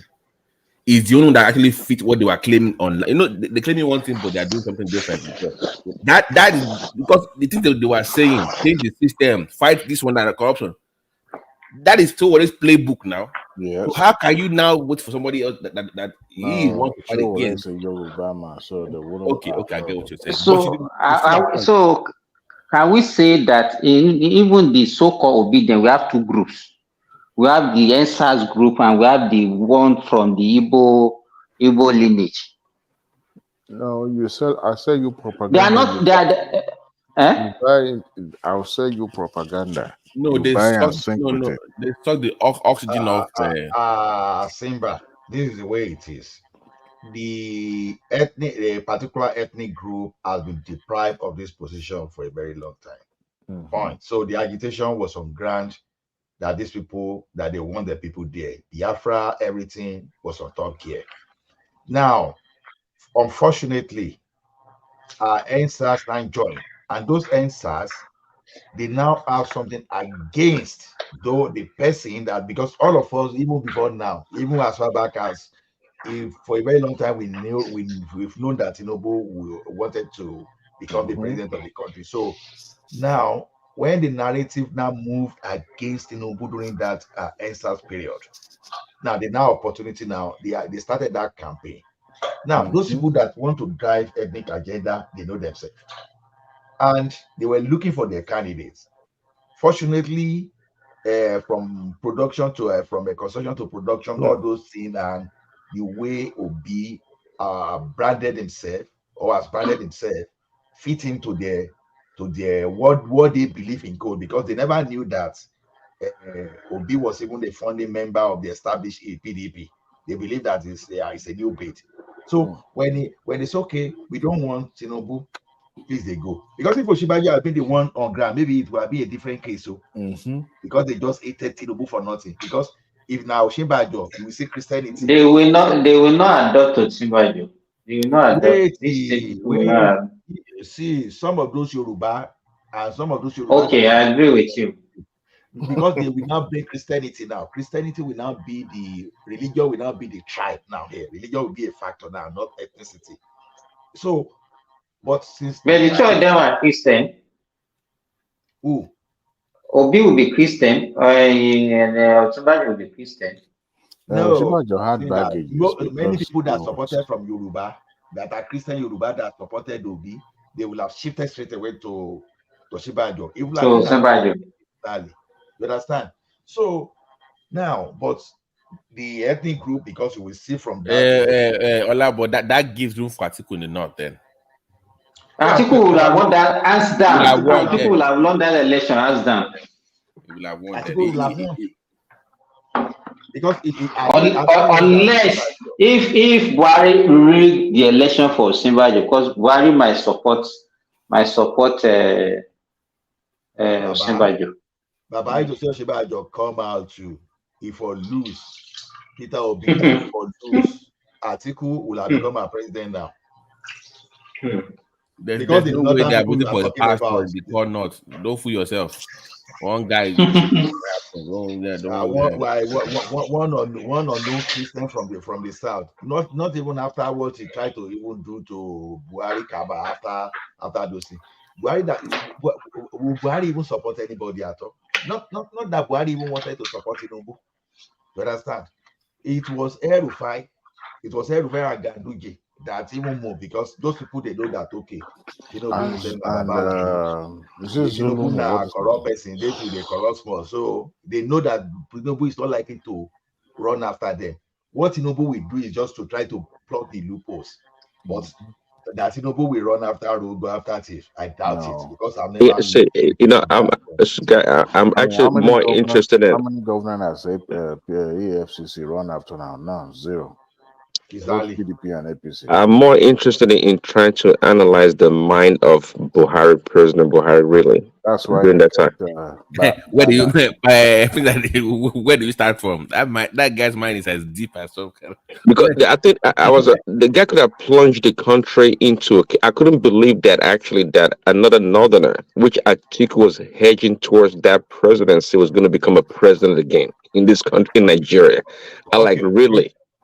Prince Daddy, let me stop Prince you Daddy. with the conspiracy Okay. theory. If you've given Buhari chance to run third term, Buhari will run. It's just because people were tired of him. If you've given that man to run third term, Buhari will run. That's the type of person Buhari is. And we believe Well, that I don't think so. That guy, it was done. It was done. Physically and mentally, it was done. But he it did not was never mind. our president. He was never our It's not president. him. No, it's not him. It's the supporter that will just be pushing him, Prince Daddy. Buhari can it's like a stooge that they just put there. The people, some people are running is this the president? Yes, behind, yeah, exactly. By the way, who came up here talking about somebody has to pay to ring the bell of the stock exchange earlier? Because No, it's Pansat now. It's Pansat. wow, okay, wow. Is that true? Babati, is that true? No, they invite you to. If you're training for something, they can bring you in, but you don't actually pay your way into. That's not the way it works. You know what Pansat does? Of course not. I didn't think so. I mean, No, he just came here to demarket Tinubu now. That's what he's trying to do. And yet, well, because they like flabbergasted to the reason why this guy keep. You go online, you demarket your president. The foreigners see that they need to start to do shit to you in the I airport. forgot to tell you guys. Then you complain. No, then you complain. Not only that you are the one contributing to your own demise abroad. Because the more you post this stuff online, the more you make terrible videos about your own government, the worse it gets for your own people abroad. So if you don't present it, that I don't know what else. I don't know why they do that. Oh, it's a drug dealer. Oh no, why? How do you think if you keep reinforcing that stereotype of your own people, back your own president online on Twitter, what do you think happens to your own people abroad? So the impact itself. Babati, what they want to do is what Yoruba people call patapata lamfo and shekindika. All about now. To their own detriment as well.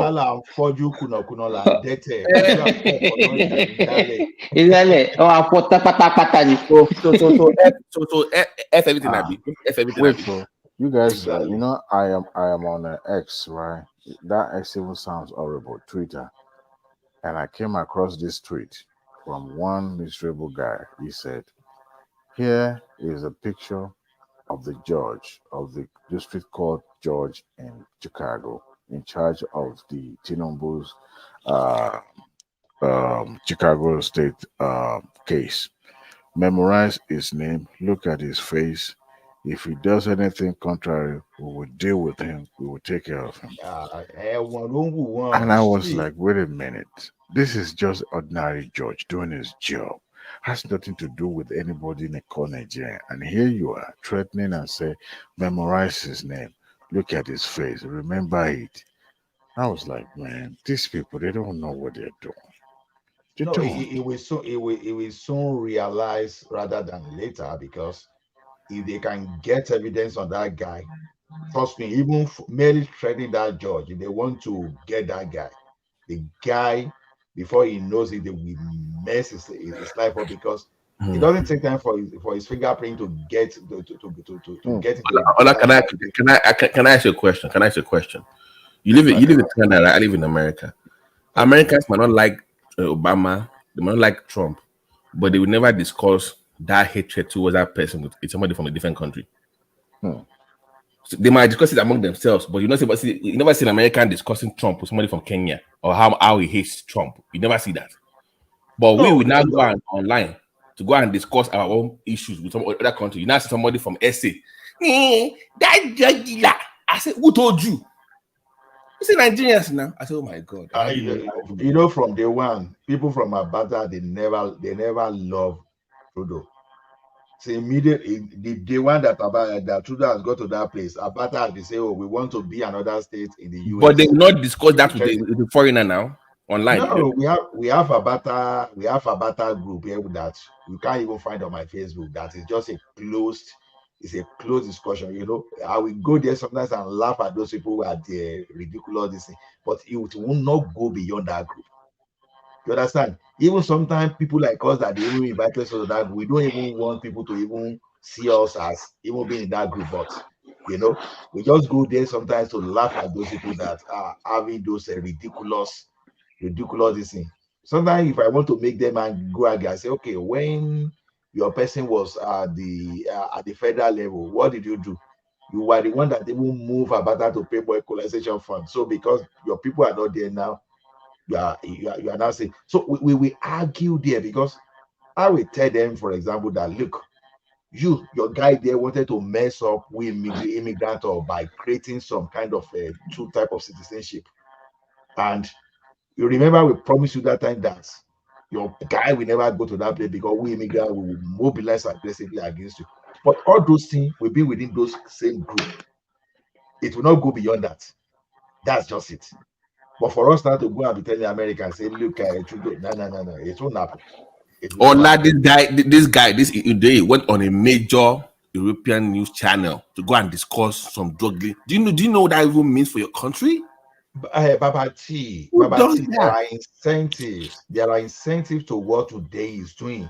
Look, see, two ways you can make money. It's either you are creative and you create positive products, or you are creative and maybe the positivity is not paying you and you go negative. You understand? And you will get some people that will be sponsoring you. Now we know one Yoruba guy. I won't mention him because we know one Yoruba guy. When we were doing Odua something, he used to give something very good that Odua Nation. But immediately Yoruba Nation was no longer going very well now. He has now joined a gang of liars. You will see propaganda upon propaganda. Okay, this popular YouTuber. I will mention it. I've forgotten it. I've mentioned it before. Nothing will happen. Why are they afraid of that one? The guy, no, I don't just want to promote. I don't want to promote anybody freely on this platform. So the guy will lie and lie. And do you know that lie resonate with the ethnic group that is actually using those propaganda to support? They were giving him a lot of money, a lot of, even at the same time now, there is another group too that some of the people we used to go to. Although those one they are okay from day one, they declared that okay, they are promoting Obi. They've told you, but you will see learned people. You will even see a lawyer that will still go there. You know, those people that think they are learned, and one thing, you now say, okay, one thing is for you to say, okay, I'm a Christian, and you are supposed to be. I'm not judging, sorry. You are supposed to show good character to even support what you proclaim. But when you claim to be a Christian and you go to a public and you lie, you tell lies from the beginning to the end, what exactly are you promoting? So that is how complex. I know that kind of show you're talking about. Of course, yeah. So the thing is this: Ode is just cashing out. I just believe, whether you like it or not, Ode is cashing out because all those things that he's doing, some people are giving him money to promote. Oh my, get. So if I want to make money, if one man want to make money today now, that guy, do you think that guy can come to Nigeria again? He can come. Are you sure? He can come. Trust me, he can come. Do you think Tinubu will go after? Except that Tinubu Peking go. Tinubu will not even go after. Because if you've known Tinubu very well, he will just be looking at you because he knows that you are ranty. Even at a particular point, even Buhari said will not even go after you except for his gang. But even Abasha, you can guarantee that he cannot even go to Kutonu. You understand? So, but somebody, Obasanjo will just be looking at you because even if I find myself in power today, if you tell me those things, I will look at you. What's your political capital? If you don't have political capital, no problem. But if you have political capital, I will go after you. That's one thing there. So that's what politician does. If they know he has political capital, they will go after him. But if he knows that there is nobody, Aisha, why do you think Aisha Yusuf and Kedira? Why do you think No, they that rabid mouthed person. Don't mind that one. She's it got to a stage. I was the one the ex platform. I was just saying I started evaluating the intelligence of Aisha because some liars are very smart. I knew she was trouble when she tried to when she She's said not hijacked smart. She's just that clever. movement, that NSAS movement. When she hijacked it and she wanted to be the face of the whole thing, I'm like, God, where now? She youth technically now. Yeah. What are you doing here? You to look real. You are No, people are just cashing out because there's money to share there. Because ideally, you will look at. Oh, but you know, it was after that I relocated now. She has relocated outside Nigeria. You understand what we are saying, Simba? Now, okay. You mean she's no longer in Nigeria? Look at a person like Aisha Yusufu. She's no longer in Nigeria now. And he's bragging. It's not Yes, now. Even throughout, even yeah, she just came back maybe a few days before that judgment, Appeal Court judgment. She's no longer. We even sure she was in Nigeria that time? I'm just saying. She will go abroad and claim asylum. Because studio these days they call you wherever you are, and people will be mistaking that thing for say, okay, she's in Nigeria. I don't know. I'm just saying. But look at the cause that she's fighting now. If she wants to claim asylum in the Canada now, it's very easy because we didn't see that gay DJ that went and traveled out of the country. DJ Rich. Yeah, you can tell she's a gay. With the dress you after you live with them, you can tell who they are. By their mannerism, you can tell. Anyway, all those young these people don't know jack, man. They don't know. They didn't know that what is behind 6 is more than 7. Yeah. You think it's just you have to be truthful. Truthful about what? Businessman said we're gonna know the day truthful. How about talking about family in the house? So be truthful. Let Jesus judge when everybody comes back. Judge truthful about what? You know how many people Obama has given order to kill? Obama killed somebody and he came out and said, tonight, I want to report to all Americans, we'll kill, what is his name? Osama bin Laden. He was able to successfully say, I killed this person. The same thing with Trump. That's killing human being, right? We're talking about somebody being fair. You have to be just and fair. Fair about what?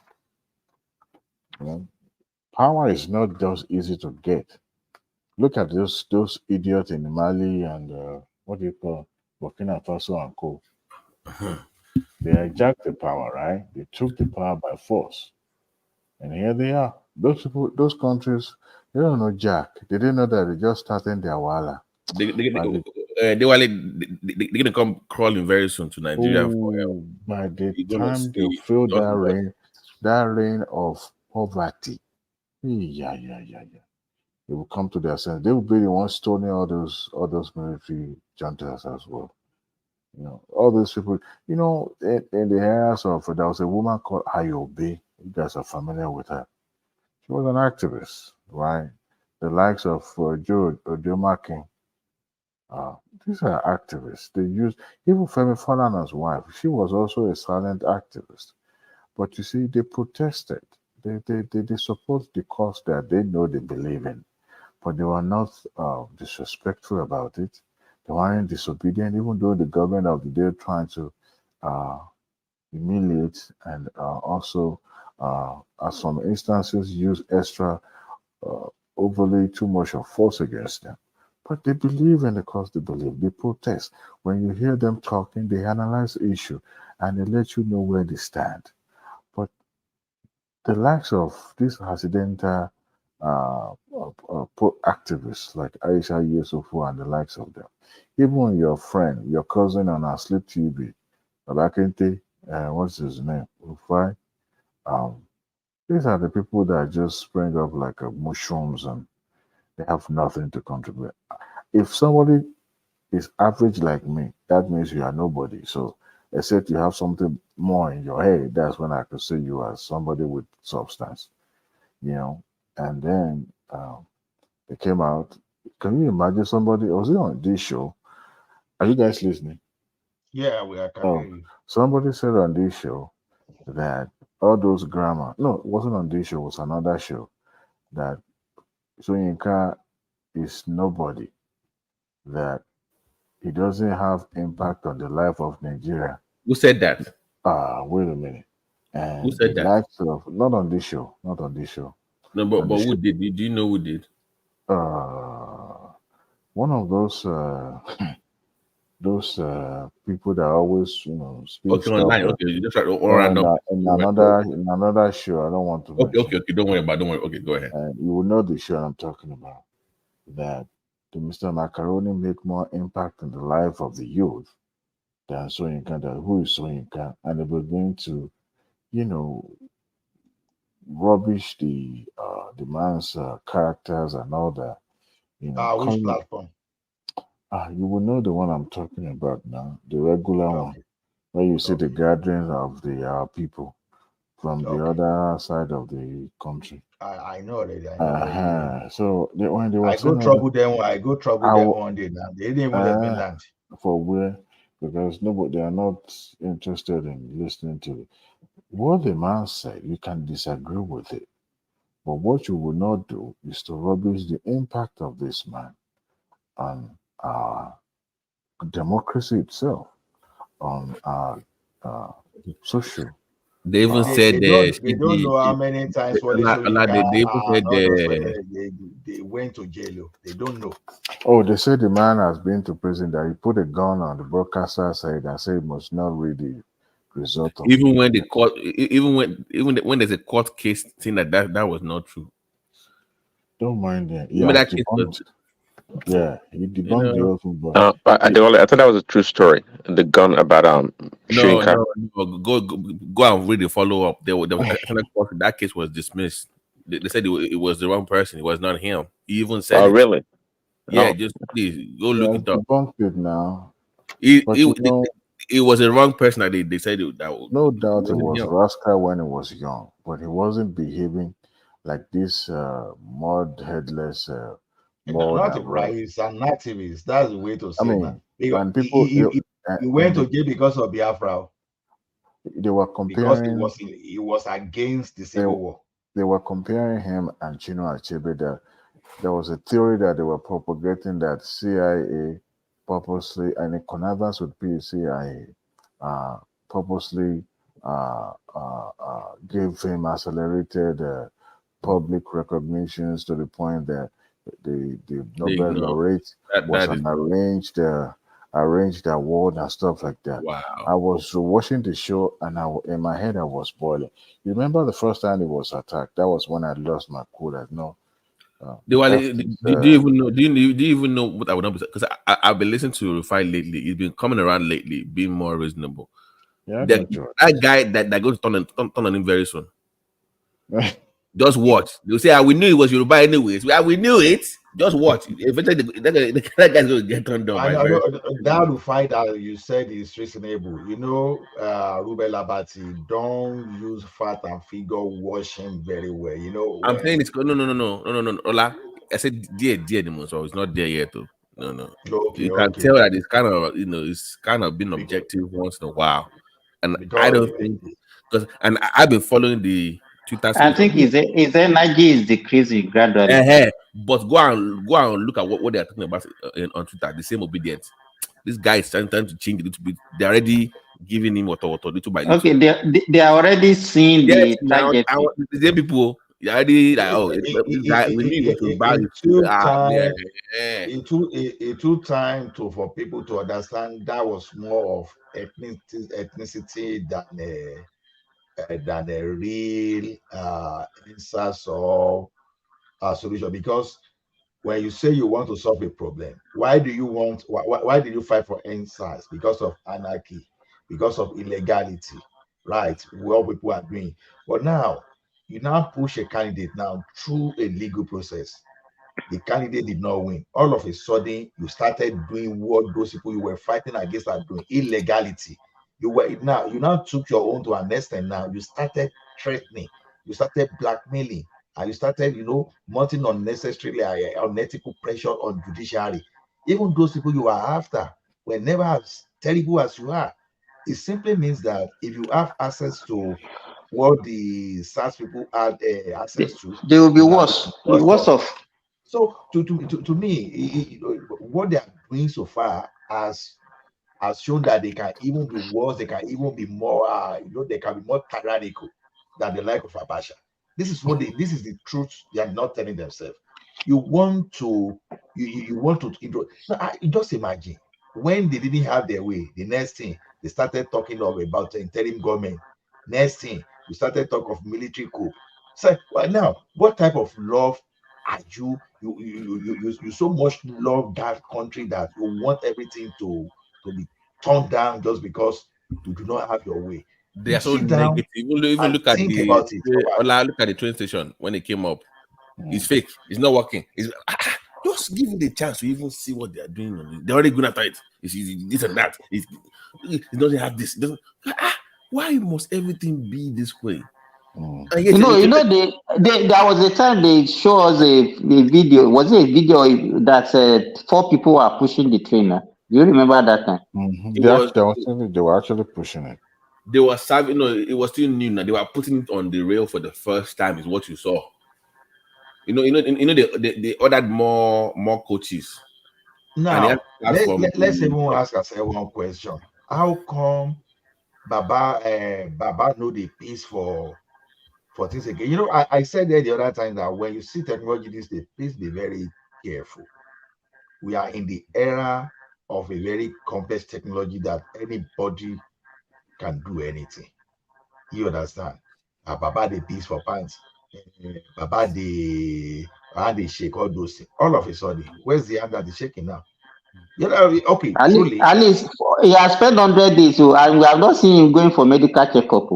And all those things. So because one thing is because now people, when I tell people, some of us, the only reason you find me on LinkedIn is just because of professional, because the like of OVA, all those things, they try to put me on Facebook. I say, look, I used to be active on Facebook with my face because I'm a Chelsea fan. Used to banter everybody, do all those stuff. But it got to a state when Facebook now was becoming rougher. And me, I'm an hustler. I want to come up and say, make presentation to you tomorrow, get contract from you, and do all those stuff. I don't want, and the day I know that people, because like for me now, I have extensive background check, because I don't want anybody to just go online and come and go and see where I was fighting or argue with anybody and just represent me. So I just say, okay, my face, everything. The only thing left is my LinkedIn. You can't find me on this thing. So if I want to be a celebrity, or I want to be a popular person, I can put my face on this thing. I know they owe anybody money. You understand? The best you can do is to run propaganda against me. But I will tell you that I know that that's where I'm making my money. I can start doing like all those Sabot and Co. All those people that just create wahala online. But I will know that's my industry. But my industry is IT. My industry is where they expect me to show some kind of leadership. My industry is where they don't want out. When I do E-Verify, when I do extensive police background check, all those secret background. I don't want anything that we we see that, oh, this guy is not a corporate guy. You know, that's what, the same way I got my credits, I got my credits rating, the same way I got my image reputation. You understand? I don't want to embarrass my cohort, those people that we attended school together. So a lot of things, you know, responsibility goes. So when people like us don't show face, they think we are. I'm not afraid of any jack thing. That's why that anybody that want to know me, get my number. The day I was speaking to an engineer and they say I show my face, I said nothing to hide in my face. There's nothing to hide. But once I come to your forum, I'm not going to show my face to you, irrespective of what, irrespective of anything. So when you look at these people, right? I've shown my face several times. I know, because you are not as, are you as controversial as me? You need to know how I just jack people, you know, But Adewale, you are a contractor. Adewale is not a contractor. You don't know what I do for a living. I know it doesn't matter. If you apply for job for Microsoft or those big companies today, then go do, in fact, then go do grand check for what you don't even expect. I was in an interview one day, so it was supposed to be in a telecom, and these people, you know, they don't even know, they can't even differentiate between networking and telecom. The ones who say, oh, networking, oh, they believe it's not part of telecom. The guy just said, hey, but you've never worked in a telecom before. I was like seriously? Not knowing that he has gone online to pull my data. You understand? It's okay. I see. That's how I started cleaning up my data. Indeed, everywhere online. I think LinkedIn is always going to be hard to, because LinkedIn will do you in. I think you can also edit your thing on LinkedIn. I know. I don't have problem with LinkedIn. You understand? Because I know that this is professional, because I don't want to lose my schoolmates. I don't want to lose my colleagues. But sometimes I do something like for example, as I work in data and AI now, for example, if I want to move to core system tomorrow, because I have background in core system too, I can go and edit my LinkedIn to put a system engineer there. No problem about that. Or to make it all rounder, I can just put IT consultant as simple as ABC without specifying whether you are dealing with data, software, or infrastructure. You understand? So but for me now to want to work for one good design, you now see me now go the exchange local on internet. No, I don't want to do that. Because these will be people you are looking at. You never know when you are going to apply within the territory. And we go Who's that? Thomas. That's somebody needs to lock Thomas up immediately. You can't even find money to pay down payment for a roasted Thomas. So, guys, I've been on that, please, if you don't mind, please. I've been busy at work. I have 12-hour shift straight, so I'm on break now. So let me just chime in. But let me talk about Obasanjo. Can you fix your mic, please? Yeah, the echo is like. Echo is too much. It's too much. We want to bust our eardrum. He is hiding kangaroo suit behind now so that they won't know that he has killed another kangaroo. Joe better buy. Is it better? Yeah, it's better. Yes, it's better. It's better now. Yes, yeah. I don't guys. You guys think maybe because they are in the same society and Obasanjo is their boss in their inner caucus, that's why he instructed them like that. It's just what it's not normal. You guys don't take in a spiritual matter. Thomas, I cannot blame Obasanjo. Those so-called Obas, they are like mumu. And you can see the way he ordered them and they stood up like school kids. And he was ordering them up and down, up and down, up and down. You know, I don't know why they are behaving like that. Thomas, when Abacha was picking everybody up, that he was even trying to pie some people. Obasanjo is different now. Obasanjo doesn't have any position for now. No, that's not what I'm saying. Obasanjo knew who he was facing, and he still went ahead and still talk against Abacha. Even when he was still in jail, the man will still not mind whether you are were going to kill, we are going to find him tomorrow. I'm just telling you now. You know when you call someone a brother, you understand?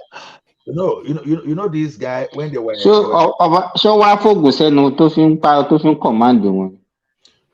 not that he understand power play. That's what I'm saying. You see, Simba in those days, Ààrẹ Ọ̀nà Kakanfò Kí ni what is the English name for àtẹnujẹ? Acrobatics now. You can use descriptive now. Atenuje, you understand? Atenuje. Atenu. We call it Atenu. Atenu. I think that is the problem of those traditional rulers. No, Simba. No, Simba. I disagree with you guys totally. He has a spiritual connote. It's something is going on you guys don't know. It's money. No, who they already have their check ready. So checking along. Exactly. But Mike, those kings are not poor people now. No, those kings, they are not poor people. What are you saying? Most of them are living on the instrument of the state. That's the problem. That's it. But if it is because of that, Mike, Mike, guys, I feel embarrassed for Yoruba land. I was so disgraced. Overseas go they also. No, some traditional ruler they go overseas, go they also like you and I. You understand? You say they not be saying they get they are Adiola. Ola, I'm not even blaming Obasanjo anymore now. I am blaming the Obas. Why did they stand up? You won't understand except you were in their shoes. You understand? You won't understand. Because the question is this: someone that's this guy, whether you know sorry to cut you. Can I explain why they did that to Ola? I saw to Thomas. Yeah. Obasanjo said they disrespected the governor. It wasn't even about him that it was because he's young. If nobody stand up, the governor can remove them within that 10 minutes. They will be out of the office. He has that authority, and OBJ will make sure that happens. So they know. No, Babati, that governor will never do such a thing. I am not saying no. I am not saying that it's right or it will do, but the fear of that even happening or even them being in trouble with the governor. Remember, that's what they get their money and payment for. They don't want wahala with that guy. Not making deal. But Babati, Ibolawa fi culture, see? Where do we put culture and respect?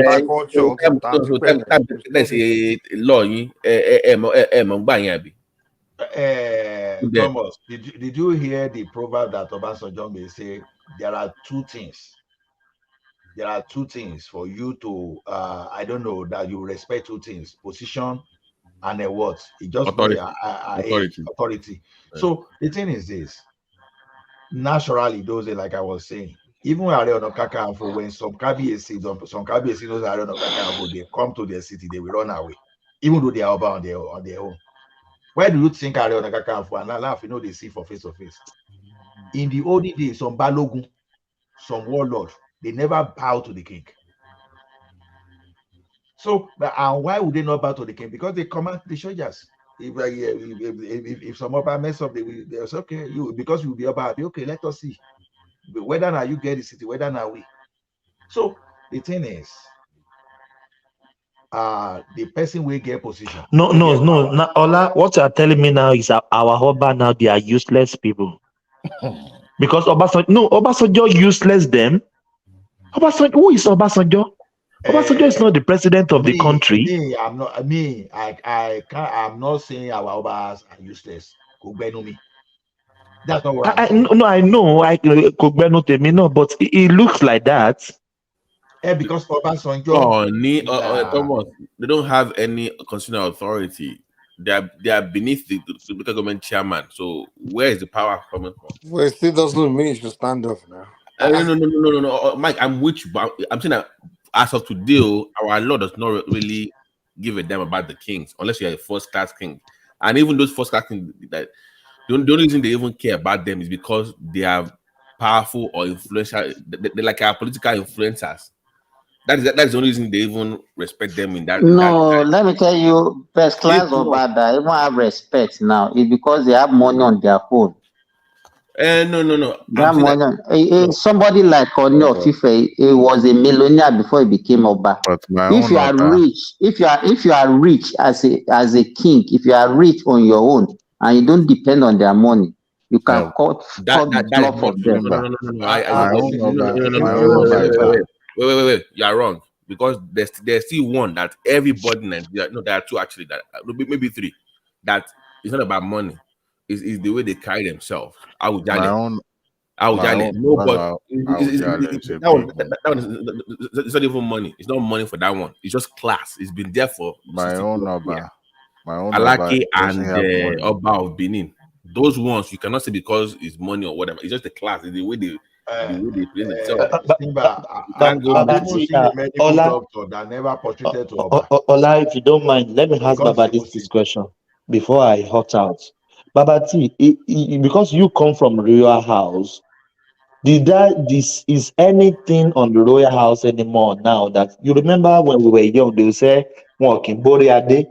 If Toba Bori Ade, here. So is there anything like that you can Bori Ade? So there are so many people, Yorubas, they will rubbish our Yoruba land. Yes, but there's nothing happened to them till today. They are still living. There's nothing happened to You will not hear earlier we're talking about when Oba Joba. Oh, when you go through the right process as a king and people know that. So he didn't eat the head of the Oba, have you? That's what he said, Oba. Let's not do that online. I don't know that's not the point. I'm saying that equal Oba to abandon me. He has consequences. The respect, the reverence, you lose that in some certain quarters.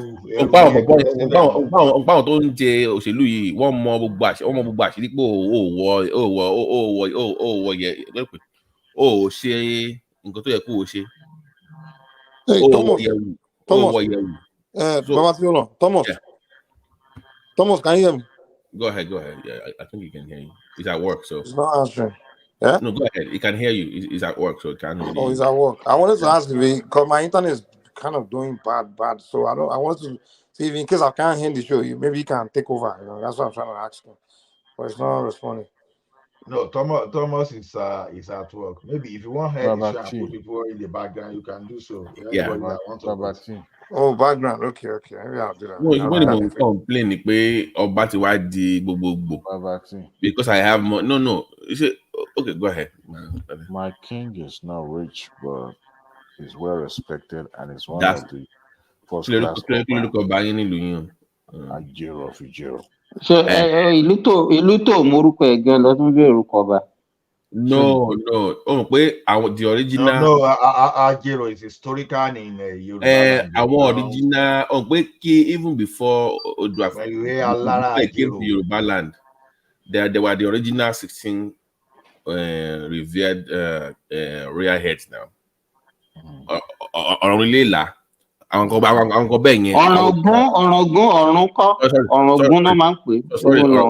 Sorry. But those they are not big town. They're not big now. But those are the direct. No, those are the direct descendants of the only son of Oduduwa now. Those ones. Orogunlela is one of them. Yeah, they are like brothers. My point is this. Until today, anytime they are size, it's not about that sometimes. Even their traditional position